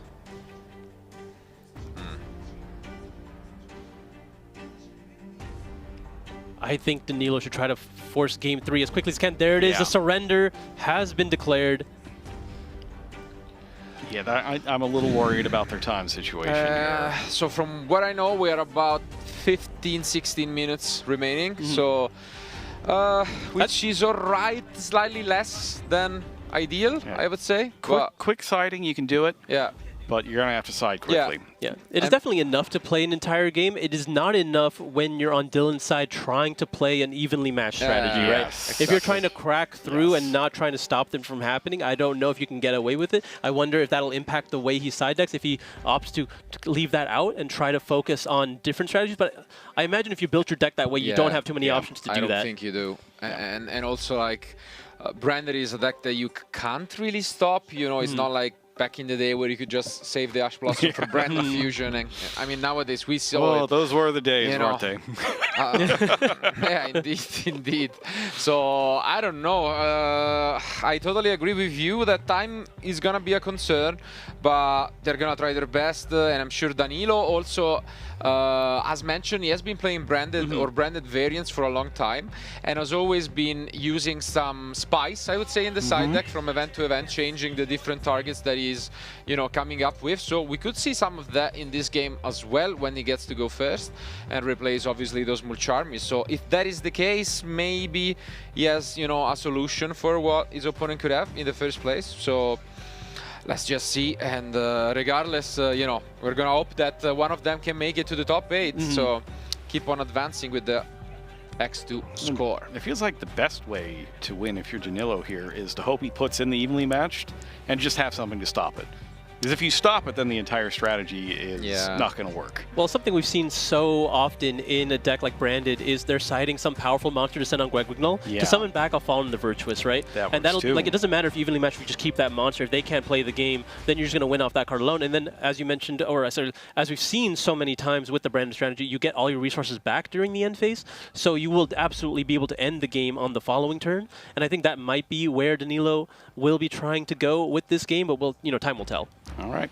Well, they've got 15 minutes and counting or so in order to get this last game in. They're going to be making their final side decking decisions and shuffling up to see who's going to stay in the 2-loss column and who's going to be hoping for the best tiebreakers at the end of the evening. Yeah, be very comfortable to move on with, what is it, going to 4 wins after this? Yep. You're trying to get to 5, is that guarantee? But 4 is enough to qualify for that top 8. So this is a pivotal match right now, and 1 game away from having that top 8 potential. And here they are. Is it a full end of spells? Wow, Branded Fusion is the first card activated. Which is not necessarily a good thing for this version of Branded anymore, but we do see a lot of abilities to extend. He has the Golden Sword Soul in his deck that we saw in game number 1. That can allow him to do a lot more with the simple resolution of Branded Fusion. It seems like it's an heavy spell end indeed for Danilo, and yeah, maybe not what you want. Ooh, there it is, There it is, Christia. for Christia. Wow. Just sending it straight to the graveyard here. So now we're on Guegwignol watch. Yep, okay, and no more from the extra deck, and we're done. We're just going to activate Nadir Servant now. Yeah, definitely not the most explosive. Second copy of Albion. Okay. It's a little awkward. We're going to just grab back Fallen the White Dragon from the graveyard. Now we're going to activate Brandon High Spirit's going to be sending the Fallen the White Dragon, just loading up the graveyard with these fusion monsters that have effects in the graveyard. Titaniclad now hits the grave as well. So presumably it's going for Fallen and the Virtuous then, as the revival card. Yeah, choice. Absolutely. And we see the Fallen the White Dragon using its effect now in the hand. Going to send yet another fusion monster to the graveyard. This time it is that dragon that devours the Dogma, and then hitting the field using its effect to summon a monster from the deck. This time it's going to be Dogmatic Ecclesia that is going to add Fallen and the Virtuous, which will be live because Ecclesia is on the field to have that reborn effect for that Archlord Christia. We're going to set 1 before going to the end phase here. Yeah, I'm sure that evenly is on Danilo's mind, but I don't know if... Is there an out? If you just, you know, get evenly and keep the Christia. Is there even an out for Christia? That's the big question. I mean, that is what Dylan has to find out. You know, like, if you get to that point at least. And yeah, now we get Mercurier. I mean, there could easily be a copy of Forbidden Droplets in Dylan's deck. Yeah. I don't know if there's any card that will just easily go ahead and destroy it. We saw the Awakening as an option, but will we be able to facilitate that? Got Quem coming back. Quem off the effect of Titaniclad, sending a copy of Blazing Cartesia. And then plenty of fusion sent there. Fallen the Virtuous in the end phase, added off the effect of Albion to summon Christia. Okay. It's like 2,000, I guess, in defense, something like that. Yeah, I believe it's 2,800 and 2,000? 23. No, 23 actually. 23. Oh, even bigger. Yeah. So fair enough. It's very difficult to get past anything 2000 or higher without special summoning. Yeah. So And gets another Fallen Virtuous. I mean, It's definitely a tough one. bold, because anyways, you're not really respecting that evenly, playing a similar strategy, but I think it makes sense. At the end of the day, you know, now there should be about 10 minutes left. Dylan's up, gonna start with Terminus. And Mistaken Arrest. Mistaken Arrest. Oh my goodness. I mean, that's going to end this game quickly. Wow, Now all Mistaken those Arrest ads are turning into draws. plus Christia. But there's pot of slots. We're going to try to keep it going. Okay. I mean, Danilo doesn't really even need to respond to this. Wow. That's a card. What an opening for Danilo Syracuse here. Definitely looking for evenly matched once more. So can't add except by drawing for the rest of the turn. I mean, if you're pot of slothing for an evenly match, it's going to just leave the Christia on the field. What are you really doing? I mean, on the one end, yes, but on the other end, then what can Danilo do the next turn? Like, you're asking him to get rid of the Christia, otherwise he's just going to have to pass on Christia back with no field. Well, I imagine he's going to do a lot of the same that he did in the previous game, where he's going to use his Fallen the Virtuous to leave himself with the materials. And it's just not going to be just the Christia anymore. You're going to have all the resources in hand. If he ever does clear the Christia, he's going to have so many ways to play through. Yeah. But also, if he does leave the Christia, Dylan's not going to answer it. It requires too much to get rid of it without something outside of its engine, but there it is. There it is. It could just be Christia beatdown. Like, he's not going to get rid of his own Yeah, thing. but the thing is, if it's Christia beatdown, then you can find your own Fallen, no? Yeah. And just keep it for your own turn. So I think there is still a chance here for Dylan, actually. This evenly match once more. It's definitely the first step. There. Christia stays on the field. During Dylan's end phase, a lot of resources will be going back to Dylan. We have the Fallen. Oh, do we? Oh, he's got it already. All right, well, that's suddenly very interesting. So we don't even need to wait if we want. I mean, we are still under Mistaken Arrest, so... Then do you even want to do it? Yeah, do you do it now or do you wait? I feel like you have to wait. I think so. You don't want to have to do it now under the Mistaken Arrest where you can't capitalize on it. You also can't end the game this turn anyway because of evenly matched. You are in main phase 2, but we're going to activate it. Okay. Christia gonna go on top. Yeah. Danilo making sure, but yeah. Often forgotten effect for Arsenal Christia. I forgot until you mentioned it right now. Yeah. And now he's looking through his graveyard to see if he has 4 fairies. During the end phase, or sorry, immediately after that, we're going to use Rinbrum to summon back Fallen the White Dragon, but that is met with Ash Blossom here. But now we do get back Cartesia. I love the stamp. The stamp cards. Wow. And then Albion will not be able to add from the deck to hand, but he is able to set directly from the deck, and it's going to get another copy of Fallen the Virtuous for Danilo's turn. I don't know. But, I mean, now he has a full hand. Yeah. That's why I was really on the idea that you can just keep the Christia there and then out it the next turn. But I do agree, if you do have the out, you do wait until you have another turn to have a more potent turn. We'll see how far one Fallen the Virtuous can go. Danilo does have to play kind of quickly. Yep. Blazing Cartesia hits the field using its effect. 7 minutes should be remaining at this point. Goes ahead and sends the Ecclesia to take out Fallen White Dragon. Fusion summons with Christia instead. I mean, that goes ahead and makes Grand Guignol. He's checking there. You know, what kind of monster does it need to be? It's Blazing Cartesia and a Light Dark. Yep.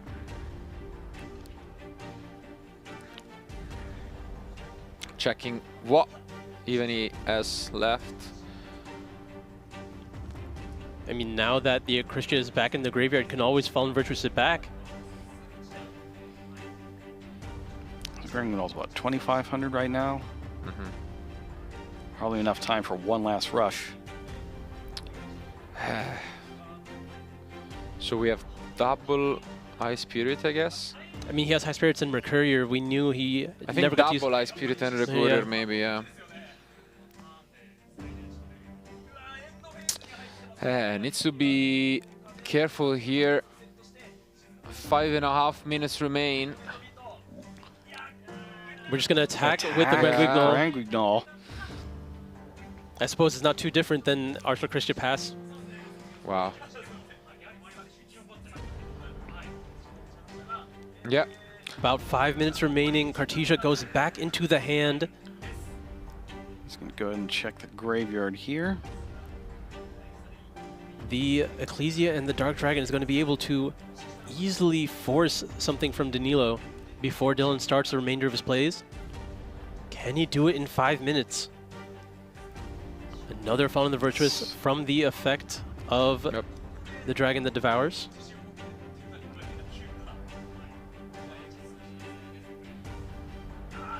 And now... Looks like we're just going to use it. Yeah. Ecclesia is in the graveyard still? And no. We had it back already. Oh, we have. So maybe, yeah, we could have waited, I guess. I don't know, looks like we are going to just summon Fallen and the White Dragon.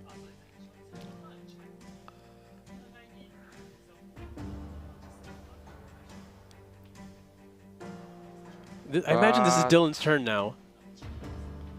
Because we already tried to do this last turn, or on his turn, right? It was ashed. Ah, but wait. I think we're under mistaken arrest, though, no? Because we activated it in the previous turn. For 2 turns, so right? we It's had till to the end of the set. next turn. So if he sets it and then he goes back to... Well, it's Dylan's turn now. Yeah, I do believe most of this was in Dylan's turn.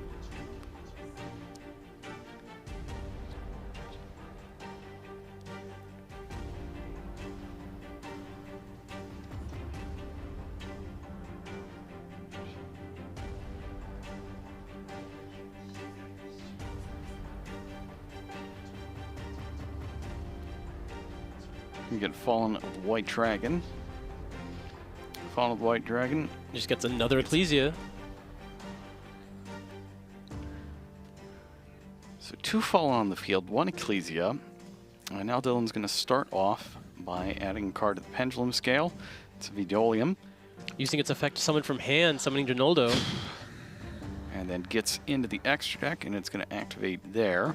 Just going to grab another Power Patron. Let's see which one he goes for. Looks like he's eyeing Terminus.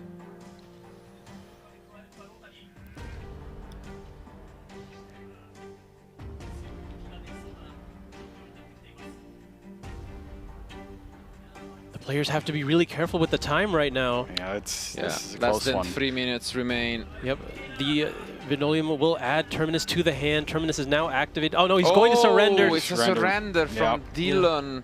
Not going to be able to end the game. Just going to decide a winner here. And Danilo moves on with a 4-2 record. Yeah, that's just a tough ending, but I think that's the right choice to be made there. I mean, we kind of called it, right? His strategy to break a board was evenly matched. Not possible with the amount of time he had remaining. Yeah.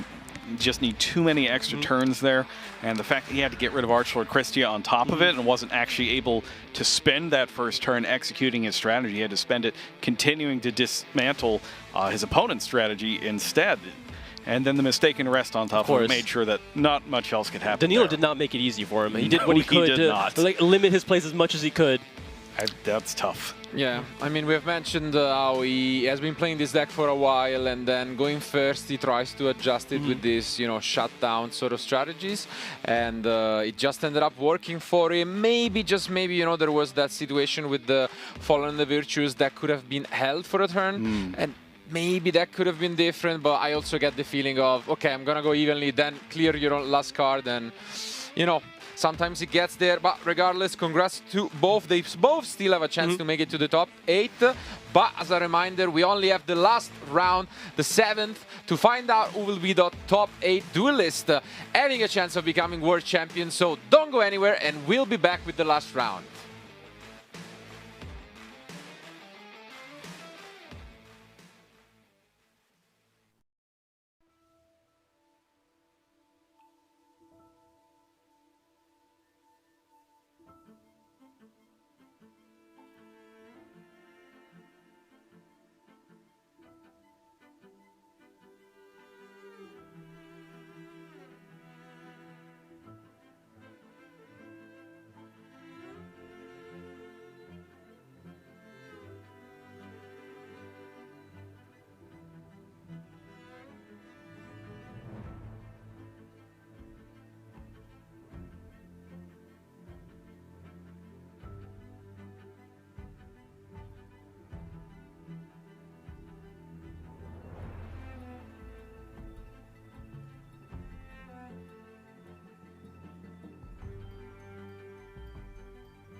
Hi everyone and welcome back to the 2026 Yu-Gi-Oh! Trading Card Game World Championship. We are finally at the last round of Swiss, round 7, where we will have that bubble match, that decides who makes it to the top 8. And Billy, this is bringing me back to 2017 YCS Prague, because we are gonna see a mirror match of 60 card decks. Hey, that's what it's all about. The more cards, more power, more access to those strong turn ones. I mean, we've seen this 60 card decks do so well in this format in the World Championship. Multiple players bringing those tower of power kind of strategies. So yeah, we were talking about it a little bit before this matchup, how the die roll will be important. Both these decks really want to go first. Yeah, when you look at decks, when they're both just playing such heavy engines, like it's like we're talking about 6 versus like 7 engines. Yeah. So does it really, does it matter more if you have more engine, or does it matter more if you have more non-engine at this point? I don't think either of them have any. Yeah, it's really going to come down to the heart of the cards and how these players draw. We've seen, even though there's 60 cards, you still have those opportunities to open with the powerful one-ofs, cross-out Designator, and other cards like that. So it's really going to come down to how these players draw. Some of the best duelists in the world, but the best part is the Light and Darkness Ritual strategy is going to be part of both of these decks as well, and how well it synergizes, how well you're able to bridge into multiple different strategies. And I think one of these players has probably the most amount of different engines included in their deck, so I'm really excited to see how this final match will play up. But we all, as you said, this is the last round of Swiss, but it's wide open for who's going to make the top 8. Multiple players with 3 losses. So many players took double losses in that first round, which really threw a wrench in things. You can't really predict how it's going to play out, which has made the whole event so much more exciting. Yeah, everyone seems to be in contention still. Very few people are actually eliminated. The players are all duking it out here in this final round. Anything can happen. But Him Fun Tseng, 6-0. He's still there. He's still knocking. Absolutely doesn't want to give up, you know, even though he's already guaranteed to make it. But now I think he's guaranteed no matter what to be the #1 seed. So, I mean, crazy run from him and his Sky Striker deck. But yeah, here right now, we have seen, at least here on the TCG stream, what is the deck of Jie Ruing Zhang, which was that 60 card, you know, yummy, I don't even know how to call it, you know, but Mitsurugi, Azamina, Light Darkness. But then he's going to be facing off against Andres Torres, who instead was featured all the way back in round 1 on the Japanese stream. And, you know, it's 2 amazing duelists, of course, and only one can and should at least make it, regardless of the outcome of these matches. And here they are.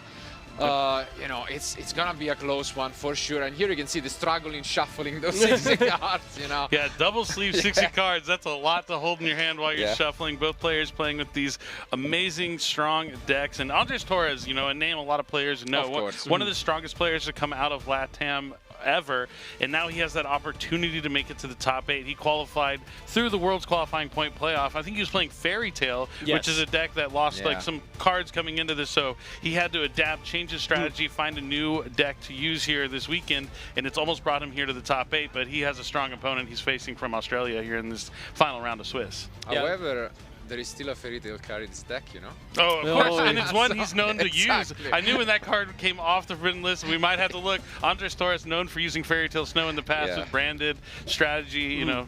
It would be a tragedy if that Fairy Tale Snow wasn't in his deck. Indeed. A Despian tragedy.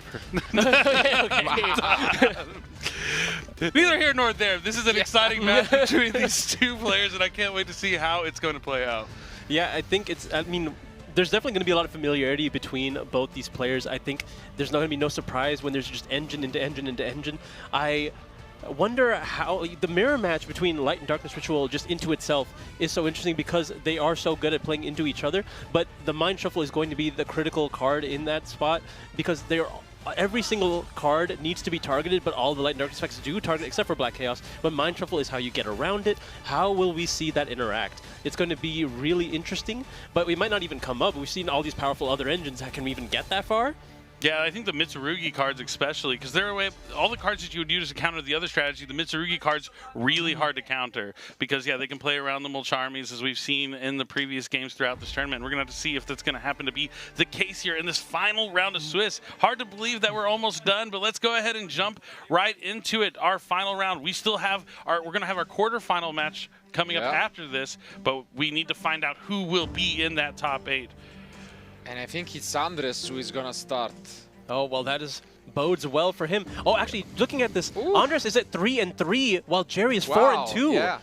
And so Andres needs this win. Even if Jerry loses, he'll have an opportunity to still make it, but there will be ton players with that 4-3 record, so he definitely wants to win here to start A rough things off. tiebreaker as well, getting the down paired. But here's a card we haven't seen in some time. Water Enchantress of the Temple is going to be banished to add Rite of Aramasir, going to be able to special summon that Adventurer token and place Faithful Adventurer onto the field.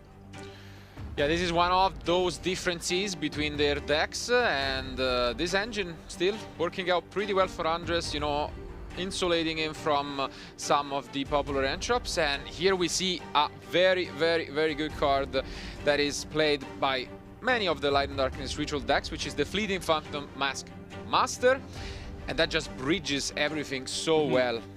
Yep, he has the Wandering Griffin Rider to the hand as well.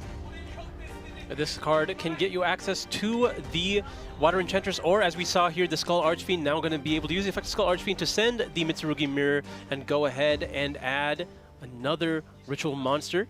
Amen, no Murakumo, no Habakiri. I could imagine. I would only assume, but It's relevant to also note that there are a few differences with the TCG format, because in terms of Mitsurugi card, pre-preparation and prayers are limited, so you don't have the full engine. Yep, the Habakiri is going to be added. It's going to special summon the Saji. The Saji is going to be tributed thanks to the Habakiri, and then going to allow him to add... I mean, all Faithful Adventure, you get Draco back as well. Oh, yeah, it's triggering on the summon, and he'll also be adding the Mitsurugi Ritual. Yeah, trying to play a quick pace, because, you know, They know between these two decks especially, the game can take a very long time. Mitsurugi Ritual now hits the board, going to be able to ritual summon from the hand. The Habakiri going to be using materials from the deck. We saw it before, going to be sending a copy of Kusanagi as well as likely Aramasa. Yep, There it is. So going to be able to add back the Mitsurugi Ritual and add a Mitsurugi monster from the deck to the hand. This is going to likely add either Murakumo or Futsu here. Yep, it's going to be Futsu. We're going to be using it to summon the Murakumo from the deck by activating the Mitsurugi Ritual for the second time. No response here from Jerry so far. Yep. Oh, looks like he distributed the Futsu from the hand instead of the Habakiri on the field. So he's trying to play maybe a little safer. I think he just wants it in the graveyard to be able to summon it back. If we can find access to Mirror again. There is a copy of Prayers. the only one. Yep.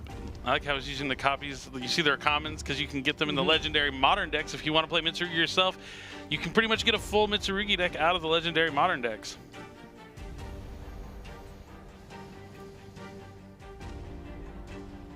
Now we are going to be blinking away. Okay, yeah, just showing him the prayers. Yeah, he was able to add with the Futsu, doesn't need to summon it back. Yeah, and here it is. Reproductus. So this is another of those bridges, because it is a level 8 dark, so you can just turn it into a spellcaster. And now it becomes a material to special summon the Dark Magician of Destruction, which will allow Andres to add Magician Souls to the hand. All these engines blending together. Wow. I mean, Magician Souls was used with the Adventurers back in the day, but it's been a few years now. I mean, it's literally a free draw too. It's just going to be pot of greed for Andres Torres. Yeah, being able to send that Draco back and the Faithful Adventure to the graveyard that he was able to access for free, really showing why this strategy meshes up so well together. Everything just vibes very well. Yeah. Option to send Diabell Star here, meaning potentially have other ways to access the Light and Darkness Ritual side of the deck. All right, so he's going to send a couple of spells from the hand to draw 2 cards. Draco back in Nightmare hands. Yeah. Draco back doesn't be able to use this effect when sent to the graveyard to go ahead and equip itself to a normal monster on the field, that being the Adventure token. And we are on 6 cards in hands here from Andres. Still has that Wandering Griffin Rider in hand. Now it looks like he's thinking about Link summoning, sending the Reproductus and the Magician Souls to the graveyard to summon a Link 3, and it's going to be Celine. So now we see why he sent that Black Witch, because he's planning on summoning him back. The bridges continue to be built. Diabellstar are going to be able to trigger on the field, going to be able to set a Sinful Spoils. What a turn. Probably going to grab Deception of the Sinful Spoils, if I had to guess, trying to go for the Azamina portion of this deck. There it is, Deception. Going to just set it and immediately flip it. So now it's active on the field. Jerry looking at his hand of All Engine. Can he possibly go after this board? There is a copy of Black Chaos in his hand, going to be sent to the graveyard for the effect of Deception. It's going to grab a copy of Hollowed Azamina. Yep, now the Hollowed Azamina will allow him to send that Deception to the graveyard to summon an Azamina fusion monster from the extra deck, a level 6 one. Now that since he's already used the Black Witch, he might not just go straight into Ilya Silva. Just reading a Fateful Adventure and Draco back. Yeah, it's good to know. The Draco back does protect the token from being destroyed by battle. Yep. Making sure he knows all of the interactions. And now we're just linking everything away. Is this going to be Zena? It's a Link 5. So. Yep, there she is. So lots of deception going on. Deceiving and deception. Let's see what's going to be the send. Zena's when it's summoned using Monster from the Field. You can go ahead and send a card from the deck to the graveyard. That singular Droll and Lockbird that we're going to just put right back in our hand. Yep, there's the Hollowed Azamina. It's going to special summon Azamina, Ilias. Oh, it's going to go Murasagia? Yeah, Murasagia first. Yep. Just going to get another free card before we eventually put it back in the graveyard. Yep, gets the wanted. Could have been a way to send that Fairy Tale Snow that we mentioned, but instead, if we can get the Droll and Lockbird, since he knows what he's up against, that can be devastating. And here comes Cross Sheep.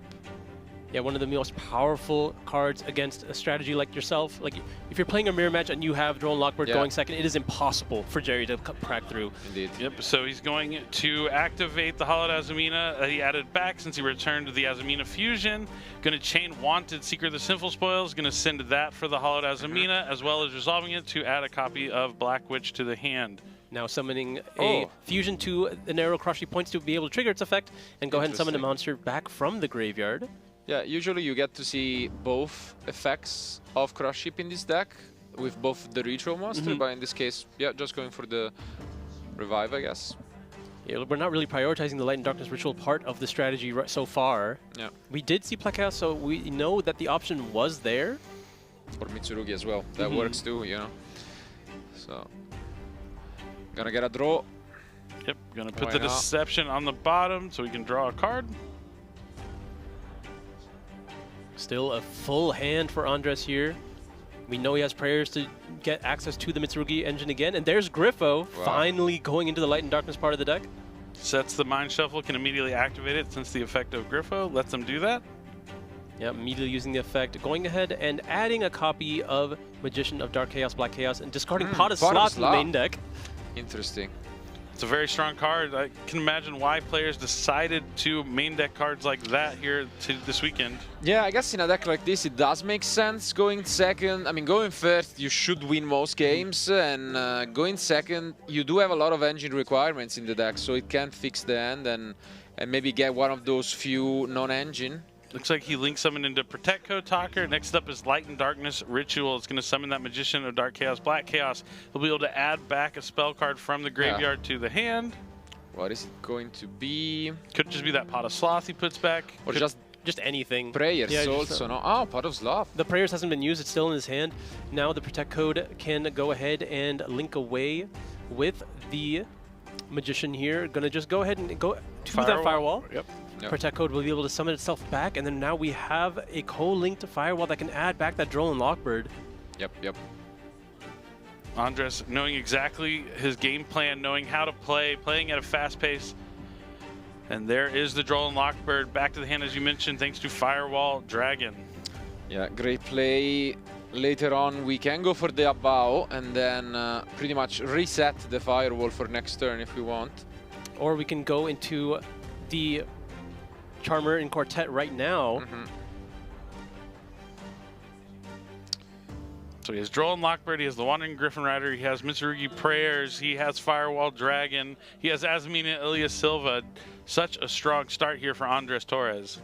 More interactions, and Jerry has cards in his hand.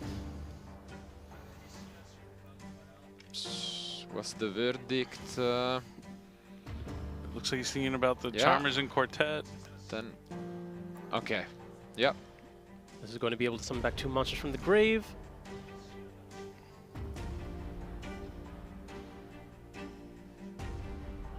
Just going to get access to the ritual monster again. Or just putting Dia Bellstar on the field.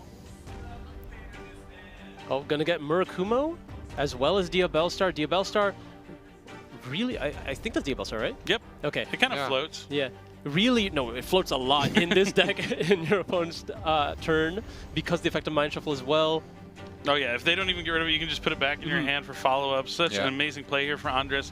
Not only putting up a really strong turn 1 board, but making sure if anything goes wrong, he will have plenty of follow-up. He still hasn't even used the graveyard effect of Light and Darkness Ritual to return itself and a monster that mentions it to the hand, but it looks like he's going to be doing that. He's currently using the effect of Scholarship into Chaos, just going ahead and putting these back in the deck to just summon it onto the field.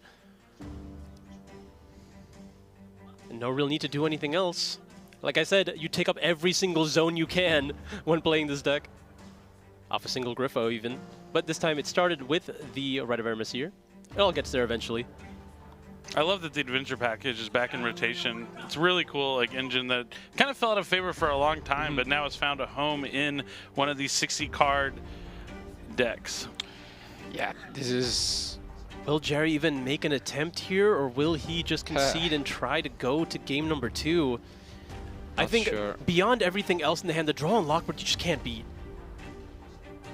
We'll have to see if he And finds he it. draws his own draw as a 6th card. Wow. Would have been useful in his opening hand. That's You don't say. But we'll see if it's going to help him here now at this point in the duel. Adding insult to injury for Jerry. He could draw himself, potentially. Sure. All right, so he's going to use Mind Shuffle to add and send the Skull Archfiend of Chaos, to send the Light and Darkness Ritual to add that Blackluster Soldier for more interaction on Jerry's turn.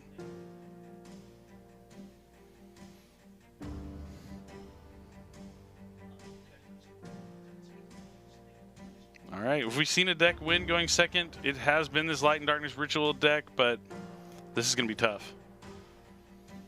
A key card right here could be something like Dark Ruler No More. There's, if he main decks it.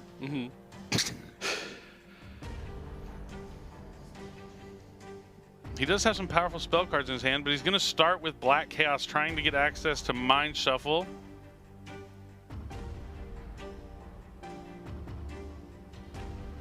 Looks like Andres doesn't want that to happen, so he might tribute off his Azamina Ilya Silva, and he does, to negate the Black Chaos effect. That gives him space to use the Griffin Rider. Oh, that's right. That's still in his hand. It hasn't even been summoned onto the field quite just yet. Yeah, too many cards. You never have the space for it.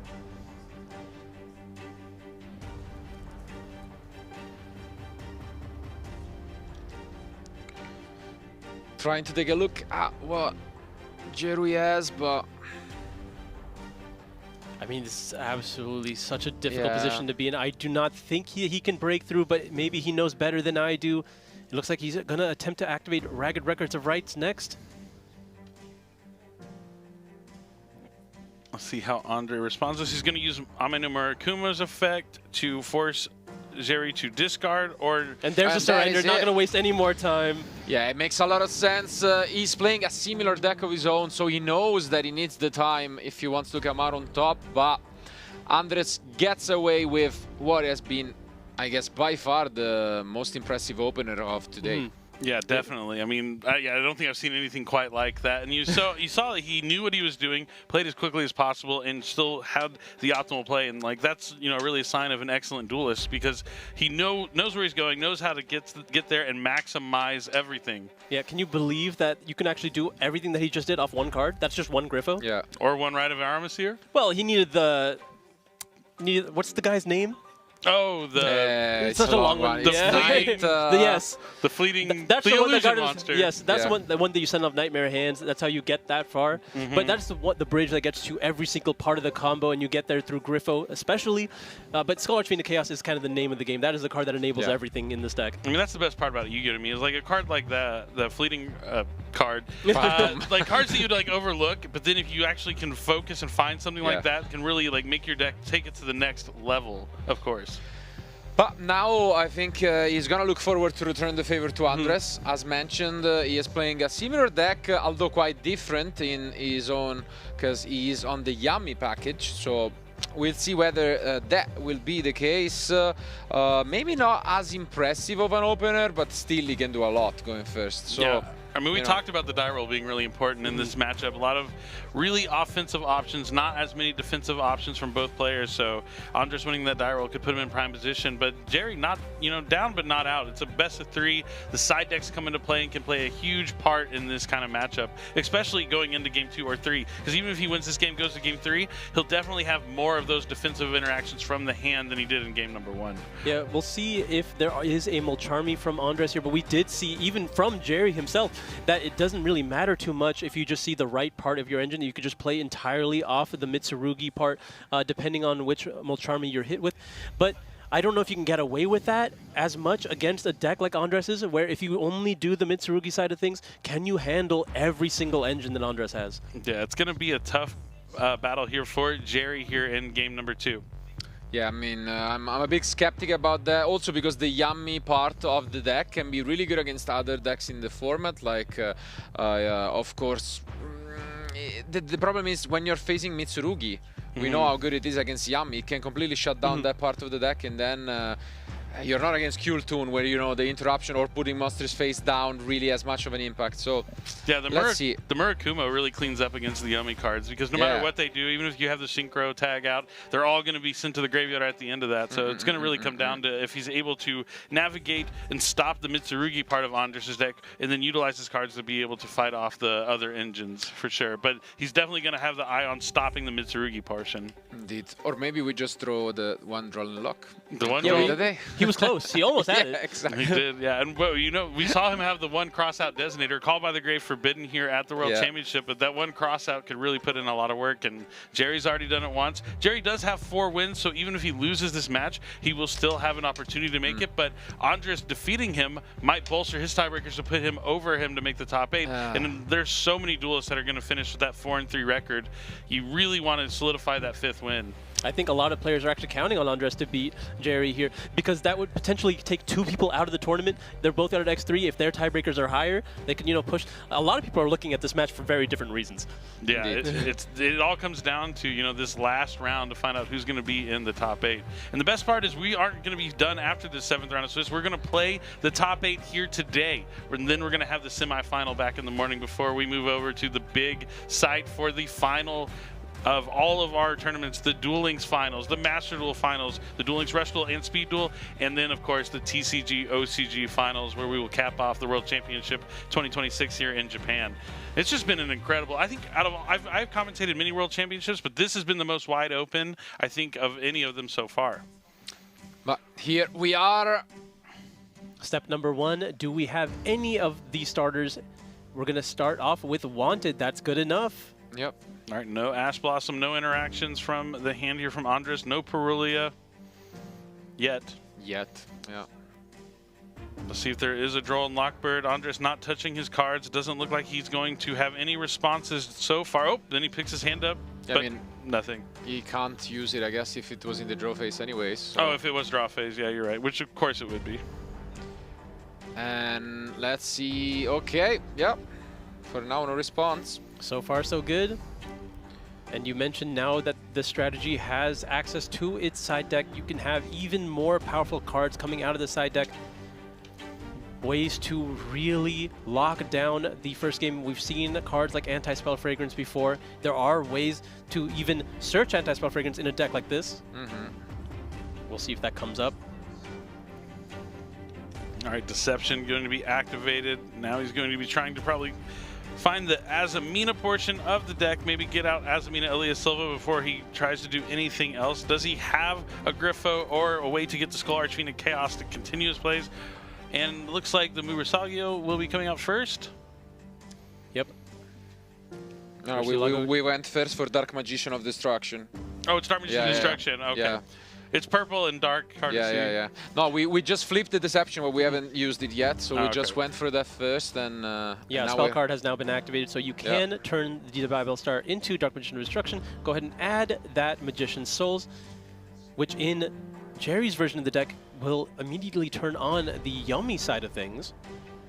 I'd love to see some of the Yummy cards in action. I've seen a lot of them in between games, but I'd love to see it be used here in the actual duel itself. I'm a big fan of the Yummy cards. We're going to use Deception to get rid of the Dark Magician of Destruction.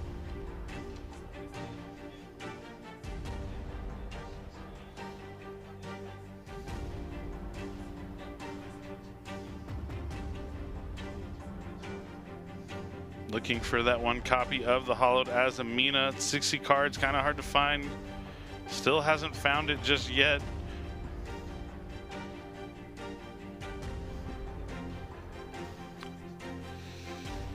It's somewhere in there. There. Oh, it's Azamina Debtors. Okay. So not going for the Hollowed Azamina, going for Debtors. Maybe he already has a copy, or he's just going to end up using the Debtors. Andres wants to take a quick read to make sure he knows what it does.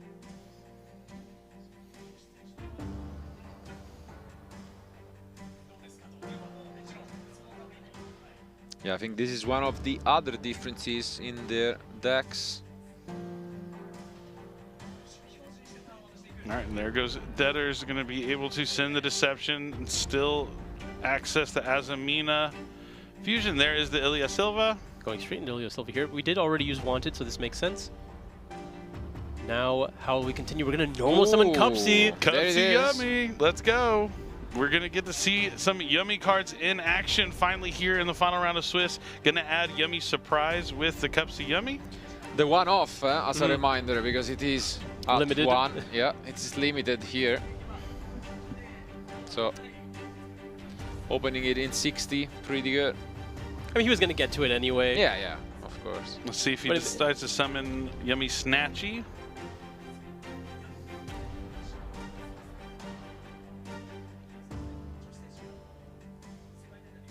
We're going to start off with Magician's Souls before going into a Link Summon with Cupsy. Sends Black Chaos to the graveyard. Is there anything? I think now takes a look at this. Ooh. Jerry just wants to make sure he's not restricted into being able to go into Link 3-star Hires before doing this Dominant Spark. Okay. So he's going to try and banish this Cupsy Yummy.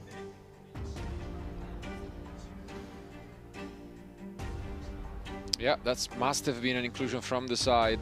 Very interesting. We're going to force the Ilya Silva here. Now, Debtors has the ability to summon it back, right? First, he's going to go ahead and banish that Wanted to put the Deception of the Sinful Spoils to the bottom.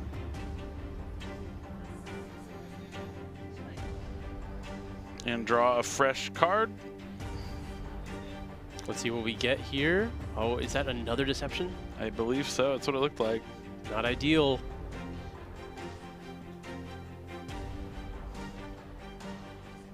Gonna use Souls just to turn into another card anyway.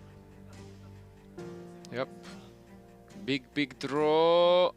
Skull Archfiend. Oh, did he send a Triple Tactics Thrust? Is that what that is? No, it's another dead. Oh, that could be Thrust, actually. I think it is. The Alt Art of Thrust. Looks similar. But now we're going to link away into Almirage, actually. Yeah. He did normal summon that Cupsy Yummy. It has less than 1,000 attack, so it meets the requirements for Almirage. And now finally a Synchro Summon for Cupsy Yummy Way. So we add 2 Yummy cards from the deck to the hand, and then he'll send one to the graveyard. Adds Lollipo and Cookie, I'd imagine. But we will see. Could be Marshmallow. If there's Marshmallow. Yeah. I guess he does still have the surprise in hand. Gonna discard a Skull Archfiend of Chaos, so we're gonna keep on. Yeah, big up. Yeah, that's huge. Now he's access to the Mitsurugi portion of the deck, sending Mirror to add the Habakiri, so we're not done yet. Nowhere close. Habakiri is now able to activate its effect. It's going to probably special summon Asagi. Oh, it looks like that is a surrender. Oh, okay, right. that's a surrender. Andres doesn't have a strong hand. He doesn't want to waste any more time. They do not want to go... They don't want to have a double loss, so we are going to be going to a game number 3 here in our last round of Swiss between these two titans of duelists. Australia versus Latam, just absolutely phenomenal. And I mean, there are about 20 minutes remaining in the round, so it makes sense that, you know, that combo I think would have taken at least 5 more maybe or something along those lines, and Andres needs the time to perform his own.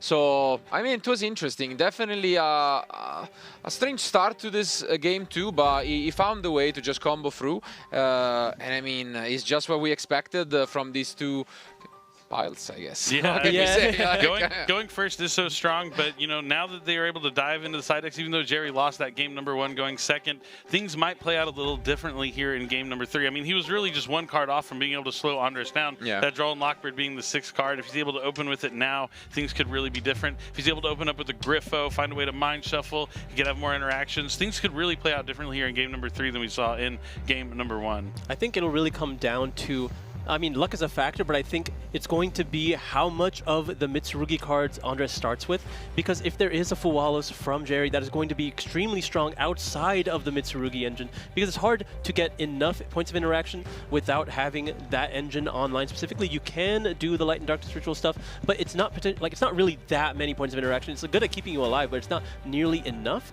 So Fuwalos could get him there if it doesn't start with Mitsurugi cards. That's true, and I mean, even if he does have the Mitsurugi cards in the Fuwalos, that's kind of like a little small victory, because if you can keep them on a half board, it's way easier to break through that field as opposed to what we saw in that game number 1. But Andres, not only does he have the Mitsurugi cards, see, this is where their decks differ, right? One's playing the Yummy engine, the other playing the Adventure package. The Adventure package lines up a lot better into those Mocharmies than the Yummy cards do as well. So things are kind of looking more in Andres' favor, but you never want to count Jerry out. No, absolutely. I mean, they are here for a reason, and out of the two, he is the one with the better score at the moment. So with the X2, that would guarantee him, you know, the top 8 spot. But of course, Andres is gonna try his best, and out of the two, I gotta say, he is also the one that is surprising me the most with the side deck that we have seen a little bit of in round 1.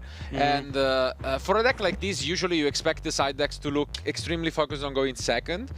But this is not the case. He has mostly cards for going first, as we have seen a few, and so let's see. I mean, different approaches to the main, different approaches to the side decks, but only one can possibly advance. So I guess we gotta find out who will be the player. Yeah, I mean, I think the pressure's on Andres here. Like you said, Jerry, if he loses, still has an opportunity to make it with the 3 losses. But Andres, if he loses, guaranteed he's out of the tournament. Yes. So this is his final match final game potentially of the World Championship. And you know how hungry he is for this win. He's won many, many tournaments throughout his career, but nothing would be as special as winning the World Championship. And you know he wants it. Absolutely. We'll have to see if the deck is able to perform at such a high level. We've seen it overperform every single round that it's been on feature. At some point, it has to give. There are so many bad cards in those decks to draw. Can we see all the starters, or will we finally see the break? I haven't seen it yet. These decks are performing like they're the most consistent decks on the planet. They're also been really good at going second, even with all engine. But in this particular matchup, maybe you're facing Cool Tune. You can navigate your way with all engine. A lot harder of an order, a lot taller of a task here against like 2 powerful decks facing off against each other here in this last round of Swiss. After 6th round, we only have 2 players already guaranteed in Logan and in Foon. 1 on 6-0, other on 5-1.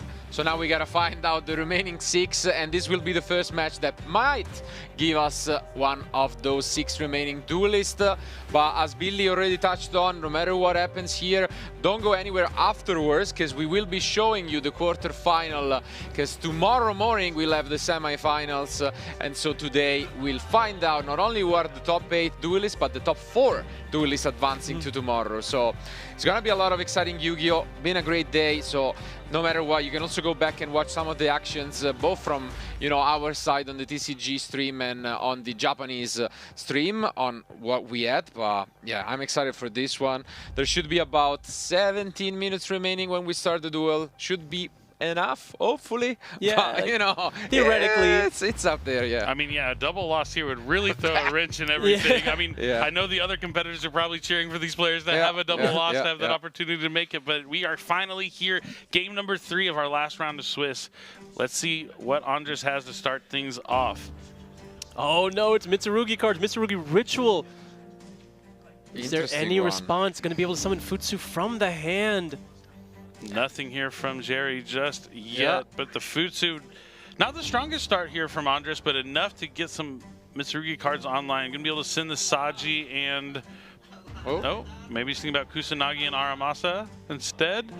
Maybe doesn't need access to another spell card right now, but would like to have another Mitsurugi monster. Yeah. Yeah, this makes the most sense here. Just being able to start off with the Ritual, just putting the monsters on the field. Now it's almost impossible to stop the Mitsurugis from sticking in some capacity. Yep, so adds Habakiri, adds Mitsurugi Ritual back from the graveyard, activates the Habakiri to try and special from the deck. There's no Mulcharmy. Just going to go ahead and summon and tribute the Saji. Saji, when attributed or summoned, will be able to add a Mitsurugi spell or trap, grabbing that prayers. And now Ritual again. This time he can summon from the deck using the Habakiri in the hand. Keeping the Futsu on the field. Futsu is your best insurance policy. Now Murakumo hits the board as well. The Habakiri will be able to add, won't summon itself back since it wasn't properly summoned just yet. But since Andres is going to the first, he might have Purification. Nope, gonna grab Mitsurugi Mirror. Still has a chance to add Purification if it is in the deck. All right, this time we're going to be using the Futsu as material to summon the Habakiri, I imagine, from the graveyard. Futsu, is it going to be able to trigger? Yep, so he'll be able to add a Mitsurugi card and summon back the Futsu, and there it is, the Purification. Yep. I mean, playing with just Mitsurugi cards, this is already a lot of interaction. Futsu comes back, adding that Purification. Murakumo still online, and now we are... Hold on, what is that? It's a Chibi, I think. Couldn't quite see it at this distance. What is it? It's a monster that can be used to link summon Reproductus, I know that for sure. There's a reason why that Habakiri is in the zone that it's in. Is it Archfiend Eris? Oh, it's Eris. It's Archfiend Eris, huh? Wow. Okay. Okay. So that will let him add an Archfiend card when it's sent to the graveyard. No, but only by card effect. Oh, by card yeah. effect. Oh, okay. So not something you really want to draw, but you still finding a way to utilize it as a material. Yeah, not ideal, but I mean... Yeah, Andres not opening as well as he did in game number 1, but showing that his deck has still plenty of ways to interact. And is that a Nibiru? Wow. Out of the side deck, Jerry has Nibiru, the Primal Being.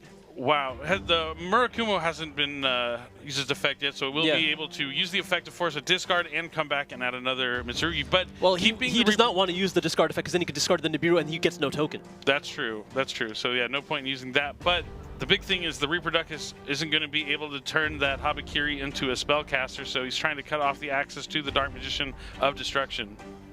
I mean, still able to play through with the effects of the Mitsurugis. You have prayers in hand, you do have Purification, but this is going to resolve. Nibiru hits the field. There's going to be a massive token on Andres' side. I don't know how long it's going to stay there. Yeah, Nibiru is a card that's fallen out of favor a lot because a lot of these decks have ways to stop the Nibiru before you're able to activate it, but still having any sort of key card going second is important here. And if there's one that's going to catch people off guard, it is going to be Nibiru. Jerry opting to have it as the surprise factor in his side deck. Fallen out of favor, as Billy mentioned, but so powerful against a deck like this that is putting so much on the field. The fact we had to normal summon the Eris is not a good sign for Andres. It could be that he doesn't have much more to push here. So. Yeah, he'll be able to summon back the Murakumo. The Mitsurugi Mirror will return back to the deck since the Mitsurugi monster was tributed, or one of the ritual monsters. Going to be able to protect the Murakumo from being hit by Ash Blossom because that would have been devastating in this position.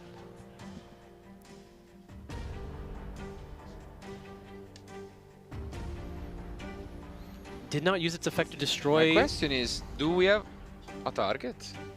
Because Oh, he might not. We might be out of Mitsurugis, eh? Oh, It looks like that might be the case now. Amino Murakumo is still in the graveyard. So, as mentioned, prayers is limited, and I think we are out. He's. Yeah, I'm pretty sure we are out. Was he trying to activate it to search the mirror that he just put back, but no legal targets prior? Yeah, I guess so. Yeah, that doesn't work. Yeah, I guess that's probably what he's asking. Yeah. Wow, this Nibiru could be huge. That is insane. I mean, there's still prayers to summon back the Murakumo. It's not the end of the world, and Purification does form as another form of interruption as well. But that could be the end of Andres' turn. Wow. Nibiru, the primal being here in round number 7. With Andres Torres' tournament life on the line. You see, these are the small differences that, you know, are quite huge. Prayers being limited, and it makes Nibiru just so much better here. And we see Jerry has a lot of powerful cards in his hand to be able to start playing. Because, yeah. Let's see.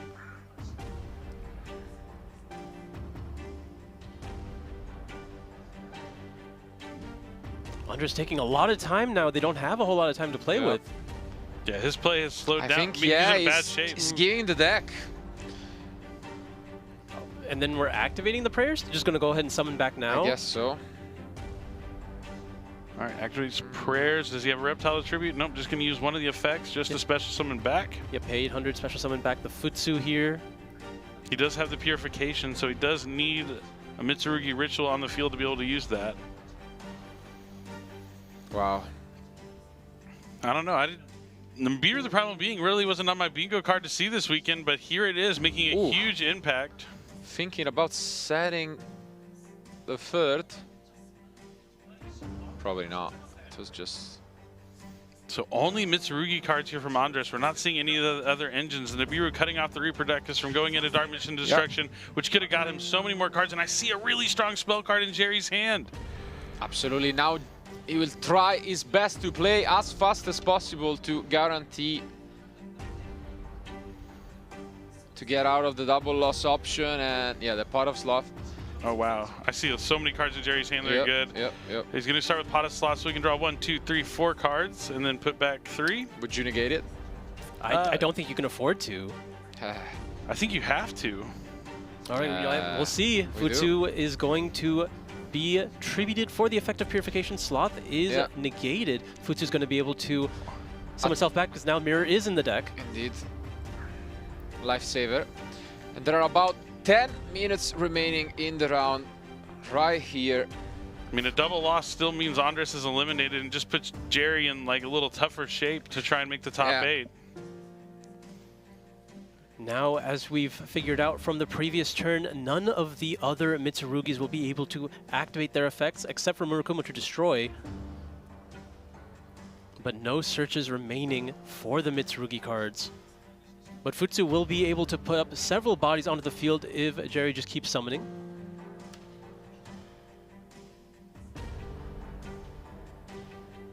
Checking the graveyard there, full of Mitsurugi cards.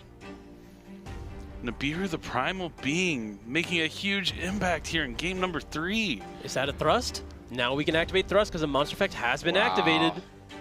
Devastating for Andres, amazing for Jerry. This is almost done. If he can get just talent, take the Futsu. Exactly. Do we have it? He's looking at it. Surely we do, no? I mean, just considering his other options to make sure he doesn't miss something, but that is the most obvious one here. Yeah. Completely cut off Andres' engine. I mean, he could even talent stake the token and then... No. They're just swinging. Well, that's a he has to still destroy the Futsu. Yeah. Style on him, I guess. Anytime you have talents versus a giant Nibiru token, you kind of want to look at it and be like, can I just win? Yeah. But no, the Futsu has an enormous amount of defense, so... Is he? Oh, he's considering another Pot of Sloth. Ooh. There's no way you don't grab talents. Yeah. I know his hand is full of Yummy cards as well. He has Marshmallow and Cupsy Yummy. Yeah, again, throwing into those one-offs. Both are one. Let's see. Jerry doesn't have, like, it's his detriment to take too long on this turn. Yeah, exactly. Okay, Finally grabbing that talents to the hand.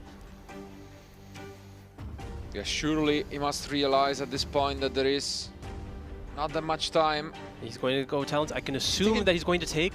Yeah. Yeah. Yep, the Futsu changes sides. And yeah, just look at Andres' face on his... Yeah, the demeanor. You know? I always tell people when you see your opponent holding their head in their hand, it's because they're heavy in thought usually. I mean, it's not always correct to like assume that, but that's something a tell you can always read and into. There it is, Azalea going to be able to go ahead and send a copy of Hornet Drones to the graveyard. And then he'll be Not able to... Azalea, Camellia. Camellia, yep. And they'll send the Hornet Drones and go into Kagari, add it back. It's classic Yummy. Andres still has a face down, so he's not out of options just yet. Will he use his last remaining potential interruption? Is it something along the lines of Infinite Permanence, Forbidden Droplet? Andres taking a long time to read a card that just says send a spell to the graveyard, but I mean, it has other effects as well, but it's send a spell or it has a graveyard effect, but it doesn't come up in this matchup. I mean, surely they're just aware that there's clearly a change of pace here from both of these players. Now we're going to just immediately link off the Camellia into Kagari. Kagari's going to target that Hornet Drones. Try to put a level 1 as well as a link 1 onto the field. Hornet Drones hits the hand. We're going to activate it. Yep, but no response from Andres. And now we also have a link 1 that allows us to special summon soon enough our Yummies without even wasting the normal summon. And the best part is he's turning Marshmallow back online as well, getting all those other non-Yummy monsters off the field. We do have a lot of Yummy monsters in Jerry's hand right now. He looks like this might have just turned into a pure Mitsu versus pure Yummy Game 3. Yeah. Andres, I don't know if he's deep in thought or what's going on here, but he might have something he can activate. Is it Purification? No, he used a Purification. He used both that and Prayer, so... it's an unknown card. I meant like the one in the graveyard that he was thinking about, but... Let's see what it is. Dominus Spark again! He's just going to try to banish the Kagari and cut off the Yummy engine, but he doesn't know that Jerry has multiple Yummies in his hand already. Yep. That's just going to be okay. Now, Andres is locked into Light and Dark. And here's the bad news. Oh, not because it was set, right? Right. But as soon as he summons this Yummy monster, I would imagine Andres might just concede. One would hope. But here we are. Are we moments away from summoning Cupsy Yummy? I don't know what Jerry's thinking about. There's a lot on the line. Cupsy hits the board. Yeah, you see a smile. You see a slight smile there from Andres. He knows what this means. He's going to be able to add the surprise. The surprise is not a surprise. Oh, he's just going to go for the field spell. Okay. He might have sided out surprise. He's going second. Maybe that could be the case. Because the Yummy Snatch would be able to get you the field spell as well.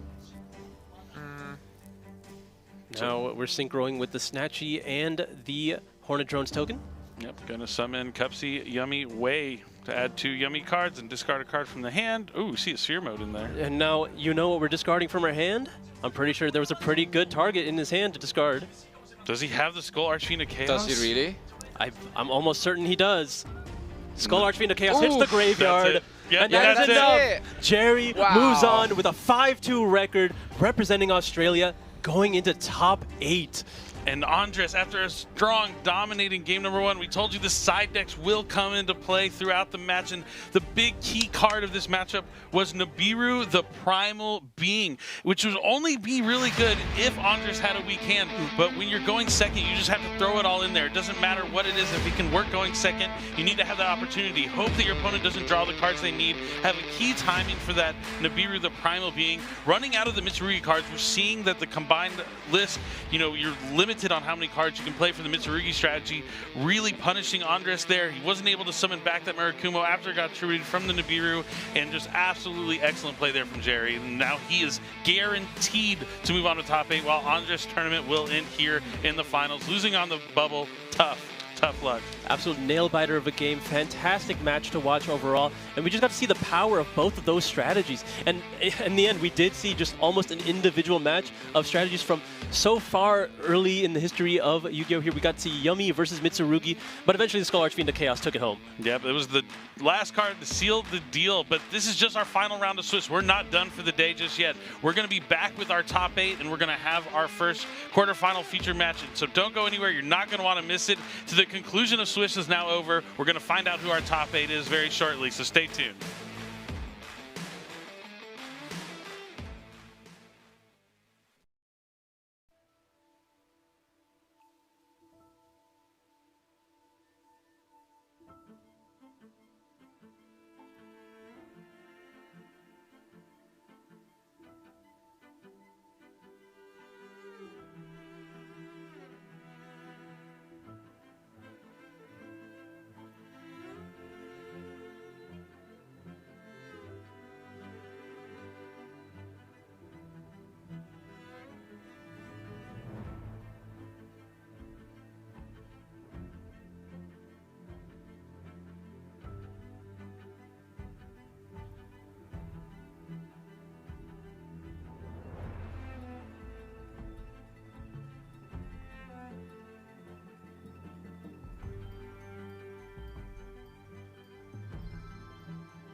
Hello everybody, welcome back to Yu-Gi-Oh! World Championship 2026, live from Ariake, Japan. We are in day 2 of this 3-day competition to find the best duelists in the world. Today you're going to be watching the trading card game category, and after 7 rounds of Swiss, we are just about to find out who the final 8 duelists are who will be competing for the ultimate honor. It's been a crazy weekend so far, but we still got one more round of action left for you this time. So I think the first thing we'll talk about is, what's made the biggest impact on you from the matches that you've seen this weekend? We'll start with Marcello. Oh, well, I think the last round really, left an impression on me on this originality in just building 60-card decks and going out of what could have been, the predicted choice. And we have one of those decks making it to the top 8 with the Yummy variant. So I think really going out of the way to play something that maybe you are comfortable with. And as we've mentioned all the way back in round 1, taking the additional risks, knowing that you can afford to lose a couple of matches, I think paid off. And if you are, playing into the top 8, I don't think you want to play against such a deck now. No, absolutely not. Yeah. Solid. You're up next.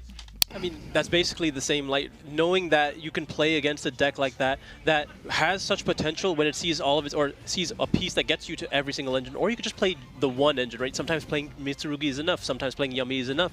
Being able to play a deck that powerful and have the ability to play into a deck like Cool Tune that can only stop so much, I think it was an interesting meta call. We've seen it popping up in the TCG as well. It did extremely well at the YCS in Montreal that happened right before this. I think the popularity of that strategy is really interesting going into this top 8, and we do have Striker undefeated in the tournament so far, and I think that is probably the matchup that Striker fears the most, something that can push through everything that you do. So it's not necessarily, there's this idea of the first place curse in a lot of these events, where if you go undefeated in Swiss, you end up losing the first round to whoever comes in, 8th or 32nd or 64th, depending on what the rules of the day were. Is that a real thing, or is that just a consequence of the way tiebreakers work? I mean, I can't ever tell you that a curse is real, but I will say that usually the decks that end up taking losses early, like, if you think about it as a numbers game that you're given so many losses throughout a tournament, those players already took their losses, this player is due for one. So maybe it's just like that. Yeah, but for me, the opportunity to have the chance to go undefeated at the World Championship, I'm going for that every single time. I don't believe in curses. I want to say, yeah, not only did I win the World Championship, no one could beat me. I'm the best in the world. I beat the best other players in the world, and I was the best on that day. I mean, I know Marcello's gone undefeated at the EU WCQ, a feat not many players have been able to do. So yeah, I'm not believing in curses. I'm going for it all. And we just had one of those in North America as well, with Ryan, you going completely undefeated. Yeah. But I hate to break it to you guys, unfortunately the curse is not going to happen because he did lose the last round to Danilo. So Danilo beat him, and so Danilo is one of the other players who is guaranteed to make it to the top 8. So we have no undefeated. Incredible, no undefeated. Incredible season for the Italian. He made it, I'm pretty sure this is the 4th time that he makes it to the top 8, and with the new rules, it's absolutely impressive. What a season. Yeah, fantastic. I mean, you were talking about like the most impactful cards we saw earlier, throughout the tournament. If you'd asked me like middle of the day, I would have been the Fawn and the Virtuous. Yeah. But after that last round, seeing that Nibiru, the Primal Being, coming down, a card that has completely fallen out of favor with a lot of duelists, but Jerry brought it here knowing that there's going to be so many strategies, so many of these big 60-card decks that can push through so many things, and if you can catch them at the right time with that Nibiru, the Primal Being, that was fantastic to see. I was watching in the other room. It's like, I don't think I've seen that at all today. Nope. But it came up at the biggest moment of the day. I mean, I saw it in his side deck. I'm like, this could come up. He decided a lot of cards to have something for these matchups, like where you need to have more interaction. You have to be able to try to stop them. In a deck that can't really afford to play too many in the main deck, he did account for that in his side deck, and that's one of the reasons why he will be making it into the top 8. And I don't think Nibiru would be my choice as the card that's been the most impactful. I have to give it to Skull Archfiend of Chaos. Skull Archfiend of Chaos. That's just the recycling, being able to go and get the other cards after you pitch it off of Mind Shuffle. The Skull Archfiend is a scary card. Yeah, we saw it really take out the the previous world champion. I mean, he's not take out, but gave him his 3rd loss. I don't know how he finished out. He might have still found a way to make it in. I'm not sure the last couple rounds how he did, but yeah, just even be able to discard it. So many different avenues. We saw it with Cupsy Yummy Way with the discard, Fallen Albaz with the discard, and when it's just Mind Shuffle is the easiest way to find its way into the graveyard. But its ability to find a way to the Mitsurugi cards, also also the Light and Darkness ritual stuff. Yeah, Skull Archfiend Chaos, that's a good call on that one. I think I have to agree a little bit. It's been like the cherry on top that seals the deal. Even in that last round, as soon as he saw it, he was like, that's it, you got it. Yeah. No reason to keep continuing play from this point. I guess for me instead, if I gotta pick a card, because I've been mentioning at the earlier rounds and we didn't see it, but then Pot of Sloth really took me in the last ones, you know, ever since I was asking for it. I think the player activating it won most of the games, whether it was, you know, negated, but like it still forced out an action, or of course we saw the one with the evenly matched being found. So, you know, it's a card that I'm sure we will see more of, not only at this event, but in the future tournaments. So yeah, I'm all in for that kind of cards. I mean, even seeing the players, you know, choosing to main deck Pot of Sloth is really shows you really how powerful that card is. It's just a really great card. You know, you can always just toss it, especially in the Archmage decks where you need to specifically pitch a spell or trap in order to use the Arts Acropolis. You can just main deck it just fine. And if you go first, you just toss it for Acropolis. It's not an issue at all. Yeah. I mean, it makes sense why that player opted to main deck the Pot of Sloth as well as the evenly match, as we saw in that match where he was able to use both going second. I imagine if he'd had them going first, it would have been really easy for him to discard it for the effect of that field spell, as you mentioned. And this is something that ties into what we talked about in the very beginning of this tournament with the restrictions of this specific format, having the most limited list from both sides. There are not many tools for being able to stop your opponent from going first, so you have all these utility spells and powerful spells and traps at being able to try to break a board, and Pot of Sloth and Evenly Match have been popular cards for that. And that feels like it's really the right strategy for this tournament in general, especially with the 60 card things. You're not going to go 1-for-1 with those decks when they open up 5 cards that can do their entire combo. Yeah, definitely. It's been a big key of this tournament is having the high impact cards as well, because you're also lining up, you're expecting a lot of Cool Tune. It's kind of one of the more popular decks we saw a lot early in the day. There's definitely going to be some in our top 8, but you need the high impact cards because, if you're trading 1-for-1, you're not going to win that against Cool Tune. You're going to fall behind really quickly when 1 card becomes 2, becomes 6. But I gotta say, we had a bit of a change in the trend of Cool Tune today, because up until round 4, I think after round 4, most of the top tables were Cool Tune. If you take a look at the pairings for the last round, there were only 2 remainings that could even make it to the top cut. So it seems like in the second half of the tournament, either they started playing against each other, which is also, you know, something that happens. But yeah, I think maybe we'll get 2 at most in the top cut. So it seems like it will be quite diverse. So yeah, I agree. I think this top cut is going to be really even. I could believe it's just 2 of every different deck here that we've seen throughout. We've seen Striker showing its potential. Light and Darkness Ritual will absolutely be there. Cool Tune will absolutely be there. And as we saw with Danilo, Branded will definitely be represented in the top cut. It might just be an even split between those 4 decks.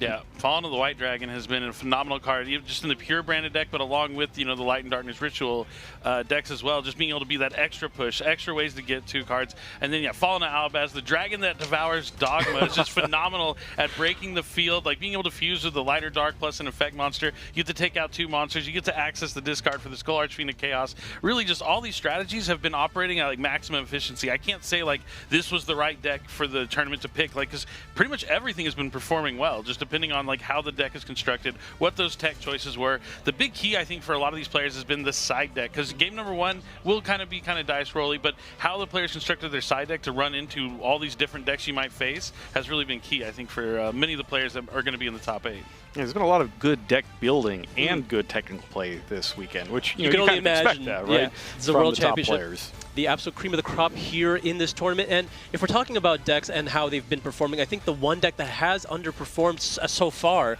is Archmage. I think every time we've been able to see it, it has not done everything that we've been told it's been capable of. But that's, I'm going to say this now, if an Archmage does make it into the top 8, I feel like that person could win. Yeah, you got to watch out for that. We saw, you know, when they were actually able to do their stuff, we saw, you know, the fusion monsters, we saw Varudris in there. They get into Beyond the Pendulum and are able to just pendulum summon level 10s out.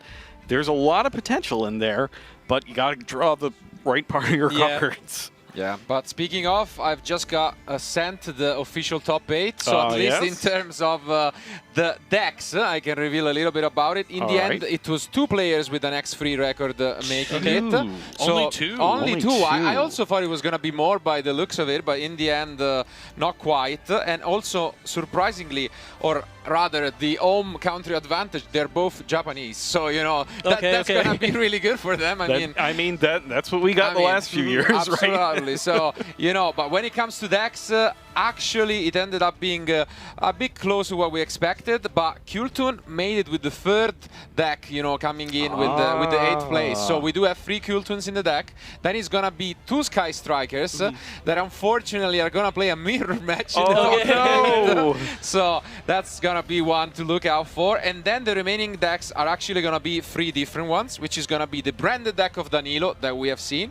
Of course, the yummy, you know, Mitsurugi pile that we have seen in the last round, and the last deck from Josh Kelly is the Light and Darkness Ritual deck. So, you know, still a lot of diversity, 5 different decks in total. So, you know, something out there. But in terms of, you know, the players, we have some big names, and we'll see, you know, who is gonna make it. There is still one, arguably the most important match that they'll play today. Yes. You know? Yeah. And this is the tough one. So, you know, we played the quarterfinals today. Getting eliminated in the quarterfinals, I'm told, is the worst feeling in the world. It is. From our good buddy Robbie. Shout out to Robert Boy, the boy himself. That's what I'm told. So, you know, I feel for the 4 guys that aren't going to make it to the stage tomorrow, but one of them is going to be gone by the end of the next hour or so. Yeah, it's only time will tell. These players are just waiting to start playing as we are to start watching this match. It's going to be really exciting. Yeah, it seems like the players are from all sorts of different regions. There's definitely a big representation from Japan here in top 8. We have a couple of players from North America, one from Canada, one from the US of A. And then also, you know, we've seen Jerry multiple times now up here representing Australia. We just got to see him win that last round. We knew he was going to be here in the top 8, but I'm excited to see how far he is going to go because, you know, his deck seems strong. He seems locked in. He has that yummy power, right? Yeah. Because we have the yummies, you know, snatching in between every single round. He's the only player playing with the yummy cards here in top 8, and it's just a wide variety of strategies and players from different countries really representing their regions very well. And like I said, this has been one of the most exciting World Championships I've got to cast or be a part of. So like, it's really cool to see everyone trying so hard in this awesome format. And at the same time, 1 year passed, but I think we have seen the same deck topping the Swiss, because if I'm not mistaken, it was Rosalie maybe last year, and she made it to the top cut, dominating with Sky Striker. Yeah. And again, it's Sky Striker after 1 year. Very different build, very different cards, but still the deck is there. And I guess Yummy, even though it was that one is very different. It's a little bit, it was still in there, but you know, we've seen a mix of new and older strategies, and regardless, you know, as you've mentioned, really good, you know, diversity in terms of regions. We also have 2 from the European one, an Italian and 1 from the UK. So we'll see. Or maybe we'll have the second Italian representation with the Mario. We'll see if I'm gonna take him. Mario is playing against the other Italian. Exactly. So. It's an all Italian topic.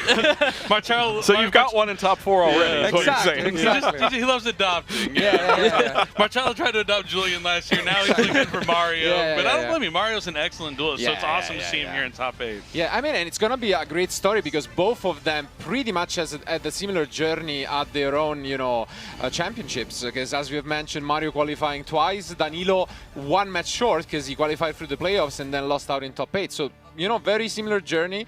Only one of these amazing players will be able to advance, and I'm also pretty sure that's gonna be the match that we are gonna see here in our you know, stream, while on the Japanese channel instead there will be, you know, another one between those 2 Sky Striker decks battling it out. That's a very interesting match. Yeah, Sky Striker Mirror. That's a real tough one. Things can get pretty complicated pretty quickly. Absolutely. Yeah. And that means we'll have at least one Sky Striker. I mean, the one Sky Striker will be in top 4. So yeah. And you mentioned the Sky Striker doing well at the World Championship last year. That was more unexpected because like Sky Striker was more of a fringe rogue kind of deck, but really powerful for the people who knew it was a good pick.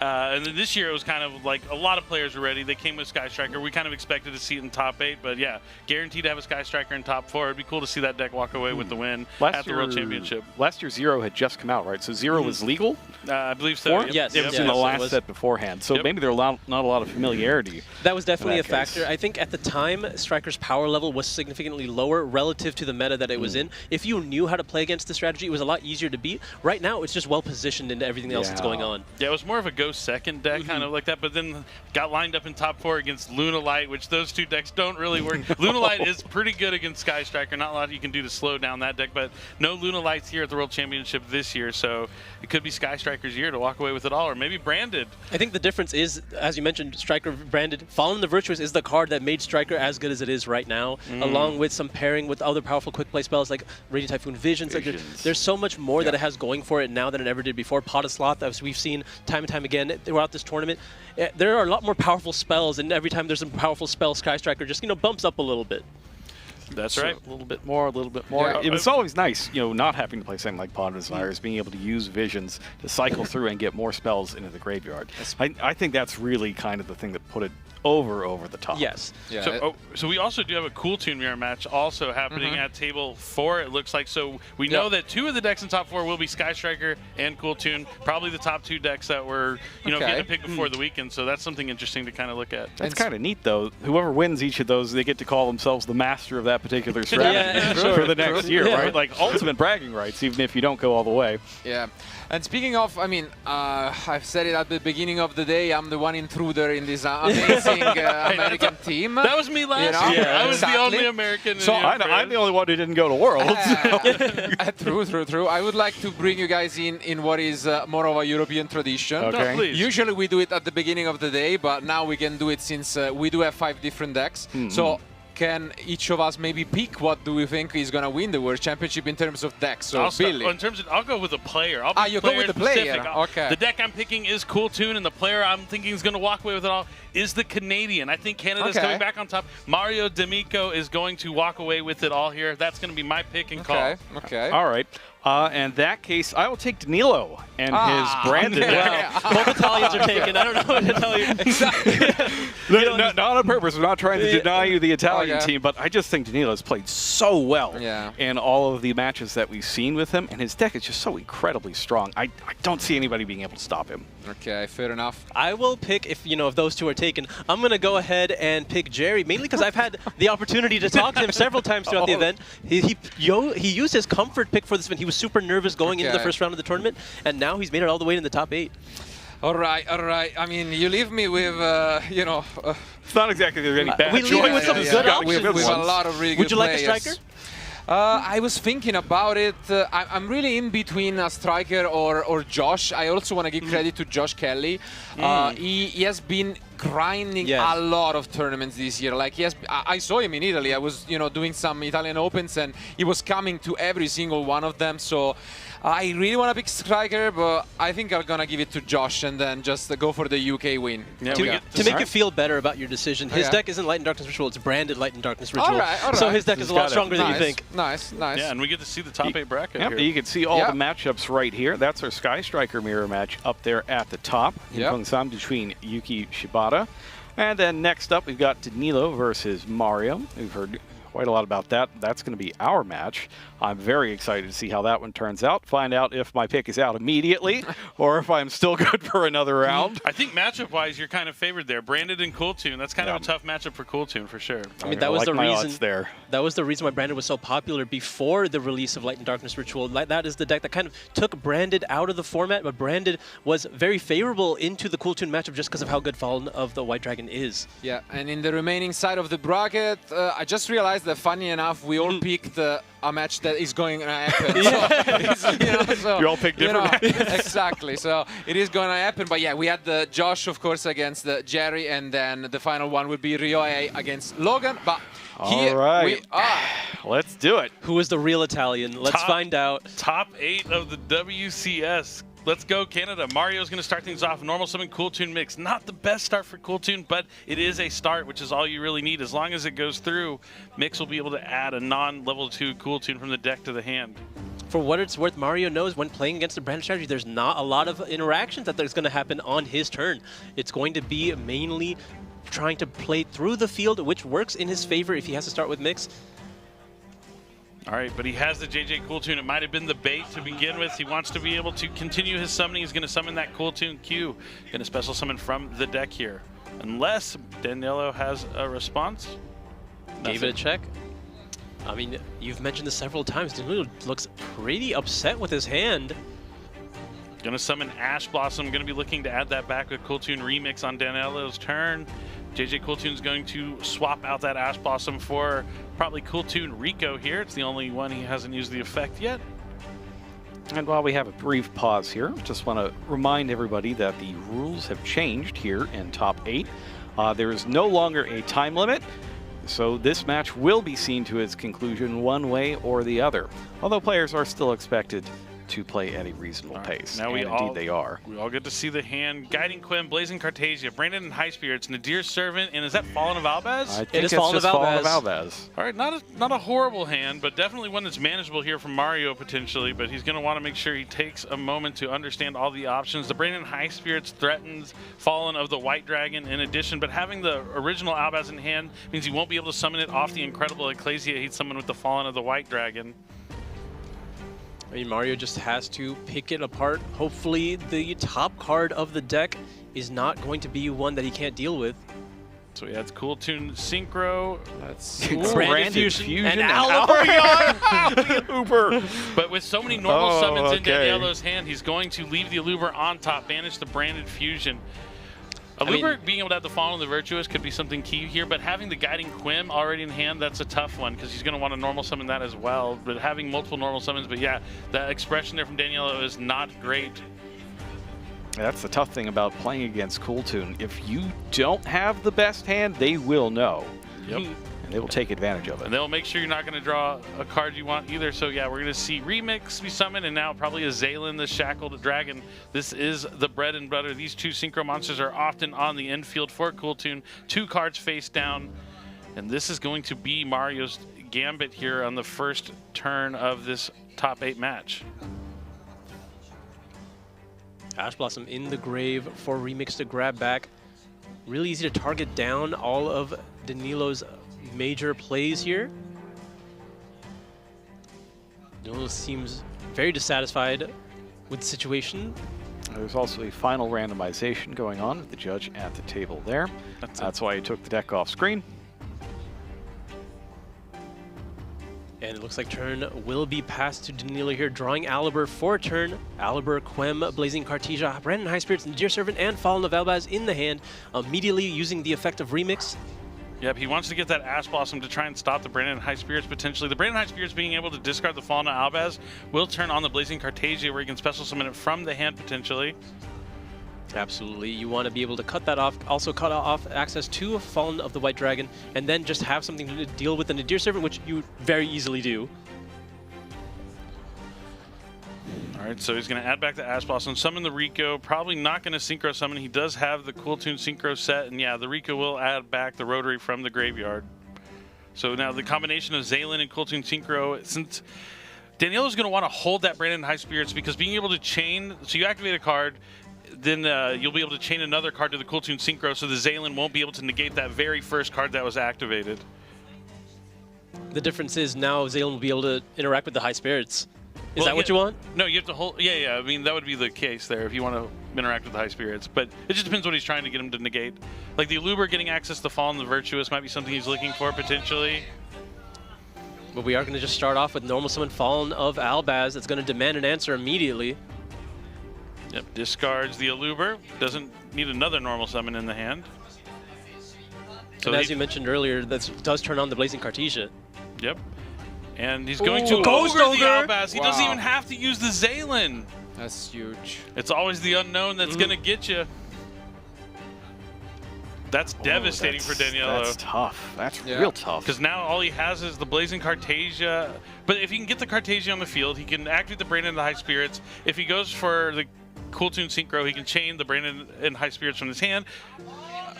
Or he'll chain the Blazing Cartesia so he can protect the Brandon High Spirits so he's access to Fallen of White. But he's going to just go ahead and use the Cool Tune Synchro here right away. Maybe grabbing Cool Tune Mix? Or I mean Clip, sorry. Here's Clip. Maybe trying to set up a Loudness War as soon as he can. He's going for Track Maker, it looks like. Yep, there. Okay, there's Track Maker, and with Clip, that gives you access to Loudness War. Yep.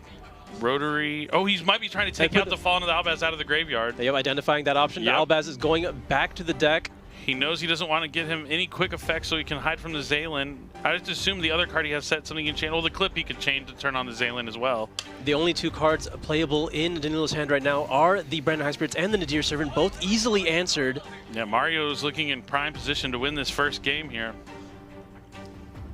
Looks like Danielo kind of knows it. I think he knew it from seeing his first hand immediately. Okay, so he's going to go ahead and use the clip right away. I guess the Loudness War also will work the same kind of way if he wants, or he's just going to go into RS. Yep, this answers with his hand. This answers both the spells that Danilo has. This is huge here for Mario in game number 1, but we've seen a lot of players win game number 1 and then lose the next 2 games, so. Including Mario. Including Mario. Albion, the Branded Dragon, getting banished. Not a bad one. All right, so here comes Brandon in High Spirits. He still has Ash. The RS can stop the Nadir Servant. If he has a chainable card, he could also use Zaylin. I mean, there's really no need. Yeah, Yep. okay. Just RS, negate Nadir, and I imagine a concession is next. Nope, he's going to pass. There's no need to concede Yeah. since there is no time. Yeah, Might as well exactly. see if he'll mess up. Okay, well, there you go. I was like, I don't know about that. That's what I get for opening my mouth. The writing is definitely on the wall here. Back-to-back being able to put out so much damage, and Mario takes a game number 1. Now he just needs to win one more game, and he will have his ticket into the top 4 of the World Championship. He deserves this. I mean, all these players deserve it for sure, but he has been putting in the work. Last year, the past couple years, he's been so close to going to the World Championship. This year, he finally got his ticket at the World Qualifying Point Playoff, got double qualified in the main event as well, and just absolutely phenomenal player from Canada. And this could be Canada's year.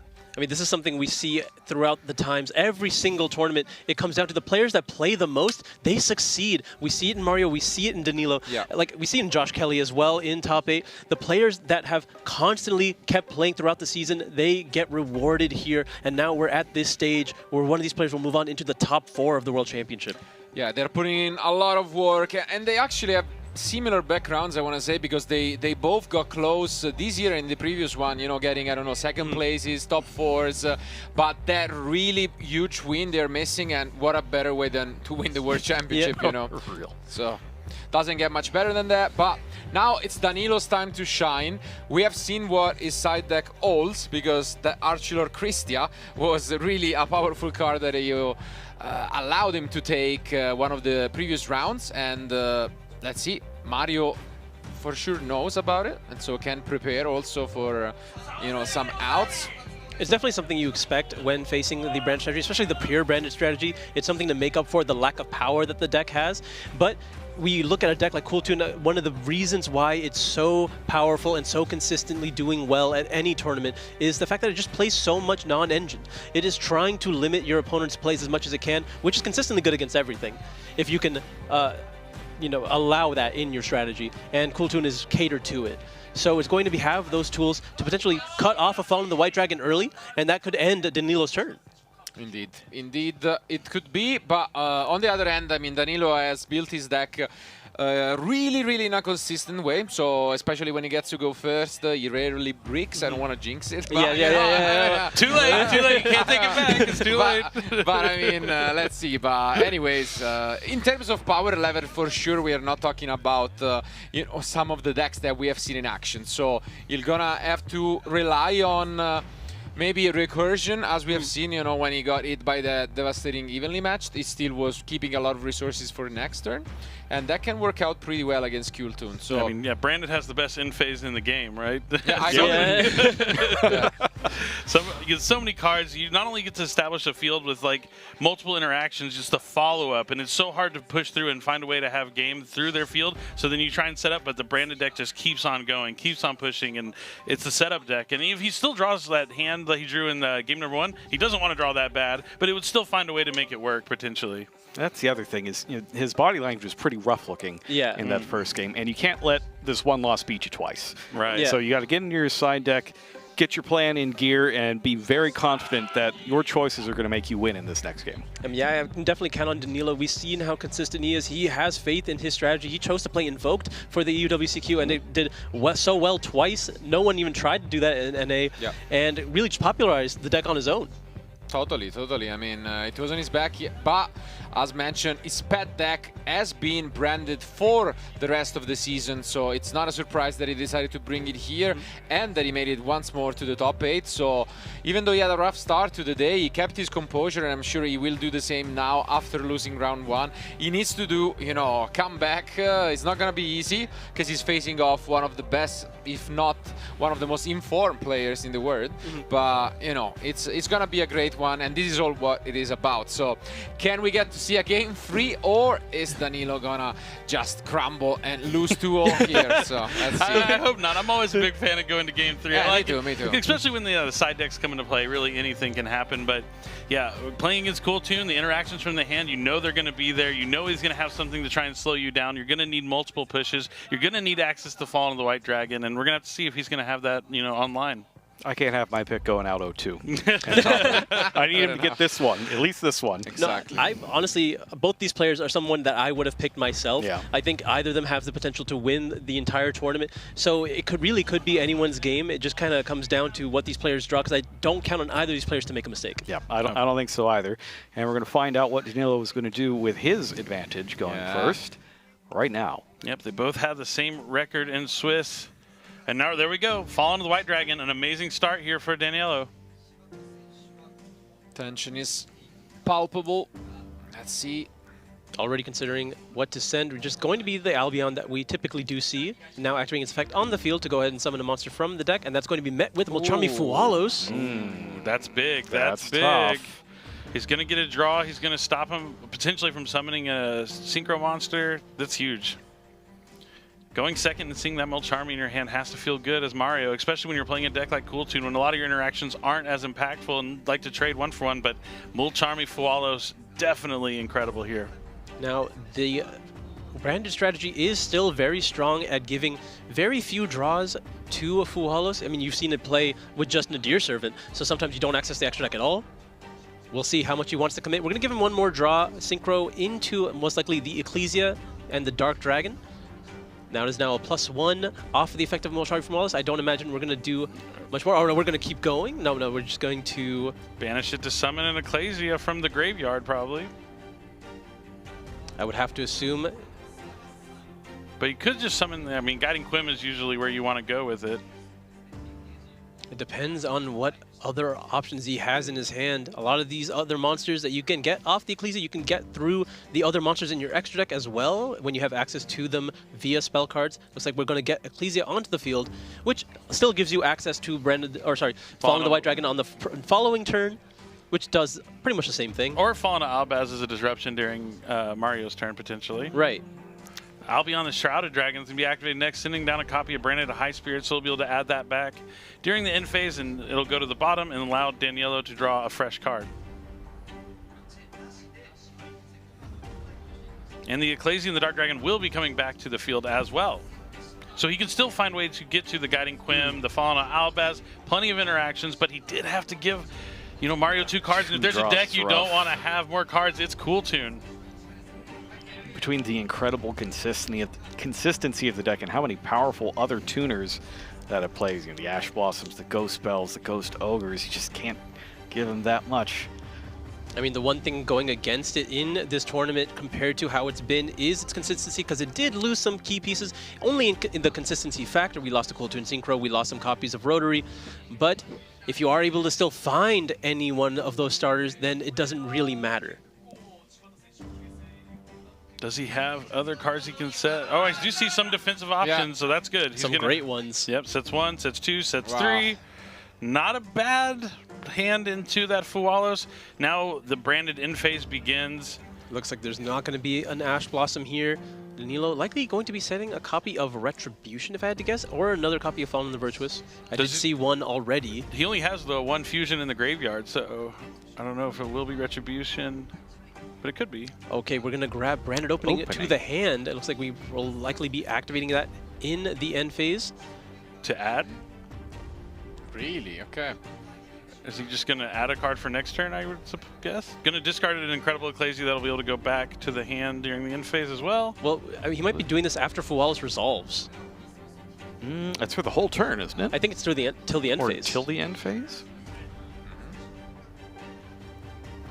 I mean, I doubt that Mario resolved Fualos. I mean, he has to. Does he? Before Like, the it's a turn. mandatory one, so he can do it. He do his optional effects after the fact. Okay, well, let's see if that's the case. I'm pretty sure he still draws in the end phase, though. Like, pretty positive. Yeah. This turn. Yeah. Is it this turn? Yeah, it's this turn, Yeah. so you can't get around it that way. Yeah. All right, we tried. I mean,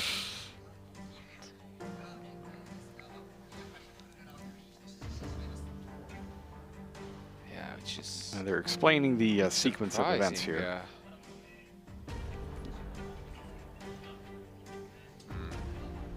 Looks like He can still add it to hand if he wants. it looks like. I mean, this is a key decision. Giving him another card could be devastating. Yeah, I mean, is it because the Ecclesia or the Ecclesia and the Dark Dragon could get you access to the Quim anyway? Yeah, it seems like a bit of a misstep at this point, but that's going to Yeah. be one more draw off the Fualos. That's tough. I don't know. And Quem can go ahead and send another card here. So he'll be able to access the Blazing Cartagia. Yeah, I don't know how I feel about playing against 8-card Cool Tune. Well, I do know how I feel. It's not very good. Yeah, it is a little A brutal. little sick to my stomach, I think. He does have the 3 spell and trap cards that could be impactful depending on what Mario has. Even though he's drawing a lot of cards that could be redundant at a certain point, but we'll have to see. Yeah, I mean, it could just be triples of Ash Blossom and Ghost Spell. Can only use one of them. I mean, he used none of them. So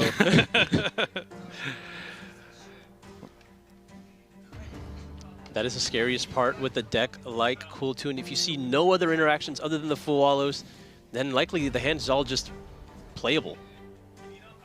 All right, the end phase still continuing that incredible Ecclesia. He discarded off the branded opening, will return to the hand. The Ecclesia and the Dark Dragon will come back to the field.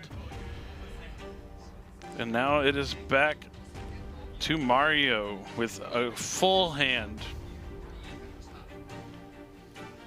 More cards than he potentially knows what to do with. Holding it so we can't know anything too early. Lightning Storm! In the main deck! Oh my goodness. Oh, no, side deck, side deck, sorry. It's a side deck. Sorry, side deck. It's been a long day. Side deck Lightning Storm. That would have been crazy if it was the main deck, but Wow. he's going to go spell and traps. There's nothing to destroy, nothing in attack position. Could definitely be a quick one here. We're going to use Fallen and the Virtuous, try to mitigate some of this, just get some more follow-up here. Be able to trigger the Guiding Quim to bring back the Blazing Cartagia. The Rinbrum can summon back a Fallen of Albaz. Then we have another chain here. Crown. A crown to stay alive. Who's going to crown his own Ecclesia. And it was it? And it was Retribution set. Wow. Can't use it.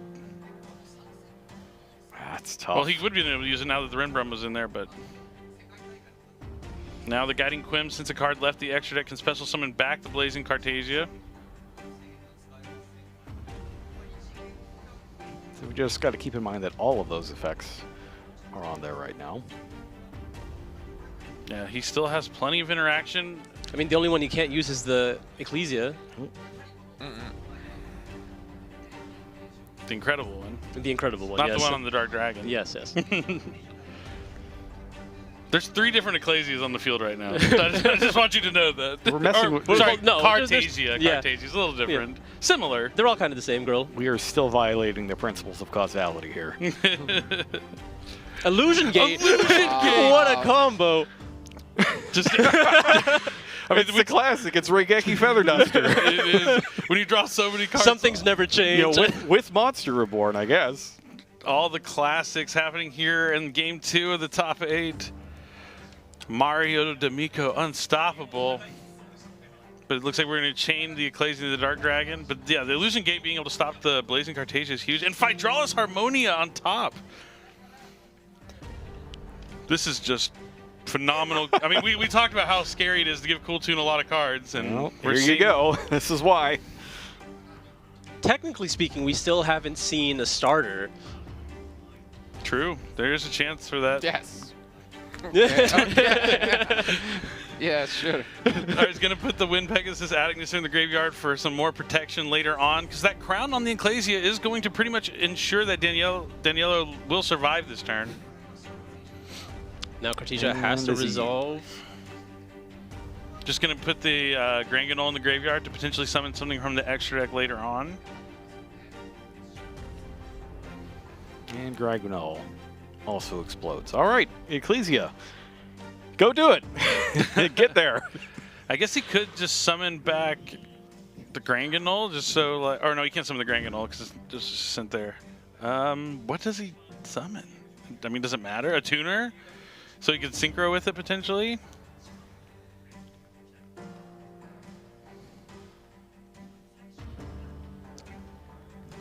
I mean, it looks like he's just taking away Rinbrom target in the Fall of the White Dragon. Makes sense, makes sense. Cost him half his life points here, though. All right. And it would also mean extra copies of Illusion Gate are no good. You can only apply the effect once per duel. I think he's okay with that. All right, does he have a starter? Synchro Overtake. Synchro Overtake. Is there an Ash Blossom? Anything from Daniela to stop this? No, he's just laughing. Yeah. He's just laughing. Wow! And Mario D'Amico is on the top 4, 2 wins away from becoming the world champion, representing Canada. Absolutely phenomenal. The deck building, the technical play, the time he's put in, it's all come to this. Everything he's done in his dueling career up to this point has put him in position to become a world champion, and he is so, so close. What a match. I mean, gotta, of course, give a lot of credits to Mario and feel bad for Danilo at the same time. As we've mentioned, 2 totally deserving duelists and champions in their own right, but only one could make it further and advance to tomorrow. And I mean, it was a blowout. It's a bit of a rough one. You can get away with a soft hand if your opponent doesn't know you have one, but against Cooltoon, that's never going to happen. So game 1 was kind of destined to be that way from the start. And then the Fubulos in game number 2 there. Maybe could have maneuvered a little differently. Yeah. I mean, I don't know how much the accidental third draw really mattered too much. I do think the opening went to hand because all other things that he would want to get, he already had. Fallen Virtuous was set already. Retribution was set already. He thought he just had to get something. And he just forgot about Fuwalos in that second, I have to imagine.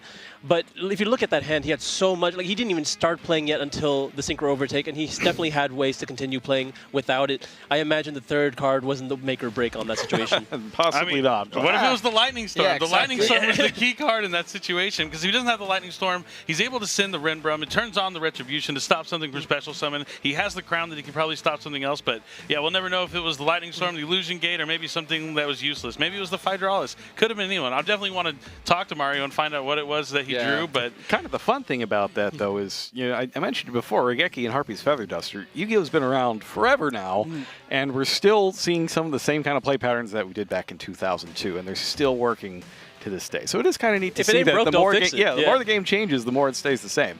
Yeah, I love that. Yeah, that's my favorite part about Yu-Gi-Oh! Is like, yeah, we've been playing for so long. There are a lot more effects, a lot more things to think about. But when it comes down to it, these field wipes, the Regekis, the Dusters, the Illusion Gates, just phenomenal cards. And it's awesome to see a card like Illusion Gate still being used at the World Championship. It's such a cool card.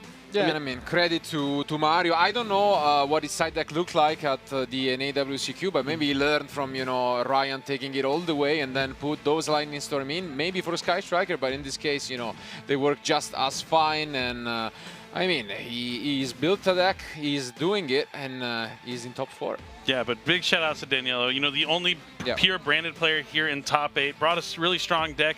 It lined up well into Cooltoon, but the cards just didn't fall his way. It's a good matchup for him, but sometimes there's nothing you can really do. And if it's not your day, it's not your day. It happens, but it doesn't take away from the incredible season that he's had. Oh, this year. absolutely not.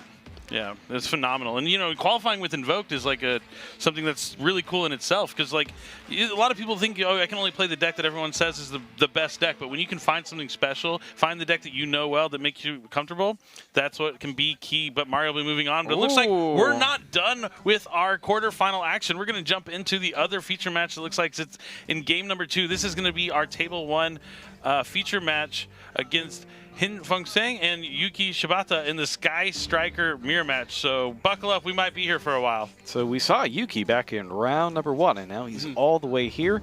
He made it in there at 4-3, whereas Hin Feng Sang has been just really crushing it here. Didn't quite manage to go undefeated, but 6 wins at the World Championship is an incredible feat. He's already up this game as well. And he's up a game. Going second, we just saw the turn past here. No sets along with this 0. He's probably thinking draw phase if he wants to use this Forbidden Crown on the 0 to keep it on the field, and it looks like he is going to do that. Still considering there. Can you push enough damage through 0? It's going to be difficult. I don't think he's trying to at this point. Just doesn't want it to be moved away. I mean, that is the benefit of playing a deck like Sky Striker. You can change your game plan very easily. Sometimes you want to end the game quickly. Sometimes you can play for an extreme grind game. It's good at doing both.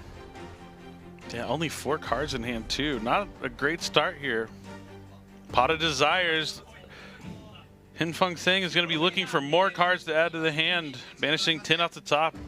We did see a player banish 3 copies of Engage. Might have been him earlier. I think it was him. Yeah, so hopefully that doesn't happen yet. I saw he checked his banish cards first before the draws.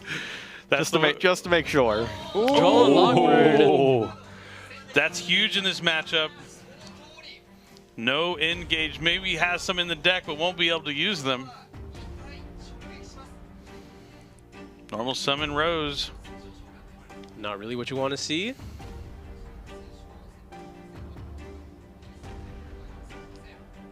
Link summon. It's going to be Hayate. There it is. I mean, this is the way to get around the Drone Lockbird. You get the piece you need by sending it to the graveyard, getting it off Kagari after the fact. Now we're going to see what we prioritize in this situation. Yeah, Droll and Lockbird on a Pot of Desires is really strong against Sky Striker because they're not going to be able to activate linkage to go into 0 to add something. Like, this is actually a match. And we allow it. Okay. Hayate, let's see what he chooses to send down. Maybe something like Widow Anchor, potentially. I mean, Widow Anchor, Linkage, potentially even Lemnis Gate. Those are your premium picks here. I don't imagine you want Lemnis Gate right now. Yeah, but you can send also Ray, no? If you don't have access, I guess. So that is true, but I imagine if you don't have access to Linkage, that is your highest priority. Yeah.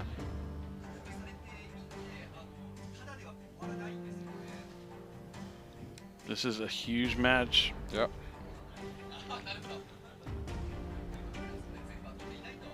It's a tough one on this one, but he does need to choose something here. Yeah, being under Droll makes things a lot more complicated. And it looks like a Shark Cannon. Shark Cannon. Okay. I mean, that's a lot of utility in the mirror match. It is. This is why we still typically see a lot of Striker players use the effective Ray so that Shark Cannon cannot actually summon back the opposing Link monsters in the mirror match. Kagari's going to add back that Shark Cannon, navigating around the Droll and Lockbird, and then he's also going to special summon Rose. He opened double Rose. That's really unfortunate. I mean, better than banishing double Rose. This does mean he'll be able to access 0 without needing to use linkage, potentially. And 0 can add back from the graveyard as well, I believe. It can. I mean, you have to get a Sky Striker spell in there first.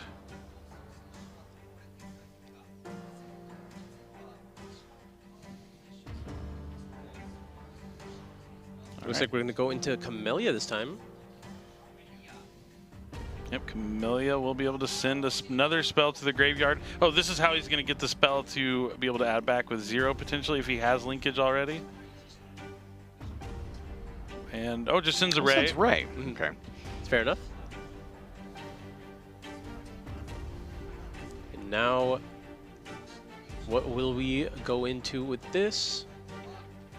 Amatsu. Not particularly useful in the mirror match.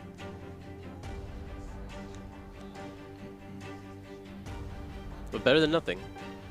And then it's going to be the Shark Cannon, so he can get another monster on the field to probably go into that 0. But is it a Ghost Spell? He has a Ghost Spell to stop the Shark Cannon. I mean, that is fine. Just taking another card out of Yuki's hand. And now we're going to use the linkage. The linkage on top as well. And there's the 0 that can add back. The Shark Cannon. And now we're just going to do it again. You thought. Oh, no. Vanish the Rose. Vanish Rose. If maybe he knows something about Yuki's deck list. If that's the only Rose, then now that 0 is useless. And All but useless, I guess.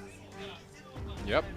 Sets one face down, and that's it. The Sky Striker Mirror match, a fascinating matchup.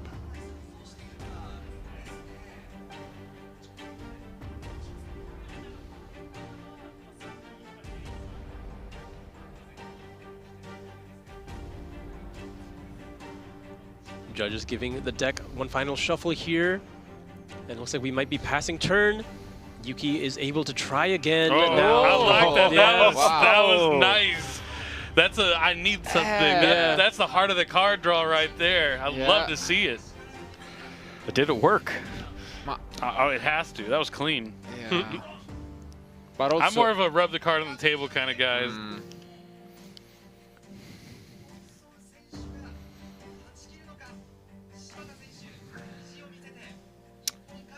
The thing is, that gave away a lot of information as well. And I think we can confirm that this Rose is gone. So this changes a lot. Even though that Droll and Lockbird was there for Yuki, can he find anything? I mean, there's at least an engage in the graveyard. We can just start off by going into Kagari.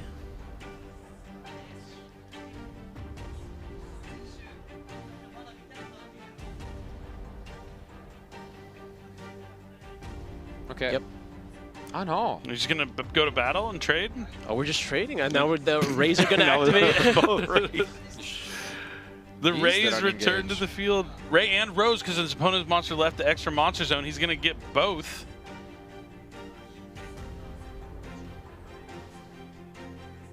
Now it looks like he's trying to attack the Rose with Ray, I believe. It's also 1500, no? Yeah, I thought they were all 15-15. Yeah. I mean, it just looks like what he's trying to do. I'm trying to interpret. I think he's trying to interpret as well. Yeah. I mean, he can attack it. Yeah, like, Yeah, why would You're why allowed. would you do that? It won't help, but you're allowed. I suppose. Like,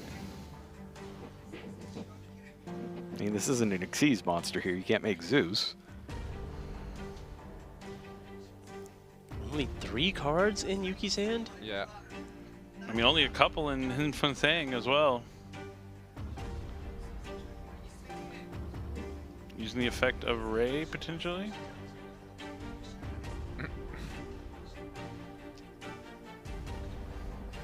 We see more judge than player now in the player cam.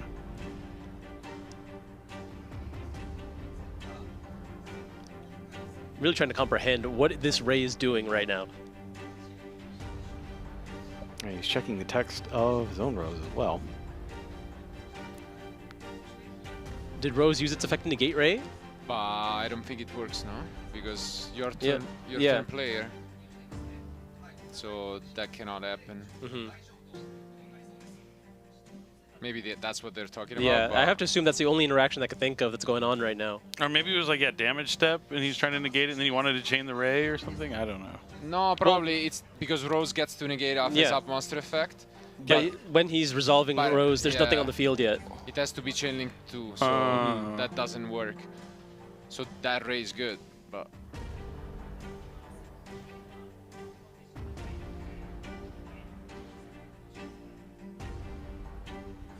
yeah, that's okay.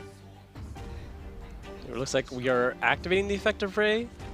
So I believe we're still in the battle phase. Bit ups.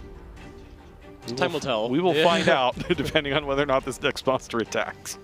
Is it Hayate or is it is it Kagari? I told you guys, buckle in for the Sky Striker Mirror match. These are not games that end very quickly. It's going to... It was almost certainly Kagari, Yeah. but maybe not. Yep. Kagari it is. Okay, it is Kagari. Gonna use the effect. There is an engage in the graveyard for Kagari to go after, and that's what it's going to do. Yep. That looks like there's no response here. Now we can attack over.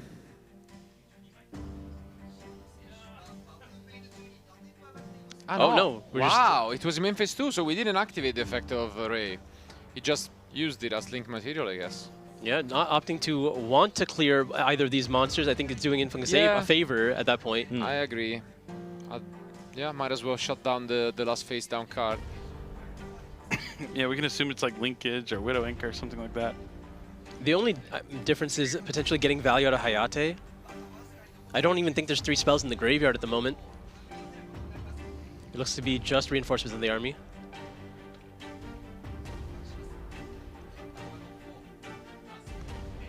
Is he gonna go for Shark Cannon? I mean, it looks like a... Linkage? Is that Widow Anchor? Oh, That's Widow Anchor. Yellow, That's- yellow that on was the Widow bottom. Anchor. Yellow Yeah. on the bottom is Widow Anchor. Oh, maybe not. Hard to say. Pretty indecisive right now. It's a tough match. Depends on whether that card was actually pulled from the deck and placed out.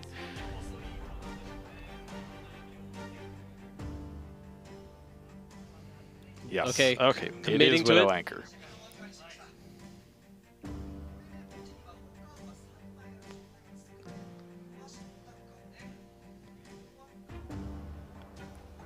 Does he have Okay, 2 and spells is at that- the moment? Is that 2 or Yeah, 3? Yeah, It's I 2. think only 2. It's yeah. reinforced the army and engage.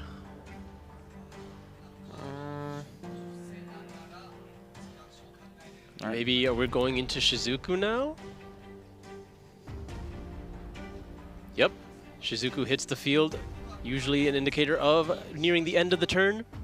This is where you could grab Linkage and turn that Shizuku into a 0. but yeah. I mean, Zero The issue almost i- certainly has Nothing doesn't have to the second do, effect. right? It just has the first effect to get another spell, and it very much seems like his opponent knows that. Yeah. That could be why he prioritized the Shark Cannon so heavily on the last turn.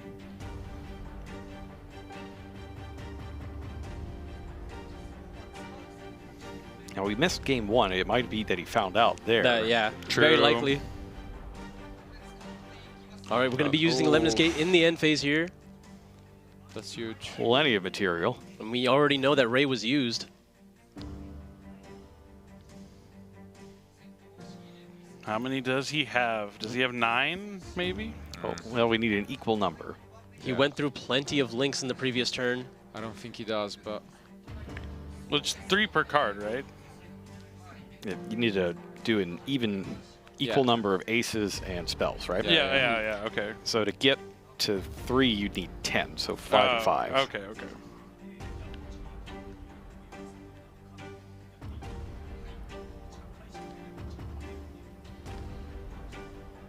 I don't know if he is even trying to go after that many, but yeah, we're just going to be hitting with the Ghost Spell and Haunted Mansion, leaving him with no cards remaining in the hand.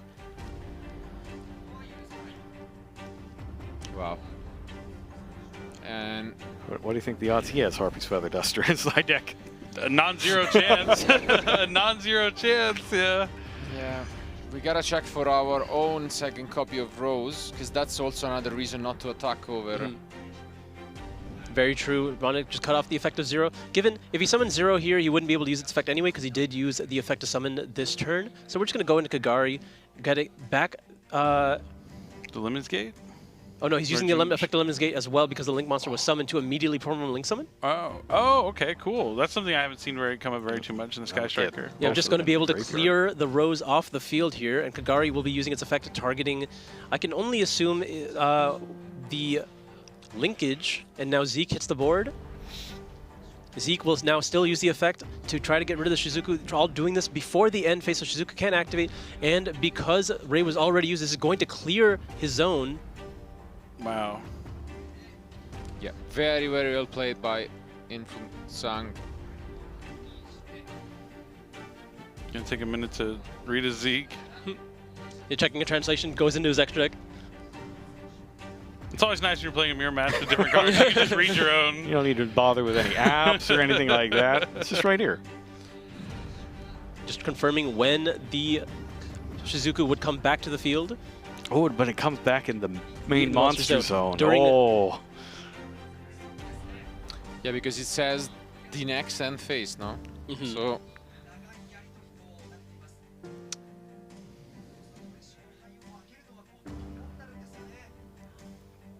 We know he has yeah, a Widow Anchor and 2 mystery cards, not enough spells in the grave to get maximum value of the Widow Anchor so far, but one activation of the other spells could get him there. yeah. Now there is a bit of a discussion whether it was used at the attempt to enter end phase or at the start of the end phase, because that makes a huge difference. Yes, if it's end of main phase, Yeah. do this, then it comes back this turn. Yeah, And if it's during the end phase, then it does not. yeah, yeah. So it was used during the main. Could you use the effect? If it's I don't know. it's a bit weird because it says the turn this card is special summoned, but then it gets banished, comes back. It's returning to the field, so it's I guess it It- could. No, I think it I don't loses know. the summon yeah, this maybe, turn. I believe maybe loses it that. does.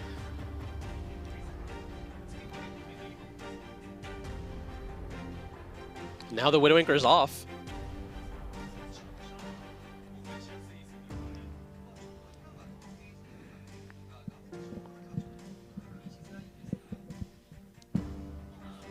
This is longer than a Brandon end phase. Yeah. Yeah, I mean, Just saying. Yuki's end phase surely over soon. no, and I think this is what we are having, you know, the question to the judges for. It's if this Shizuko can activate its effect or not.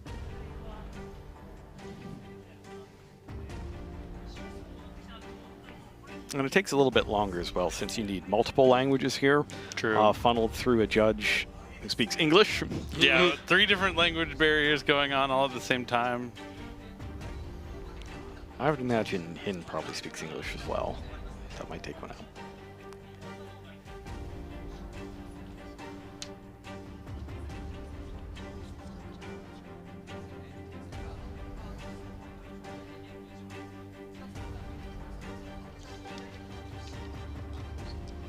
The judges trying to clarify this Yeah. ruling real quick.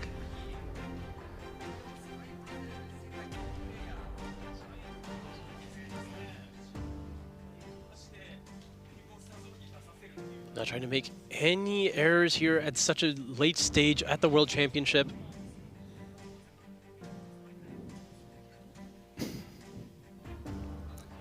Yeah, this is tough. Yeah, you don't want to give the wrong ruling, that is for sure. So it looks like he's going to go look for confirmation from the head judge, or maybe it's And- over. Or it could just be appealed Oh, that's true. as well. There could be Yeah. an appeal in question, in which case you will always get the head judge. Yep. Or a head judge in a case where there are multiples. For this tournament, we only have one. It is Manny. Yeah, great judge. Judge Manny, who you've probably seen on the streams before. Definitely He's on the very live often streams. behind the table. Yep, very good judge. World class. Clearly. So regardless of who's gonna win, I'm pretty sure from the bracket that they're gonna play Mario. So Yes. what do you guys think of the chances of Mario against Sky Strike? I mean, you already know my answer. Yeah, Striker versus Cool Tune. We saw how that ended Yeah. up in North America. Yeah. Striker has a really strong chance, but if Mario, I have to check his deck list. If he has 2 copies of Loudness Roar, that actually gives him a significant advantage. That is one of the best ways for the Cool Tune deck to play against Striker. Yeah. Really just mitigate all their abilities to target. Yeah, you just have to navigate your way through the Lemons Gate, but if you have something to stop that card, then you're potentially just in prime position to win the duel. If they are packing 2 copies of Loudness War. Yeah. It's not too often that you do see that anymore, but it depends on what they're trying to prioritize in their matchup spread. Especially for this tournament where Sky Striker was expected to be played by multiple duelists for sure. All right, so the judge has returned, and there's now an explanation being given to the players on whichever the dispute is. From what we can only assume Yeah. is Manny's elbow. This Shizuku, and I think they will allow. Yeah, they will allow to activate it. Maybe. I don't know. No, there's just an explanation again, I guess. Never mind. But yeah, it's definitely about that. This is that riveting Sky Striker mirror match gameplay that I anticipated going into this matchup. We've now gotten the lawyers involved. I mean, it's a really important match. All right, it looks like that is it. We Yeah. are finally going to pass turn now. And it looks like the Shizuku did not get an extra card. Indeed. As So, it shouldn't. very well played by Hing-Fung Sang. Now locking away the Sky Striker spell and traps from Yuki. Now we know one of them is Widow Anchor for sure. Yeah. Yep. So going ahead and removing. Oh, we're just going to go into the battle phase. That's very really? surprising. I mean, maybe he's trying to go for game with the linkage in his hand. He's already taken 1500. Like, we're going to be crashing with the Zeke. Okay, yeah. Ray is attempting to activate in the graveyard. Do we have anything else in response? Nope. Ray's going to hit the field. Ray now using its effect still in the battle phase. Is there any response? It's thinking about it. Just hold up. Hang on.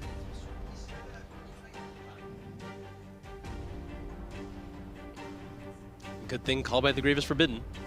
Oh, yeah.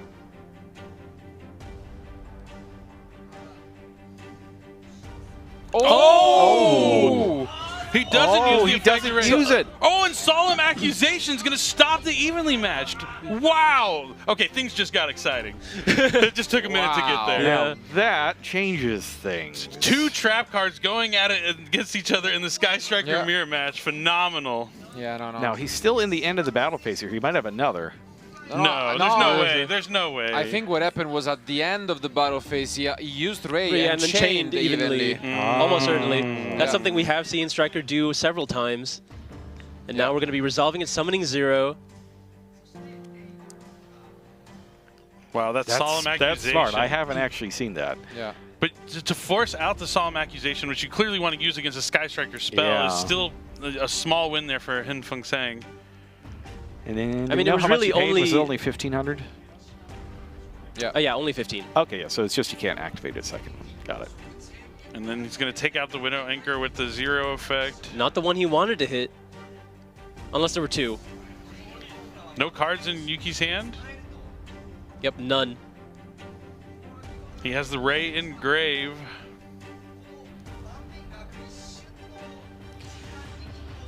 This seems very, very tough for Yuki. Already shot out of the Rose and therefore the 0 secondary effect. And now...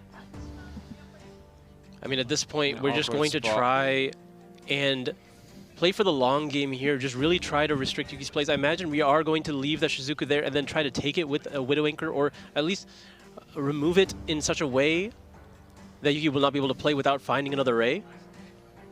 Kagari's going to add back that Shark Cannon. Yep. Or if we can just get rid of the Ray now and then clear the Shizuku. How many Rays are in Yuki's graveyard? Oh, just the 1, right? I think just the 1.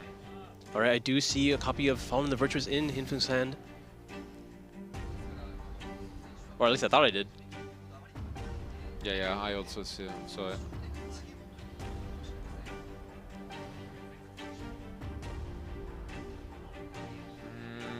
What sort of extra deck options could we have?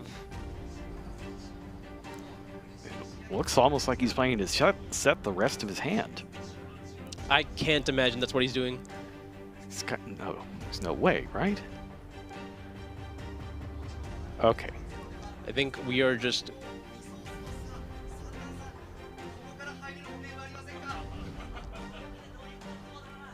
If he wants to do the Shark Cannon and the Fallen Virtuous play, he's going to have to get rid of the Rose. You can also go for Azalea, no? It's one option, I guess, at some point. If we... Azalea is absolutely an option here.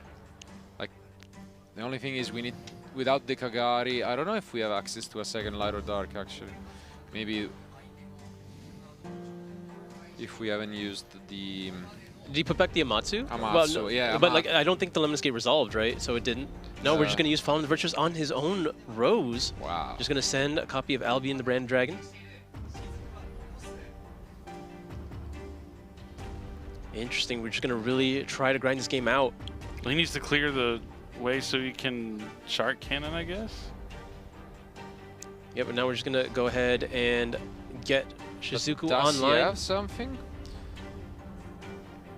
I guess we haven't seen linkage, maybe. Sets 1, and then It's just going to play the Shark Cannon, take out Ray. I assumed as soon as he Fallen the Virtuous' own monster, it had to be just to get the Shark Cannon online.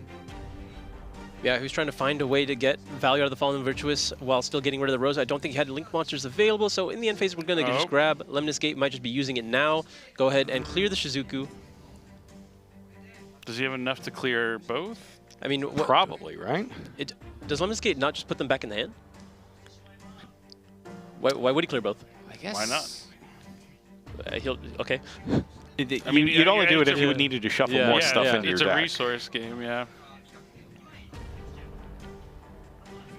I definitely think he's trying to get back as many Link monsters as he can. And I think maybe we had a better line if that was the plan when we used 0. Because I think it's close. Because I guess we could have crushed the Rose in the battle phase, but it's close. I don't know. It's very complicated at this point. Well, if he crashed the Rose, it would have been able to bring back the Ray, right? I know, because it's bigger. No, the Shizuka's like crashed into it, like attacked into it. Just to clear the space. Yeah. Then he could still have Fallen. Given he's still going to have another Fallen Virtuous anyway. Of course. But let's see. I mean, maybe they're banished by Desires. I feel like Desires has to be messing with him right now for sure. The amount of times he had to check that banish face down. Wait, he drew for. Did he set anything off the Albion? No. They're probably gone. They could. Oh, they're all banished. It actually happened. All right, well, we're going to just use linkage. Linkage into 0. 0. Yeah, I mean, you just got to try and hope that they draw into a useless card. And just take out the Shizuku. Yeah. But there are a lot of draws here that are pretty good from Yuki. Potentially grasping defeat from the jaws of victory, but we are going to go ahead and destroy the Shizuku off the effect of 0. Big moment. He only has 4 cards in his extra deck? Wow. Yeah. Oh, so he's going to banish Lemnis Gate to immediately C-summon for Azalea to take out. Azalea to take out the last one. Widow Anchor? No! It's a linkage! Oh, no, it's the Widow Anchor. It's just as good. It's just as good. If not better, yeah. That's amazing. Wow. The game is not over yet. Oh, boy. And now what's that face down? I think the game might be over the other way, like, you know, because we still have engaged in the graveyard. Wow. I mean, it's difficult to do that damage without the Rose. What a top deck. Yeah, but now he's only on one card, so can he push? Yeah, without the Rose, it's tough. I mean, he's putting him back at also no cards. So just being able to... Kagari? Nothing to stop it. What a draw.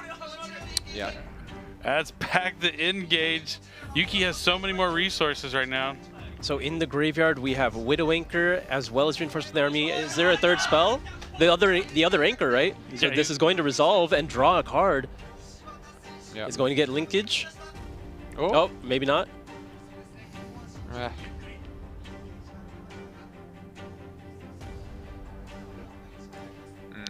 It felt like a strong choice. Yeah. Making sure he knows what engage does. Sorry. I just saw him reading it. It's not that late at night. It's not even 7 yet. It feels like midnight. Okay, just going ahead and seeing what resources Influx still has remaining in the deck. You've gotten a lot of information based on how he's played the previous turn off what is gone from the Desires. We know there's very few cards left in his extra deck. That's also going to be pretty clear as to what's left there. Oh, I think Logan Johnson may have won his match. I just got informed that there's 2 NA players in top 4, and I believe those were the only 2 in top 8. Wow. So that's... I mean, okay, that's 2 Cool Tune that we knew was going to happen as soon as Mario had won, because he was playing a Cool Tune mirror match, right? Yeah. I think they're both playing the non-Cool Tune decks. Oh, no, they're playing each other. No. Mario is playing... okay, they're playing the non-Cool Tune decks. Yeah. And then it's Josh against Jerry. Yeah. Oh, turnabout is fair play with the Shark Cannons. Now we get to draw a card here. Any additional card has extreme value at this point in the game. Yep.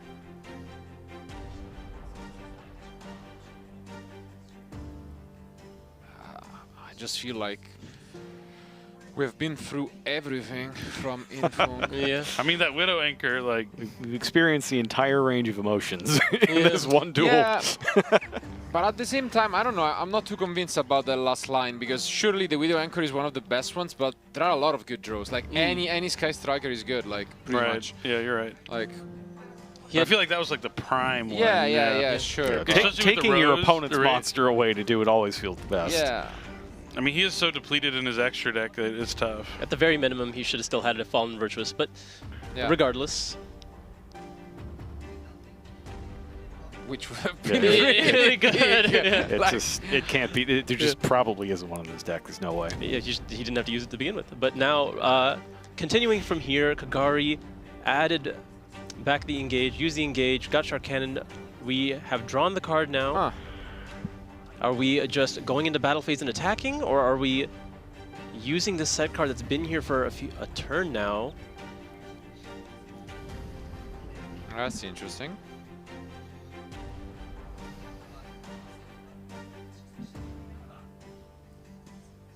Making sure the extra deck didn't change from What is happening? the past few times.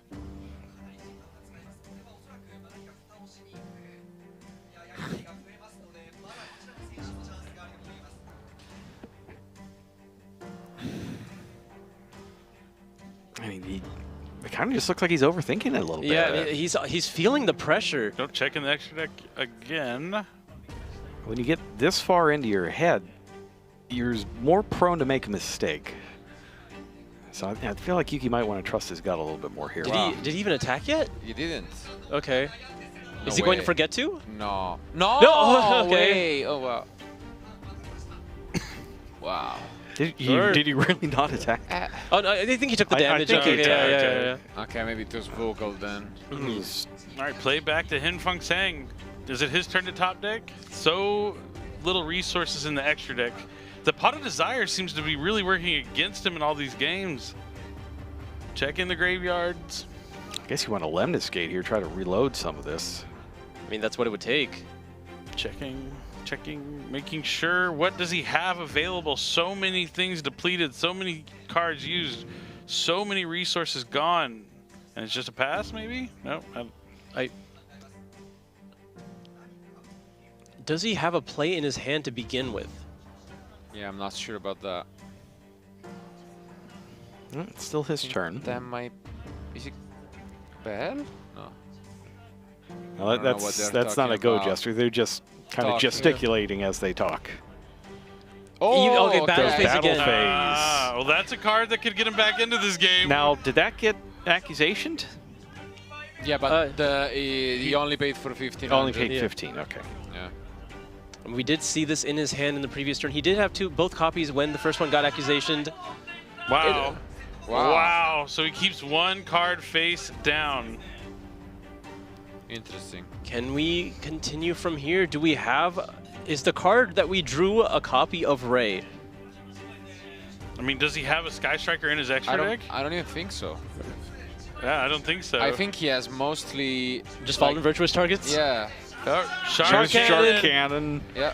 What Sky Striker does he want? That makes sense. That's what we Kagari, knew he no? had. Kagari is great here. As long as it's properly Yeah, summoned. that's Yeah, it. just fine. That's it. Do we know if the Kagari is Wow. properly summoned? Probably. Yeah, There had to be at least It's one. probably- that was There One of should them, be. Yeah. But wow. All right, game number 3 coming up.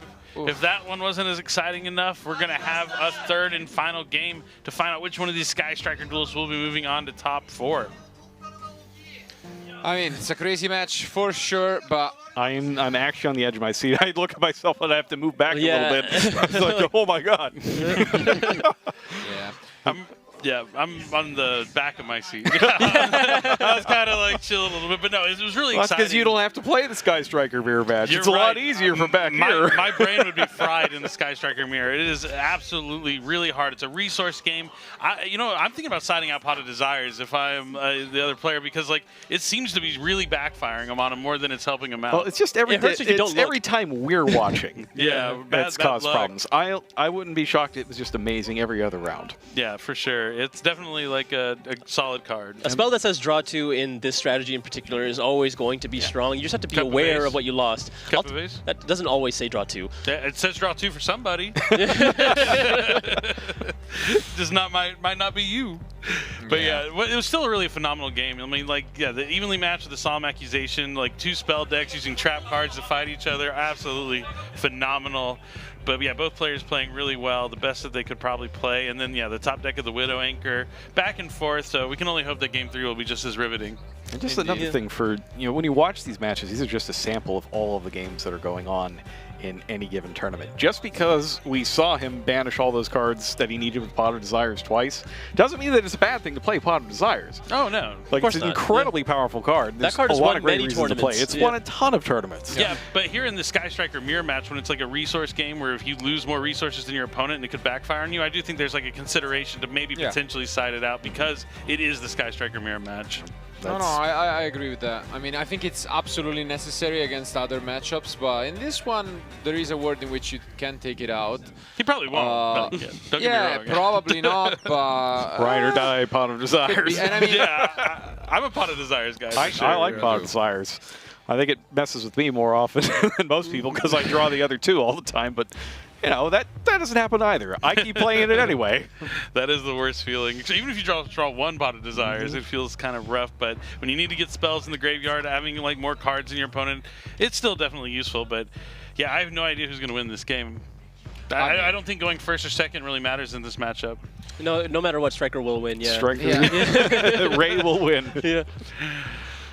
But yeah, it's been a long day for both these duelists. This will be the final game of the day, and we're going to find out if it will be Japan or Hong Kong SAR that will be moving on to top 4. I wonder if we have any information on the other matchup to see who won. Probably not just yet. But we do know that 2 players from NA are in top 4. We have the Canadian Mario and what I can only assume is Logan, who was playing Cool Tunes. So that means there are probably 2 Cool Tunes in top 4. And then there will be a Sky Striker and then whoever the other player is. The winner of our Well, actually, horse. no matter what, the other one is a Light and Darkness deck. Oh, is it a mirror of It's sorts? branded Light and Darkness Ritual versus Light and Darkness Ritual everything. The yummy. Oh, but the yummy one. Yeah. That's right. Yeah. Oh yeah, Jerry would. That'd be cool. Jerry makes it in there. Yeah. We'll have to find out if that game is still going on. Yeah, which means we could have an all Kultun final of not seeing any one of them because they are in different That's brackets. true. Oh, That they're is on the true. other side, huh? Yeah. So Yeah, it's gonna be interesting. tomorrow we have a huge program, no matter what, in store for all of you guys, and yeah, we'll tell you more about that later on the details on how to tune in for tomorrow. But now we have one more game, which means this could go on for 1 more hour. I was about to say. But I mean, you never know. So, I mean, let's see what they have in store for us and what the side decks also look like. Is Infung this time is gonna go first, and we have seen solemn accusations from his opponent, so at least he knows what to expect in that regard. And evenly matched, we can only assume he's gonna go out of his own deck. So Swapping those with Solemns feels like a good plan if you've got them. Now, do you think that on the other side, do you think he's playing evenly meshed as well? Ooh. yeah. I don't know. I feel like he's gone 6-1, right, on this side. Yes. I would imagine that the evenly matches are probably kind of a secret spice that has helped him get to that record so far. We didn't see it in Yuki's deck in the first round. Right. I don't think he has them. Yeah, it's just going to be focusing on pot of slots as our mains, going second utilities one. Yeah. Because you don't really need too much in the Striker mirror match. You just want to be playing your own game, right? They're not going to be doing anything to blow you out. No. Yeah, definitely. I do like the inclusion of evenly matched and being useful here in this mirror match, but also a way you can kind of help against the branded deck and any deck that goes really wide. Having something that can clear things up, and then once you simplify the game state, that's where Sky Striker can really excel. It's such a devastating card, and it kind of goes in and out of vogue. And right now, I think this is really the prime time to spring it on folks. And he's not the only one who did it in top 8 either. Yeah, definitely. That's true. Yeah, evenly matched, always a really impactful card when you get to see it. I mean, yeah, seeing the Solemn Accusation on the evenly match, though, that was phenomenal, especially because Solemn Accusation's so strong against Sky Striker, like cutting off a spell or potentially something like that. But yeah, having it for the evenly matched fantastic. Do you think there's any possibility that since he has the evenly matched, he makes his opponent go first and just keeps them in his deck and tries to like sneak a win there in game number 3? I think it's Try in the to catch striker him mirror fighting on match. Solemn. Yeah. Like, in the striker mirror match is actually where I could definitely see it. You get so much value out of your cards going second anyway. Yeah. It's definitely possible. You get to actually use some more of your spells. You get to potentially turn on engage for draw value a lot faster. But you're not playing too many spells that you get that value from. You sometimes, if the player that gets to go first gets to start with visions, resolve everything, then it's too much advantage to come back from. True. It'd be a tough like call to make, but also even going second with Sky Striker, yeah, you get the opportunity to like have a chance to finish the game potentially, especially if you're putting in things like, I mean, he has evenly matched, but maybe he has lightning storms or stuff like that as well to clear out the spells and traps, and then find a way shark cannon their monsters. Who knows? But it would just be cool. I always like to see some like trickery like that, especially in game number 3. But game number 3 in the top 8, that'd be a really That's a big bold risk. move. Yeah. Big risk. Here they And he are. is in fact going to go first. And Yeah. start with... Reinforcements of the army. Is it not Vision? I think it's Rhoda. That is the Altart Rhoda. the Altart Rhoda. Okay. Yep. Oh. Ray goes to the hand.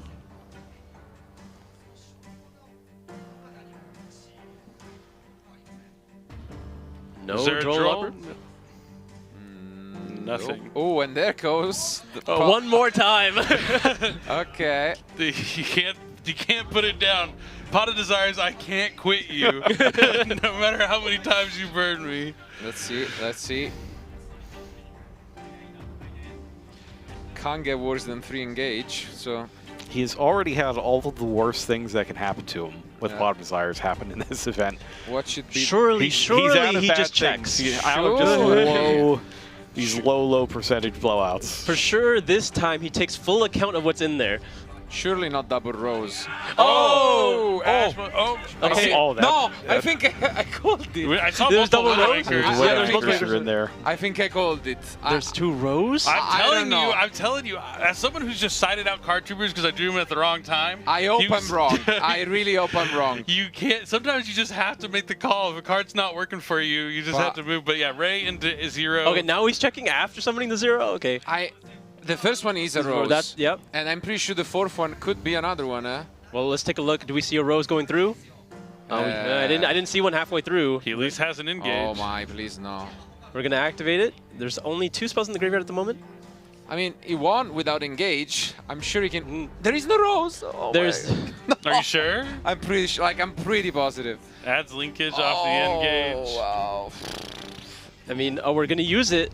That is usually a testament to it. He just wants to get that spell in there for the engage. He's Yeah. probably trying to find something, and especially if he doesn't have Rose, the 0's not Yeah. going to do anything for him on the field. Oh, but yeah. he does have accusation in his hand. Okay, engage. Yeah, coming up that's next. double ray. I don't see the rose.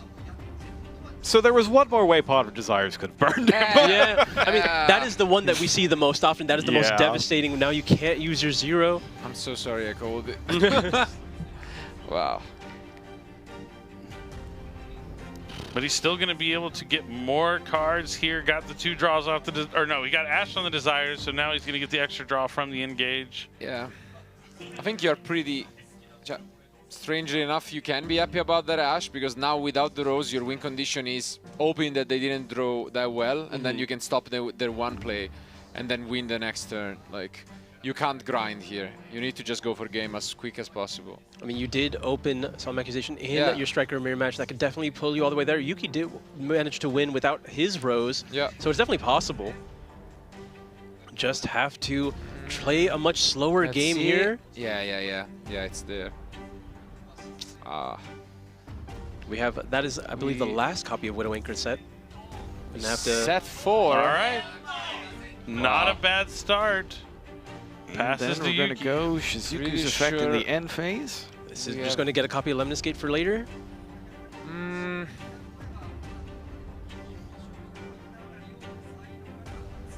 You can get the shark as well. Let's see, a few options. Yeah, Yeah, the Shark shark Cannon. Shark Cannon. Just going to have that accessible at any given time. Looks like he made a quick At joke least- like, do you want to You get wanna Shark go- Cannon? Yeah, that's awesome. Love to see it. No. Yeah. I mean, you're playing without Rose. You want to make your opponent play without Rose as well, no? Yeah. So it makes sense. And let's see. I mean, another challenge for Yingfeng Tsang. Can't say he didn't deserve it if he makes it all the way to the top 4 with this luck. And now it's on Yuki. Are we going to start with a feather? Hey. Oh, Pot of Sloth.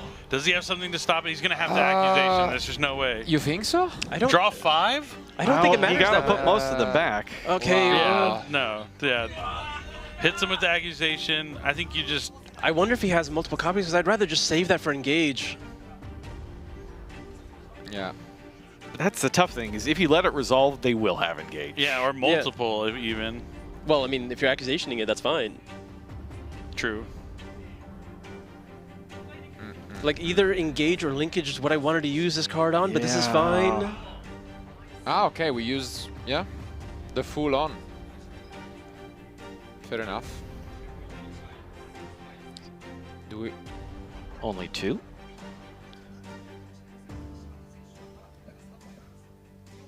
Could it be in the end? That could be good. Do we have a second one in end? All for cards who? from their hand and deck Yeah. with the same original name, so if he's got another one in hand, he's got to banish it. Yeah. Unless, he's only on 2 maybe. Let's see. Yes. Yeah. He's only on 2, and I think now they're asking whether, in like the good old days with noblemen of cross out, Like, can you need to check the reveal, hand? like, I think that's the question. Yeah, I imagine he doesn't believe him, because that card is seen in Yeah. 3s so often. True. Fair enough, I mean, to ask. But We just asked the judge to confirm that it's not in his hand. yeah. But yeah, he's indeed playing only 2 copies, so unfortunately for Infeng, it's not as exciting as when you see only one coming from the deck and then you assume you're gonna, rip off another card from hand, but not quite the case. But yeah, I don't know.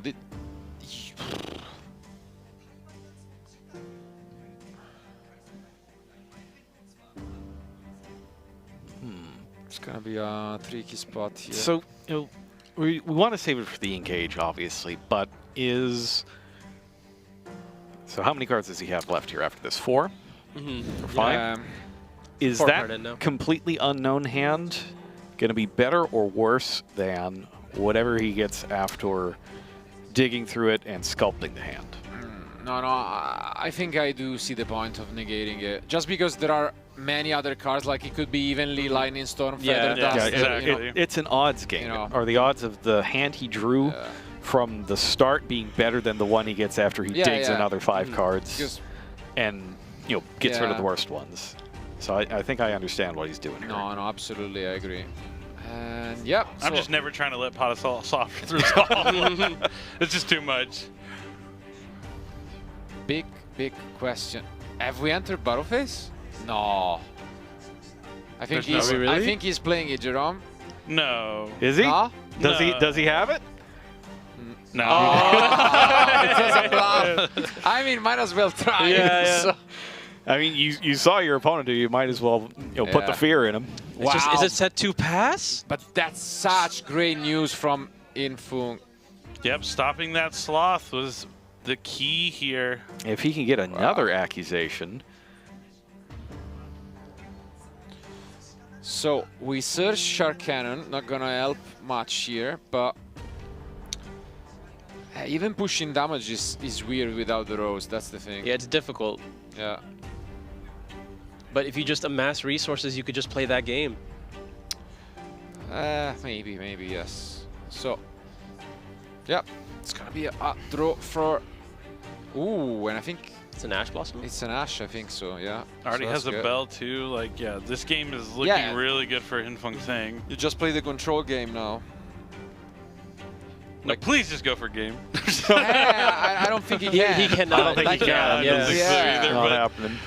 it's a Without- pipe dream. I'd love to see it. Our goes know. into Kagari. Kagari's going to go after Engage.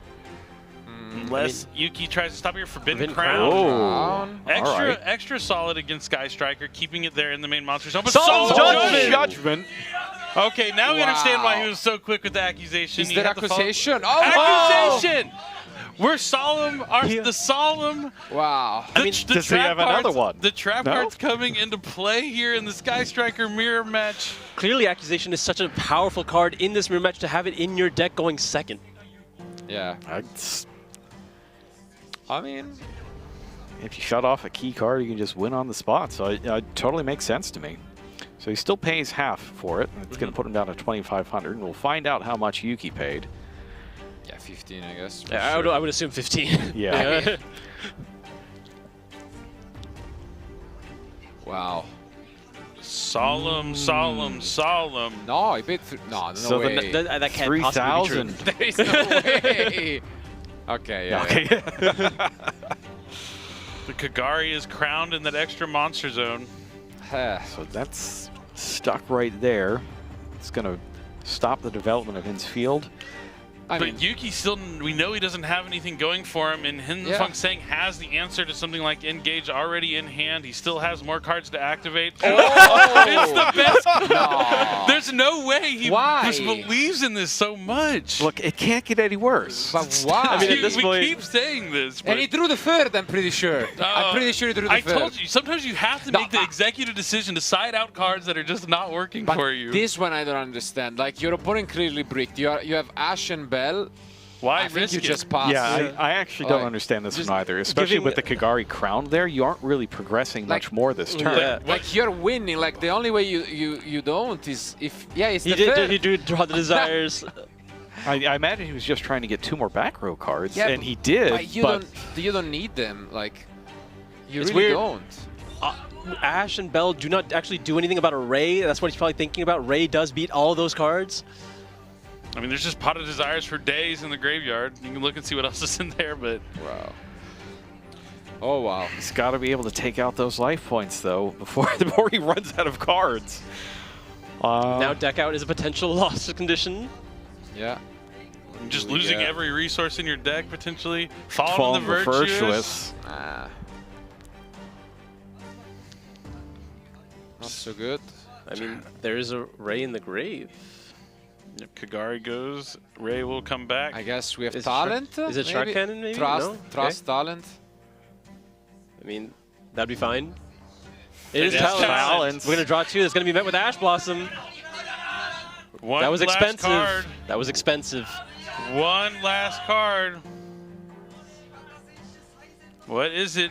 Will it just be set face down? Will he summon it? Will he activate it? Wow. He- What a match. I What a mean, match. The game is going to go a little bit longer. He's going to set Sets it. it face down. Then he has the end phase. Yeah, the Albion during the end phase will keep the resources flowing. We're No, going to he's Shark got a Cannon, Shark cut it Cannon off. it. Yeah. Makes sense. Oh, but you cannot use it. He has Use to Ray. rest. Yeah, Yeah. Had it to the effect of Ray. And yeah, okay, they're allowing it to happen. Yeah, fair enough. Banishes the Albion, so there won't be another Fallen and Virtuous. The Ray turns into Kagari. Kagari, does but he have now- back engage? Does he have Sky Striker spells left in his deck? Ah. The time to check is 20 banish face down cards.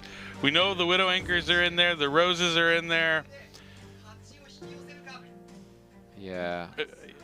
Yeah, you still have, as long as he has a Sky Striker spell to search, you probably add back engage still.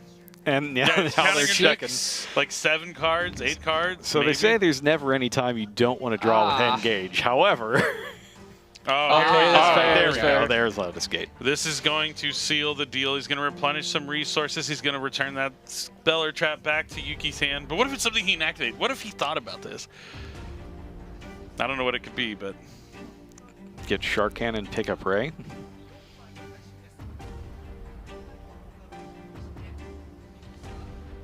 back to the hand. All right, well, this is your chance. Yeah, playing with fire, but it's working out. I mean, he took a little bit of damage because of that accusation. Maybe you can clear the difference now. 6,500 between you and the top 4. Have you got the gas? A linkage still represents 3,000 points of damage. Yeah. Can we have 2? We're going to start off with Engage. Possibly more, because there are a lot of spells, Yeah. you know, so... And you was thinking, I was like, wait, I can't There's bluff linkage. Ash because that card is face down. Adds linkage. Wow. Yeah, it depends on how many spells there are, but...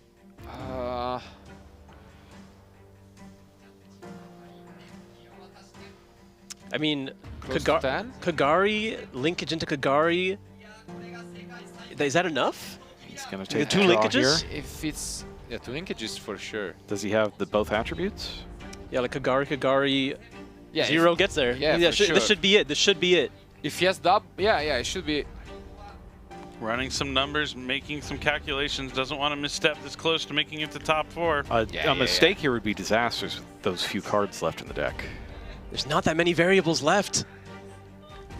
It was a set spell and trap. We're going into the battle phase. Kagari attacks plenty of spells in the graveyard. It's going to be over 2,000. For sure. Now we're going to be able to use the linkage, get rid of the Kagari, summon another one, add back the linkage. Yeah. Oh, we're just going to go straight into straight to zero. zero. That says 3,000 because there's a Ray and Rose in the grave. We're going to add back This to is it. zero. Yep. Attack That's for it. 3,000, activate the linkage, go into any Sky Striker Ace monster, and he will be moving on to top 4. What a match. An incredible Hayate match. for fun. Get in for the last 15 That's and that's it. Congratulations to Hin Fong Seng coming in first after Swiss, winning his top 8 match in a grueling, brutal Sky Striker mirror match. Pot of Desires. Gets there in the end. Fire Desires wins another one. There's definitely an unfortunate hand there, though, from Yuki there in game number 3. No way to really get a Sky Striker Link monster onto the field. The Pot of Sloth got stopped, and it was just a matter of time before he was going to lose that match. But wow, what a way to finish our first day. Yeah. It was an incredible match to go on top of the incredible matches that we have seen all day. So that's going to bring us to the end of our coverage for today. But there's going to be another entire day worth of dueling action tomorrow. So we're going to have 2 separate broadcasts for you tomorrow. The first one is going to be at 9 a.m. Japan time, so make sure to convert that on your end. Here it is. Here's the schedule. First, we'll have an opening at 9 a.m., and then we're going to bring you both semifinal matches. One at 9:10, and then after that one's done, or whenever that one's done, the second semifinal. And then after both of those are done, we're going to sign off temporarily as we get ready for the big show, where we're going to crown the world champion of all 4 disciplines. Yeah, you're not going to want to miss that. It's going to be epic. And then the second part, I believe that's tentatively scheduled for 1 p.m. Japan time. It will depend, of course, on how long the semifinals go. No more Sky Striker mirrors, so I don't think they're going to be quite as long as this one, but hopefully they will be just as good.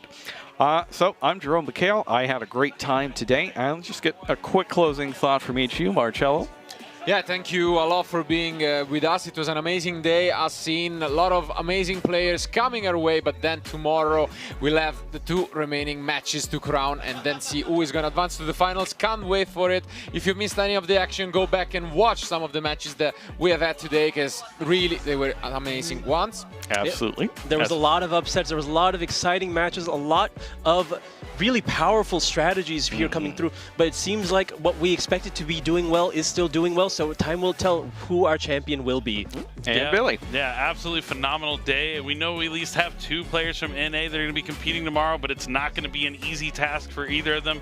It's been an incredible WCF so far, and I imagine the ending is going to be just as exciting as today was, and I can't wait to see who's going to be our Yu-Gi-Oh! TCG World Champion tomorrow. Well, it all goes down starting at 9 a.m. Japan time tomorrow morning. Don't miss it, no matter where you are in the world. Thanks for tuning in all day, and we're going to see you tomorrow. Have a good night.